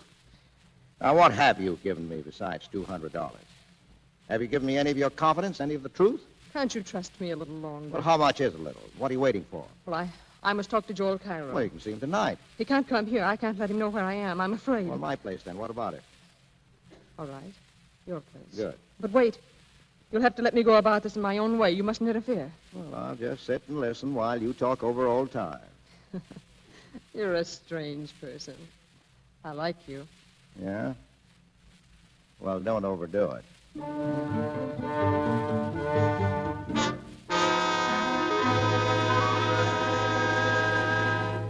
Sit down, Mr. Cairo. Sit down, Miss Shaughnessy. I might advise you, Mr. Spade.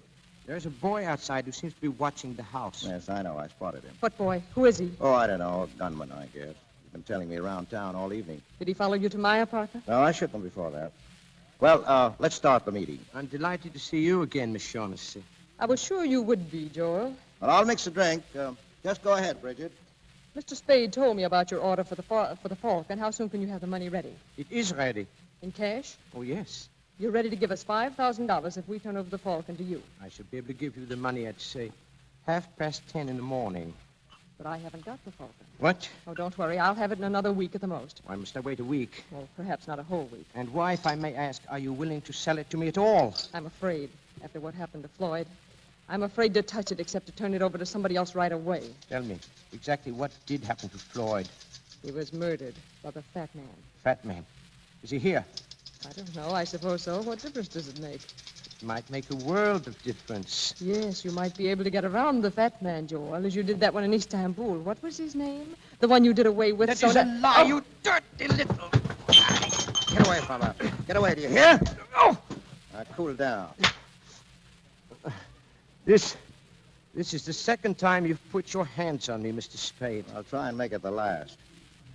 Now, you better get out, Cairo. I'll call you tomorrow. You're working for her now, is that it? I'm working for myself. If you want to withdraw your offer, just say so. The offer still stands. Well, all right, get out. Very well. Good night, Mr. Spade. Well, you've got some fine friends, Miss Shaughnessy. Do they always try to throttle you? I suppose I ought to thank you. Well, you've had your talk with Cairo, and I can talk to me. Well, it didn't work out the way I hoped. I'll have to go now. No, not until you've told me about it. Am I a prisoner? Maybe. Or maybe that kid outside hasn't gone home yet. Do you think he's still there? Likely. I'll stay.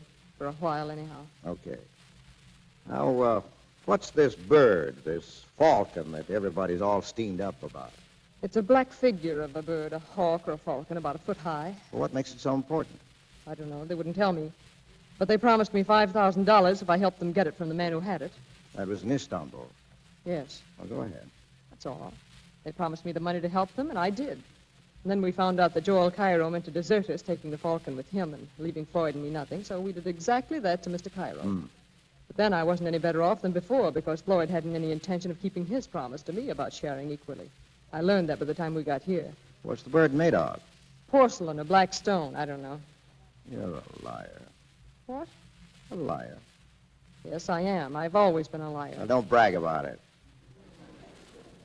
Is there any truth at all in that yarn? Some, not very much. All right. We've got all night before us. I'll put some coffee on and we'll try again. Oh, I'm so tired. I'm so tired of lying and thinking up lies and not knowing what is the lie and what's the truth. Don't ask me. Please don't. If there's any kindness in you at all. Now, what are you trying now? That's right. Turn on the beauty. Let your eyes get nice and starry. Put your arms around my neck and look pleadingly at me. Now, you're great. Do you think it's going to get you anyplace? Oh, I couldn't with you. No? Well, don't be so sure.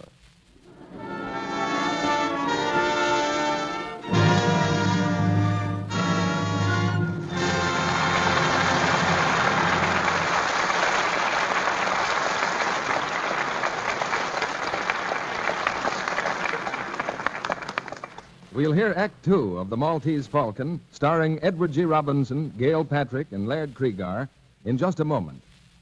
Meantime, I have exciting news for you. The package of Lux you have in your home now looks just like the package you've always bought. But the flakes inside have been improved so that they can help you more than ever to save washables in wartime. Washables that may be irreplaceable. Remember, the Lux your dealer has now in the same familiar package is new improved Lux. Improved 3 ways. The first way, Mrs. Burton, how would you like to have a Lux that's even milder and safer than ever? Why, that would be wonderful. But it's hard to see how Lux could be milder. Well, new improved Lux is the mildest, safest ever made.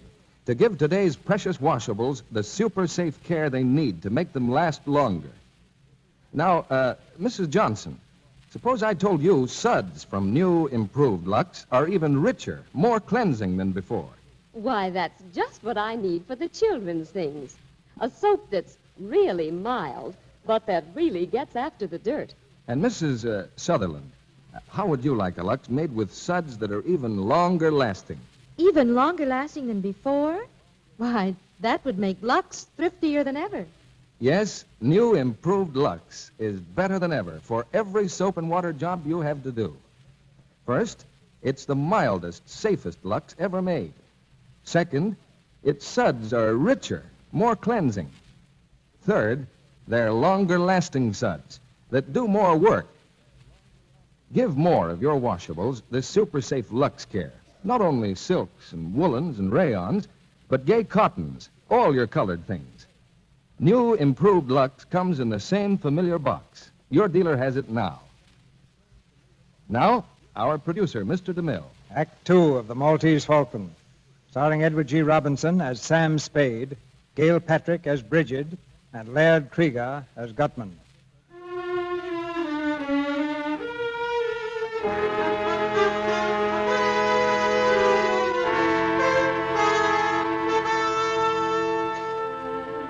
On the trail of the Black Falcon, Sam Spade has followed nothing but blind alleys. But now a call comes from his secretary. He was here twice, Mr. Spade. He wouldn't leave his name, though. No place I can reach him? He said something about the Hotel Barclay. Well, what did he look like, Effie? Can you describe him? That's easy enough. A big fellow, about 270 pounds. Yeah? The fat man.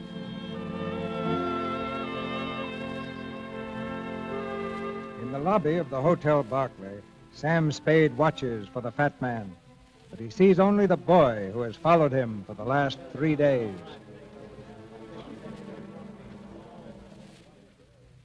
All right, son. Where is he? What? Come on, where is he? You work for him, don't you? Who? A fat man. I want to speak to him. What do you think you're doing, Jack? Kidding me? I'll tell you when I am.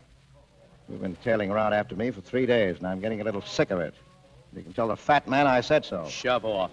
You'll have to talk to me before you're through, Sonny, and so will he. I said shove Well, you off. can take your hand out of your pocket. Guns don't scare me much. Keep asking for it, and you're going to get it. Plenty. People lose their teeth talking like that.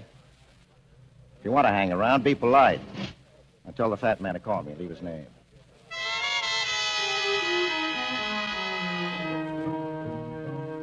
Hello, Mr. Spade. Mr. Gutman called. He says the boy gave him the message. Room 407, the Barclay, this afternoon at 3.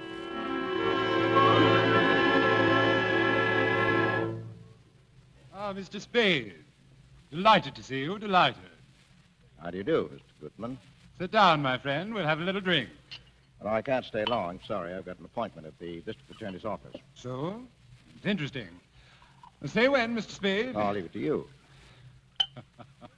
Excellent, excellent. I distrust a man who says when. If he's got to be careful not to drink too much, it's because he's not to be trusted when he does. You're a close-mouthed man, Mr. Spade. No, I like the talk. I enjoy it. Better and better. I distrust a close-mouthed man. He generally picks the wrong time to talk and says the wrong things. Well, sir, we'll talk. That's swell. Well, we talk about the black bird. You're the man for me, sir. No beating about the bush, but right to the point. But first, sir, answer me a question. Are you here as Miss Shaughnessy's representative or Mr. Cairo's? Well, there's nothing certain about it either way yet. It depends. But which will you represent? It will be one or the other. Not necessarily. Who else is there? Well, there's me. Ah, that's wonderful, sir. Wonderful. I do like a man who tells you right off that he's looking out for himself. Let's talk about the black bird. Let's. Mr. Spade, have you any conception of how much money can be got for that black bird? No. Well, sir, if I told you half, you'd call me a liar. No, not even if I thought so. You know what the bird is, of course. No, I don't. You don't? They didn't tell you that? Well, I know what it's supposed to look like, and I know the value in human life you people put on it. But Miss Shaughnessy didn't tell you what it is. And Cairo didn't either? Uh-uh. They must know what it is. Or do they? What is your impression, sir? Well, there isn't much to go by. Cairo wouldn't talk. The girl said she didn't know, but I took it for granted she was lying. Then they don't know. I am the only one in this whole wide, wonderful world who does. That's great. When you've told me, that'll make two of us. Mathematically, correct, sir. But I don't know for certain that I'm going to tell you. Now, don't be foolish. You know what it is. I know where it is. That's why I'm here. Well, sir, where is it? There, you see? I must tell things, but you refuse. That is hardly equitable, sir. No. I don't think we can do business along these lines. You don't, huh? Well, think again and think fast. I told that gunman of yours that you'd have to talk to me before you finished. Now, I'll tell you now that you'll do your talking today or you're through. Now, what are you wasting my time for? I can get along without you. Now, talk! Is anything wrong, boss? Come in, Wilmer. Oh, yeah. Yeah, come in, Sonny. Keep your hand off your gun or I'll knock your ears down. Listen, you... Wilmer. Just stand over there, Wilmer. Excitable young man, Mr. Spade. Well, make up your mind, Gutman. While you're doing it, keep that gunsel away from me. I'll kill him. Mr. Spade, I must say you've a most violent temper. Well, think it over. You've got till 5:30. Then you're either in or out for keeps.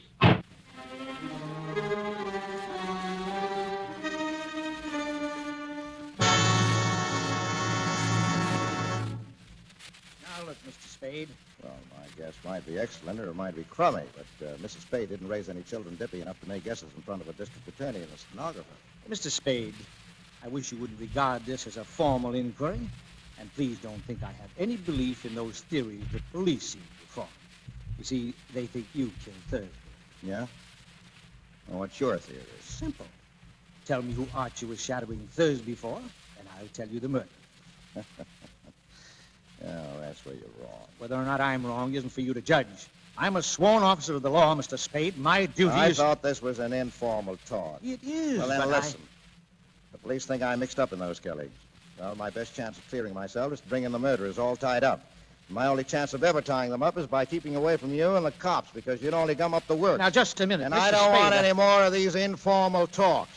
If you want to see me again, pinch me or subpoena me or something, and I'll come down with my lawyer. See you at the inquest.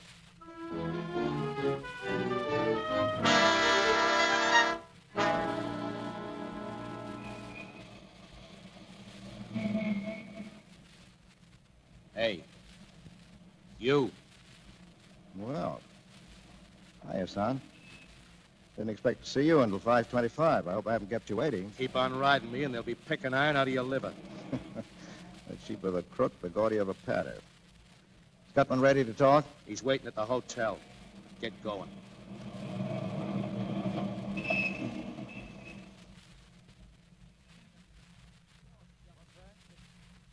Oh, they're on their way up now? Thank you. Oh, hello, operator. I don't want to receive any calls for about an hour. Yes, thank you. Go on, get in, Sonny. Mr. Spade. Here, Gutman. Here's your gunman's six-shooter. Well, what's this? I took it away from him. I was afraid he might hurt himself. I'll get you, Spade. Someday I'll let you have it right in the place Come where on, you get out of here. Wait outside, Wilma. By gad, sir, you're a chap worth knowing. An amazing character. Here, I've mixed a drink for you. Thanks. Oh, by the way, I owe you an apology. Now, never sir. mind that. Never mind. Let's talk about the bird. All right, sir, let's. Mr. Spade, this is going to be the most astounding thing you ever heard. Yeah? What do you know, sir, about the Knights of Rhodes? Nothing. Well, they were crusaders, Mr. Spade. In 1539, these crusading knights persuaded the Emperor Charles V to give them the island of Malta. Yeah? He made but one condition. They were to pay him each year the tribute of a falcon in acknowledgement that Malta was still under Spain. You follow me? Yeah, so far. Good. Well, sir, the knights were profoundly grateful to the Emperor for his generosity toward them. Mm-hmm. The very first year, they sent him not an insignificant live bird, but a glorious golden falcon, encrusted from head to foot with the finest jewels in their coffers. Well, sir, what do you think of that? I don't know. These are facts, historical facts.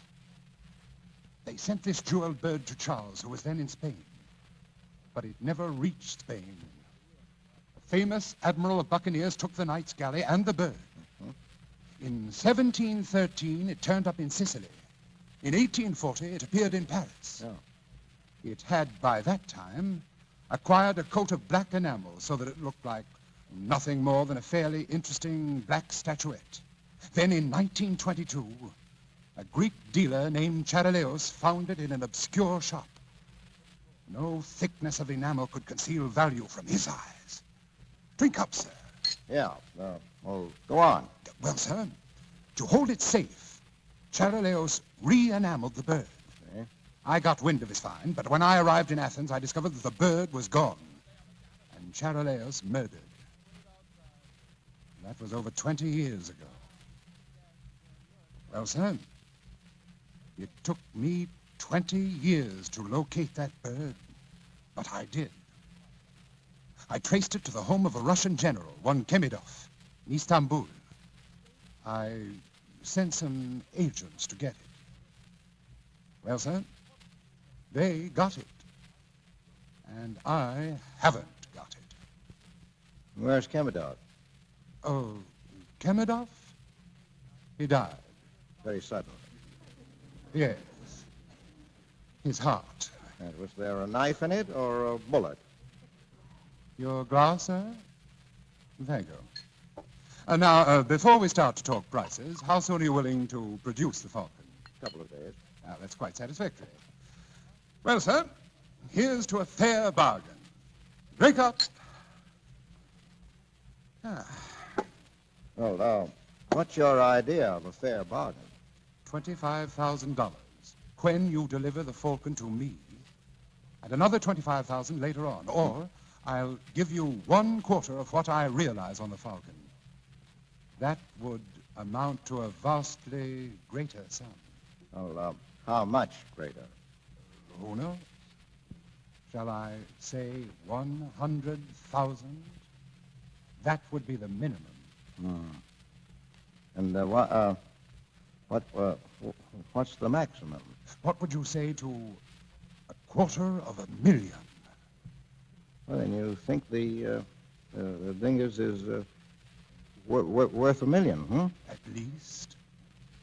Well, that's a lot of dough. A lot of dough. Minimum, huh? And the maximum? And What's the matter, Mr. Spade? Are you feeling ill? I feel. What was in that drink? The drink? Oh, I drugged it. Yeah? You'll be unconscious very shortly, Mr. Spade. You'd better lie down. I wouldn't want you to fall. Well, that's very good. That's very... Oh, dear. Oh, Joel! Joel, come in. Is he unconscious? Yes. You know, he's a very interesting person, Joel. The kind of a man I enjoy dealing with.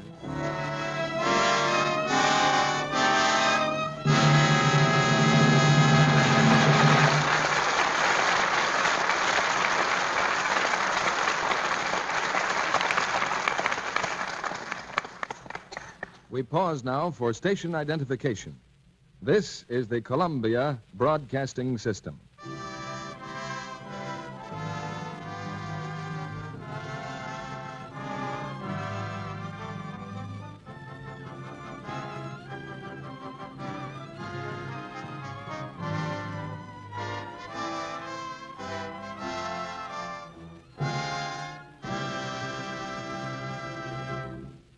After a brief intermission, Edward G. Robinson, Gail Patrick, and Laird Kriegar will return in the third act of The Maltese Falcon.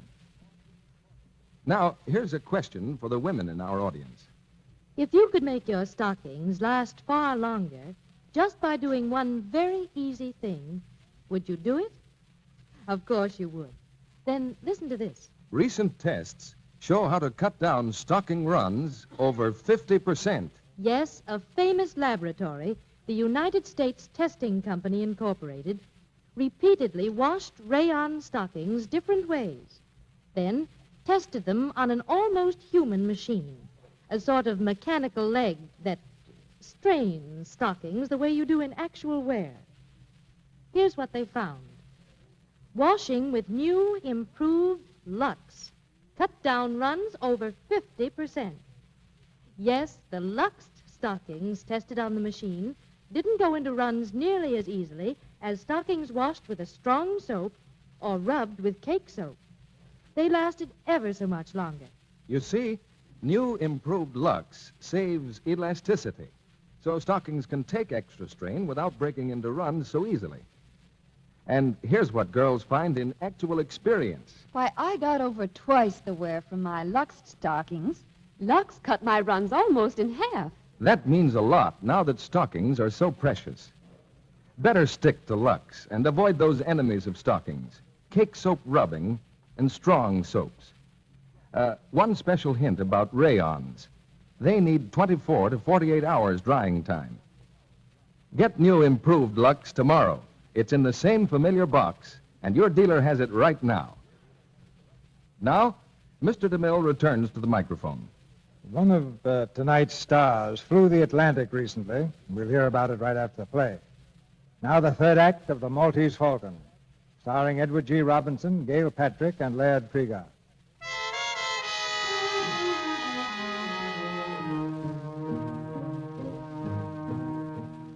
When Sam Spade woke up, he was alone in the hotel room.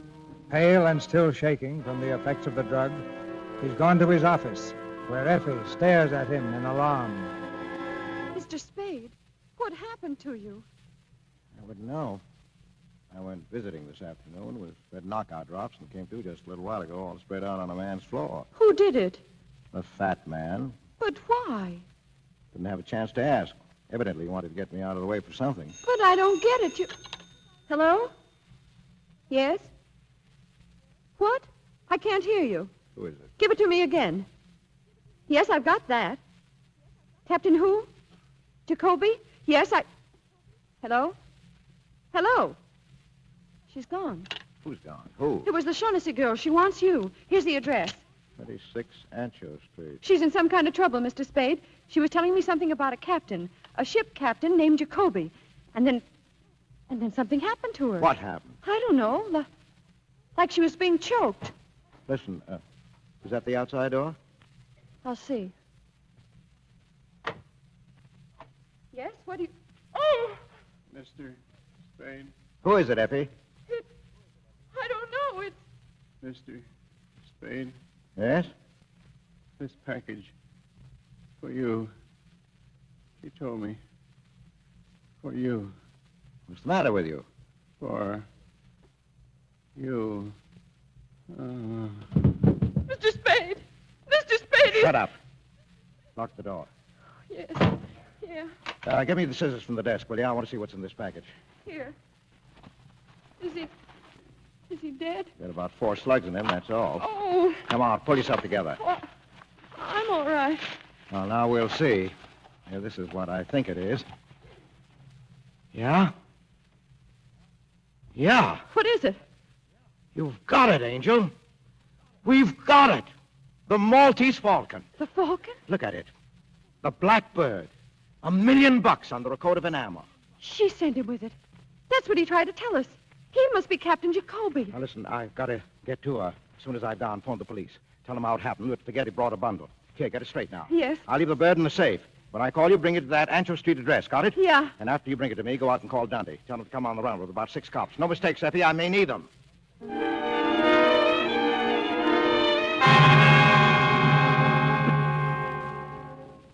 Just keep your hands up, Mr. Spade, and come in. Wilma, shut the door. Well, sir, we're all here, waiting for you. Now, let's sit down, Mr. Spade, and be comfortable.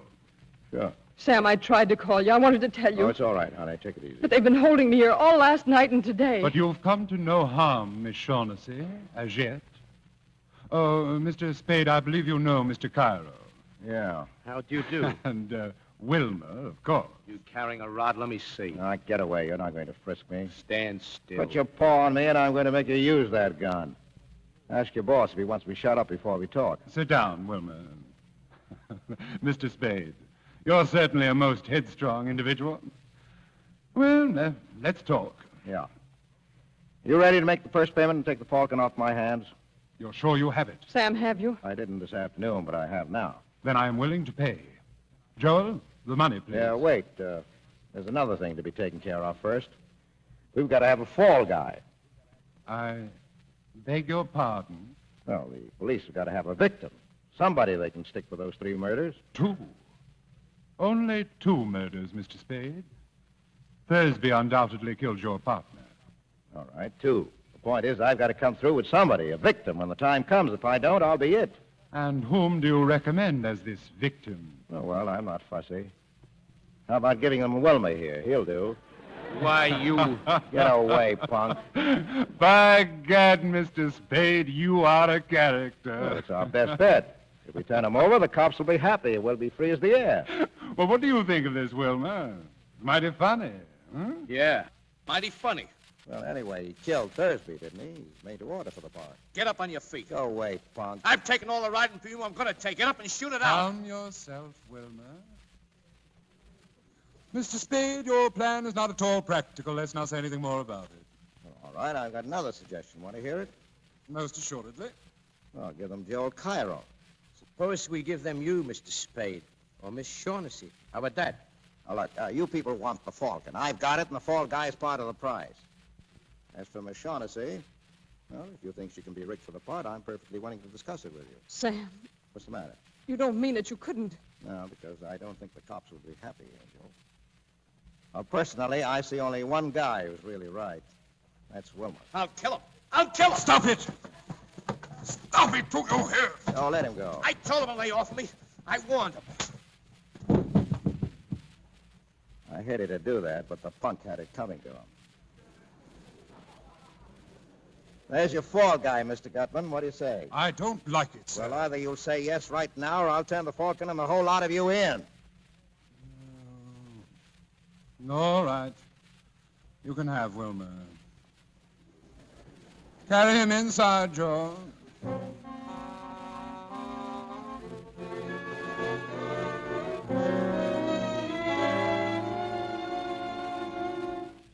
My secretary left an hour ago with the Falcon. She ought to be here in a few minutes. What about the money, Gutman? In a few minutes. When she gets here. Good enough. Now, let's get the details fixed. Now, why did Wilmer kill Thursby, and why and where did he shoot Captain Jacoby? Well, I shall be candid with you, sir. Thursby was Miss Shaughnessy's ally. We believed that disposing of him would frighten Miss Shaughnessy into patching up her differences with us. That sounds all right. Now, Jacoby. Captain Jacoby's death was entirely Miss Shaughnessy's fault. That's a lie. Well, tell me what happened. Cairo saw in the newspaper that Jacoby's ship was arriving. He remembered that Jacoby and Miss Shaughnessy had been seen together in Hong Kong. Well, sir, he put two and two together and guessed the truth. She had given the bird to Jacoby to bring here. Yes, and at that juncture, you decided to slip me the Makey, huh? Well, I'm sorry there was no place for you in our plans, Mr. Spade. Mr. Cairo and Wilmer and I went to the boat to call on Captain Jacoby and Miss Shaughnessy. We persuaded Miss Shaughnessy to come to terms, or so we thought. Well, sir, we mere men should have known better. En route to my hotel, Captain Jacoby and the Falcon slipped completely through our fingers. Except that Wilmer put a few bullets in him while he was running away. Oh, by the way, you said Jacoby died? Yes, but not until after he brought me the Falcon. Ah.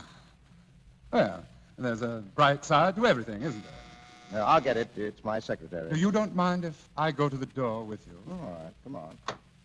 Mr. Spade, Well, thanks a lot, Effie. I wrapped it up again. Is there anything else? No, thanks. Bye, Effie. Goodbye, Mr. Spade. Let me have it, Mr. Spade. Easy. Let me see it quickly. Here, I guess the pleasure ought to be Mr. Gutman. After 20 years. 20 years.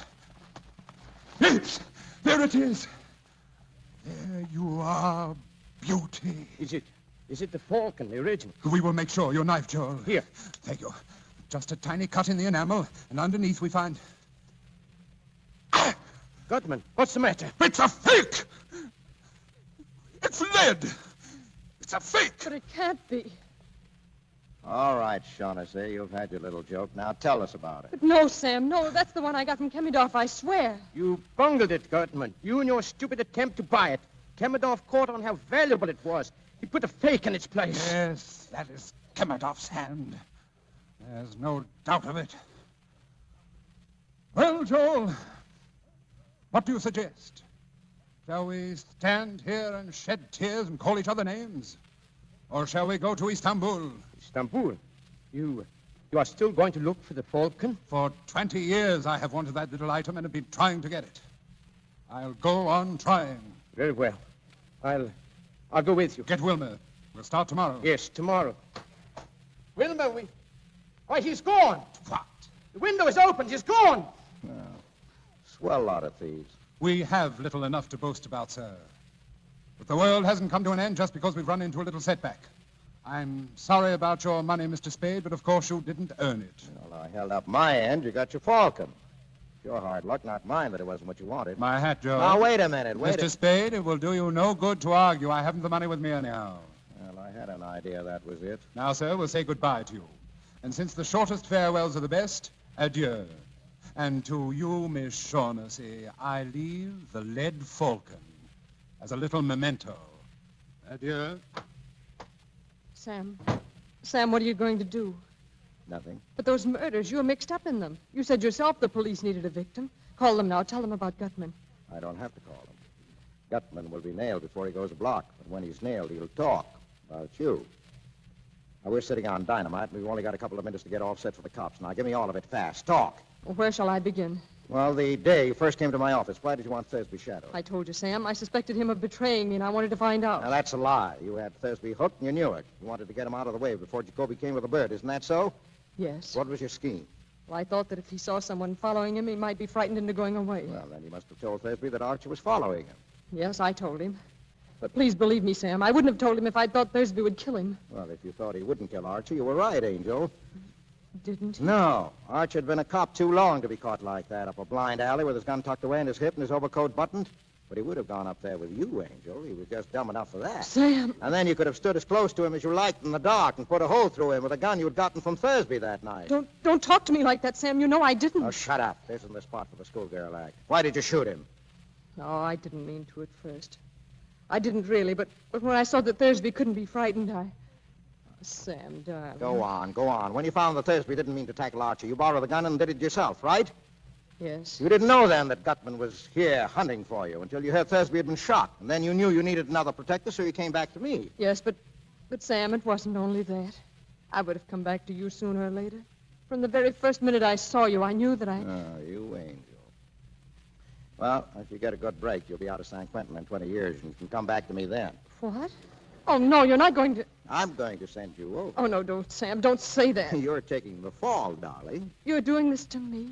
Don't you understand, Sam? I'm in love with you. That's good. But you can't. You can't. Yes, I can. You killed a man, darling, remember? You know deep down in your heart, you know that in spite of anything I've done, I love you. I don't care who loves who. I'm not going to play the sucker. I won't walk in Thursby's, and I don't know how many others' footsteps. You killed Miles, and you're going over for it. Sam. That's the cops. Don't let them in, please. Sit tight, honey. Sam.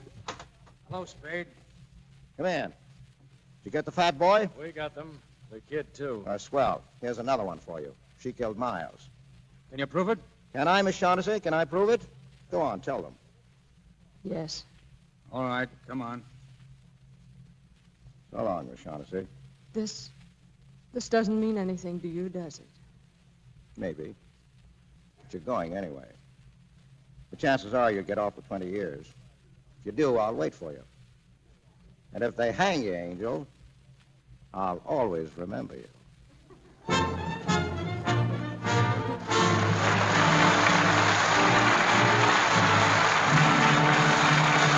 stars will return to the microphone in just a moment. But now, listen a minute. Ammunition for attack. Shells for defense against the enemy. Our boys must have these things to win the war, and you may be unknowingly throwing away material needed to help them win. Waste fats and greases from your kitchen contain glycerin, one of the things that goes into the making of explosives. No amount is too small to save. Think of it this way. One man doesn't make an army, yet together, millions of individual Americans make up the finest army in the world. If every American housewife turns in 1 pound of waste household fats a month, together, that will make 540 million pounds of smokeless powder a year. Now, here's what our government asks us to do. Strain waste fats and greases into a can. Any clean, smooth-edged can. Don't use glass or paper containers because they break or leak. The cans you use will be salvaged later. Keep the can in a cool place, and when it's full, take it to your local meat dealer. He'll pay you cash for each pound of fat. Try to do this early in the week when he's not so busy as weekends. Remember, only waste fats and oils are wanted, not anything you can use or reuse yourself.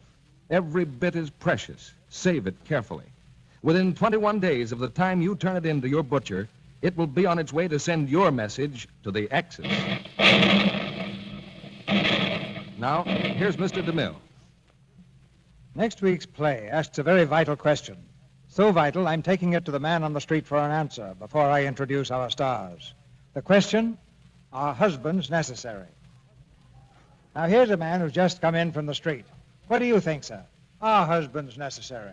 My wife says yes. My draft board says no.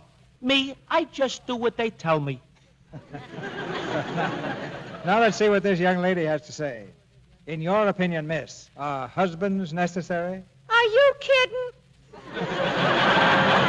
Well, that's the way it goes. Nobody agrees. But we'll go into that matter later. because the big news has to do with George Burns and Gracie Allen. Tonight, the Maltese Falcon had its share of thrills. But in recent weeks, Edward G. Robinson has been on the road to adventure in real life. We'll get the inside story now as he and Gail Patrick and Laird Krieger come back for a curtain call.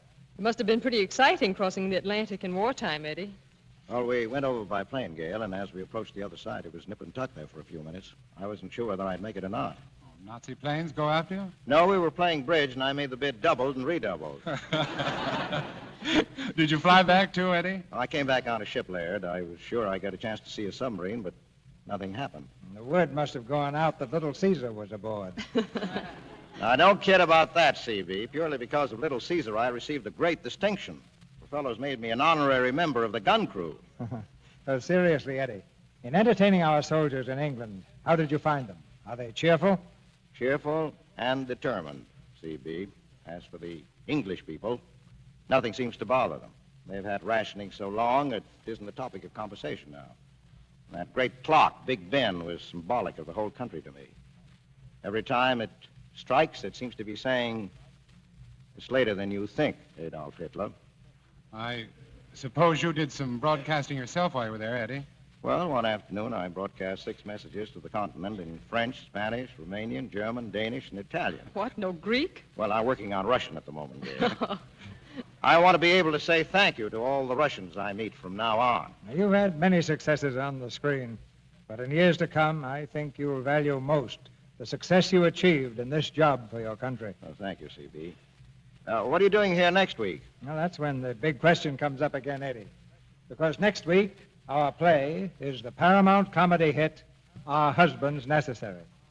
And in it, we'll present those eminent thespians, George Burns and Gracie Allen. In the play, George works in a bank, and Gracie is secretly trying to help his career. So tune in next Monday night and get Gracie Allen's answer to that burning question, Are husbands necessary? Oh, sounds like a lot of fun, CB. Good night. Good night. Good night. Good night. And don't miss George and Gracie.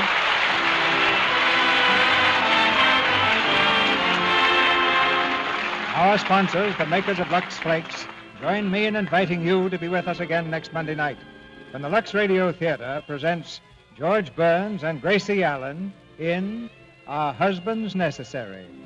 This is Cecil B. DeMille saying good night to you from Hollywood. Edward G. Robinson will soon be seen in the Columbia picture Destroyer. Gail Patrick has starred in the Republic production Hit Parade of 1943. And Laird Krieger's next picture is the 20th Century Fox Technicolor production Hello, Frisco, Hello. Heard in tonight's play were Charlie Lung as Cairo, Bea Benaderet as Effie, Eddie Marr as Wilmer, and Warren Ash, Charles Seal, Leo Cleary, Fred Mackay, and Norman Field. Our music was directed by Louis Silvers. And this is your announcer, John M. Kennedy, reminding you to tune in next Monday night to hear George Burns and Gracie Allen in Our Husbands Necessary. Here's what Betty said. Hasn't Jane got a lot of pep and charm? But here's what Betty thought. That woman gets in my hair. Where does she get all that energy? Do you envy others because they have more pep than you? Maybe your trouble is plain vitamin deficiency. Vims may help you feel better than you ever thought you could. Vims have the 6-vitamin formula doctors endorse. 3 vital minerals also. Get that Vims feeling. It's VI for vitamins, double MS for minerals. Vims. This is the Columbia Broadcasting System.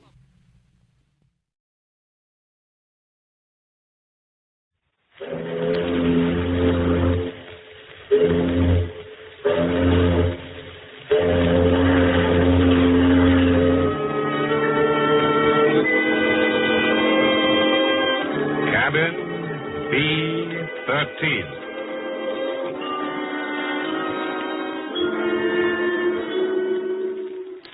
My name is Fabian, ship surgeon of the luxury liner Mauravania. Tonight, as we lie alongside the docks at the great port of Southampton, the ship is ghostly, deserted. Our passengers on this world cruise have gone to London.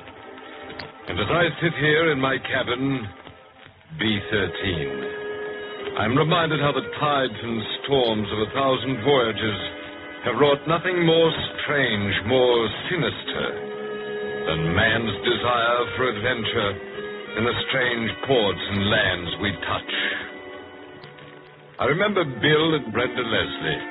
It was years ago before the war, and the effect on their characters of the mortal terror that overtook them in London.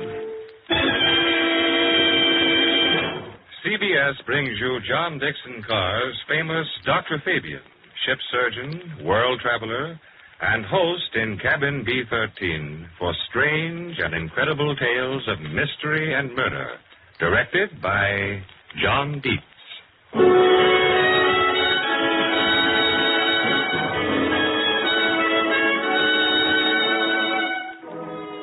London and Hampden's Hotel in Norfolk Street off the Strand. A quiet little street sloping down to the river, quiet little hotel.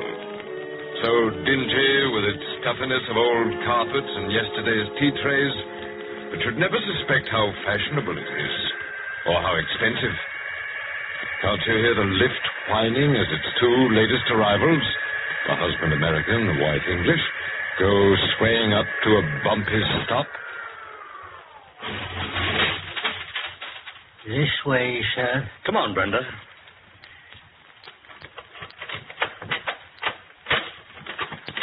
Will there be anything else, sir? That's all, thanks. Oh, wait a minute. Here. Oh, thank you, sir.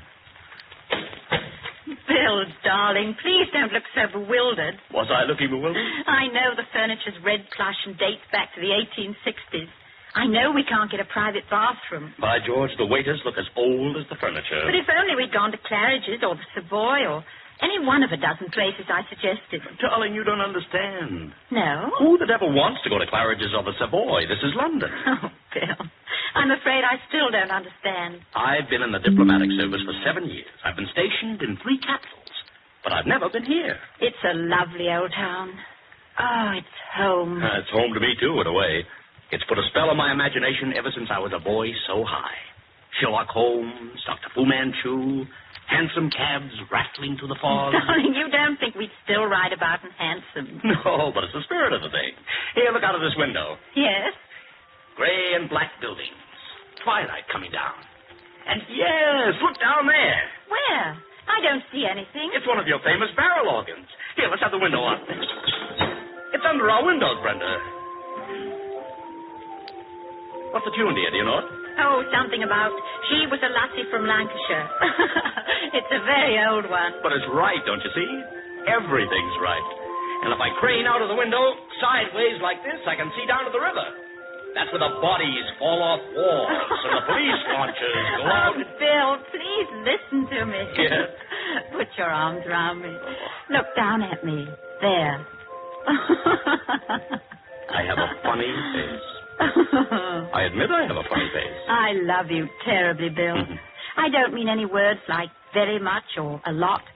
Just silly and terribly. But of all the romantic Americans I've ever met, you have the most absurd and fantastic ideas about England. You don't really expect to find Scotland Yard men in bowler hats trailing you every step. Now, do you? That wasn't the point, Brenda. When you think about it, just remember the barrel organ. Safe, stodgy, comfortable. That's London, Bill. Will you remember? Well, at least they've got telephones in this place. Hello? Mr. William Leslie? Yes, speaking. This is the reception desk, Mr. Leslie. There's a man here who insists on seeing you. In fact, the man is on his way upstairs. He's a police officer. What did you say? A police officer, sir. A police officer, huh? I see. He isn't by any chance from Scotland Yard? Yes, sir. I thought you might like to know. Did you hear that, Brenda? Yes, I heard it, but surely... About 6 hours in England. Oh, this is ridiculous, Bill. There must be some mistake. Well, there probably is. All the same, come to think of it, I don't feel very keen about facing one of these bowler hats in real life. But why do they come to us? We haven't done anything. Nothing I can think of. That's what worries me. Get ready for the hat and the raincoat and the cropped mustache. Yes? Mr. Leslie? Mrs. Leslie? That's right. Won't you come in? Thank you. Sorry to have to trouble you, sir. I'm a police officer, Metropolitan CID. Here's my warrant card. I see. Chief Inspector... Radford, sir. And I'm bound to tell you I'm here about a pretty serious matter. But we haven't done anything. Easy, Brenda, easy. Sit down, Inspector. Thank you, sir. Now, don't mind my notebook. It's a mere formality. You and your wife arrived this morning by the Mauravania. Your wife is British and carries her own passport, correct? Yes, that's correct. A week from today, you leave by the same ship for Lisbon. At Lisbon, you take up a new diplomatic assignment at the American Embassy. Correct? Yes, just one moment. I'd like you to look at this snapshot I have here. Who is it? But it's Bill. I mean, well, except for that awful shirt and tie. Well, it is Bill. So help me, I never had that picture taken. I know you didn't, Mr. Leslie. That's Flash Morgan. Ever hear of him? Never. Is he wanted for something? He's wanted for several murders. We won't mention bank robbery. Also, he's a ripper, if you know what that means. He uses a razor and likes it. Me, the image of a famous murderer? They don't look so different from the rest of us. Do you realize, sir, you can't leave this hotel without being nabbed as Morgan by the first copper you meet? But I can prove who I am. I've got my papers. You've got your papers. Right. Suppose Morgan gets them. Morgan? The Mauravania sails a week from today. Somebody called William Leslie, carrying diplomatic immunity, sails with her. What's to prove it's really you? You mean he might... I do. Oh, that's impossible. He couldn't get away with it. No, I don't think he could, but I'll give you 10 to 1 he tries it. This is too small a country to hide in, and he can't get away. He's desperate. This is his last hope. What about Brenda here? There are several things that might happen to Mrs. Leslie. All unpleasant. There's just one more matter I'm bound to warn you of. You've warned us, Inspector Radford. We appreciate it most awfully. What else could there be? Morgan may try to get into this hotel. Safe, stodgy, comfortable. I see what you mean, Brenda. I beg your pardon, sir? Oh, just a little joke between my wife and myself. It's getting chilly. Better close the window. Look here, Inspector. This, ripper, or whatever he is, couldn't possibly know there's a man who looks just like him. He couldn't, eh? Have you seen any evening paper? No. Some fool took a picture of you getting off the boat train. It's been published with comments on the resemblance. You'll find Morgan's story also with pictures on the front page. Here's the Standard. Read it. But haven't you got any idea where this man is? No, madam, we haven't. He used to have a hangout at 96 Fleet Street up over a barber shop. But he won't go there now. He's loaded with money from the Whitehall bank job. He's got a razor. And he's ready to use it. Now, if you'll excuse me... Inspector, wait. What do you want us to do? I want you to stay in this hotel, both of you, until that boat sails. Cooped up here for a week just on a theory of yours? Yes, Mr. Leslie. Just on a theory. Suppose I do go out. I can't stop you, sir. The guard I'm leaving here can't stop you. But I might send you some photographs of people with their throats cut. Sorry to have upset you. Good day.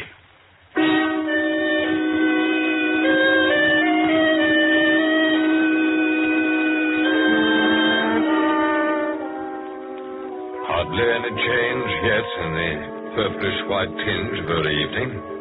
No street lamps alight. But a thin mist, white with late October chill, is creeping up from the river as Bill and Brenda Leslie still sit in the red plush room, staring at nothingness. Brenda? Yes, dear? What was the number of that address Radford gave us, where Morgan used to hang out? I don't remember. 96, wasn't it? 96 Fleet Street? Why do you want to know? Because I'm going there. And I'm going now. Yes, I thought that was it. Bill, you can't. You mustn't. You can't do anything there. I know. Then why go at all? Sweetheart, you know what our life is. It's a wonderful life. Oh, with you, yes, every minute of it. But the diplomatic service. Vous allez bien, Madame la Comtesse? I am sure, Signor, that the Rio Alta Bridge will be a great success. Who precedes whom at dinner? Does the envoy's wife eat artichokes? Look, Brenda, Suppose I captured Morgan before the police do. Bill, are you absolutely mad? No, darling. Once or twice in every man's life, something taps him on the shoulder and says, come on, I dare you. Mostly we turn away and pretend we don't notice. But not this time. I'm taking the dare. Bill, come back here. You're not to go. Where's my overcoat? Oh, I've got it. Now, this address. If you go, I'm going with you. Oh, no. This isn't a woman's kind of dare, and you know it. It's as much my dare as it is yours. 96 Fleet Street, up over a barber shop. How do I get there? If you don't tell me, Brenda, I can easily find out. Oh. Well, as a matter of fact, it's not very far from here. You could walk it in 10 minutes. That's better. That's much better. What about your identification papers? I'm throwing them out here on the bed. Morgan won't get those. But if you hadn't got those papers, you won't be able to prove who you are. I'll have to risk it, Brenda. See you later. Bill, come back. If you had any reason for going there, I wouldn't mind. But it's idiotic. Oh, don't leave me. Please come back. Please. I'll be with you, Bill. I'll be with you if Morgan doesn't see me first. Footsteps. Slow-moving footsteps. Footsteps on gritty pavements where, beyond Temple Bar, Fleet Street curves down into dimness. A dead street, hushed and shadowy, with St. Paul's like a grey cloud far ahead. Too late for office workers? Too early for newspaper officers. Let's be Leslie on the left-hand pavement. I can tell you, believe me, every half-thought that tumbles through his brain as he walks. Can't see the number of the patrol. Fool, son, I wish I hadn't tried it. Can't turn back now, seem afraid. What if something jumped out of one of these doorways? He's a ripper, if you know what that means. Are you absolutely mad? Mustn't remember things like that. Fleet Street. Dr. Johnson, 18th century. No people around. The street lamps lighted. Good thing. Might walk a little faster. No harm in walking a little faster. There. Number 34. Even number side of the street, too. Can't be far off now. Mist rising and as cold as... Is that a policeman's helmet? Behind me, up against the sky. Doesn't matter. Police mean safety. You haven't got those papers. You won't be able to prove who you are. Still doesn't matter. Nobody can see my face. Another policeman's helmet. Swear to it. Over in that alley. A little faster. Take it easy now. Don't run. They can't possibly... You there! Stop! Wait a minute! Mustn't get panicky. How do you stop panic? Got to find that address. Got to justify myself. Got to... Run!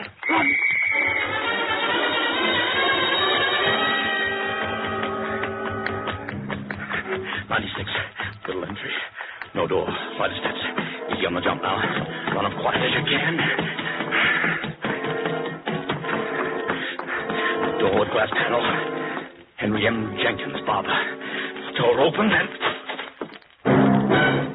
A large room, perhaps not too clean, with a cork floor giving back no sound. Facing you, a window. On your left, another door. On your right, a wall of mirrors with two white barber chairs. This is what Bill Leslie sees amid a gleam of mirrors with a thick odor of hair tonic. On a white stool sits a little old man with yellow-white hair and a reddish nose, peering up from a paper with cockney friendliness.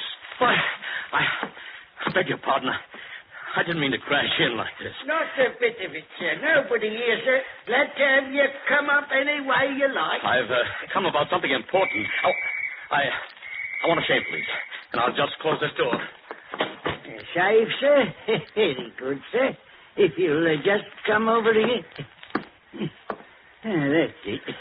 Your overcoat, sir. Allow me. Oh, thanks. And in this chair, please. Now, we'll just whip out the cloth and round your neck it goes. Oh, wait a minute. Don't tilt me backwards yet. Are you Mr. Jenkins? And now that, sir, is what I call a real honor. What's so funny about it? Sorry, sir, it's only a joke. My name is Jenkins, and that's a fact. But mostly the gentlemen call me Old Scratch. Old Scratch? Oh, not in a religious way. Lummy, I should hope not. With me, a chapel goer for 40 years, and a teetotaler so's me hand wouldn't shake. Excuse me, sir. Mix the latte. No, sir, it's only a joke. If they call me Old Scratch, or as it might be Old Nick, it's 'cause they know I won't nick 'em. Never miss with a razor, I don't. There now. Now we just tip the chair back. And I'll bet this lather I'm putting on is as comfortable as going home to tea and kippers on a night like this. It's remarkable, sir, how comfortable... Here, sir. What is it? What's wrong? We're trying to signal you, that's all. Hey? Keep on lathering. Don't speak any louder than I do. What is it, sir? What's up? Flash Morgan has just come in. Who? Flash Morgan. But there's nobody here but you and me. Lift your head up and look. You didn't see him. You were looking at the shaving mug. I saw him come in by the door from the stairs when you moved the chair.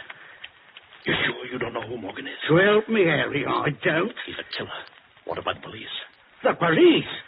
Here now. I'll finish with the ladder and start shaving. But make it quick. Get a razor. Yes, sir. But that's it. Where's the bloke? Is he a blooming ghost? He didn't look at either of us. He didn't make a sound. I saw him in the mirror. He bolted the glass panel door on the inside. Look over and see if it isn't bolted. Yes, sir, it's bolted. He walked to a door at the back of this room. Behind me. Can you see it? Yes, sir. Of course I can see it. Where does that door lead? Upstairs? No, sir. There's no upstairs on this side of the house. But there's got to be. Morgan lived... or had some friends. Don't move your chin like that. Keep your head where I put it. If you was looking for 96 proper, you must have seen the numbers in a bad light. Oh? That's under the arch and round the back, like a lot of these old houses. This is 96B. And where does the door lead? Only to a cupboard, sir. A big cupboard. Somebody's hiding there now. That's right. Morgan's there with his razor.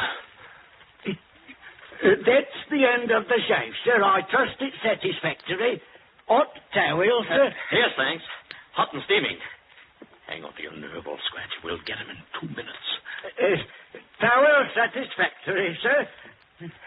Oh, I'm a peaceful man, Governor. I don't want no trouble. Now, listen. When you take the towel off, go to the shelf under the mirrors and mess around with the bottles. Ask me if I'd like some kind of lotion. And edge toward the glass door. When you get near it, run like blazes and yell for the police. The whole neighborhood's full of cops. Morgan will come out fighting when he hears you run. I'll pick up that high stool and try to hold him off. The cops didn't find me because they went to the wrong 96. That door behind you. Well? The knob's moving. Then we'll have to do it when I count 3. I can't, sir. I just ain't up to it. You can run, can't you? 1, 2, 3. Let us stay where you are, both of you. Oh, well. What do I hear in Chief Inspector Radford? You do? Sorry to break the glass door, Old Scratch, but it seemed to be bolted on the inside. Yes, it is. In you go, boys. We may need several men here. Well, Inspector, don't you recognize me? I'm Bill Leslie. Yes, you probably are. Where's Morgan? He's in that cupboard over there. I don't want to handle him. Have your men got guns? We don't carry guns. Sergeant. Yes, sir. Go over and guard that window. Davis, you stay here. I'll take the wasp out of his nest. Right, sir. Coming out, Morgan? No? All right, have it your own way. I'm turning the knob and... Lord almighty. Find that blood, sir. It's Morgan, all right. But he won't give any trouble now. His throat's been cut. His throat's cut? But who? Curse it, Mr. Leslie. Why do you have to go and kill him?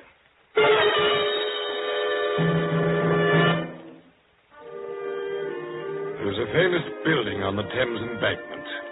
Once red brick with white trimming. Now smoke darkened, redolent of old stone. Inside it looks rather like a hospital, does New Scotland Yard. Not far away down the Misty River, there's a great clock. As 3 persons sit in a small official room. Mr. Leslie, why don't you tell us the truth? Inspector, I have told you the truth. So has old Scratch here. Every word of it. Let's face it, Mr. Leslie.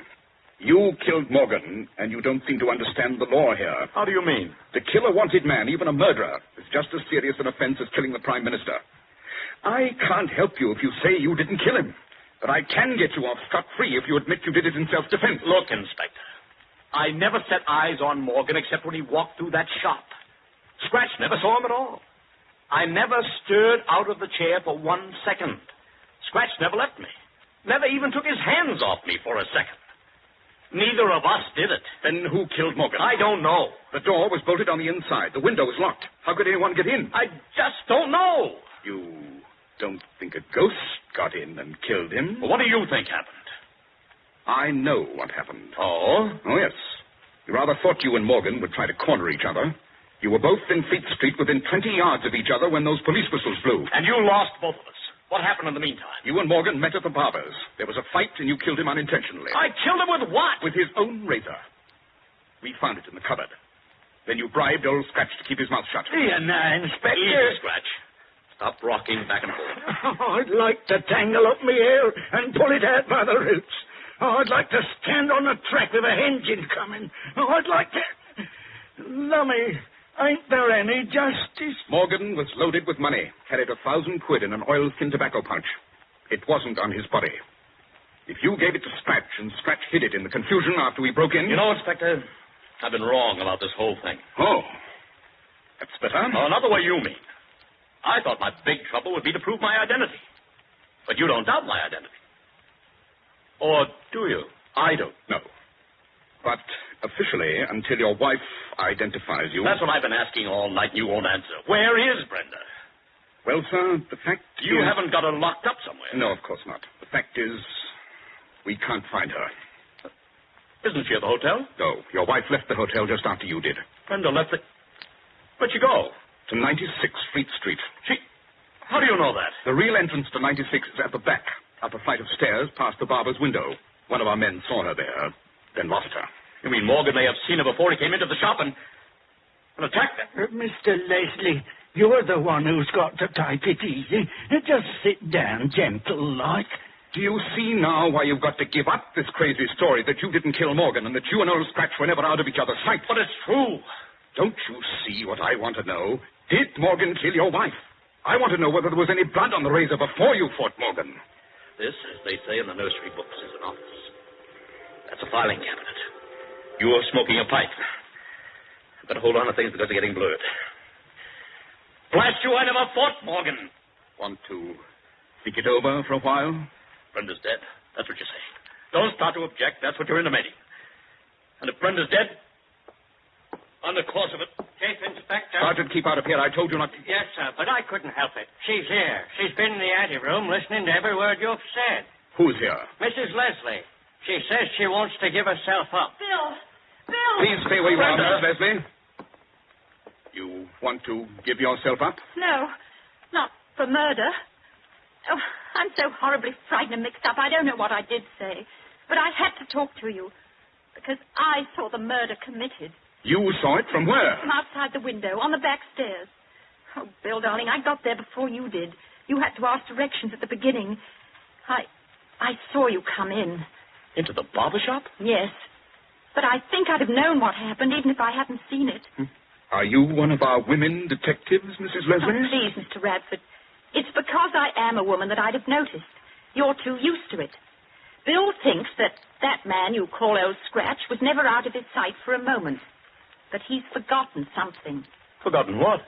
You've forgotten there were 30 seconds when you had a hot towel over your face and eyes. Sergeant, better grab our friend Scratch's arms quick. Get away from me! Let him safe, man. Go on, Mrs. Leslie. Well, he went to the cupboard. He opened the door only partly and slashed inside. He dropped the razor inside and came back with an oilskin pouch of money. He put the money under a trap in the cork floor. It took less than 30 seconds if you timed it. It's a pity I ain't got another razor. Old Scratch never misses with a razor. Better put the cuffs on him, Sergeant. You see, I already guessed he was an accomplice of Morgan's. You what? Bill, you're so adventurous you won't use common sense. He was reading an evening paper with pictures of Morgan and you, too. But he said he'd never heard of Morgan. You spoke first, so he knew you were the American. And he saw a way of killing his partner, Morgan, for the money. If he just dropped that razor in the cupboard, the police would think it belonged to Morgan, wouldn't they? I'm afraid they would. Only I'm an awful coward. I was so paralyzed I couldn't even scream. Somebody chased me. Maybe it was the police. And I fainted in some old woman's room. Oh, Inspector, may I go to my husband now? You may, Mrs. Leslie, with the apologies of the CID. Bill, please take me away from London before your sense of adventure starts again. I don't understand these detective stories.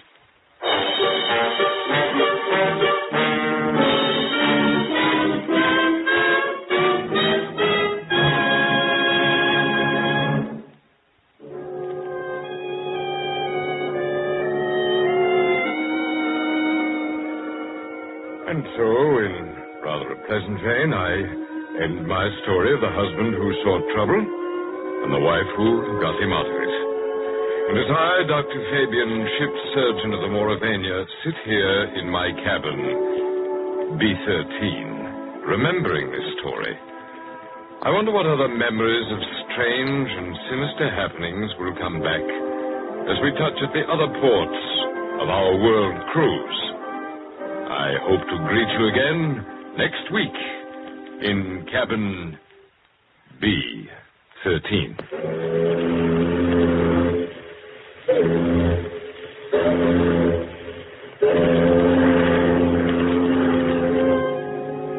Next week, as the Mauravania docks at Cherbourg, Dr. Fabian will bring you from his cabin, B-13, a story in which he himself plays a small part. A tale with not quite so pleasant an ending as tonight's. A strange adventure which he calls The Man Who Couldn't Be Photographed. Cabin B-13 is created and written by John Dixon Carr, outstanding mystery novelist in both England and America, who is also famous as Carter Dixon. These Dr. Fabian stories are all newly written for you by Mr. Carr and have not appeared before on the air or in printed form. Dr. Fabian is played by Arnold Moss, and on tonight's drama, Joseph Curtin played Bill Leslie, with Naomi Campbell as Brenda and William Podmore as Jenkins. The music is composed and conducted by Merle Kendrick. Cabin B-13 is edited by Charles S. Monroe, and the productions are directed by John Dietz. This is CBS, the Columbia Broadcasting System.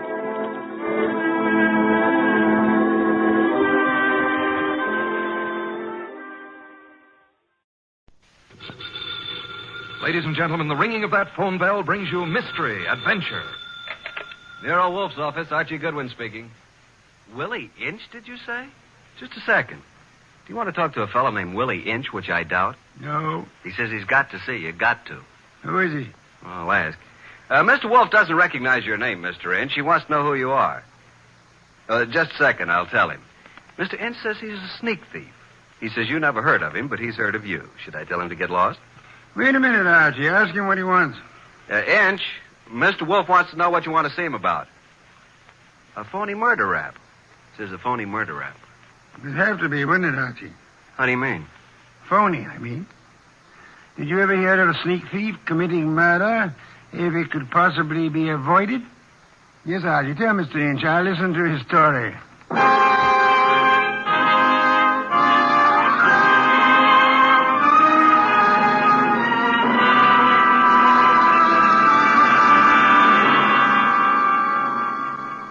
Ladies and gentlemen, it's that renowned genius who is the bulkiest, balkiest, most ponderous, and most brilliant detective in the world.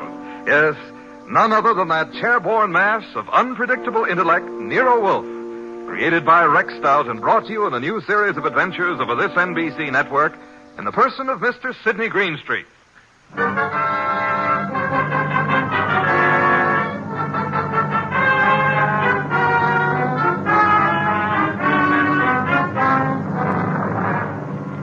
When Mr. Wolf and I talk about this little difficulty, he calls it the case of Archie Goodwin and how he got hooked.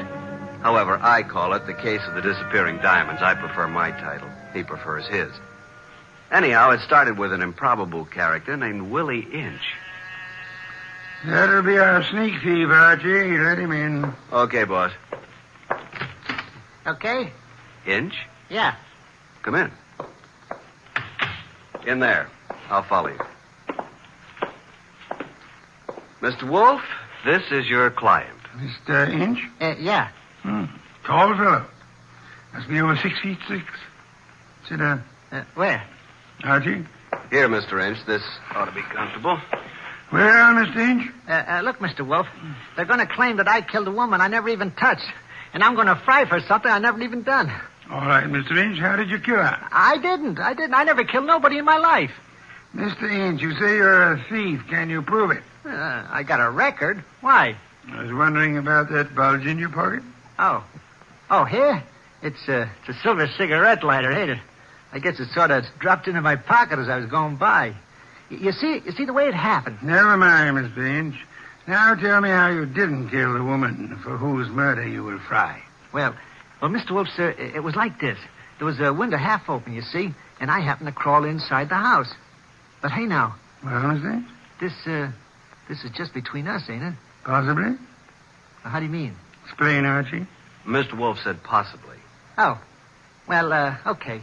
So I happen to find myself in the bedroom, see?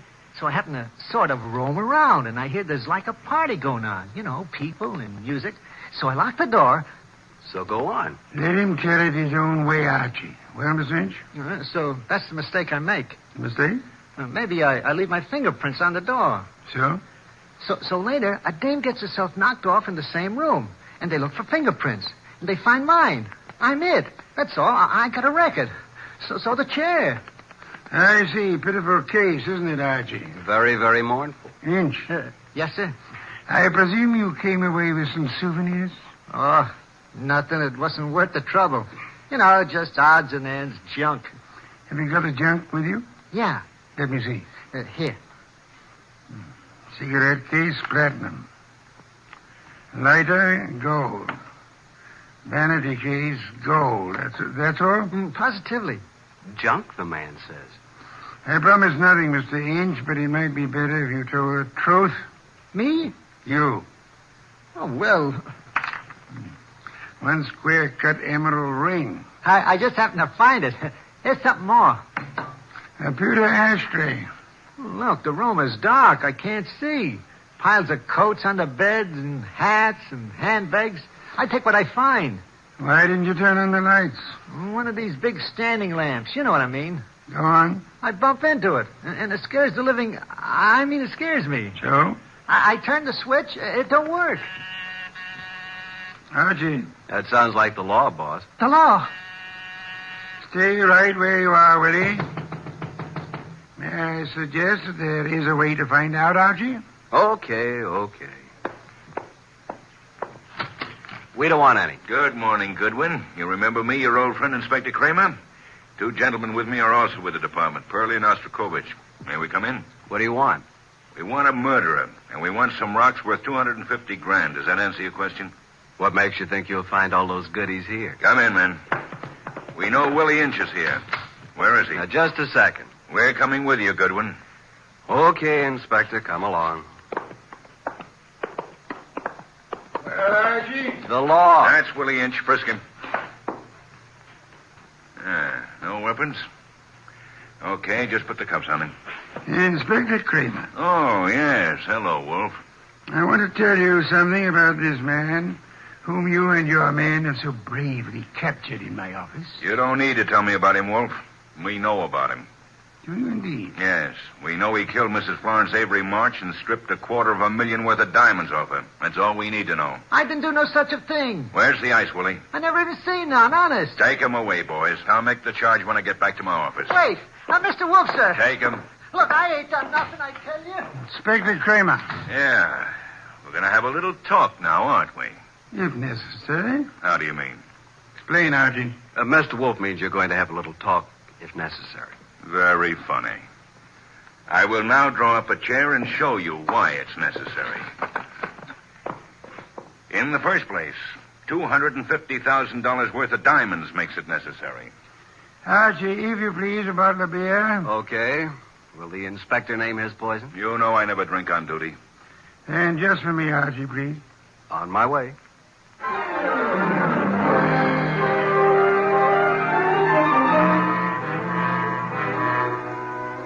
While I opened a bottle of imported beer, it occurred to me that I had something to be grateful for. At least I wasn't in Willie Inch's enormous shoes. And as I went back to the office, I had time to wonder why Mr. Wolf would stick his fat neck out for a no-good like Willie. Thank you, Archie, and sit down, Archie. Inspector Kramer has a theory that may amuse you. Nero Wolf's office. It's for you, Inspector. Hello, Kramer. Yeah?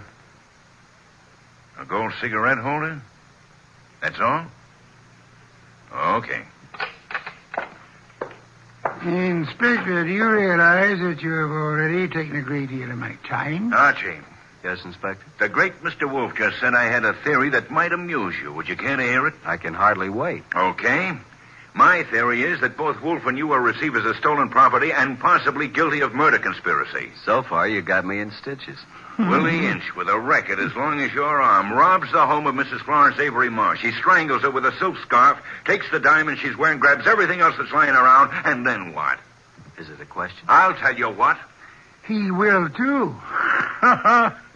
Archie, listen.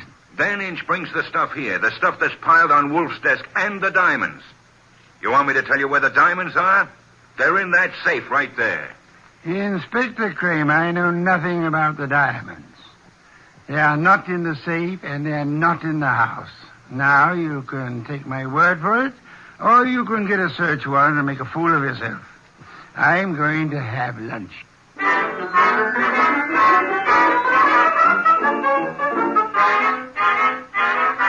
By 2 o'clock, the newspapers were full of the murder of Mrs. Florence Avery March. The suspect was already in custody, caught at the home of Nero Wolf, well-known private investigator.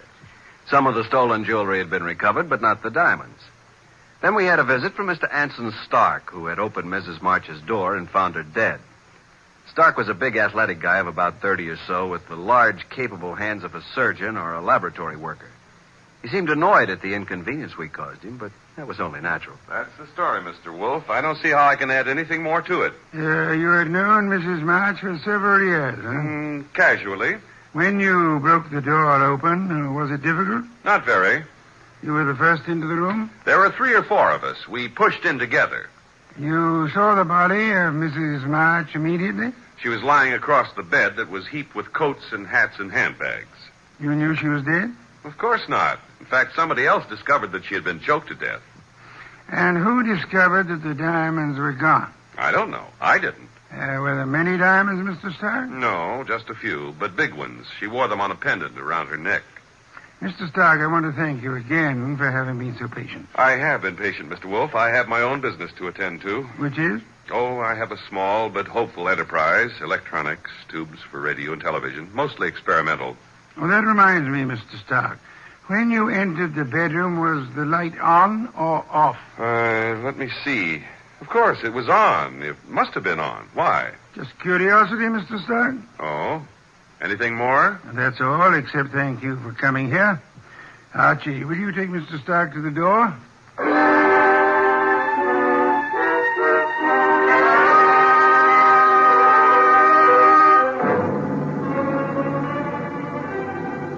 Mr. Stark departed like a man who'd been delayed by a petty annoyance. A few minutes later, the door buzzed, and I went expecting anything. Anything but what was standing on the threshold when I opened up. A honey blonde. Or, to put it another way, a blonde honey. I said hello. No, more like hello. Are you Mr. Wolf? I'm his assistant, Archie Goodwin, and what can we do for you? Well, I'm Valerie Ladd. And I'm Archie Goodwin. Or did I tell you that? Well, that's exactly where I came in. Well, I mean, where I thought you were going to ask me to come in. Oh, come in. I'm sorry. Well, is he here? Wolf? Mm-hmm. Does he know you? No. Is he expecting you? No. I see. Of course you don't see, do you? Well, this is it, Mr. Goodwin. I'm a writer. Well, I may not look like it, but that's what I am. And I want to do a profile, a character study of Mr. Wolf for a magazine. Uh-oh. Well, what's wrong? Well, you see, there's a writer named Rex Stout. Oh, I know. He's written a lot about Nero Wolf, but, well, can't I write about him, too? I don't know if he's going to like it, but you can't be shot for trying. Come on. Mr. Wolf, this is Valerie Ladd. Pardon me for not rising, Miss Ladd. It is not impolite. It is merely impracticable. Miss Ladd wants to write about you for a magazine. Please, Mr. Wolf. Nonsense. Mr. Wolf, if I could just spend a few hours with you, that would be enough. Would it indeed? Oh, yes. Have you written much, Miss Ladd? Oh, reams. You know, the habits of writers interest me. The habits? Yeah, the writing habits. For instance, do you use a pen or a pencil? Do you dictate, or like most writers, do you do your own typing? Mr. Wolf, if you knew the hours and days and years that I've pounded a typewriter. Of course. Archie. Yes, sir? Why don't you take Miss Ladd up and show her the orchids?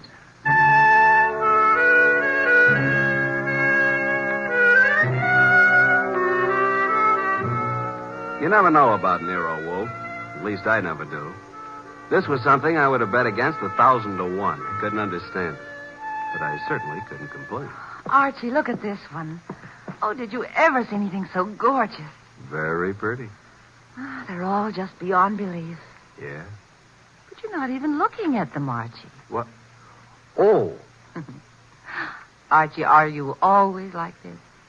What do you mean like this? Well, so distant and preoccupied. Honey, you got me wrong. Completely. I was thinking. Oh. Yeah, about telephone numbers. Well, it's a lovely thing to think about. What can you think about telephone numbers? I was thinking how some girls have them and some don't. Oh, I see. Archie, I apologize. For what? I did have you wrong. You're not a bit distant. I can be a lot closer than this, honey. What is it? What's what? The number. Oh, well, it's in the book. Yeah? No wonder. Sound as if you don't believe me. Oh, I believe you, but here's a telephone book here. Let's look it up together, shall we? Archie. Yeah. I'm afraid I lied to you. I was afraid of that, too. Are you angry? Well, I can take no for an answer, honey. Even when it's hard to take. Archie, I've changed my mind. I want you to have my number. And I want you to use it, too. You know, honey, I'm beginning to take an interest in this dialogue. Let's have it. Okay. Olympia 93659. And a very, very pretty number it is. Valerie Ladd. 2 D's? Mm-hmm. Olympia 93659. Honey blonde. Gorgeous. Oh. Spelled gorgeous. There. What are we doing tonight, Olympia 9? And I said that you were distant and preoccupied. We were talking about tonight. All right, Archie. Yes, I'd love it. Oh, these orchids, they're really beyond belief. And you won't even look at them. True. I'm too busy looking at you. Well, how do I look, Archie? Beyond belief, honey. Beyond belief. Well, there goes the Goodwin luck again. It's a house phone, pardon me. Mm-hmm. Yes, sir. Okay.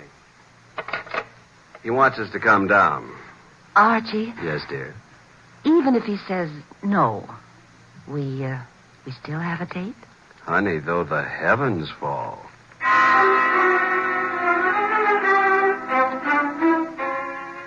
When we entered the office, Mr. Wolf was frowning over a sheet of letter paper in his hand.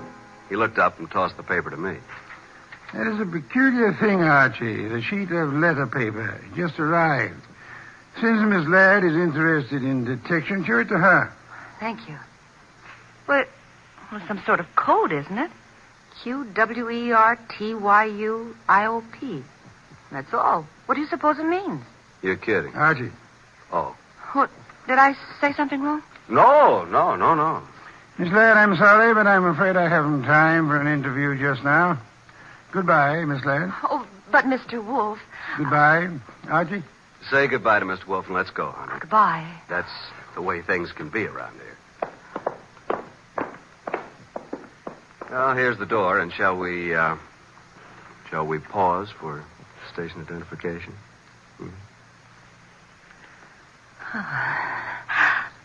I'll wipe it off, Archie. There. Thanks. What happened, Archie? Yes, indeed. Mr. Wolf, I mean. Oh. Why did he suddenly want me to go? Well, I'll tell you, though I don't know whether I should. That code message he showed you? Yes. Quirt you up? You remember. Yeah, sure. Because I use a typewriter. From left to right, it's the first bank of letters on any typewriter. I see. It was a test. Yeah. And you flunked it, baby. You're no writer. Archie, I can explain it. Sure. Tonight. Tonight, Archie.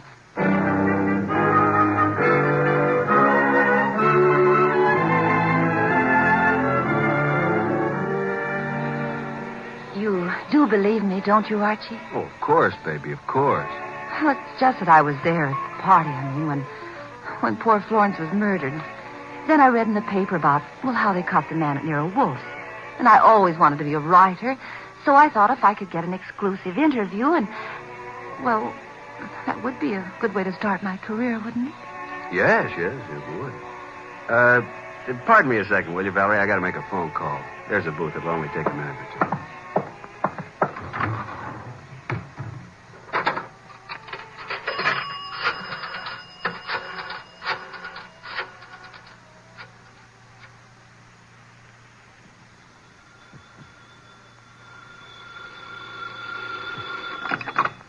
Nero Wolf speaking. Archie, I'm at the Riviera with Valerie Ladd. I'm happy for you, Archie. I will remind you that I have not seen you since Valerie left the house. I was otherwise occupied, Archie. With orchids. With orchids? What do you want, Archie? Now, look, with that typewriter gag, you practically told me she was a phony, didn't you? Of course. Just for the record, how did you know? Have you looked at her fingernails? She never touched a typewriter in her life. I wanted to be sure. Okay, now do you want me to tell you something? You mean that your charming companion Valerie was at the party when Mrs. March was murdered? How did you know that? Simple, Archie. I got a list of the guests from Inspector Kramer. Among them was the name of Valerie Ladway. Simple? Ladway. Ladd. Yeah, sure. Okay, what am I supposed to do about it?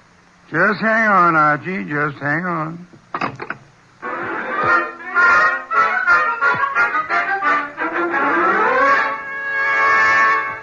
I went back to the honey blonde, the beautiful phony Valerie Ladway. I went back to the table where she should have been, but she wasn't there. I sat down and waited. Looked at my watch, 11:24. 11:32, no Miss Ladway. 11:45, I finally realized that not only Valerie, but her coat and bag were also absent. I called the waiter. Yes, sir? What happened to my friend? The young lady left some time ago, sir. Okay, give me the bill. She paid it, sir. She did? Yes, sir. In fact, she said you gave her the money for it. Yeah? Wait a minute. Well, I didn't know it, but she is certainly right.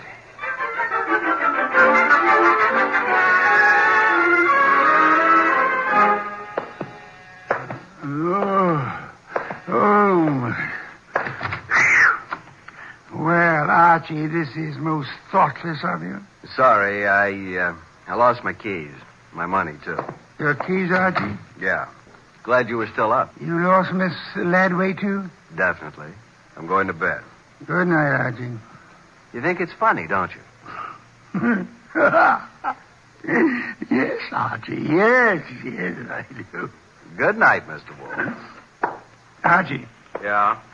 Before you retire, one thing. What? Open the safe, will you? And leave it open. Why? Because there's nothing in it of importance.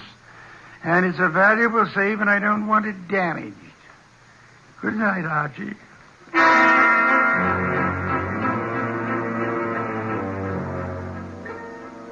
At about 2 o'clock in the morning, I thought I heard a noise. I got up, put on the rest of my pajamas, picked up my gun, and went down to the office. The man had his head in the safe, and everything was scattered all over. I stepped inside the door. Put your hands behind your back and stand up. Huh? Okay. Now, just what are you after, Bud?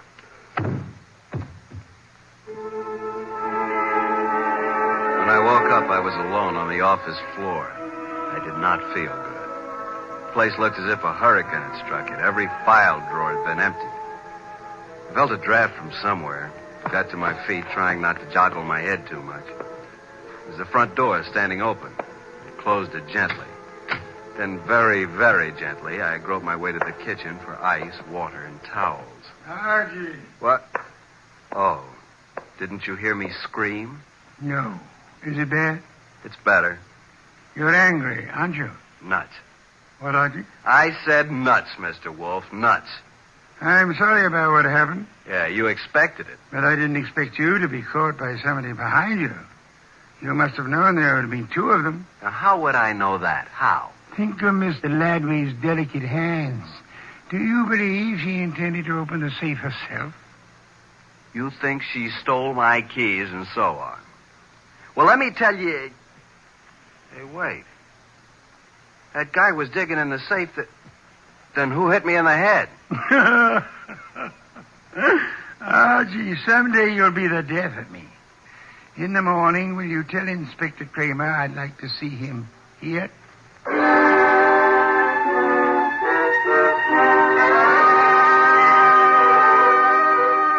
Fuming and protesting, Kramer arrived about 1:30. When I let him into the office, Mr. Wolf was gazing thoughtfully at the ground floor plan of the house of the late Mrs. Florence Avery March. We'd gotten it from the original architects. Wolf looked up and almost smiled. Thank you for coming to me, Inspector. You know how difficult it is for me to come to you. Okay. What's up? I take it you haven't found the diamonds. No, not yet. We'll break inch down, though. Don't think we won't. Oh, I'm sure. But this is what I want to ask you, and it's quite serious. Okay. All right, what? After the body was found, your men arrived at the house before anyone left. Right. And before anybody was allowed to go, every person was searched thoroughly. Nobody could have gotten a pin or a needle out of that place. I know something about police methods, and I believe you. Now, how thoroughly did you search the house itself? Wolf, look. We've got that floor plan you're studying now. There are no hidden closets. Every square inch of that house has been examined. The diamonds aren't there. Willie Inch killed the dame and snatched the diamonds. What he did with them, we'll find out. Possibly. Goodbye, Inspector. At approximately 3:15, the postman arrived with an envelope for me. The envelope contained my keys, the bill from the Riviera, and the money left after the check was paid. At approximately 5:07 p.m., I discovered that Wolf had been using the telephone all by himself. He explained. He was going to have a party. He had invited all of the guests who were at Mrs. Florence Avery March's somewhat fatal party, including Anson Stark, Willie Inch, and Valerie. Near old Wolf, the natural-born ham, he made an entrance that would have been worthy of Queen Victoria in her heavier days. He sat in his oversized throne behind his oversized desk and beamed at the peasants. Valerie moved toward me. I'm sorry, Archie, but you must know why I did it. Why? Well, you said I wasn't a writer. I wanted to prove that you weren't a detective. Did you take the stuff while we were dancing? I could have, couldn't I? You could have bumped me on the head last night, too, couldn't you? Oh, Archie. Let it go. It was humiliating, though. Ladies and gentlemen, I'm sure you realize the purpose of this party. We want to know who killed Mrs. March and what became of her diamonds. Mr. Inch. Yeah? When you visited the room where the body was found, the room was dark? The bulb was burned out. I tried to turn it on.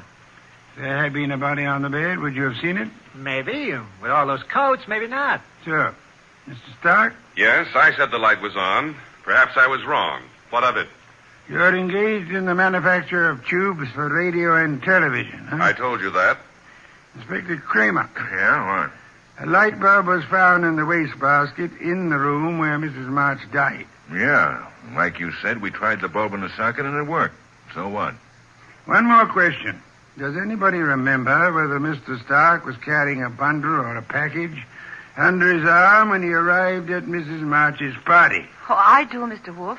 I think he had a box of flowers. That's true. I did bring flowers. No, Mr. Stark. That box contained 2 parts of a light bulb and some adhesive.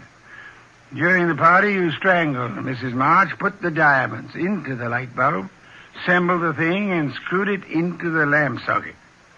Archie, stop him.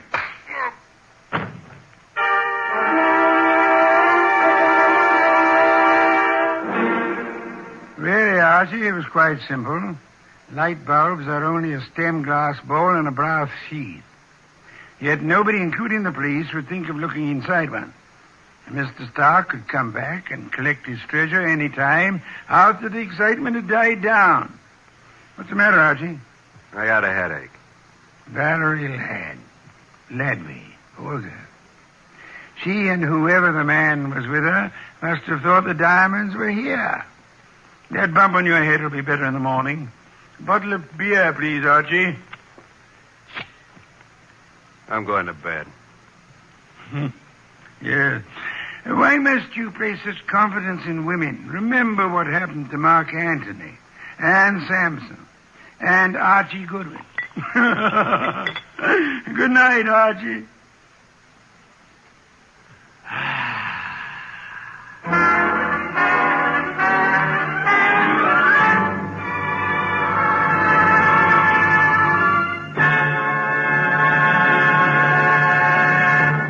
You have been listening to The New Adventures of Nero Wolfe, starring Sidney Greenstreet.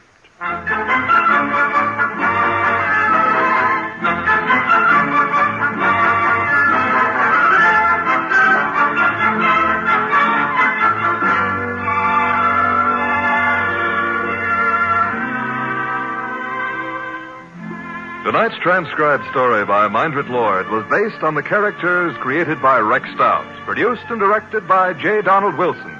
This is an Edwin Fadiman production. In the cast were Harry Bartell as Archie Goodwin, and G.G. Pearson, Bud Heaston, Gray Stafford, Dick Ryan, and Bill Johnstone.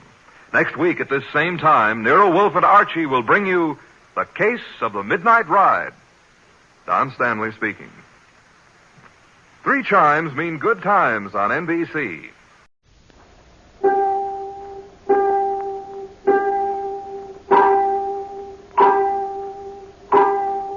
Crime and the little gray cells. These will always catch the criminal. Hercule Poirot, Detective Extraordinary.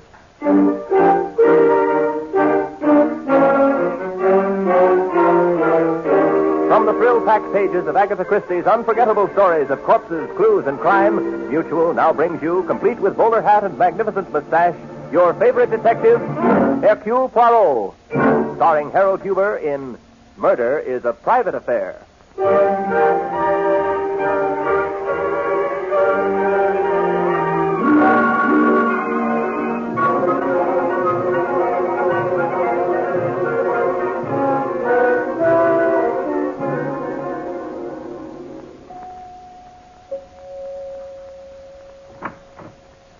Hercule Poirot to see Madame Baldwin. This way, sir. Madame expects you. Mr. Hercule Poirot. Ah, Mr. Poirot, come right in. My family has been panting with eagerness waiting for you. Speak for yourself, Aunt Amelia. You see, Mr. Poirot, you'll get to know the family without my introducing you. That was my stupid nephew, Henry Baldwin. Really, Aunt Amelia? I think this procedure of yours is not only high-handed, but insulting. You hear that, Mr. Poirot? She thinks I'm insulting her. That's my nephew Henry's wife, Alice. Henry's the only one of the Baldwins who married a plain girl like Alice. That's why we call him stupid. One reason, at any rate. Excuse me, madame, but I do not see the place of Hercule Poirot in this, what appears to be a family squabble. Your place is where I tell you. You get your check for this little matter. Madame, when you sent for me, I thought you might be in difficulty. I see now that I was mistaken. Au revoir. Just a minute, Mr. Poirot. Madame, I have fortunately attained a place in my profession where it is not necessary for me to be insulted by impolite ladies, nor to watch this same lady inflict insults, deserved or not, upon her family. Good for you, Mr. Poirot. Thank you, mademoiselle. Sorry if I was rude, Mr. Poirot, but it's partly force of habit and partly annoyance. Also, I take it as one of the privileges of the old. Will you forgive me? But of course, madame. I brought you here to solve a murder, quietly and with no fuss. Madame, I suppose you realize that is a most amazing statement. Murder is never quiet. Exactly. And I'm not going to have this fine old house of mine tramped on by a lot of heavy-footed policemen with photographers taking pictures all over the place. Madame, it is difficult to follow you. Do you mean that there has already been a murder, or that you suspect there is going to be one? Both. My maid was killed this morning, and I am going to be killed as soon as the murderer thinks it's safe. Madame, this is a matter for the police. Oh, fiddlesticks. There's no necessity for the police. The whole thing can be settled today. How, madame? Very simply. My maid was killed because someone of my family mistook her for me. Mother. Quiet. I may be old, but I'm not a doddering imbecile. Not yet. And what leads you to make this assumption, madame? Mr. Poirot, I may not be a detective, but when an old lady in her 70s has a fortune of $6 million to be distributed upon her death to the members of a greedy and impatient family... Mother, I've stood all I'm going to. I don't know what the rest of the family's going to do, but I'm getting out of here. Go right ahead, Lawrence, my son. But remember, the murderer of Marie is going to the electric chair. Madame, I do not know what has been going on in this house. But once again, I strongly advise you to call the police. Well, Lawrence, if you're going, please close the door gently behind you. Mr. Poirot, are you going to take this case? I can scarcely answer that, monsieur, because as yet I do not have the facts. It's very simple. May I, Mother? Certainly, as long as I'm here to see that you tell the truth. Well, this morning, Mother went into the pantry to prepare the coffee and found her maid, Marie, stabbed to death. She immediately jumped to the insane conclusion that someone of us had done it. Mr. Poirot, it's well known that I insist on preparing my own coffee every morning. All the members of my family know it. There was no one in the house except the servants and the people you see in this room. Well, today I overslept, something I haven't done in years. And when I went down to the pantry, I found Marie. She's very much like me, approximately the same age and build. But, madame, I still do not see why you do not call the police. It's very simple, Mr. Poirot. I know that someone in this room is a murderer, and I want you to find out which one it is. And then, when you've discovered the murderer, he or she will commit suicide, and we'll simply give the story to the papers as a double suicide. That will clear everything up, and... Where are you going? To call the police, madame. Your suggestion is not only vicious, but also it is against the law. Mr. Poirot, you are brought here on a confidential matter, and Murder, madame, is never confidential. Jenkins, I told you we were not to be disturbed. I know, madam, but this is about Marie. Marie? What about her? She's dead. Yes, I know, madam. But Marie, or rather, her body has disappeared. It's no longer lying in the pantry.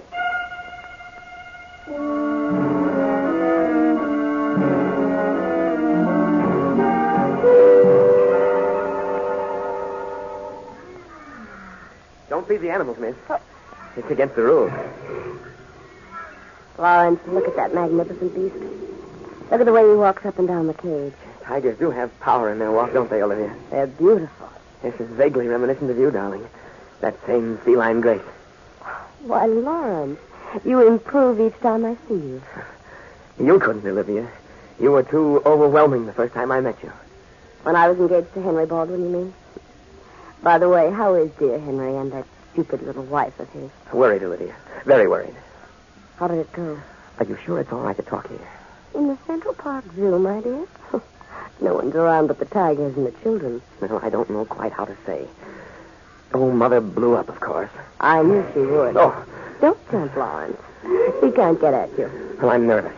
Mother went right to work, assembled us all in the library, and accused one of us of trying to murder her. Was she frightened? Well, that's hard to say, Olivia.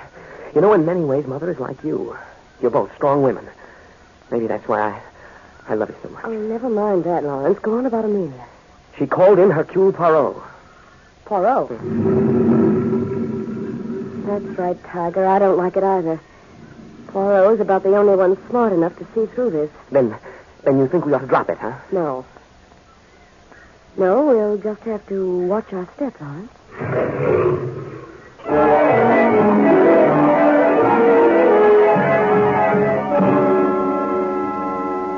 don't know, Poirot, but I swear that sometimes I think police headquarters is a much quieter place when you weren't in New York. Oh, come now, mon cher Stevens. Surely you are not saying that the city of New York had no murders before Hercule Poirot arrived. Sure we had, but they were simple gang killings. Some torpedo put the slug on another hood, and, well, there you had it. There you have it indeed, mon ami, an entirely new language. Well, I understand that better than this Baldwin dame. She's sure a holy terror. Followed me around the house, bawling me out and calling me names. Poirot, where is that maid's body? Alas, mon brave, that is a question that I ask myself. And who could have taken it? Now, you tell me that the whole family was sitting there in the library with you. That is right, mon vieux. And we checked on the servants. None of them could possibly have moved it. Mon ami, there is something in this case that is out of focus.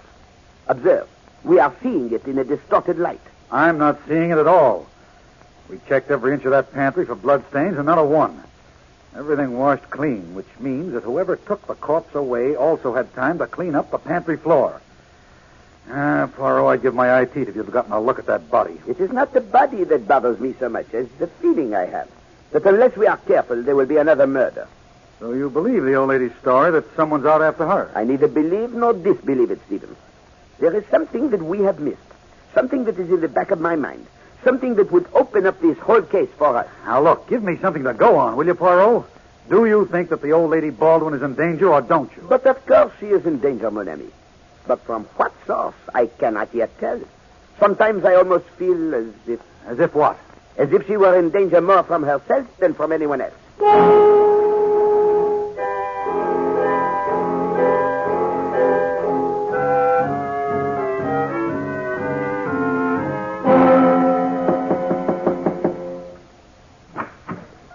Mr. Hercule Poirot, madam. Oh, have him come in, Jenkins. This way, sir. Bonjour, madame. Good day to you, Mr. Poirot. I suppose you've come back here to do some more snooping? Madame, for a woman who has just stated that she was sure an attempt was made on her life, you are singularly unafraid. What good will it do me to be afraid? Certainly I should be if I felt that I had to depend on either you or the police. You've done nothing but track up the house and ask a lot of silly questions. Then you are relying on yourself to stave off whatever threatens you, madame? I've done it all my life, and I'm too old to change now. May I ask what it is that you intend to do? Yes. I'm going to change my will. Leave every cent to charity. That ought to stop the wolves from howling for my blood. I ask myself, madame, if they were howling before today. What? What do you mean? Of course they were. Oh, excuse me. Hello? Hello, Amelia. Who is this? Not a friend, Amelia, not a friend. Aren't you frightened? Listen to this, Mr. Poirot. No, why should I be? You were right, you know. Marie was killed by mistake. But perhaps that was all for the best. Now you know we mean what we say. And who is we? Shall we say your creditors? You'll have to be more specific than that. I'm afraid I can't, and I haven't much time. Amelia, you're lucky to be alive. You won't be unless you give us $50,000. You won't get it. We'll mail you instructions as to how we want it and when and where. You're wasting your time, whoever you are. I think not, Amelia. I think not. Marie died quickly and painlessly. But there's no reason why you shouldn't be longer about it and suffer. Think it over. There. You still think that I'm fooling you, Mr. Poirot. You heard that? No, madame. This telephone call gives one furiously to think, eh? So maybe some good will come out of your thinking. Madame, you are a strong-willed person. May I advise that you either leave the city for a short time or take police protection? Oh, nonsense. I don't scare easily. And I won't have the police tramping around this house. I thought you said you had an idea. That is quite true, madame. But my idea simply tells me that there have been evil forces unchained in this house. Well, I told you that. Au revoir, madame. And please, if you will not heed my advice, make sure you bolt your door.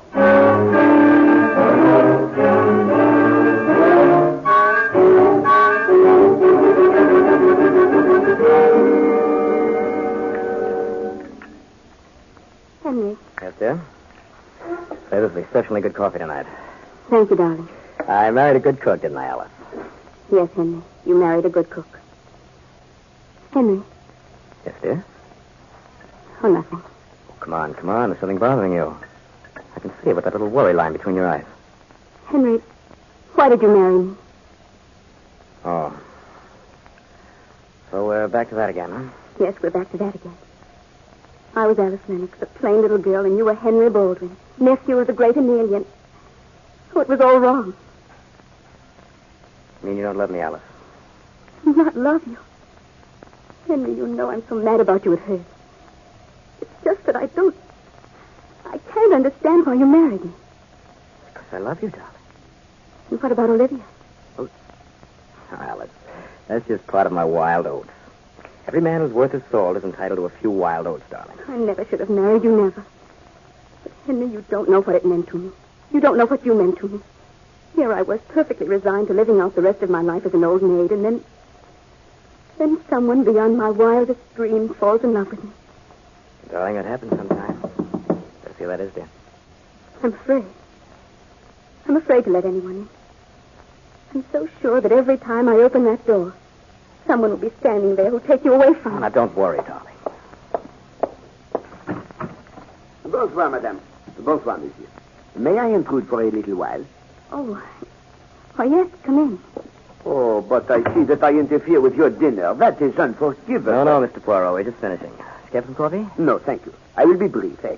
That little scene this morning at the house of Madame Baldwin, that was most unfortunate, n'est-ce pas? Well, we're quite used to Aunt Amelia's tantrums, Mr. Poirot. You mean, monsieur, that your aunt is as insulting as that always? Only since Henry married me, Mr. Poirot. Madame Baldwin objected to your marriage, then? Only enough to cut Henry out of her will altogether and have him fired from his job. Ah, yes. Madame Baldwin is a stubborn woman. Well, this was one time that she didn't get her way. I married Alice and not Olivia. Pardon? Olivia? Olivia Wilson, the actress. You've heard of her? Not until now, mademoiselle. Tell me, in the Baldwin family, there are you, Monsieur Henry, and Madame Baldwin's son, Monsieur Lawrence, and that young lady who sat in the library so quietly and said nothing, yes? Oh, that's Jean. That's Lawrence's sister. She's a very sweet girl, Mr. Poirot, but completely terrified by Aunt Amelia. You needn't worry about Jean, darling. She's the smartest one of us all. And what makes you say that, Monsieur Henry? Well, a few years ago, Jean fell in love with a nice enough boy by the name of Harrison. And, of course, Aunt Amelia wouldn't hear of Jean marrying him. You see, Aunt Amelia likes to choose the people that Baldwins marry. So poor little Jean didn't marry Harrison. But she is one of the Baldwins who has her cake and eats it, too. She still sneaks out and sees him on the side. Oh, Henry, don't. You make it sound so mean and hateful. Yes, there is so much in this case that is spiteful and evil, madame. So much that it worries me. Tell me, Mr. Poirot, have you found Marie's body yet? Not yet, monsieur. Mr. Poirot, why did you really come here? Do you think we had anything to do with what happened? I came, madame, to see if you had a telephone.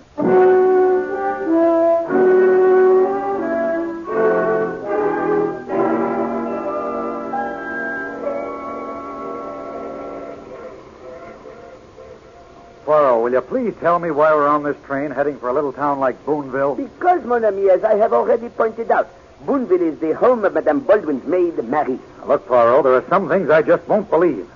I've been a cop for over 15 years now, and I know that one of the toughest things to do is get rid of a body. Bodies just don't disappear into thin air. Très bien, Stevens. You are on the right track. Continue. I am? Well, the way I figure it is this. No one of the family could have stolen the body. Precisely, mon ami. Now you are making good use of the little gray cells. And no one of the servants could have taken it. My congratulations, mon brave. Yet here we are on a train, which means that somebody not only grabbed the body and washed the pantry floor, but they shipped the body off to Boonville. No. It is here you go wrong. Oh. Regard, Stephen. I once told you we had the wrong view of this case, eh? We were looking at it from the wrong angle. The center of this is a selfish, dominating old woman ruling a family and being hated by this family. What's that got to do with Marie's body? In a way, everything. You have just said that no one could have taken the corpse, and you were right. And yet the body was taken away and the floor washed. There is therefore only one possible explanation. Sure. The body got up and walked away. Exactly, mon ami. But first, Marie washed the pantry floor, so we would think that the bloodstains which had never been there had been washed away. What? What are you trying?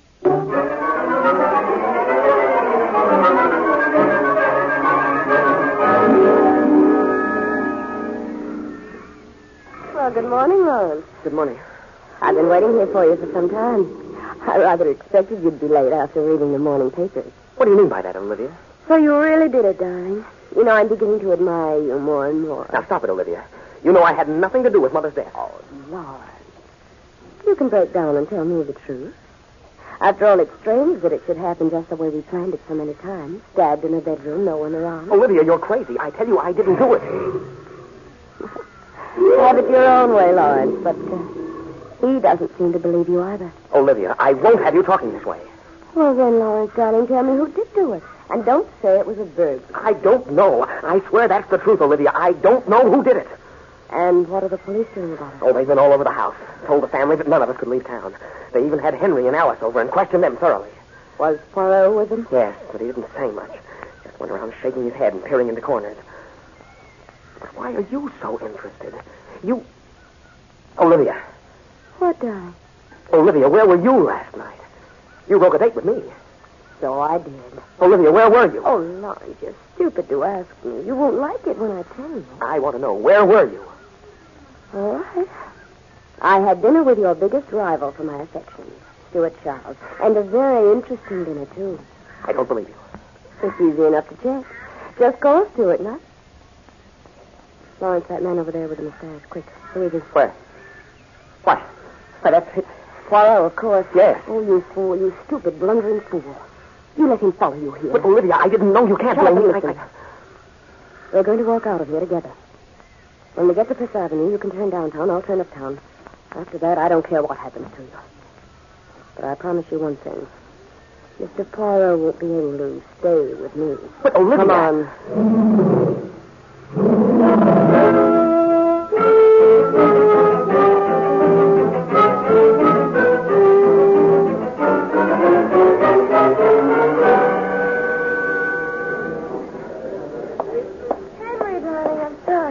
But I had to get rid of a man. As I remember it, Olivia, that was always your trouble. Oh, but this is different. A different kind of a man. As a matter of fact, I got rid of him mainly because of you. Well, now, that was very considerate of you, Olivia. But you seem to forget that I don't object any longer if you bring someone else along when you meet me. I didn't bring him along, darling. He was following me. And his name was Poirot. All right, Olivia, what do you want? Information. Tell me how you killed Amelia. Even if I had, I wouldn't be fool enough to tell you. Henry, don't you ever get bored with that dull wife of yours? That is an interesting question, Mademoiselle Olivia. Oh. But I feel that I can give the answer. I was sure I'd shaken you off. But of course, that was the impression I wanted you to have. What's the big idea, Olivia? Is this something you're trying to spring on me? Monsieur, I assure you that this is one time that Mademoiselle Olivia is completely innocent. She had no idea when she telephoned you that she was arranging an appointment for 3. Tell me, monsieur, why did you meet Mademoiselle? Why should I? Because it is most important. Mademoiselle Olivia is involved in a plot. In this plot, she has 2 assistants. One of them I already know. The other I am seeking. Well, that's ridiculous. That's the most absurd story I ever heard. A plot. Really, Mr. Poirot, your mind is much too melodramatic. But of course, mademoiselle, we have had a murder and many threats. That is not melodrama, eh, mademoiselle? A murder? Was that 2? Ah, no, only 1. Mary is in perfect health. She's what? And now, will you tell me why you consented to meet mademoiselle? Because of Alice, Mr. Poirot. Oh, Henry, darling, that's funny. It's too funny. Strangely enough, mademoiselle, that is the one reason that I will accept. Well, thank you, Mr. Poirot. You know how Alice feels about our marriage. She's worried all the time because she thinks she isn't beautiful. How right she is. She has more charm and sweetness in her little finger than you have in your whole glamorous makeup, Olivia. Mr. Poirot, you can see for yourself that this girl is a troublemaker. She's always been that way. And when she phoned me and told me that she had something interesting to tell me, I thought I'd better meet her and see what mischief she was cooking up now. I see. I wonder if you do, Mr. Poirot. I could hardly call your progress startling up to this point. And you are right, mademoiselle. But there have been too many cooks in the mischief in this case. It is time that Hercule Poirot took over the cooking. And I assure you, I shall cook the goose of the murderer.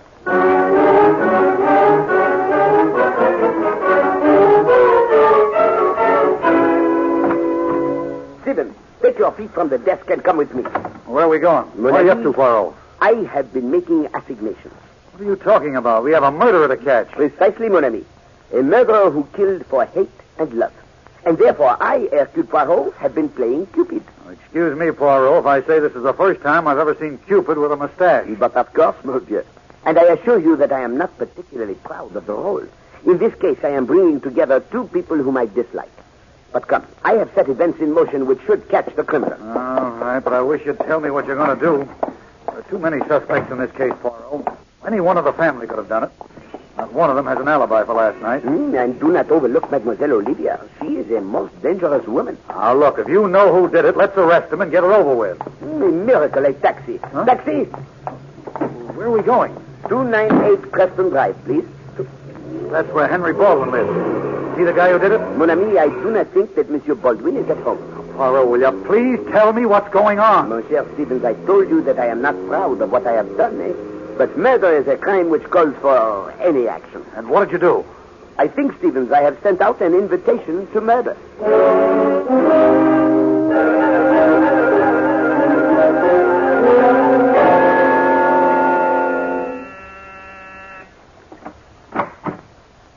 Henry.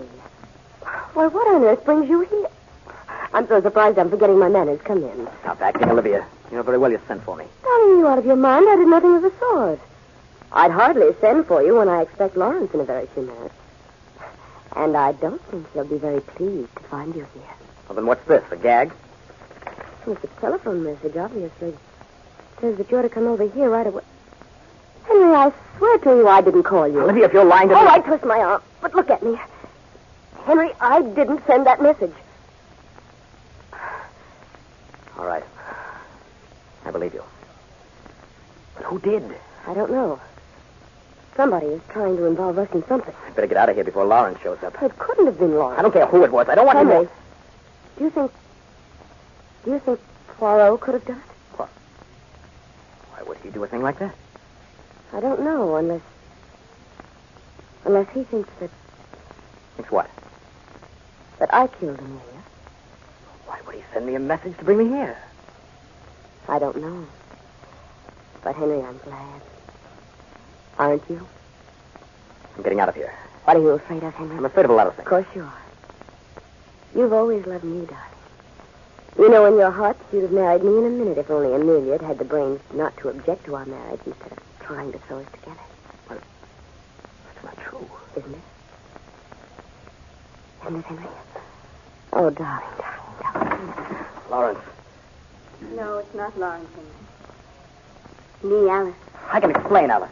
You don't have to explain, Henry. Just what I always knew. Alice! Henry, make her put down that knife. No, Olivia.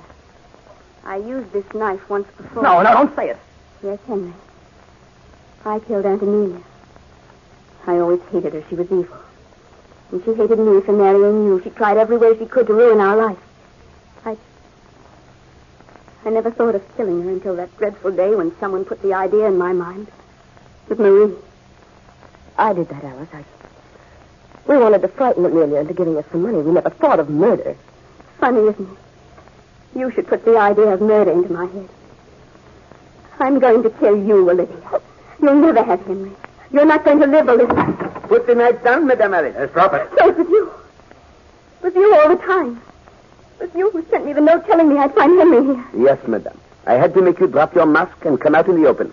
Reveal yourself. As I said to Madame Amelia the other day, murder cannot be private.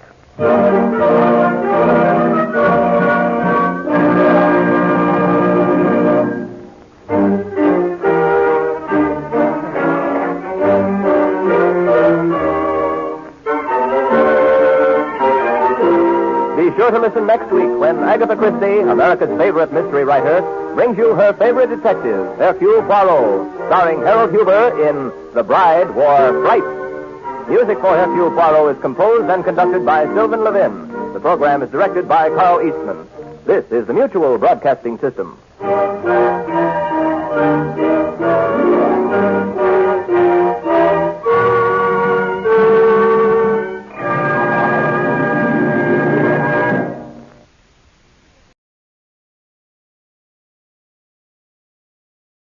Would you hand me that, please? Thank you. Now, let's see. Survey, survive, Susanna, suspect. Here we are. Suspense, meaning held in doubt, expressing doubt, the state of being uncertain, undecided, or insecure, state of anxious expectation or waiting for information, such as to keep one in suspense. Therefore, delay acquainting him with what he is eager to know. Suspense!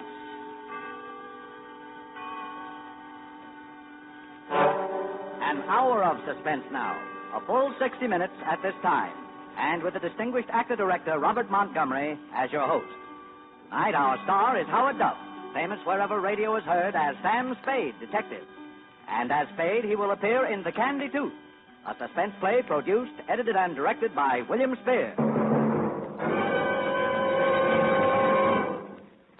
This is Robert Montgomery. My pleasure and privilege it is to be here during this hour each week as a sort of guide, philosopher, and fiend. An accessory before and after the facts of crime and punishment, which calculatedly fill our minutes with suspense. This evening, before we chat a little about the private life of America's favorite private eye, let me, on behalf of Mr. Spear and all of us, thank you sincerely for your wonderful letters and telegrams expressing appreciation and interest in this new full-hour presentation. It's wonderful fun to have 60 minutes to play with in radio drama. In our new double-strength, king-size format, we plan to bring you radio plays based on complete novels and on theatrical productions and pictures. Many of the best writers of this literature, James M. Cain, Dashiell Hammett, Raymond Chandler, Graham Greene, Eric Ambler, and Agatha Christie, have been happiest with a more spacious canvas upon which to display their characters of passion and purpose. With a full hour for our theater of thrills, we can give these authors a full stage on which to have their people play out their lusts and desires, their temptations and frustrations, their frantic fears and villainous triumphs, their descent into black and terror-laden bewilderment. Sometimes we find ourselves locked in the tortured brain of the scheming criminal. At other times, we know the dread of the hunted and hapless victim. But always the basic ingredient of suspense is not mechanical gadgetry, not the detectival piecing out of fingerprints and convenient clues, but always the basic ingredient is people. For people give us emotion, and emotion marks the high drama that cold logic can never achieve. Nowhere will you find stranger people, motives, and situations than those that pass through the door of a little office in San Francisco's Post Street. The lettering on the door reads, Samuel Spade, Private Investigations. Once it read Spade and Archer, but that was before Miles Archer stopped a bullet and plunged Sam Spade into the greatest detective adventure of modern times, the search for the Maltese Falcon. It was literally a shot heard round the world, for it brought into prominence the name of Dashiell Hammett and the so-called hard-boiled school of crime detection. Since then, the fictional private eye has become a national institution. But Sam Spade still rules the roost. In book sales and motion pictures, the Maltese Falcon has been filmed 4 times now. And now on the air, every Sunday night, in The Adventures of Sam Spade, starring Howard Duff and produced by our very own Bill Spear. It's a great pleasure for me to introduce to our suspense audience now a young star from my home lot, Universal International, in the role with which he has become so closely identified that most of his fan mail is addressed to Sam Spade. Howard Duff. Thanks, Bob. I'd like to go on record right now as saying that any checks I may sign with the name Sam Spade will be accepted at your own risk. The detective business has been pretty good lately, I hear. How much did Sam make during 1947? Effie would know. But no matter how much it was, it won't change Sam. He'll still do business at the same old stand in a rickety office building on Post Street where the elevator seldom ever works and the janitor never ever works. As a matter of fact, I got into my Philip Marlowe pants this morning and did a little spade work on Spade myself. Hmm? Don't stop me if I'm wrong, but here are some of the facts. F-A-X, facts. The way I dug them up. Age? Nobody talked. History? Mysterious, but was probably a Pinkerton man to start with. Height? 6 feet and a small chunk. Weight? Enough muscle to go with his height. Hair? Dim-out blonde. Eyes? Yellow-gray. Unmarried. Lives alone in a small furnished apartment within walking distance of his office. Is economical to the point of, never takes a cab where streetcars can get, and has been known to walk where they can't get. Secretary, Effie Perrine. The only person who really knows what makes Sam tick when he wants her to. Otherwise, he's a lonely man who trusts no one, lives alone, and loves alone, and expects others to like it. Have I left anything out? Nothing you left out, Bob. Something you put in. It's not true that I don't trust anybody. I trust everybody. All my clients are honest until I prove them otherwise. Maybe that's what kept you in the private eye business all these years. That and the strong hatred that I have. Hatred? Yeah, for time clocks and the hours between 9 and 5. That's why I went into business for myself, and that's what keeps me there. Then you regard it as a business, Sam, and not as an adventure. Hmm? Well, when you break an arm in an adventure, the cost of setting it is not tax deductible. In a business, it is. Yes, I see. How many cases have you had? And do you think all private dicks are clever? Well, I've had so many cases I can't remember them all. About being clever, I once knew an operative who, while looking for pickpockets at Santa Anita Racetrack, had his wallet stolen.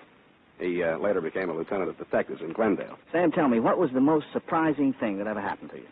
The most surprising thing that ever happened to me was in 1936 in Washington, D.C. I met a young lady on a bus who did not remark that my work must be very interesting. Well, that's very interesting. Thanks a lot. But I guess my most exciting caper since the Maltese Falcon was the hugger-mugger over the candy tooth. Usually when I wind a caper, I call Effie just to let her know I'm okay before I hustle down to the office to dictate my report to the client.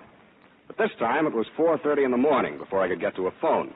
The reason was that I was in jail.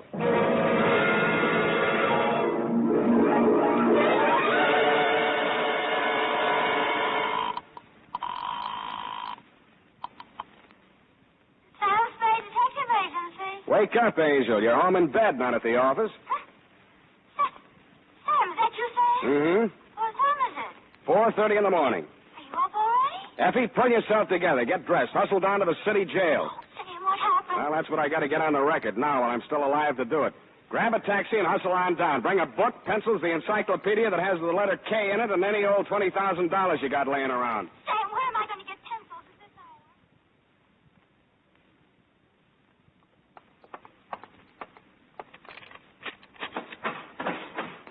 Oh, Sam. Sam, I hurried just as fast as I could. There was no taxi around.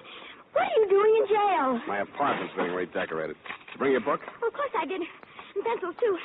But you're here on a murder charge, Sam. Whatever could have happened Take it down, to you? Effie. But, Sam, what did The you San do? Francisco Homicide Bureau. Attention, Detective Lieutenant Dundee. Date, fill it in. I will. From Samuel Spade, license number 1375596. Subject, the candy tooth caper. Dear Dundee, I don't know all the answers, not yet. What I do know is going down on paper while I'm still alive to get it there. Oh, Sam. The scenario runs something like this. This morning, a telegram came to my office.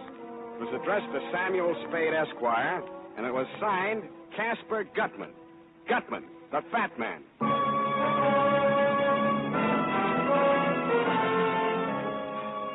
So far as I knew, Dundee, when you closed your books on the Maltese Falcon capers 7 years ago, Gutman was entered as dead.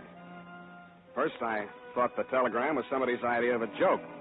But when I read it through the second time, I knew it was no joke. There's nobody else who thinks or talks or writes like Casper Gutman. My dear Mr. Spade, you will no doubt receive with mixed emotions the news of my imminent reappearance in the city of the Golden Gate. Hence the companion dispatch of a telegraphic draft in the amount of $1,000, which you are free to convert into coin of the realm. This trifling sum, sir, is merely a token of my esteem for a man of many resources and nice judgment. And for it I do not require any specific service.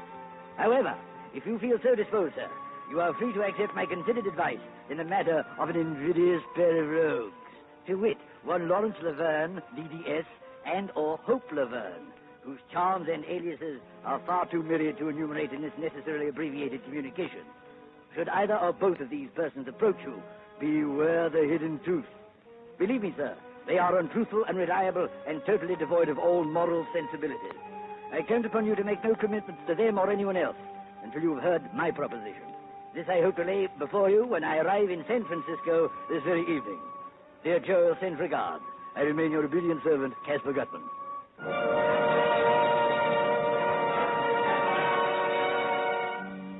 Casper Gutman, the fat man. I knew, Dundee, you figured I didn't get hurt much the last time I tangled with Gutman over the Maltese Falcon. But that's because you didn't know Bridget O'Shaughnessy as well as I did. As well or as warmly. Well, I figured if Gutman was still in the land of the living, let him come. This time I wasn't going to get hurt in any way. There couldn't be two Bridgets. Nevertheless, I ate a can of spinach, which I found on Effie's desk. Then I sat down again, facing the door. Nothing much happened for almost 10 minutes. I was still trying to dig the meaning out of Gutman's double talk, and I'd gotten about as far as his warning about a hidden tooth when Effie ushered a man into my office. Mr. Spade. Well, I must say that you are indeed a pleasant surprise, but pleasant. You've said it. What can I do for you? My name is Laverne. Lawrence Laverne. How do you do? I shall spare you the tiresome details and plunge right into the problem. Oh, dear. At the Hotel Royal George, there is a mildewed creature, but mildewed, registered as Mr. Herman Julius. Oh, a really frightful person. Very frightful, huh? Oh, the kiss of death department. The only thing about this creature that has any charm is the four-toothed lower bridge in his right jaw. Now, Mr. Spade, I want you to get that bridge for me. I'm sorry. It sounds as though you're saying I want you to get that bridge for me. Precisely. Mm-hmm. Why? Because he refuses to pay me for it. You're a dentist? I prefer to regard myself as a dentist sculptor. I created this bridge for Mr. Julius with infinite pains. And now he refuses to pay me. I ask payment, and he accuses me of acting without charm. Mr. Julius wouldn't happen to be a very large, fat man? Oh, contraire. Skin and bones. Well, Mr. Spade? I'm afraid you come to the wrong man, Mr. Laverne. What you want is a lawyer to sue him. Sue him? Months of legal wrangling? Oh, no. Oh, no. I intend to be vindictive about this. I am by nature a very gracious and charming person. But now let him beware. I shall have that bridge from Herman Julius, even if you must knock him down and wrench it from his jaw. Uh-huh. You tried knocking him down yourself? Oh, I could never even bring myself to perform extractions. I always send those patients to less sensitive dentists. Yeah, well, I'm afraid you'll have to find yourself a less sensitive private detective. Oh, dear. Well, Mr. Spade, what would you advise me to do? Mr. Laverne, I would advise you to get out of California before Walt Disney sees you. Well, good day, sir. I would like very much to have you in my chair someday. Might teach you some manners. Beware the hidden truth. Hello. Hello. Please sit down, Miss... Thank you. Laverne. Hope Laverne. Miss Laverne? Yes. What can I do for you? Well, I'm looking for my brother. Missing? Well, yes and no. I mean, he's been gone since yesterday, and I'm terribly afraid he'll get into trouble. Oh? What kind of trouble?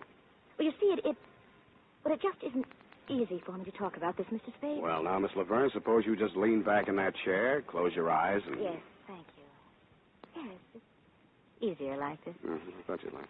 My brother's name is Lawrence. He's a man of 52. He's not well.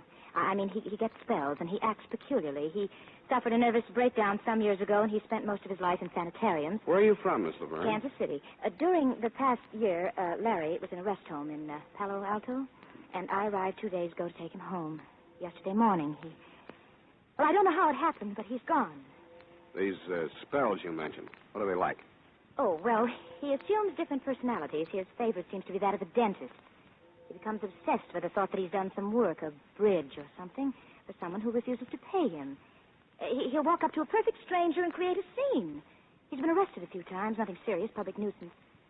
Mr. Spade, I'm afraid that he'll be put away if he's arrested once more. I see, and you want me to look for him. Then he hasn't been here? Why'd you think he'd come here? Oh, that's another one of his tactics. He goes to a private detective, hires him to either follow a man or get back the work he thinks he's done. Dental work, you know. But what made you think he'd come to me? Oh, well, not you, particularly. Ever since yesterday, I've tried almost every private detective in San Francisco. No one has seen him. Who'd you talk to? I beg your pardon? These private detectives, who'd you see? Oh, well, there was a man named Graham and one named Marlowe, Philip Marlowe. Excuse me. Would you like a drink? No. Marlowe speaking. Spade, Phil. Hiya, Sam. Phil, you got a rumble on a missing brother named Larry Laverne? Yeah. Gal was in early this morning. Brother's some kind of a screwball. You meet him? No, hasn't been around yet. Thanks, Phil. See you. Why did you do that, Mr. Spade? It's doing things like that have kept me alive and in business all these years. That was Marlowe. Your brother hasn't been to him. I told you that. But your brother has been here. When? A few minutes before you came in. Can't see how you missed him. What did he tell you, Mr. Spade? Pretty much as you outlined it. About the dental work.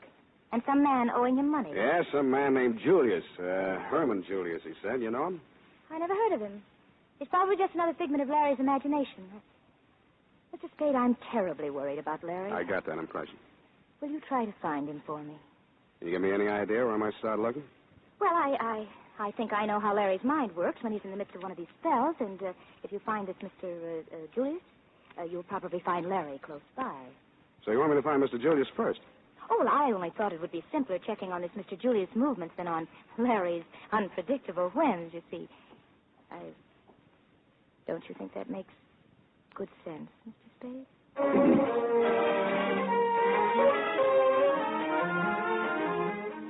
Miss Laverne told me she was staying at the Pickwick Arms, and I said I would call her if I found her brother, and she said, thank you very much, and I said, it's nothing, just part of the day's routine, and then she kissed me and left. After lunch, I strolled over to the Royal George Hotel. Duke, the housekeeper, gave me a rundown on Mr. Julius, a quiet, nervous little man who'd sealed himself up in his room for 2 days, eating out of room service. I didn't have any trouble finding the hacky who'd driven him away when he checked out. He gave me the address, and 20 minutes later, I was mounting the front steps of a greasy rooming house on Sacramento Street. I twisted the rusty bell on the door, and a long, sharp nose that could only belong to a landlady stabbed out at me. What you want? I'm looking for a man named Herman Julius. Don't have no Julius here. Well, maybe he gave some other name. A little skinny guy with a foreign accent. You the Lord? Take me to his room. Oh, now, wait a minute. Now. Well, step inside. Up the stairs. Home? Never seen him go out. Ain't but one door. Watch that step second from the top. It's busted. Don't want no lawsuits. It's the third. Said he was a refuge. And Nazis was after him.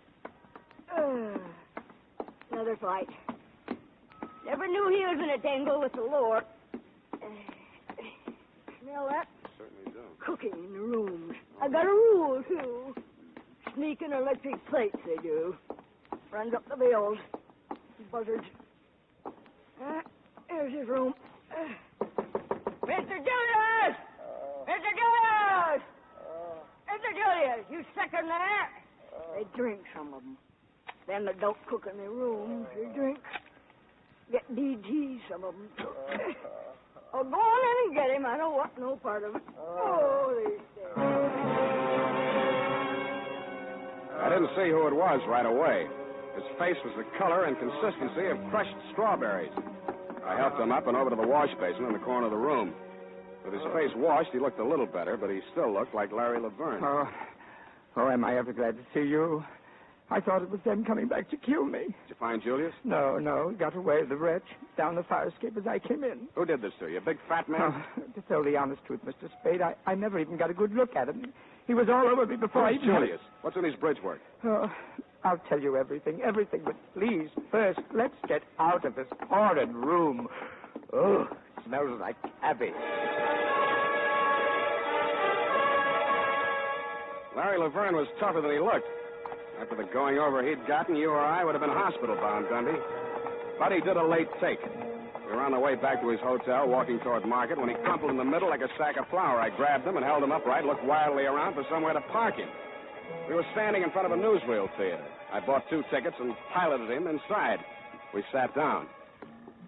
I undid his clutch on my arm and concentrated on the screen. The subject that followed the football game was some big Oriental celebration somewhere in India or someplace. A very fancy parade with white elephants. Candy, Ceylon, the famed white elephants of the Orient get their annual airing as crowds of devout Buddhists gather to do homage to some of the strangest relics in the modern world. Here in Kandy, the Mecca of the Buddhist religion, pilgrims gather from near and far. Indian Rajas, Burmese officials, and Chinese dignitaries in ceremonial dress prostrate themselves before the jeweled casket containing the most sacred object of the Buddhist world, legendary relic of Buddha himself, as the Orient goes wild in jubilant celebration. Temple dancers of Kandy perform for the crowned heads of the Orient. Take me out of here. I can't stand it, Uncle Man. I said you stark-raving man. Easy, you're annoying the customer. You brought me in here on purpose. You're trying to drive me crazy, but crazy. Easy. Listen to me. 2 men holding up the sacred relic are high priest. If that man says that one word, Candy, just once more, I won't be responsible. I tell you, I won't be responsible. All right, Larry. Take me out of here. What's the end? You got me doing it. Come on, let's get out of here. An impressive ceremony indeed.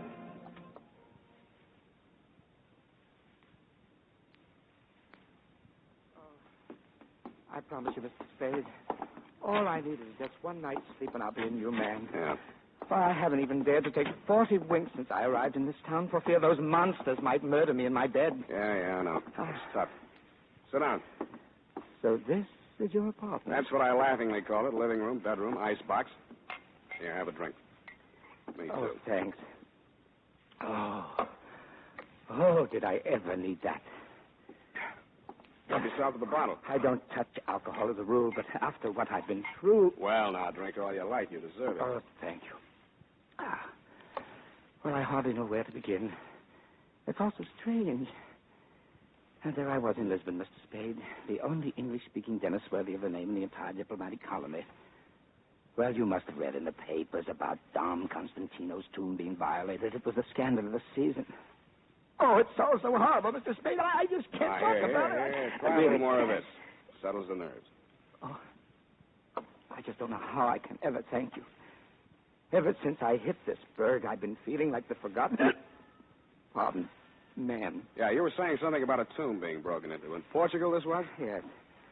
Well, you know, the draft board just took one look at me. And... I know what you mean. So I just stayed on in Lisbon. And, well, you know how people gossip, having patients of all nationalities and all that. Yeah, I get it. Between the Nazis and the Allies, you were quite a social line. Oh, now, wait a minute. Don't get the idea I was a spy. Oh, no. But sometimes people had things that could be hidden in a hollow tooth, and like that, bridge work, you know? I think I told you I'm not so much a dentist as a dental artist. Mm-hmm. Well, that fat Mr. Gutman brought me this tooth, you see. Gutman? Yes, Mr. G and that Joel Cairo person that was with him. Well, they brought me this tooth. Oh, a horrid yellow old thing, practically a fang. They wanted to put in Mr. Julius' fridge. Paid me £1,000, can you imagine? Then when I learned what they had done, well, it made me positively ill. This practically sacred old tomb in the cathedral, they'd broken in and literally torn out a piece of his jawbone. Whose? Why, Dom Constantino's. And who's Dom Constantino? Oh, the Portuguese viceroy. It didn't hurt him any. He's been dead 500 years if he's dead a day. Oh, dear. I'm as tight as a tick. This liquor is getting to me.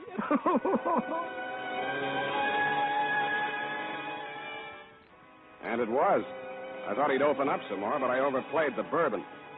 Half a bottle later, he passed out. I flopped on the sofa and tried to get some sleep for myself. But my dreams kept getting in the way.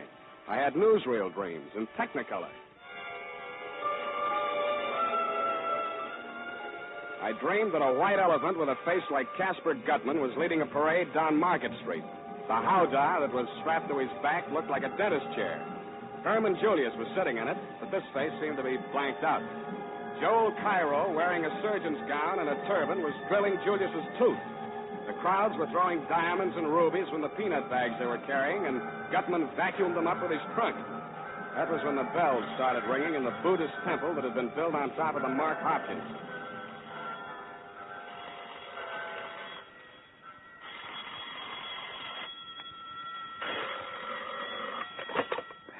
Yeah. Spade. Yeah? Mr. Spade, I need your help. Who's this? Hope, Laverne, please. Mr. Spade, I'm terrified. Where are you? I'm in a drugstore, 5th and Mission. Near the bus depot? Yes, please, come at once, Mr. Spade. Well, can't you come here? I can't. I don't dare go into the street. All right. Wait there. I'm on my way.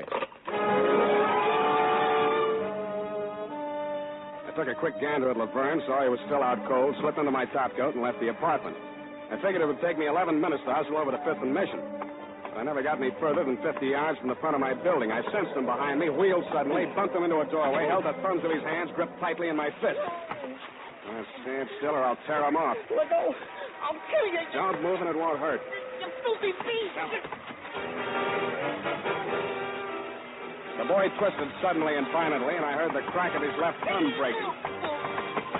He swallowed a scream, dashed out into the deserted street. I went after him, turned into the alley, and caught the butt of a gun behind my right ear.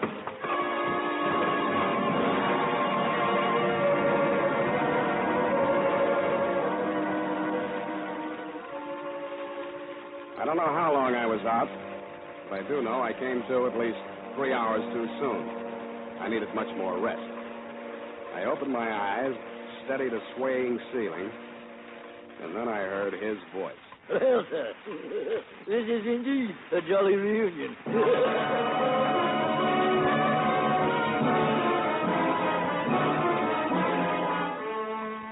It couldn't be, but it was. Casper Gutman, the fat man of the Maltese Falcon caper. Looking at the unholy trio there in the room, Joel Cairo, the little Levantine, still as oily and smiling as ever and still fragrant. Marvin, a sullen, white-faced, hollow-eyed youth as near Wilmer's double as anyone will ever see. and Gutman. Spruce as ever in his black cutaway coat, black vest, and gray striped trousers. You'd have thought nothing had happened since then, not even the war. The grayness at Cairo's temples only made his baby face look more babyish. And about Gutman, nothing was different except his watch chain. A curious jewel-encrusted ornament dangled from it, shaped like a claw. You seem surprised to see me, sir. And no wonder. It's always disconcerting to encounter a ghost, especially such a substantial ghost. A lot of water has gone under the bridge since last we met, eh? Under the bridge? Yes, which brings us to the subject at hand, the bridge. My head aches. What about the bridge? First, we'll talk of it. After all, this is quite an occasion, sir. Reunion of old friends, eh, Mr. Spade? Yeah. Tell me, did you ever find the Falcon? If you'll excuse the expression. Your eyes are resting on all that remains of that fabulous bird, sir. Yes, that trinket on his watch chain. All that remains of the Maltese falcon. Well, mark you, sir, what part of it survived. The claw. You believe in omens? Right now, I'm ready to believe almost anything. Indeed, sir. Well, no need for dissembling. We're old and wise, I trust, in the days of the Falcon. But suffice it to say, the unsavory and bloated object which the police dredged up from San Francisco Bay and identified as myself was some other poor soul. Wilmer, I am happy to say, remembered the debt of gratitude he owed me, and at the last moment agreed to be a party to the very necessary little deception. That is, since they had him cold, as you detectives say, for the other killings, he might as well confess to murdering me. He did so in exchange for my agreement to take care of his family in a financial way. An investment, by the way, which has paid rich dividends. How's that? Oh, indeed. Oh, well, thanks to it, I now have Marvin, Wilmer's younger brother. I thought I noticed a family resemblance. Shut up! Oh, yes, poor Wilmer. He was like a son to me, like a son. No, it didn't stop you from making him a patsy. I detest killing Mr. Spade. I cautioned Wilmer time and again. He was so headstrong. A mere boy. You better caution this punk or he won't last to take any raps for you. Break his head, Marvin. That dirty shamus lays another hand on me. I'll kill him. No, Marvin. Good, take Marvin into the other room. Explain to him that Mr. Spade and I are very old friends. Casper knows best, Marvin. Come with And now, no nonsense, you two now. I'll kill him. Marvin, Casper would be angry. Oh, dear. Hot-headed. Runs in that family. Yeah. Well, let's have it, Gutman. What are you after this time? My dear boy, you misjudge me. It's true I had Marvin check up on you, but only because of your association with Miss Laverne. Oh, but no matter now. I'm weary of the chase. All the way from Candy, What did the girl tell you? She asked me to find her brother, a dentist named Laverne. You believed her story? No. Most unscrupulous woman. No veracity, no regard for truth whatsoever. A true motive? Merely to make trouble for me and my friends because of her association with Kemidov. Aye, the Russian's hand again, Mr. Spade. Kemidov? Did I ever meet Kemidov? You'd hardly forget if you had. In short, here is my proposition. Another $1,000, coin of the realm, sir, for which you will refund whatever money Miss Laverne gave you and send her packing. The bidding starts at $10,000. Ooh. You drive a hard bargain, Mr. Spade. Very well. I'll meet your terms. I told you the bidding starts there. And where does it stop? Half or whatever the caper nets you.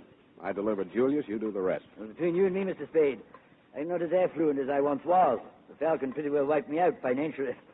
Considering the time and money I've already invested in trying to track down the weasel Julius. What's in Julius's bridge work? And if I don't choose to tell you? Then it's no dice. Think it over, Gutman. Either I'm in all the way for half or I deliver Julius to the other outfit. And that is your final dictum, sir? Take it or leave it. Either you're in or you're out. Good night, Mr. Spade. I trust you will call me on the telephone when you reach your diggings and tell me that you've changed your mind. No hard feelings. The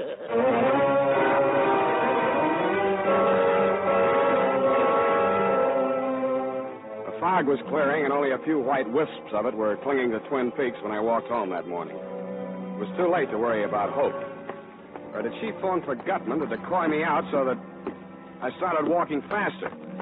As I climbed the stairs to my apartment, I heard a door open on the landing, and the slot of light that stabbed out from it showed me it was my door. The light came from behind, whoever had opened it, and I couldn't see who it was at first, only that it was not Larry Laverne. I took the last flight 4 steps at a time. Hello, Sam. Dundee, what's happened? Come in and see for yourself.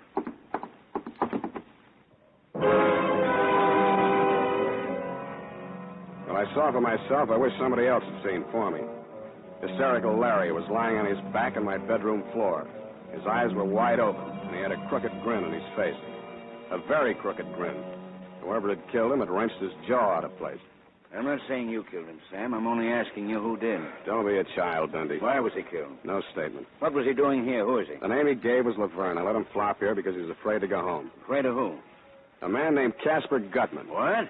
Yeah, Gutman. Quit stalling, Sam. Gutman's dead and you know it. You bury him, Dundee? Well, I believe you mean it.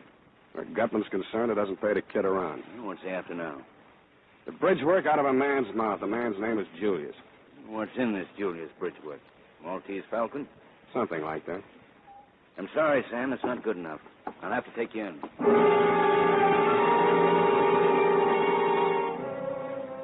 So you took me and you booked me. Bail was set at $20,000. You saw to that. You figure there's only one operator who put up that kind of money to spring me, and that's Casper Gutman. I hope you're right. Period. And the first part, at least, of sob story. But, Sam, what is in Herman Julius's bridge work? Laverne told me it was a tooth Gutman stole out of a skeleton in an old Portuguese catacomb. What's so valuable about that? I don't know. Could be a jewel inside of it? No, it's not Gutman's kind of game. Besides, the thing that made poor Laverne blow his top in that newsreel theater was something more like an elephant tusk. Oh. Where's that encyclopedia? Did you bring it? Oh, yes, I did, Sam. Yes, I did. Wasn't I smart? Look it up. Look what up? Candy with a K. Oh. K, car, can. Oh, here it is. Candy. Hey, nothing. City. Capital of Central Province of Ceylon, located near the center of the island north. Spare me the geography. Well, the railroad from Colombo. Noted for its waterfalls and stuff. Yeah. And, the city surrounds an artificial lake and is sacred to Buddhists for its temple of Naligawa, which enshrines the tooth of Buddha brought, according to legend... What? Let me see that. Where? Let me see, it's sacred to Buddhists for its temple of Naligawa, which enshrines it. Effie. What's the matter, Sam? The tooth of Buddha. Sam, you don't think that's what's in Herman Julius's bridge work? If it was, Gutman would be after him. But how did he get to Portugal? If it did, Gutman's the man that could track it down. Sam, you sure of that? No, Angel. No. The only thing I am sure of is this. When the Maltese Falcon laid an egg, it hatched a flock of vultures, and they're all circling right around my head. Well, cheer up, Sam. You won't be in jail long. I'll bring you a cake with a file in it. Angel. No, devil's food.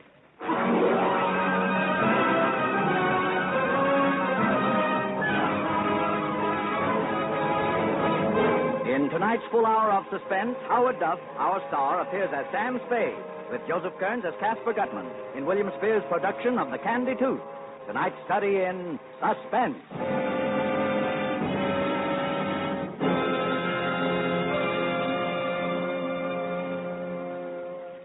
In just a moment, we will return with the second half of The Candy Tooth. This is CBS, the Columbia Broadcasting System. And now, back to our Hollywood soundstage and Robert Montgomery. At the point at which we interrupted Sam Spade's narrative just now, things were at a pretty pass. A pretty pass indeed. A pretty pass. Sam wound up with the body of the dentist, Larry Laverne, in his apartment. The girl, Hope, waiting for him in the bus station. Casper Gutman, the fat man, waiting for an answer to his ultimatum that Spade produce the tooth or else. Me in city prison under $20,000 bail, and the fabulous Candy Tooth still chumping on two-bit hamburgers in the bridge work of a very elusive man named Herman Julius. Yes. And? Well, after I dictated my report to Effie on what had happened until then, she left, and I laid down to think. Lieutenant Dundee and I had agreed that I should spend the night on the pokey. He figured that the 20-G bail would draw only one man to put up that much moolah to spring me, Casper Gutman. Along about 9 in the a.m., the turnkey unlocked the door of my cell. I followed him out to the desk. The $20,000 were there, but no sign of benefactor, benefactress, or Samaritan of any type. The bond was in my name. I signed my release and walked out. Across the street was parked a long black limousine with the curtains drawn. I started for it when a voice at my elbow checked me. George Singer Spade. See. I'm Don Constantino de Braganza. It's I who have put up the $20,000. Is that so? Well, thank you. Now, why? I desire a service. My card, St. Horse. Dom Constantino. Wait a minute. Yes, you seem to know the name, eh? Yeah. For a guy who's been dead 500 years, you don't look too bad. Oh, thank you. You are referring, of course, to my illustrious ancestor, Dom Constantino, the first Portuguese viceroy of India, who indeed had been dead since the 16th century. It is on his behalf I speak to you now. What can I do for him? Restore the tooth which was wrenched from his skull by a pack of unspeakable ghouls who violated his tomb in Lisboa. You think they're in San Francisco? Let us not be naive, Senor. The contemptible little dentist, Laverne, was killed in your apartment. Therefore, you must know the whereabouts of the other ghouls. I know so many ghouls, Senor. You'll have to be more specific. I refer to a fat pig named C. Gutman and an odorous little camel named J. Cairo, and most especially to a woman of the female sex by name H. Laverne. You want them or the tooth? Both. Not one without the other. No, it'll take a little time. They haven't got the tooth. You know where it is? In the bridge work of a man named Julius. Oh. That then explains the dentist and the diabolical manner which they employed in smuggling the tooth out of Lisboa. Now, you go on home and you stay there until I call you, huh? Senor, I respect your judgment. Thank you. You will find me at the Hotel San Rafael, and for the retainers, you may consider the $20,000 bond as due. Wow. Adios, senor. Adios. Be careful crossing streets. Adios. Adios. Adios. Adios, Don Constantino. Adios. Yeah, adios. Adios. Adios, yes. Spade. Sam, get in. You, got a hack license, Miss Laverne? Oh, please don't, Sam. I know this car's ridiculous, but I don't dare use taxis or be seen on the street. What did that man tell you? What happened last night when you called me from the bus station in such a panic? Why didn't you come? I went to see the fat man. You saw Gutman? Did he mention me? You didn't make that call last night to get me out of the apartment so that somebody could get in and kill Laverne. Oh, Sam. Then why did you call? Because I found Herman Julius. And I'm driving you there now. We didn't do any talking after that. She sat very close to me. There was plenty to talk about, but we didn't do any talking after that. I was vaguely aware that we were driving across to Oakland, and a few minutes later we pulled up in front of an apartment building. We took the elevator up to the 9th floor.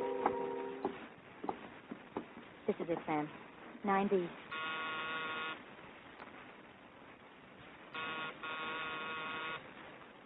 Nobody home. Oh, he's in there, Sam. I know he is. Mr. Julius. Mr. Julius. Go away. There's no Julius here. That's his voice. Mr. Julius, I've got to talk to you. It's very important. If you don't open the door, I'll have to... I'll kill myself. I'll kill myself. He will, Sam. He will. You've got to stop him. Go away. Julius! Wait a minute. Wait, don't!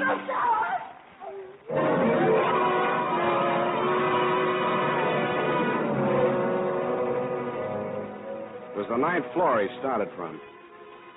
Poor, frightened little Herman Julius was dead on arrival. By the time we made it downstairs, the street was cluttered with cops. I grabbed Hope by the arm, hustled her around the corner to a rented limousine, and told her I'd call her later. My next stop was the fat man himself.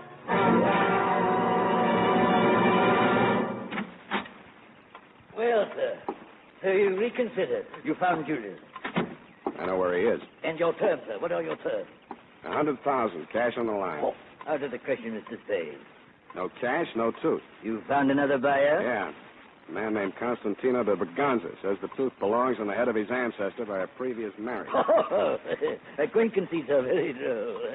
And what else did he say to you? That he'd double any bid that you made on the tooth. My dear fellow, have you any inkling, any remote idea of the value of that tooth? No? Well, I'll tell you, sir. But let me warn you. If I tell you, and you do not then produce the tooth... Yeah. Let's get on with it, Gutman. Yes. Let's sit down, sir. How much do you know of the 16th century history of the Orient? Well, enough to fill that tooth with. Capital joke, sir. I shall give you a little more. Enough, say, to fill an elephant tusk. I'm listening. Well, sir, when the Portuguese invaded India in the 16th century and established the city of Goa, there were three main empires in the Orient, namely China, India, and Burma. And the rulers of all three empires fought to rule the world. Now, legend had it that in order to become lord of the world, a monarch had first to be the possessor of 7 gems. That's gems spelled with a J, sir. Yes, gems. This is no fantasy, I'm telling you, Mr. Spade. This is actual history. 7 gems. And what were those 7 gems? You tell me. The first 6 do not concern us, Mr. Spade. A golden wheel, a white elephant, all easy to come by for an Oriental monarch. But the 7th, Mr. Spade, the 7th. What was that, the tooth? The tooth, Mr. Spade, the tooth. The sacred tooth of the great Lord Buddha himself. That remained in the temple of Maligawa at Kandy, on the island of Ceylon. Now, many kings sent armies to capture it, but all were defeated by the fierce Brahmins who stood guard at the temple gate. And so, We come to the year 1552. It's about time. Now, in that year, the Portuguese viceroy, Dom Constantino de Braganza, landed near Jaffna with a force of 1,220 men and defeated the king's legions in a savage battle. He returned to Goa with his victorious army and the tooth, which he retained as his personal prize. It was not long before the Burmese king, Bainaun by name, sent an emissary to Dom Constantino, offering the modern equivalent of £1 million sterling as ransom for the tooth. How'd it get to Portugal? Oh, hear me out, sir. Hear me out. All right. Well, before the transaction could be consummated, the Portuguese archbishop called on Dom Constantino and, in the name of the Inquisition, demanded the tooth. After some delay, Dom Constantino, under threat of torture, delivered a tooth into the archbishop's hand, and that tooth was publicly destroyed, the archbishop grinding it into powder with mortar and pestle and scattering the residue upon a fire, that the tooth might be utterly consumed. Shortly after this, Dom Constantino's personal physician, after drawing a tooth, now mind you, a tooth, from the viceroy's head, died under very mysterious circumstances. We may safely infer that the substitute tooth which he drove into the viceroy's jawbone, after the primitive fashions of dentistry in those days, was the candy tooth, put there for safekeeping until Dom Constantino could resume negotiations with Bainaun's emissary. But before that could be accomplished, Dom Constantino was stricken with the plague, carried aboard ship, and home to Portugal, where he died. He was entombed with the candy tooth still in his head. Now, the manuscript which fell into the possession of the Russian Kemidov and later into mine, but I shall not go into unnecessary detail, Of course not. was Dom Constantino's deathbed confession, proving beyond a shadow of a doubt that the real candy tooth had reposed for more than 4 centuries, not in the great temple at Kandy in Ceylon, but in a Portuguese tomb. Yeah, well, I think I can take it from there. You still haven't told me what my percentage is. Well, my dear boy, if your percentage were 1/10 of 1% of what can be realized on that tooth, you could retire to a life of sloth and luxury for the rest of your days. For the restoration of the true relic, there is no limit to what the Buddhist world could and would pay. Gifts and tribute paid to one temple alone exceed $11 million a year. Now, my boy, you begin to comprehend something of its value? I'll still settle for cash. Very well, then. $10,000.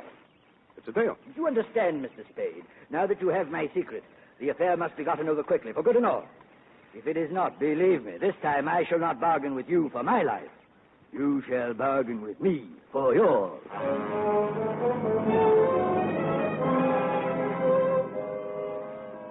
After I left Gutman, I called you, Dundee, and found out by a clever ruse where Herman Julius's body had been sent.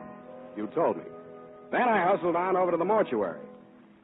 As I walked in, a hushed young man wearing a hushed cutaway and a hushed expression greeted me. Good evening, sir. I'm Converse Etheridge. Can I be of service? Thank you. I've come to pay my last respects to an old friend. Can I be alone with him for a few minutes? His name? Julius. Herman Julius. Oh, yes. His widow is here, sir. Mrs. Julius. His widow, huh? Yes, she's inconsolable. Perhaps, as a dear friend of the departed, you might give her words of comfort. Please go in. Thank you. A little woman in black was sobbing quietly to herself. She turned around when she heard me come in. Her eyes lit up with hatred, and suddenly she grabbed something from her pocketbook and held it at me. It was a .45, and her hand was shaking. Yeah, this time I will do it. Always before I didn't have the heart. Always hating bloodshed. But this time, this time... Nick, Frau Julius, it's Freund. You are not one of them. No, I'm a detective. I want to punish the people responsible for your husband's death. Yeah, I believe you. This gun, I was going to follow poor Herman. There didn't seem to be any reason for going on. Tell me something about yourself and your husband, Mrs. Julius. It's an old story now. Years of separation in different concentration camps. Bribery. Then my children and I, we were finally released. Came to this country. After 2 years, Herman wrote us from Lisbon. We knew soon he would be with us. But even though the war was finished, they had lost. Still they went after Herman Julius. He knew the Nazis were behind him all the time. And even here, in this country, he did not dare come to me. Mrs. Julius, you see, those people that followed your husband this time weren't Nazis. They weren't even after him. They were after something he was carrying. In Lisbon, didn't he go to a dentist named Laverne? Oh, yeah. And didn't Laverne put an odd-shaped tooth, kind of yellow, into his bridge work? Yeah. So he smuggled the candy tooth out of Portugal, and he never even knew it. Oh, well, it does not matter now. Oh, Herman is dead. Surely they will leave his poor broken body in peace. I doubt it very much, Mrs. Julius. No, surely they will. That's why I want to make a request of you. You see, others have died besides your husband because of this thing. More will die unless you do as I ask you. Oh, to stop terror, any terror. I will do anything, Mr. Spade. Anything you say.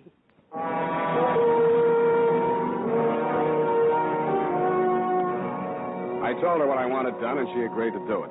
Then I started on my part of it. I called Gutman at the St. Mark and told him 11 at my apartment. Then I called Dom Constantino at the San Rafael. Hope and I got there around 10:30. Go on in, Angel.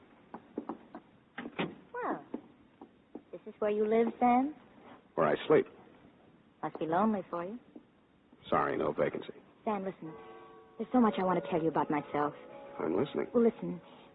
Just before the war started, I was engaged to marry a man named Kemidov in London. The Russian, yeah. Gutman mentioned him. Something about an old manuscript? Yeah, Kemidov had stolen it. In India, it was very old, and Kemidov said that the information in it made it worth more than the Maltese Falcon. It was in Latin. Mm-hmm. How'd the fat man get this manuscript away from Kemidov? So you double-crossed Kemidov and took the manuscript to Gutman. Sam, before they get here, I've got to tell you something. No matter what happens, I want you to know this. Sure, I know. Say it, Angel. Don't torture me, Sam. I'd like to hear it, Angel. Oh, Sam, I love you so much it feels like hate. It feels like I... Go on. Hate me, Angel. Darling.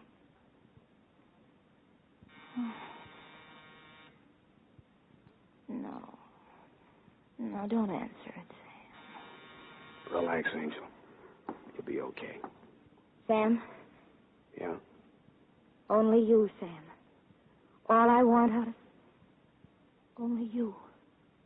Just stay on third, Angel. I'll bat you home safe. You see, sir, I'm a punctual man. Come on in, Gutman. Look, the same apartment, the same colors, everything the same. Yeah, the same rat race, Cairo.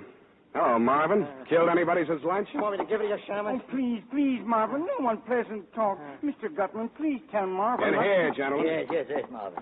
Mr. Spade, I'm sure, regrets the unfortunate... Well, and what have we here? You all know the lady? You see, Mr. Gutman, I told you. Now he's dealing with her. Oh, this is... Shut up, you hear me? Shut up. Don't talk like that. I'm jumpy.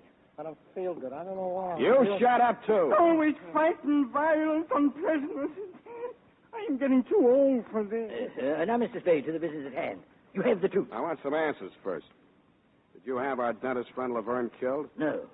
Did Marvin kill Laverne? No. Cairo? No. Nobody killed Laverne. He died of old age. Have you asked the little lady there?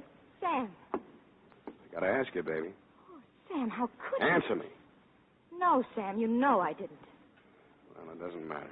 I got my pigeon picked to take the fall. Oh, I don't feel so good. Now, Marvin, retain yourself. No violence. Well, sir, That's it. Sit still.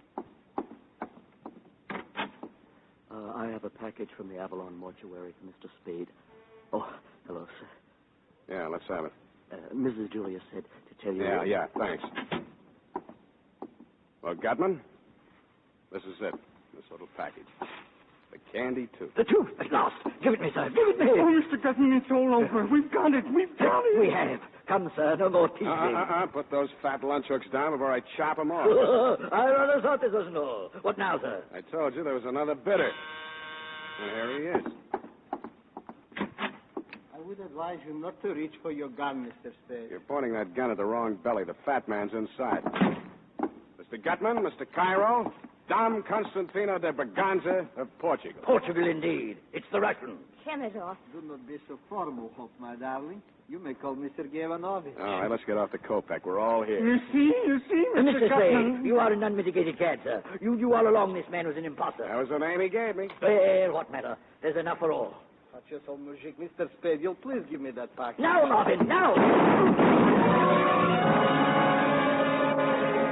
They both had their guns into each other at once, practically. Kemidov fired first, but Marvin didn't fall. He spit out his chewing gum, then he squeezed the trigger of his .45. They both looked more surprised than anything else, but they were both very dead before they fell down. Marvin, dead. As dead as Kemidov. Oh, well, it was worth it.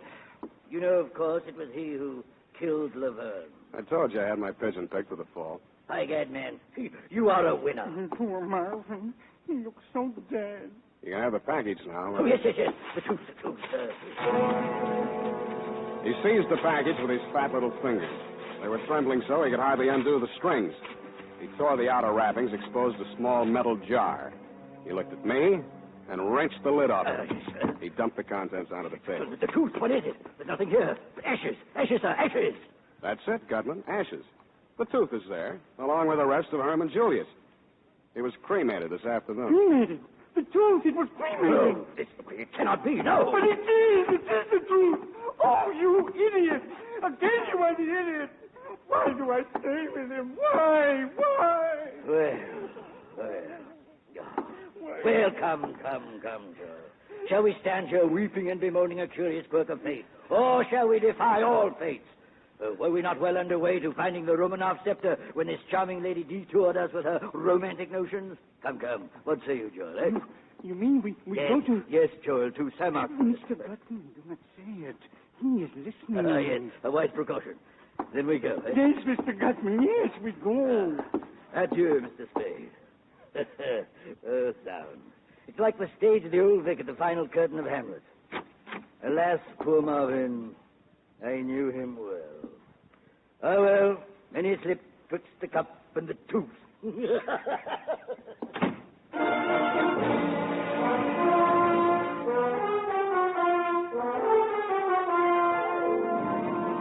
I let him go, Mr. Montgomery. I knew there was nothing on them that Dundee's boys could make stick. I thought twice before I let Dundee take Hope Laverne, but we both agreed it was a smart thing to do. And what do you suppose Effie said when I said, period, end of report? Oh, say, for once you came out ahead. $20,000. Oh, just think of the things we can do. Pay all the bills, a year's rent on the office, have that awful old leather chair reupholstered, and a new ribbon for my typewriter. Effie, about that typewriter ribbon. Well, maybe I can get along on this one for a while, but Sam, I do think we should get my mother's earrings out of Moishe's pawn shop. Effie, I know this is going to be a terrible blow to you, but... Sam, what did you do with the $20,000? I put it up for bail. Bail? Yeah. But that was the $20,000. And you're released so you get the money. It's very simple, Sam. You just go down and ask them for it. Effie, you see, you don't understand these things. Now, bail is a very complex legal technicality. You see, you put up a bond, and then you... Sam, how much was the bail for Hope Laverne? Yeah, that's what I mean, Angel. Oh, Sam, you're such a child. You'll never see her again. She was just using you. I'll take it, Effie. Hello. Angel. Hello, kitten. Sam, I'm free. Shall I come over? Well, I'll always be waiting for you, kitten. Me too, Sam. Kitten, indeed. C-A-T. Kitten. What's that, Angel? Oh, forget it, Sam. I just get Can't figure me out, eh, Angel? Well, I'll tell you.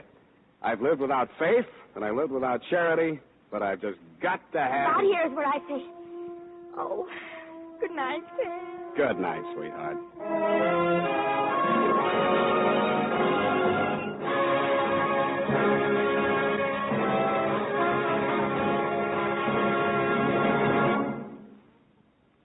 This is Robert Montgomery. I'm sure our suspense audience agrees with me when I say that whenever it is, it can't be too soon to have Sam Spade back with us again in a full-hour adventure on radio's outstanding theater of thrills. Incidentally, our producer, editor, director on these weekly full hours of suspense, Bill Spear, joins hands with Dashiell Hammett to bring you the adventures of Sam Spade each Sunday night on this network. Thanks for the plug, Bob. I have a basket full of thanks to my friend Howard Sam Duff, the kind of actor a director lights candles for, and to wonderful Lorene Tuttle, who plays Effie each week, and to Joseph Kearns, who is the Casper Gutman of them all, and to all you other ornaments to your profession, Kathy Lewis, Wally Mayer, Jay Novello, Jeanette Nolan, Jack Edwards Jr., Sidney Miller, Hans Conried, and Bill Johnston. And, of course, as always, to our musical director and conductor, Led Gluskin, and to the composer of our original scores, Lucien Morawek. And our special thanks to Bob Tolman and Jason James, who wrote The Candy Tooth, and who were voted by their fellow mystery writers of America the Edgar Allan Poe Award for Sam Spade, the best detective show on the air. And to the Wildroot Company, a gracious sponsor of SAME, for this courtesy and cooperation in making tonight's Spadery available.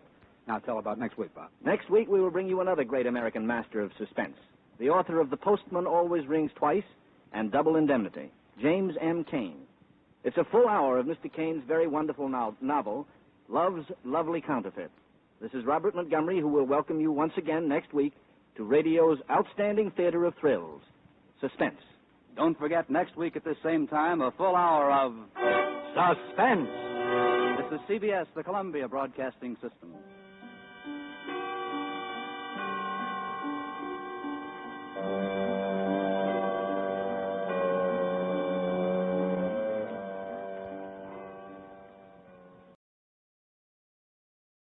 Stay tuned for Nero Wolfe.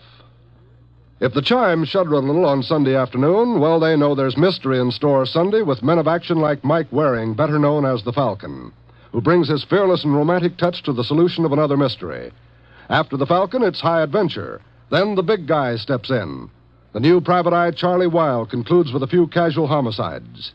The chimes mean mystery and action this Sunday afternoon on NBC. Transcribed. My boss is the smartest and the stubbornest, the fattest and the laziest, the cleverest and the craziest, the most extravagant detective in the world, Nero Wolfe.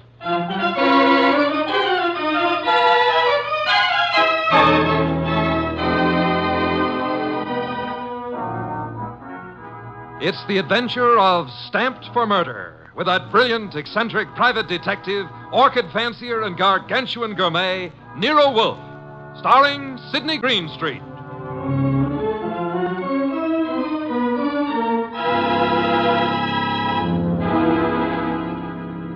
Instructions for this morning, Archie. Your notebook, please.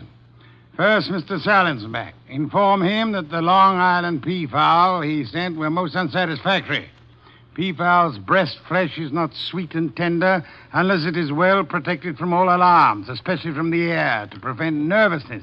Long Island is full of airplanes. Look, Mr. Wolfe, I shall want a dozen chickens that have been raised on blueberries and a fresh-killed lamb for tomorrow. Mr. Wolfe, please listen. There's... Mr. Goodwin, be quiet, and then dinner on the following day becomes a problem. Mr. Wolfe, dinner any day is going to be a problem if we don't pay Sausenbach's bill. Then pay it. With what? The bank account's empty. Ridiculous. There were $4,000 yesterday. But you bought that shipment of orchid bulbs from Winold Gluckner. Mr. Wolfe, we need money. You've got to stop eating and drinking beer long enough to earn some. Phew, you're an alarmist. Will you, for the love of heaven, stop turning down clients and turn an honest dollar? I've got a couple of prospects right outside the door. Send them away. No, sir. Send them away. Tell them I've gone to Egypt. Nothing doing, sir. Confound you, Archie. Obey orders. Send them away. Miss Kent, Mr. Rodman, come in, please. Thank you. Confound you, Archie. You're mutinous. Yes, sir, and you're stuck with it. This is Miss Gloria Kent and Mr. Rodman. They arrived as advertised with a pressing problem. Good morning. You people are here by sufferance only. I shall speak to Mr. Goodwin about it later. Yes, indeed. I don't like pressing problems, Miss Kent. What are yours? My father. Indeed, I'm not a court of domestic relations, Miss Kent. What did your father do? Beat you? Withhold your earnings? Discourage your suitors? Mr. Goodwin should have informed you this office does not undertake cases involving marital or family problems. But that's not... If Mr. Goodwin had not been beguiled by your pretty face, he might have warned you and avoided this embarrassment to you and annoyance to me. Now, take it easy. How many times have I told you don't know how to handle women? Then suppose you let Miss Kent handle me. Well, it's simply this, Mr. Wolfe. I had some money my mother left me. My father's just spent it without my permission. I want it back without a scandal. Thanks, Miss Kent. How much? How spent? $10,000. Father bought a treasure map. Indeed, from whom? A pair of swindlers named Cross and Halleck. They've driven him crazy, talking about fortunes salvaged from the SS this and the SS that. He's got a map and old letters he studies. He's childish. Many fortunes have been recovered. Many more await on the sea bottom. How do you know your father has been duped? Well, I know. You do, Mr. Rodman. Yes. Cross and Halleck bought some old letters from me, written by my grandfather from Hawaii. They used them to manufacture the map and evidence. And that's what they sold to Kent. Father thought he was being so clever. He had the paper analyzed. Of course, the document research laboratory said the letters were genuine. They were. But something new had been added. I'd have never known if Mr. Rodman hadn't told me. You're a party to the swindle, Mr. Rodman? I was not. I never knew what they were up to. Mr. Wolf, you've got to help me. I can't do anything with Father. I can't convince him. Even Mr. Rodman can't. No, Miss Kent, I'm sorry. This is not for me. But you must. You must. Not in my office, madam. No tears. Please, Archie, stop her. Okay. Archie, when Miss Kent has finished her disgraceful exhibition, show them out. How dare he walk out on us like people... Easy. I know him. You don't. He gets into a panic when women cry, or else he's curious about what Fritz is cooking for lunch. Now, just wait a minute, please. Oh, aren't you ashamed of yourself walking out like that on that poor kid? That hysterical gamma. She's lost all of her money. She needs help. I charge high fees, Archie. So charge a small fee. Do you want her to starve? Good heavens. Starve? How monstrous. I'm not kidding. While you'll be in here smelling your dinner, she and her father will be starving. I thought you were bringing me a paying client. Well, this is different. She's, Beautiful. Archie, you're impossible. Oh, very well. Go back into them. Get names, addresses, facts. I am not committed to Miss Kent's case, but we'll see. Be a tribute I paid for your weakness for a pretty face.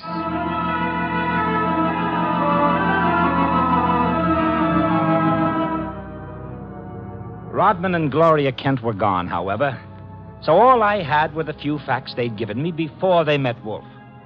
I felt guilty about that when he came back into the office and sat down in his specially built chair. He closed his eyes, and I glared at him. Well, how much of you is awake? Mr. Wolf? Well, they disappeared. Did you tell me you were going to help this girl just to get her out of the office, or did you mean it? You're a gadfly. No, sir. You made a promise, and you're stuck with it. What did you get from Rodman? Name, address, occupation. He's a librarian, that's all. Very careless, Archie. You missed a significant point. Such as, How did Rodman discover the letters he sold were being altered by forgery and used for swindle? How did he locate the dupe, Mr. Kent? I guess you're right. I'll ask him next time. But what about now? Are you going to get Gloria's money back? I assume you call Miss Kent Gloria solely in order to annoy me. It does. Stop it. Get Cross and Halleck. On my way. You'll find them at the Hotel Bogart. Wrong, sir. According to my notes, their address is... Never mind their address. The Hotel Bogart is the headquarters for successful, confident tricksters. They celebrate their victories there while the money lasts. You will possibly find Cross and Halleck drinking whiskey or lunching, probably both.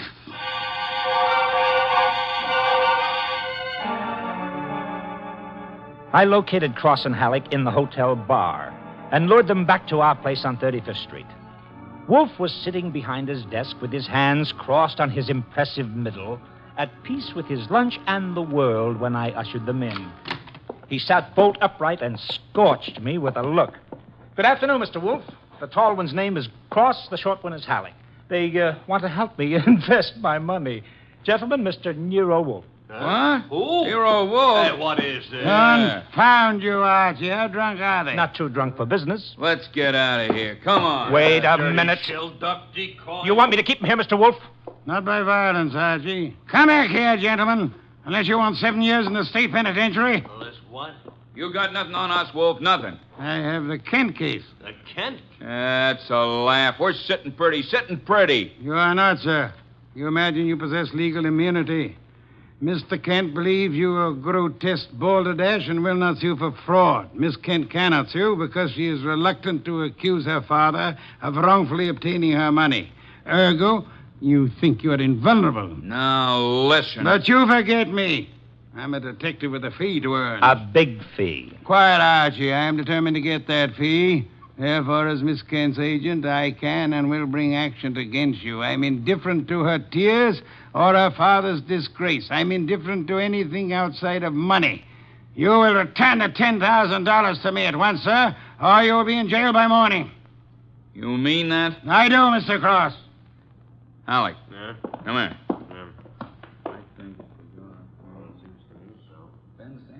Come on, hurry.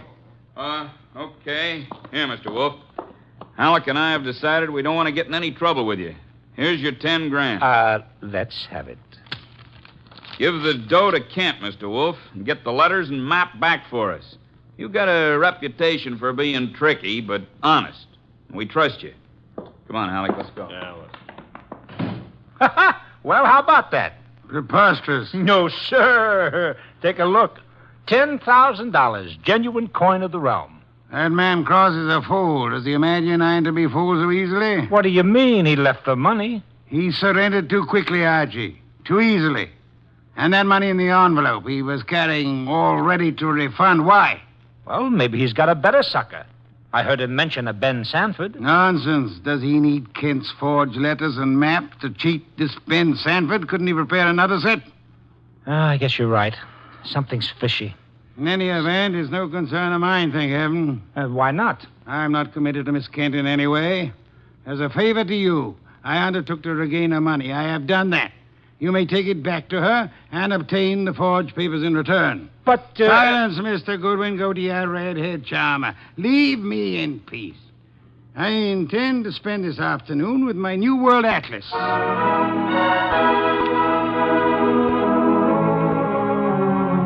I left him 3,000 miles up the Amazon with his magnifying glass and drove up to East 69th Street. The Kent house was a broken-down little brownstone, and as I went up the stoop, the door opened and Gloria Kent burst out like a skyrocket. Hey, Miss Kent, easy, easy. Let go of me. Let go. What's wrong? What's wrong? Wrong. Nothing is wrong. Nothing at all. Well, how about seeing your father? You want to see my father? Come inside. Oh, for the love of heaven. Come inside, Mr. Goodwin. I'll introduce you. He's in a back room. Come right through the living room. What else came through this living room? A hurricane? No, Mr. Goodwin. Something else. There's my father, Mr. Goodwin. What in the devil? He's dead. His throat's cut.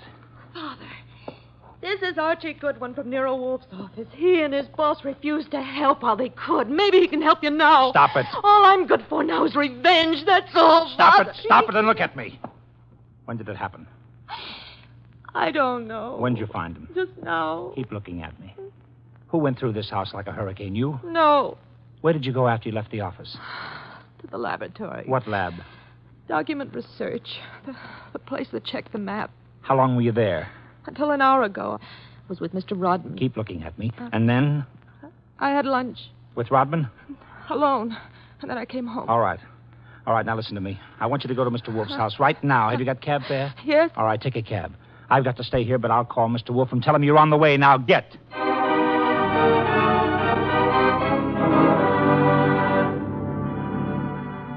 I called Wolf, told him everything, and he instructed me to advise Inspector Kramer, who arrived with the homicide squad. I gave the inspector everything while the squad photographed and measured, print dusted and detected. At 3:30, Kramer took me back to the house on 35th Street for a fight with Wolf. It's a great story, Wolf. Great. Kent buys a phony treasure map. Everybody knows it's phony except Kent. But Cross and Halleck try to buy it back, and Kent gets himself murdered. Did you find the map and letters in the house, Inspector? No, I didn't. The killer was after the map. A phony map? Certainly. Why? Well, if we knew that, we would know why Cross and Halleck so willingly paid back the money and why Kent was murdered. Maybe it's not phony. I'd better see the girl now. Oh, you fancy her for the murder? Well, I'll know after I ask a few questions. Tonight. She's had a shock, Mr. Kramer. She needs rest. Look, Wolf, I want her. Why bother with her when there's so much to be done? Yes, such as? Cross and Halleck, find them. And the mystery man they spoke of, Ben Sanford. These are the men you want now, not this poor, overwrought girl. Yeah. All right. The girl will be here for questioning tonight, though, huh? Tonight, Mr. Kramer. Okay. You'll hear from me later on. Well, you buffaloed him out of that, okay. Say, why don't you want her questioned? Is she guilty? I don't know. Well, what did she say when she got here? She said nothing. She never arrived. She never what? She never arrived. Well, then why did you tell Kramer she was resting? Would he have believed the truth? She must be found. More important, we must learn why forged letters and forged map produces turmoil. Find the killer and you find the map. You said so. I said the reverse, which is an altogether different statement. Archie, I want a photograph of that map. Get it. Oh, sure. Any particular camera you want me to use? You'll find the photograph at 200 Vanderbilt Street. Are you kidding? The lab cannot check the authenticity of old papers without photographing them in ultraviolet light, infrared light, and so on. If this document research lab has examined those papers, they will have photographs. Get them.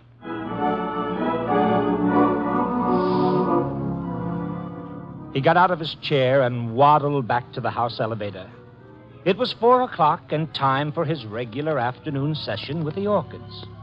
I drove down to the document research laboratory on Vanderbilt and got such a shock that I grabbed the office phone and dialed Wolf at once.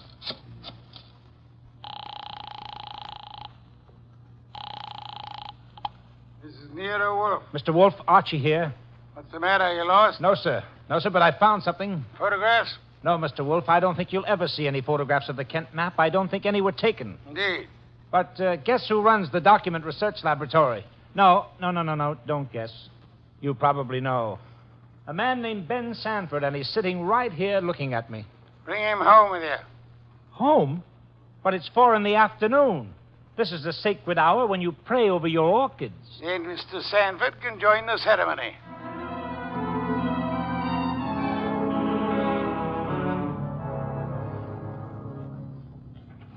Hey, how about this place? How about it? There must be 1,000,000 flowers up here.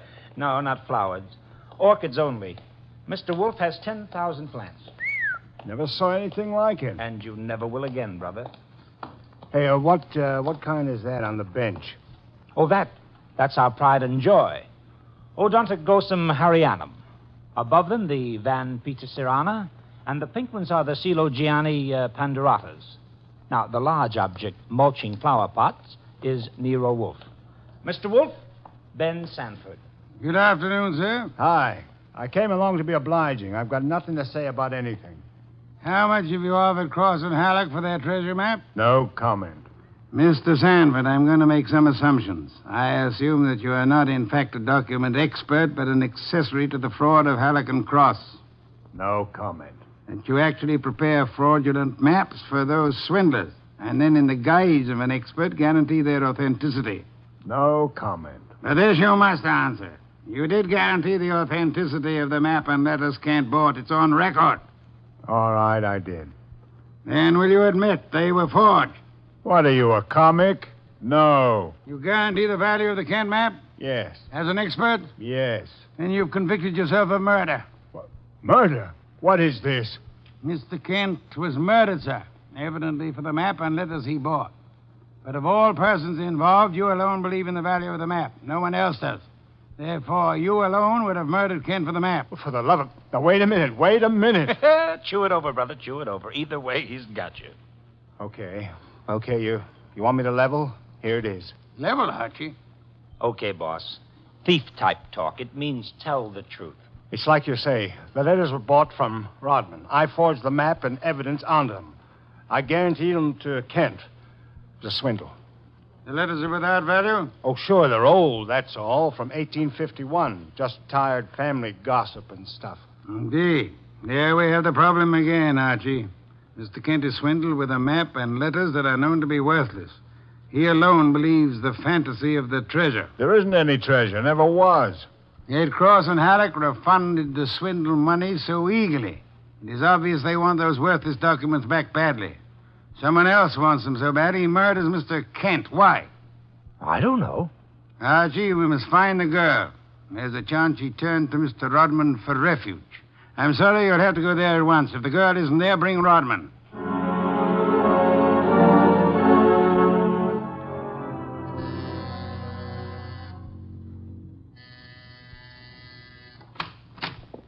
Yes? Hello, Rodman. Remember me? I'm Archie Goodwin from Nero Wolf's office. Oh, yes, of course. I came to get Gloria Kent. There's been a change in plans. Tell her to come out, please. Gloria? Well, she's not here. Why should she be? Haven't you heard? Heard what? Well, I guess you'd better come down and see Wolf. Mr. Goodwin, I'm afraid I can't. I'm rather busy. Look, Rodman, maybe you ought to know. Old man Kent was murdered. What? Yes, just after you and Gloria left us. Kent murdered? Well, this is awful, Mr. Goodwin. You want to see Mr. Wolf now? Get your hat. Murder? Well, believe me, I never wanted this. I'm going to tell Nero Wolf the whole mess. Every word of it. Okay, then. Come on, let's go. Yes, of course. Just a minute. I'll get my hat in the bedroom. Murdered? Kent? I never dreamed. Oh. Come on, Rodman. Come on. What? I didn't hear you. Oh, Rodman. What the... Rodman. Oh, Rodman. Good Lord, what next? Come on. This is Nero Wolf. Archie here. We've had a tough break. Yes? While I was waiting for Rodman at the front door, he went into the bedroom for his hat. The killer was there. How do you know? He cut Rodman's throat. Taylor. The back window was open. It's a ground floor apartment. He was out and gone before I had a chance. Archie, where were your wits? Let me alone. I've had a man murdered 20 feet from me. You think I'm cheering? Mr. Kramer is here, and he has news for us, Archie. He could not locate Cross and Halleck in their apartment. They had not been home all day. The maid informed him that she was waiting for her weekly salary. Well, so what? She was most angry and peppery, Mr. Kramer informs me. Red pepper? Exactly. Okay, maybe I know what you mean. I'll try to deliver the goods this time. Goodbye.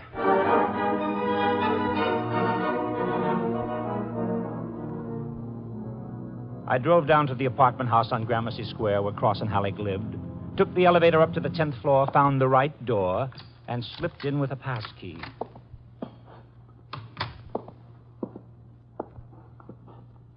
Come on out. Come out wherever you are. I know you're in here. You fooled Kramer pretending to be the maid, but you didn't fool Wolf. You'd better... Gloria! Cut it out, you idiot. Lay off. It's Archie, you dope. Archie Goodwin from Nero Wolf's office. Remember me? Let it go of me. Give me the gun, Gloria. Give it to me. That's right. Who did you think I was? Halleck. Oh, brilliant. So Wolf figured you out, huh? Oh, you are a brave girl. They killed your father. You came up here and waited for them. You were going to kill them right back, huh? Oh, that red-headed temper. And you bluffed Kramer into thinking you were the maid. I had to do something. It was the only thing I could think of. To come here and kill him. Well, you're coming home with Archie. And just remember one thing. When Wolf's working for you, don't try to do any thinking. It only gets in Wolf's way.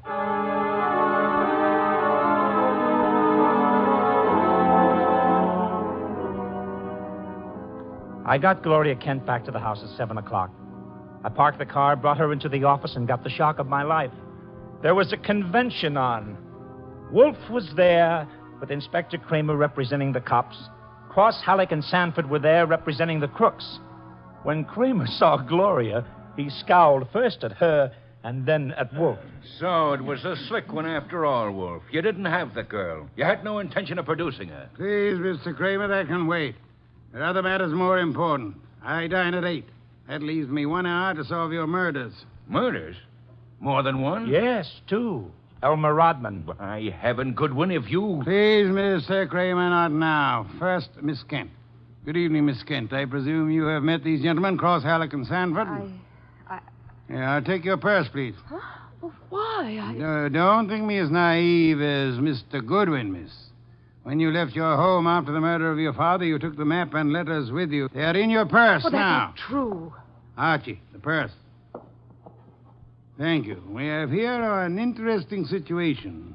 There exist some old letters and map, forged and fraudulent, which are worth $10,000 and more to Cross and Halleck and worth 2 murders to a killer. Why? There must be something of great value in the letters.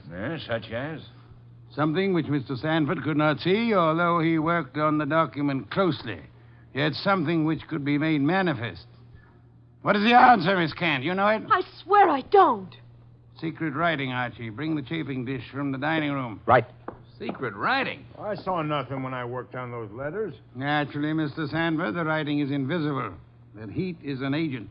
It makes most forms of secret writing visible. The chafing dish, boss. Thank you, Archie. Place it before me and light it. Right. Now I open Miss Kent's purse. From it, you see, I withdraw these ancient letters which he took from her house after her father's murder. That's not true. Archie. That's enough, Gloria. That's enough. From now on, you just listen. We remove the letters from the envelope and toast them gently. The secret ink vintage 1851 will easily succumb to the agency of heat. Careful. Those envelopes will catch fire. Hey, they've caught. Don't be upset, Mr. Cross, Mr. Halleck. The envelopes. They'll burn safely in the dish. We can concentrate on the writing. Watch closely. I don't want to be accused of trickery. You fat fool. The envelopes are everything. Put them out, Sanford. Don't sit there. Put them out. Why, Mr. Halleck? Well, the stamps, the missionaries, they're worth a fortune. The missionaries? Of course. You know that. Mr. Cross knows. So does Mr. Sanford, right? Yeah. Cross Sanford knows, you old fool. Let me... Mr. Sanford is not alarmed. Why not, sir? I don't know what you're talking about. $50,000 or $100,000 is burning before your eyes, Mr. Sanford. Cross and Halleck are burning their fingers, putting out the flaming envelopes. And you sit there quite indifferently. Why? Well, You know the value of the missionary stamps on the letters you bought from Rodman, but you know these aren't the real letters. Isn't that it? Not the real letters? I told you I'm tough to crack, Wolf. You didn't fool me with those dummies. Dummies? How do you know? Mr. Cross didn't know. Mr. Halleck didn't know. How did you? Well, I'll tell you, sir. Only one man could know I was framing Miss Kent as a decoy. Only one man could know I prepared these dummy letters and pretended to take them from her purse. And that is the killer. The man who murdered her father and stole the map and letters this morning. You, sir, Mr. Sanford. Well, I'll be... Mr. Kramer, there's your killer. You'll find the missing map and letters on him or concealed in his home or office. You won't need the evidence anyway. Look at his face. He's self-confessed. Self-confessed like fun. He was booby-trapped.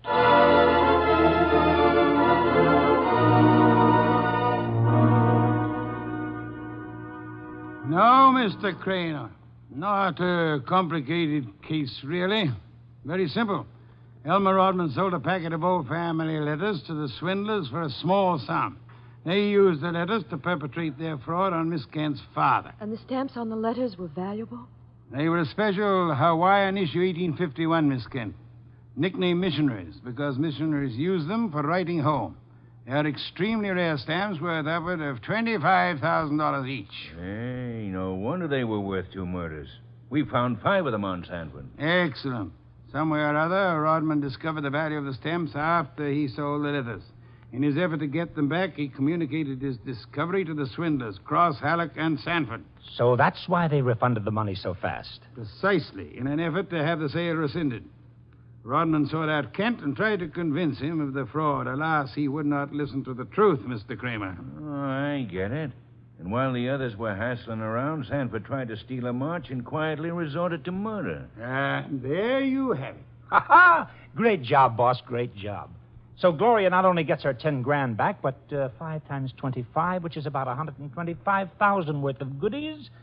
Now, figuring your rates by the hour, that means you've done a gratis job worth about... Yes, Kent. I did not know will I demand a large fee for what I have done. I will not go back on my word. But I can beg for a favor. I'll only be too happy to... Wait. I ask something that will not be easy to grant. What is it? Will you use your red hair, your pretty face, your admirable figure, and your ample fortune to lure Mr. Goodwin away from this house tonight? I would like to enjoy my dinner in peace. That won't be difficult, Mr. Wolf. Let's have an understanding right now, Gloria. Difficult for you or for me? I'll be delighted. Indeed. To spend an evening with Mr. Goodwin, there is only one word for you, Miss Kent. Intrepid.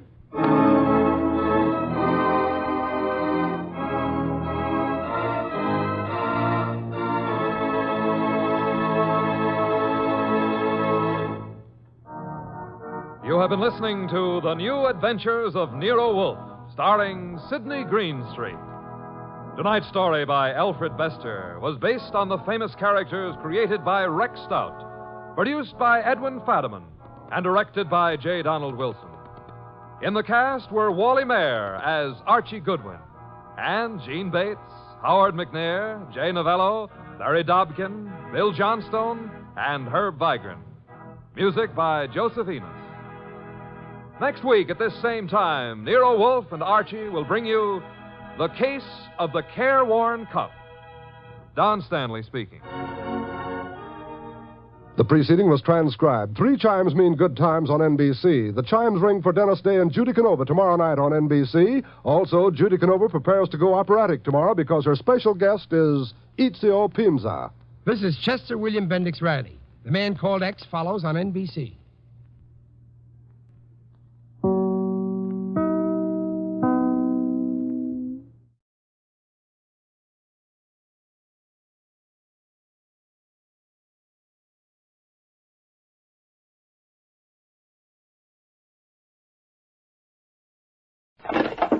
Whitehall 1212. Hurry. This is Scotland Yard.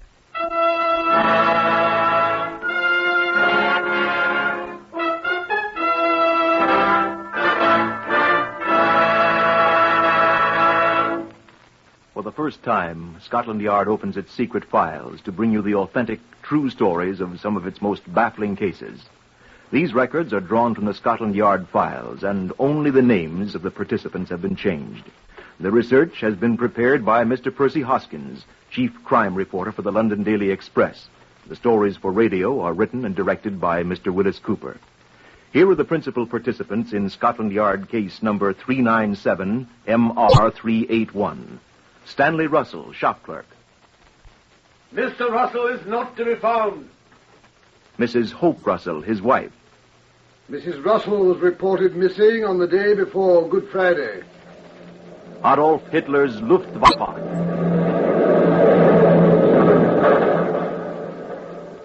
Chief Inspector Bryce Purcell of Scotland Yard. I should like to introduce Deputy Commander William Bird of Scotland Yard, my superior officer. Before we proceed, I believe it would be a good idea to visit the Black Museum. Come along with me, if you please.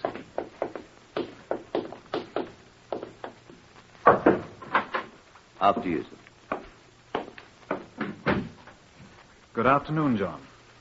Good afternoon, sir. This is Chief Superintendent John Davidson, curator of Scotland Yard's Black Museum. Well, how do you do?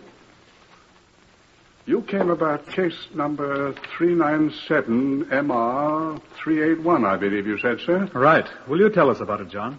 Well, this is the exhibit. No, don't touch it, please. It's quite fragile. And as you can see, it has already been broken. We have a great many other exhibits of crimes in these rooms.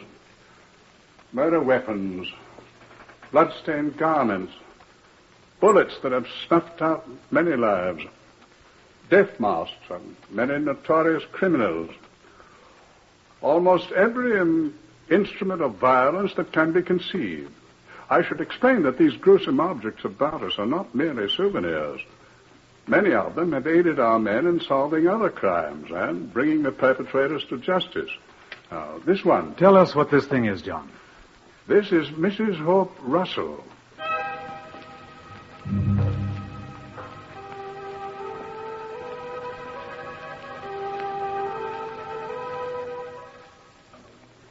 "16 months after the Easter Blitz of 1941, the work of clearing out bombed-out areas of London was still progressing. On the 12th July 1942, the Scotland Yard Information Room received an urgent call from PC John Dunn of the Kennington District. A patrol car in which Chief Inspector Purcell was riding was dispatched to the scene, a partially destroyed Baptist chapel. I was directed to the spot by P.C. Dunn, who was on point duty at the road intersection. Right over there, sir, where you see the men standing. They found something, sir. The navvies that's working here. Right, thank you. Morning, boys. Morning. What have you found? Who are you, mate? I'm Chief Inspector Purcell, Scotland Yard. What's up? Down, sir? Down there. In that hole, sir? Yeah. It's an old burying vault, sir. What is it? A skeleton, sir. He's dead. Up down, Georgie and Sean, with your torch. All right. There you see, sir. Here he is. Stand to one side, will you? He's off under this stone slab, sir. Now, see? I see him. Well, what's so strange about a skeleton in a burial vault? There ain't been anybody in there since 1934, sir. 1935. I was in that gang that moved the old corpses out of here, Herbert. It was 1934. We didn't leave a one. God bless you. It's a quicklime down here, sir. Quicklime? How'd quicklime get down there? You're the detective, mister. We just work here. The badly burned skeleton was removed to the pathological laboratories of Scotland Yard, together with the other articles found in the vault. A considerable amount of quicklime and a half-burned straw pelleas which had partially covered the remains. There was nothing else. I stood beside Keith Briggs, the Home Office pathologist, while he completed his examination.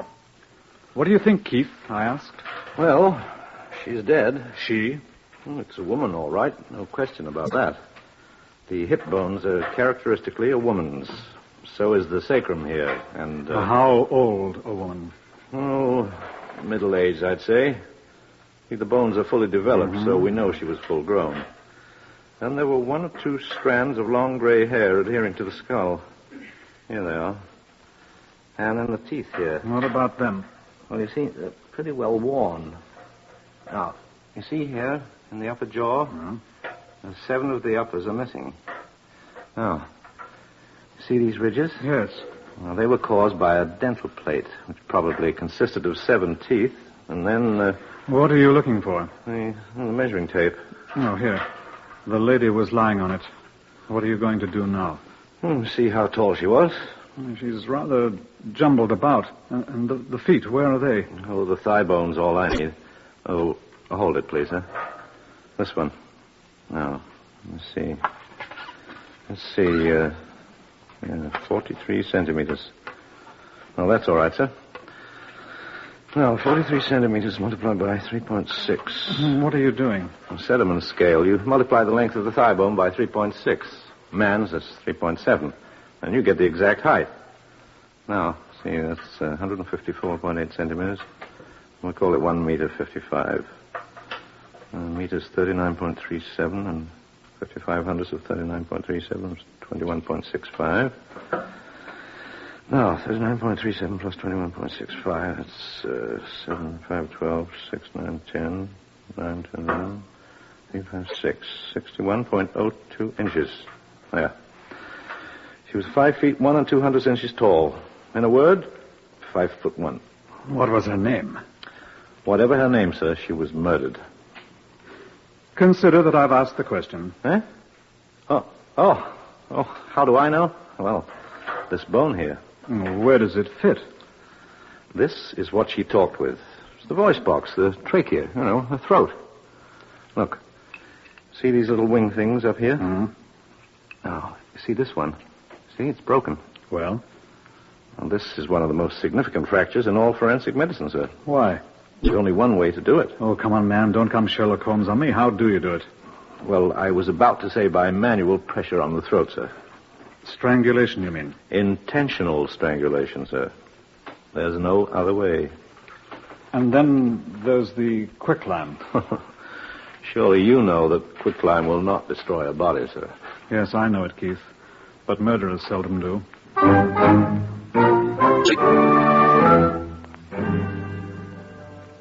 Reference to the ARP records showed that every other casualty and missing persons in Kennington had been accounted for. It was apparent that the victim had not been a resident of that district. I caused bulletins and charts of the teeth to be sent to all the dentists in London for identification. No results were forthcoming, and we were forced to conclude that the dentist in question had become an air raid casualty, or that the work had been done in some other city. I gave Purcell a very difficult assignment. Difficult, sir? Well, it's not so difficult, but it's tedious. It'll take a long time. I know, but it's got to be done. I'm strongly of the opinion that it was murder. We checked carefully, sir, and the only quicklime on the entire premises was that in the vault with the skeleton.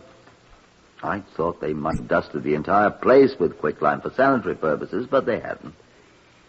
Certainly looks as if someone had wanted to dispose of a body. Until we know who she was, we'll never discover who he is. Yes, sir. Well, I'll get cracking.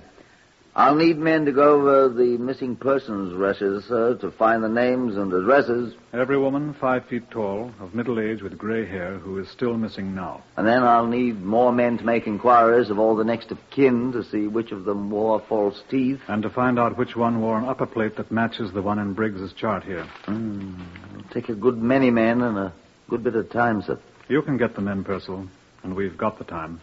Good luck. Oh, thank you, sir.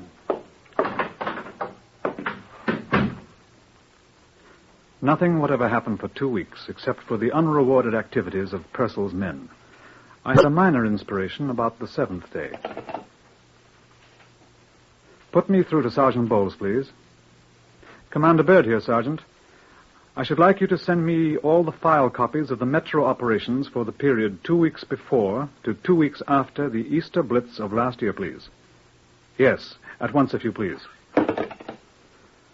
The Metropolitan Informations is a daily newspaper containing digests of all the crime news. It is usually invaluable. I pored over every issue, looking assiduously for an item that might prove of some help. I had reached the end of the first week after the date the Kennington Chapel was destroyed with no results whatever when Purcell reported. Found, sir. Oh, good. Here is the missing plate. Oh, that's much better than I'd hoped for, Purcell. Apparently the plate hurt her mouth. She often left it at home. As a matter of fact, I found it at her sister's. Oh? I stopped upstairs to see Keith Briggs in the laboratory, and they fit exactly, allowing for the fact that there's no flesh on the jawbones. Ah, here's Keith. Is that right, Keith? That's right, sir. And the marks on the skeleton's teeth coincide exactly with these little clamps here. I've brought the skull down. Yeah. You see, sir? Oh, she looks very fine. Congratulations, Purcell. Thank you, sir. The only thing is, she was reported missing 3 days before the raid that destroyed the chapel. She was? It's in all the records, sir. Where were you, madame? She might have been hidden in the vault. Immediately she was murdered, sir. And then the fire, when the place was bombed... It must have been quite a hot fire. Let's see. The Kennington Fire Brigade, please. Yes. Oh, what's her name, Purcell? Mrs. Hope Russell. Russell. Hope Russell, did you say... Oh, hello. Is that the Kennington Fire Brigade? The senior company officer, if you please. I'll wait. Hope Russell. I've run across that name somewhere. Yes? Thank you. Hello, this is Commander Bird at Scotland Yard. Do you remember during the Easter Blitz last year when the Baptist chapel was destroyed there in Kennington? What I wanted to know was that a very severe fire... What? There was no fire? What? No fire whatever when the chapel was destroyed? Oh, 2 days later. How very curious. It was reported by whom? The Kennington police. Or wasn't there a... Oh, look here, old chap. I'm sending at once for their divisional superintendent. Could you possibly come along with him to my office at the yard? Yes. I'm afraid it is rather important. I'll have him pick you up in his car. Thank you so much. At once, yes. No fire. Keith, would you mind? Get him and the fire chap over here at once. Use my name. Ask them both to bring their records for that night. Please. All right, sir. No fire, eh? What's that woman's name, Purcell? Mrs. Hope Russell. I knew I remembered it. Look at this. Metro Informations, eh? Look under Articles Lost and Found. I was just reading it. Lost and Found. Here, the third item. Read that. Found by postmistress Guildford, Surrey. In the post office yesterday, a woman's purse. Black leather, plain, with strap. Contents, lipstick, comb, mirror, 2 London tram tickets, 11pence in coin, ration book, identity card, issued to Mrs. Hope Russell. Well, what was she doing in Guildford? Look at the date of the paper, Purcell. April. What was she doing in Guildford 3 days after the air raid in Kennington?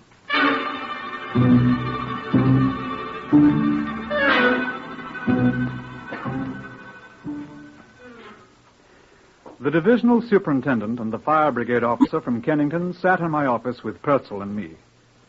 I looked at the fire brigade records first. Now, here, sir. This is the day of the big raid when the chapel was destroyed. Good Friday evening, 11th of April, 1941. Yes. Every call is set down in the occurrence book here, sir. Yes, I know. Together with all the calls to the auxiliary fire service, the civilians, sir. Yes, I know. And you can see there's no report whatever of a fire at the Kennington Baptist Chapel from either source. Quite. But over here, sir, on this page, Tuesday the 15th, 4 days later, 11 o'clock p.m. You see, sir? Mm-hmm.